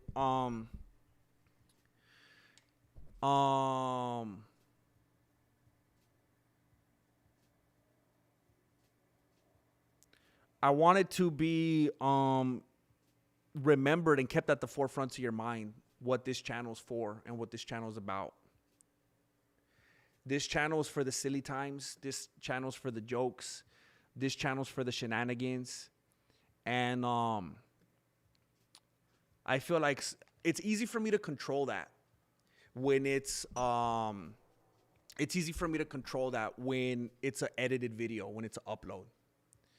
It's harder during a stream because there's a lot of adrenaline going. There's it's live. You know, you can't edit stuff live. Everything just happens as it does, and there's nothing you could do about it, nothing you could change.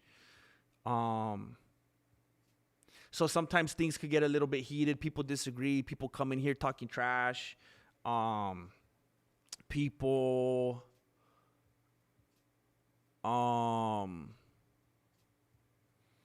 talk trash to me. I talk trash to them. And I want to make sure that we don't lose sight of the fact that this is supposed to be an escape. Hold up.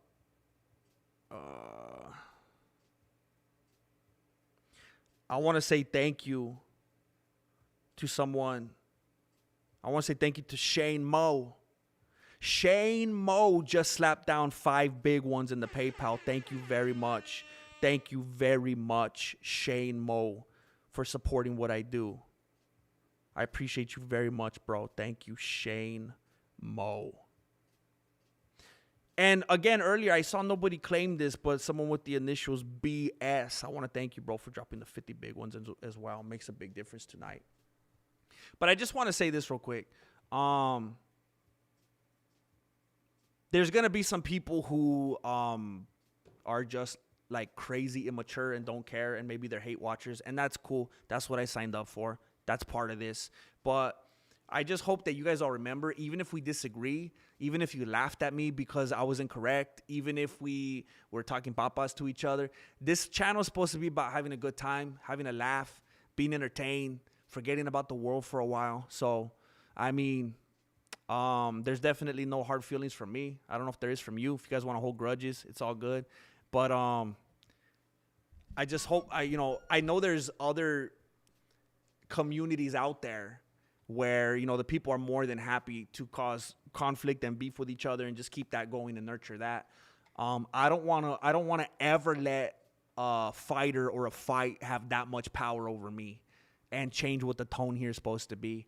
So hopefully nobody here loses sight of that, and it stays like a fun, like a playhouse, not like in a weird way. That sounds kind of weird, but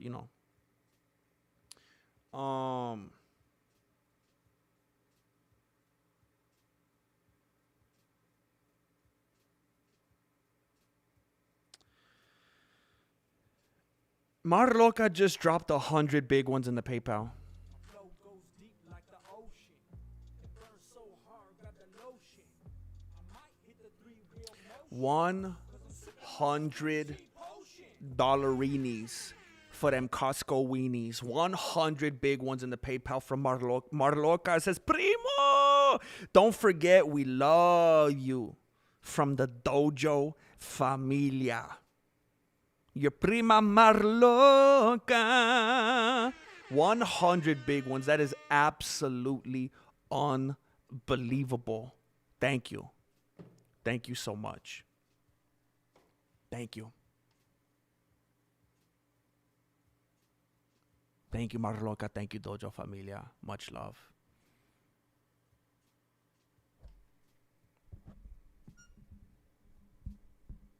Dang.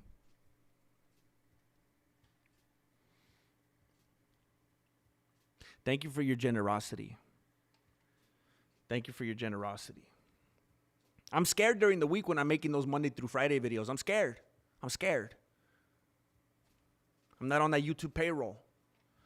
And you guys were overwhelming tonight. Thank you very much. Billy the Kidder says, but who would have won if there was no rounds? Shoot, dude. There's been fights before. There's been fights in the past where I'd be like, oh, well, then this guy would have won. But in this case, I'd be like, Sean probably still would have beat him, bro. Like, if it wasn't rigged, dude, I'm torn on this, man. I'm torn on this.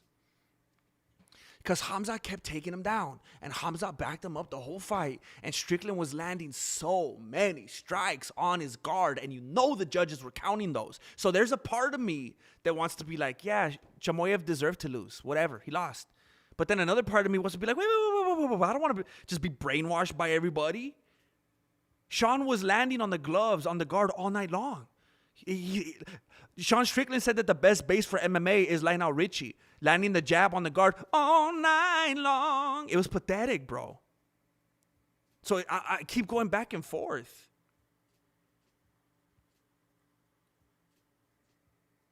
Julio Rodriguez just said, don't feed the trolls.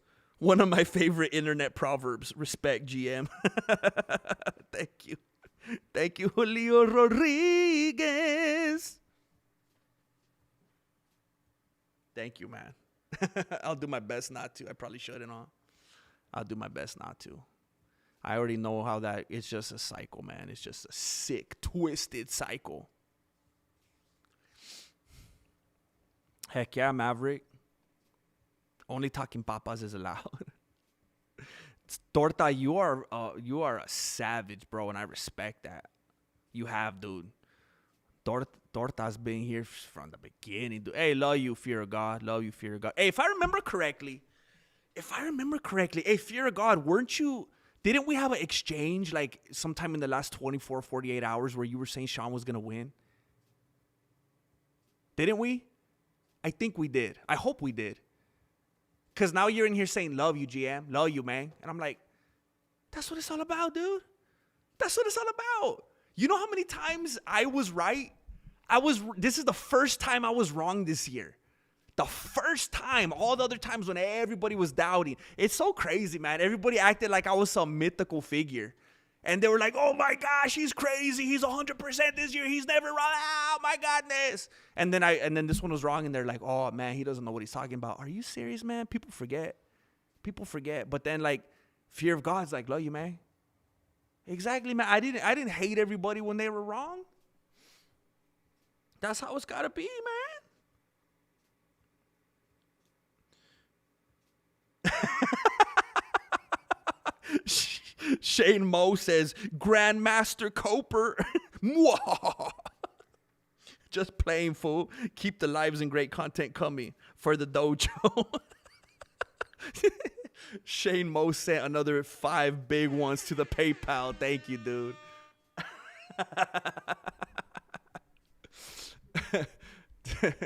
Casper Bori says, you the best at making it funny. Kudos. That's my whole goal, dude. I just wanna make you guys laugh, have a good time. If I'm on here creating conflict, I'm not doing my job right, dude. That's the only thing, bro. If I'm on here creating conflict and making people upset, then I feel like I didn't do my job.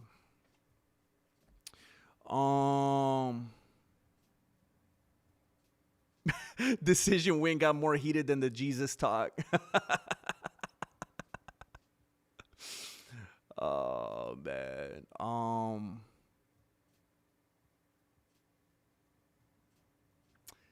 Yeah, I respect that, Steven Adams. Respect.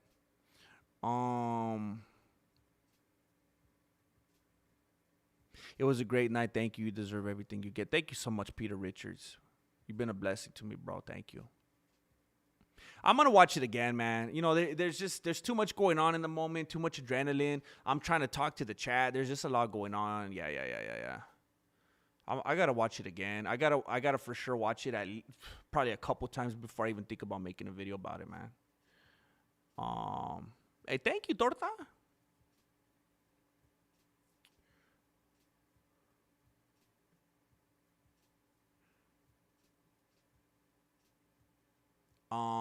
Dude, Chimaev ain't mad. He lost his boy. Get the bout. Need. Chimaev ain't mad. He lost his boy. Get the bout. Boy got the bout. The need was a ruse.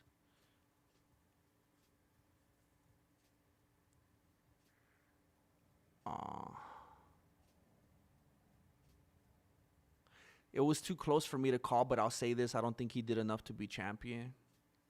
Which one, Sean? You worded it in a way that would make me think you're talking about Sean. I'm not trying to be biased. Dojo Secret GM listens to music the whole stream. Who wins, Magomed or Khamzat? Probably Magomed.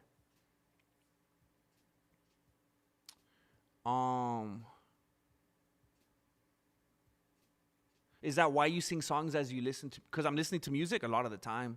I just got it in my ears, bro. I'm singing music even when I don't have. I'm singing songs even when I don't have music in my ears. So it's just I can't help it.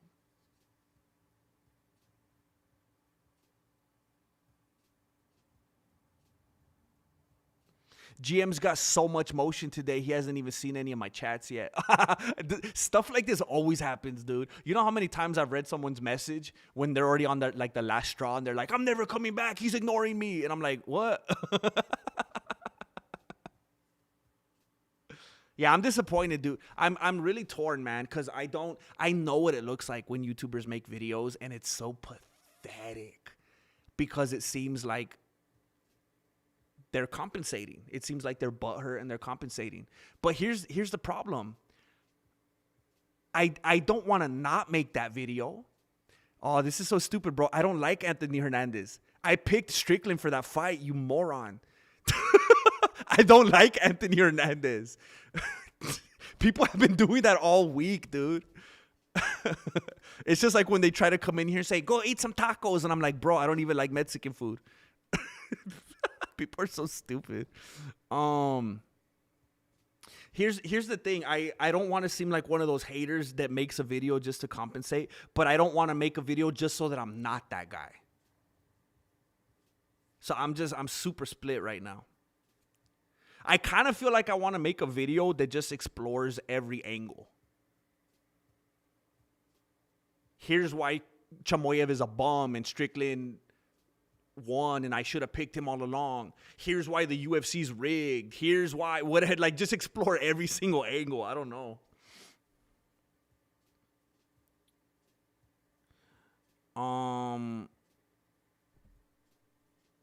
Yeah, I mean, he did.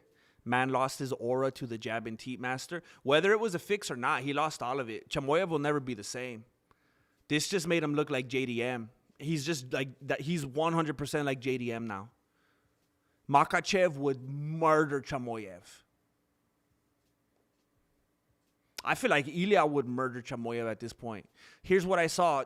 Chimaev lending ground control or taking advantage of ground control as normal, but something happened with Chimaev in round 2, like the weight cut, the wrestling, wore him out mentally. What's SPM?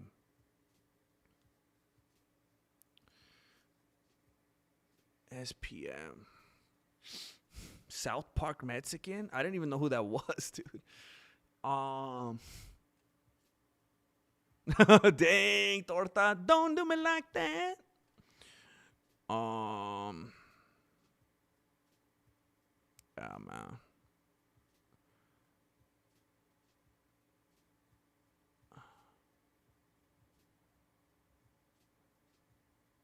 It was very close. I was rooting for Sean, but I think the GOAT lover won. That's an interesting take, man. You're one of the first people I've seen be that honest in here about how they feel. Someone that was actually rooting for Sean to say that. Khamzat needs to improve his boxing, 100%. It was disgusting, man. It was embarrassing. And he insisted on standing. It made no sense.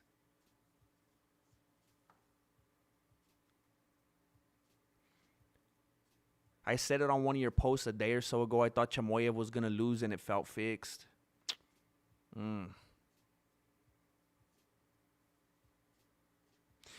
Probably is rigged. However, Khamzat missed weight. They probably gave it to Strickland for that reason.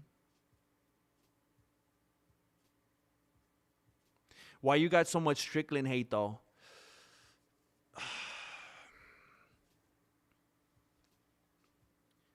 I've never been a fan of edgelords. Like Howard Stern, like, I don't really like that guy. I know a lot of people love and adore that guy. I don't like edgelord stuff. Like, that's one of the reasons I never liked, like, I didn't like South Park. I remember I always loved, I love Family Guy, I love The Simpsons, American Dad. I thought that stuff's funny. South Park always just seemed like, oh, these guys seem like just low-hanging fruit. Like they don't seem clever. Like it just seems like, what's the craziest thing that we could say to get sent to the principal's office? It just seemed like too easy, like immature. And I just never, like, I love Josh Hokett. I love people being crazy on the mic, stirring stuff up. I like when Henry Cejudo was doing it, Colby Covington, Charles. I love it. But something about Sean Strickland, it just seems so, it doesn't even seem clever. It's not funny.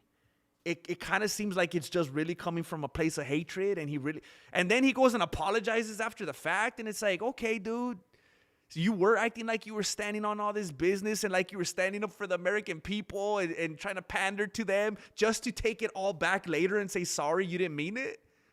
Wow. The one thing that he had, the one thing that people thought that he had, oh, he's not like Josh Hokett. It's not an act. That's the real him. He's authentic. That's not a fake. And then he told everybody, I'm sorry. I was just trying to sell the fight. I didn't mean it. What?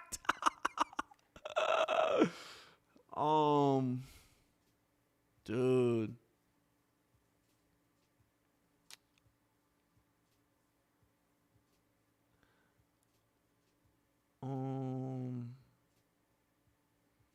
Dude, I think I'm way behind. Shoot.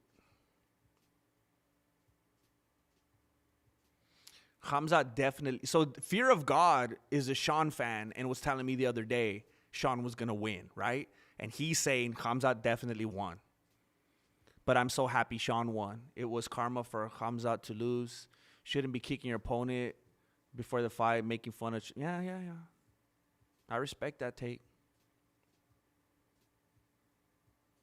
Yeah, it was stupid, man. Oh, you're like the best wrestler in the UFC, and you're not going to wrestle?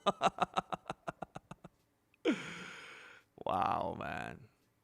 South Park thinks it's clever, but it's not. At least Family Guy knows it's stupid. Yeah, I love the self-defecation of like Family Guy.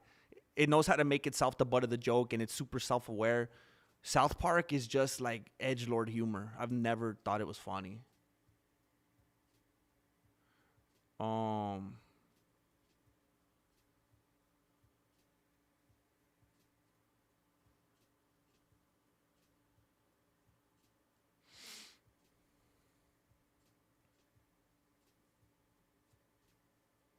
I scrolled all the way to the bottom. I'm caught up now, ARJR. One point you made was how we as fans don't even know how they score these things. Yeah, I mean, that's all I was looking for when the fight was over, for people to not be hypocrites. That's all I was asking for. And immediately everybody wanted to jump to, goat lovers, coke. And it's like, dude, we all know and talk about this as a community all the time, that they hide so many stuff behind the scenes and everything's so vague and always seems so rigged. And we always talk about how we don't even know how they score things. But when it goes the way you want, no questions asked. We won, right? Shut up.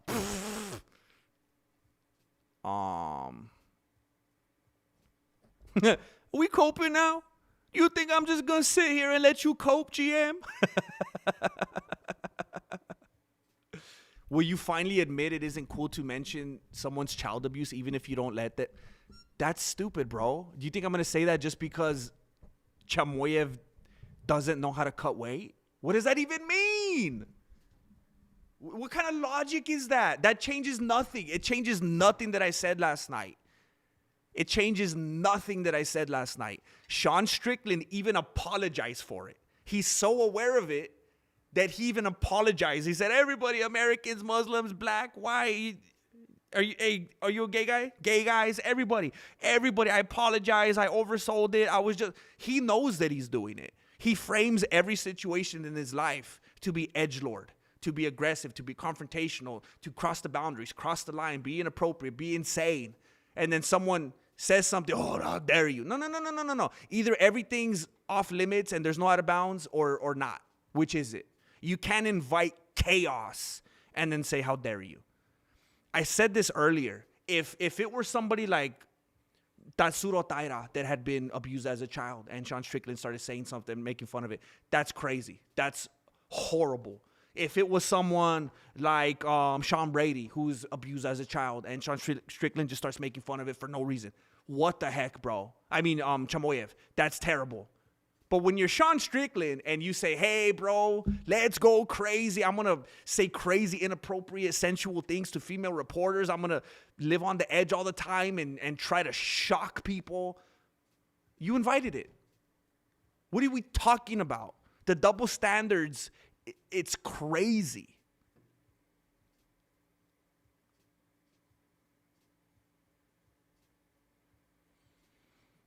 That carries no substance. My point is that Sean can't apologize after framing his whole life that way. What are we gonna do? How long are we gonna excuse this? He does it at every interview with every reporter, makes them feel certain ways, handles himself with certain people certain ways, only beats up on people that aren't even fighters, and then he's just gonna go, I was just joking, guys. Don't take it so serious. Well, there's a lot of people taking it serious when they're from that culture, when you're making implications of bestiality for those people from that homeland where they live. You're kind of doing like the people of Kazakhstan. They got mad at Sacha Baron Cohen when he did the Borat thing. They're like, hey, bro, we didn't ask to be put on the map and made the butt of a joke like this. So Sean Strickland just decides he's going to accuse a whole culture of bestiality and go, guys, don't take it so hard. I was just joking. Anyway, and then he moves on with his life as a rich man, as a multimillionaire. And now this culture has to go on with the infamy of being goat lovers. People don't forget about that. It's like when you accuse somebody of being a predator and then it's proven in court, oh, you guys are wrong, he's not a predator. And then it was like, oh, cool. And then it was all over Instagram, TikTok, social media, Facebook, that some PE teacher was a predator. No one's ever going to forget that. They're always just going to feel like he's a predator now, even if it was wrong. That's what Strickland did to that whole culture, basically, for the whole MMA fan base. Just like after the fight happened, and he's over there apologizing. The guy that incited all of this was on there apologizing. And I had people in this chat saying, oh, goat lovers, goat lovers, goat lovers. That's what he did. That's what he created. Spit on the West, I got to be honest, blocking jabs with your face. He did, yeah. But he also, I mean, a stupid amount of jabs landed on Chimaev's guard. A stupid amount. Why is nobody talking about that? I'll just show it. I'll show the footage. I don't know. I'll do it like the Weasel and I'll break down every strike or something.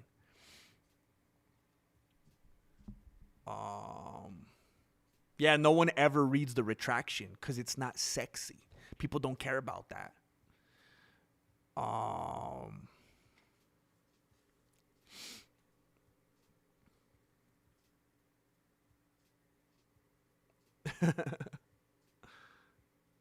Yeah. I don't know, man. I don't want to exhaust myself on it, though. I should move on with the evening. I got to watch the fight again. I got to figure out what kind of content I want to build around this, see what's worth it, figure out what kind of narrative is worth carving out for myself here. But I want to say, anything and everything is welcome, If you're on, I'm not just trying to build a community of people that do nothing but agree with me, If you agree, if you disagree, I just want to say thank you for being here, It's wild if you don't agree with me and you're here. That's even more of a compliment. Wait a minute, you don't agree with me and you keep showing up? Fascinating. So if you agree with me, if you don't agree with me, I'm just thankful you're here. Thank you for bringing traffic to the page. ARJR, gonna cut out Dojo fam. It's Mimi's time here on the East Coast. Good night, GM and Dojo fam. Much, much, much love. Much love to ARJR for being ridiculously generous and supportive and for helping to cure my neck problem. Thank you, bro. Thank you, Iron Los. Hey, yeah. So I'm gonna dip out for right now. I love you, Medskin. You seem like a genuine dude, but you're such a hater. It's cool. I just see it clouding your judgment sometimes. That's all good, man. There's no way. I know there's no way for us to always agree on everything. I mean, I'll see some of you guys sometimes and think you're being biased and think you're being haters, and you'll think I'm a hater. And it's good, man. Same thing with your family. Same thing with your homies. Same thing with your coworkers. No one's ever gonna agree all the time. It's just it's a compliment, and just it says something when we don't agree and you come back anyway. And it's like, cool, man. Cool. We don't got to agree on every single thing to be homies, you know? So thank you for being here. Thank you for spending time here. Thank you for the support, whether financial, jokes, comments, stories, likes, everything. I really appreciate it. And I don't hate. I make a point of it I shouldn't hate anybody. You know, I'm not trying to be like Joshua Van and proclaim the name of Christ and then live like the world. I don't hate anybody. I don't even hate Sean Strickland. But I heavily dislike Ilya, that's for sure. But thank you for being here. I'm going to dip out for now. I'll probably be back. I don't think I'm going to be able to chime in tomorrow. It'll probably be Monday. Much love, fear of God. Thank you, bro. Good night, bro. I agree, disagree 70-30, but always appreciate MMA truth. Respect. We'll always be back. Heck yeah. All right. You guys be safe out there. Make good decisions. Don't cut too much weight. Take care of yourselves out there. Thank you for watching Mexican Martial Arts. Appreciate it. Good looking out. Oh, dang. ARJR just slapped down 50 big ones in the PayPal and said Mother's Day gift for Marilena. ARJR, I know that you knew somehow that I needed the assist. Thank you, bro. Thank you.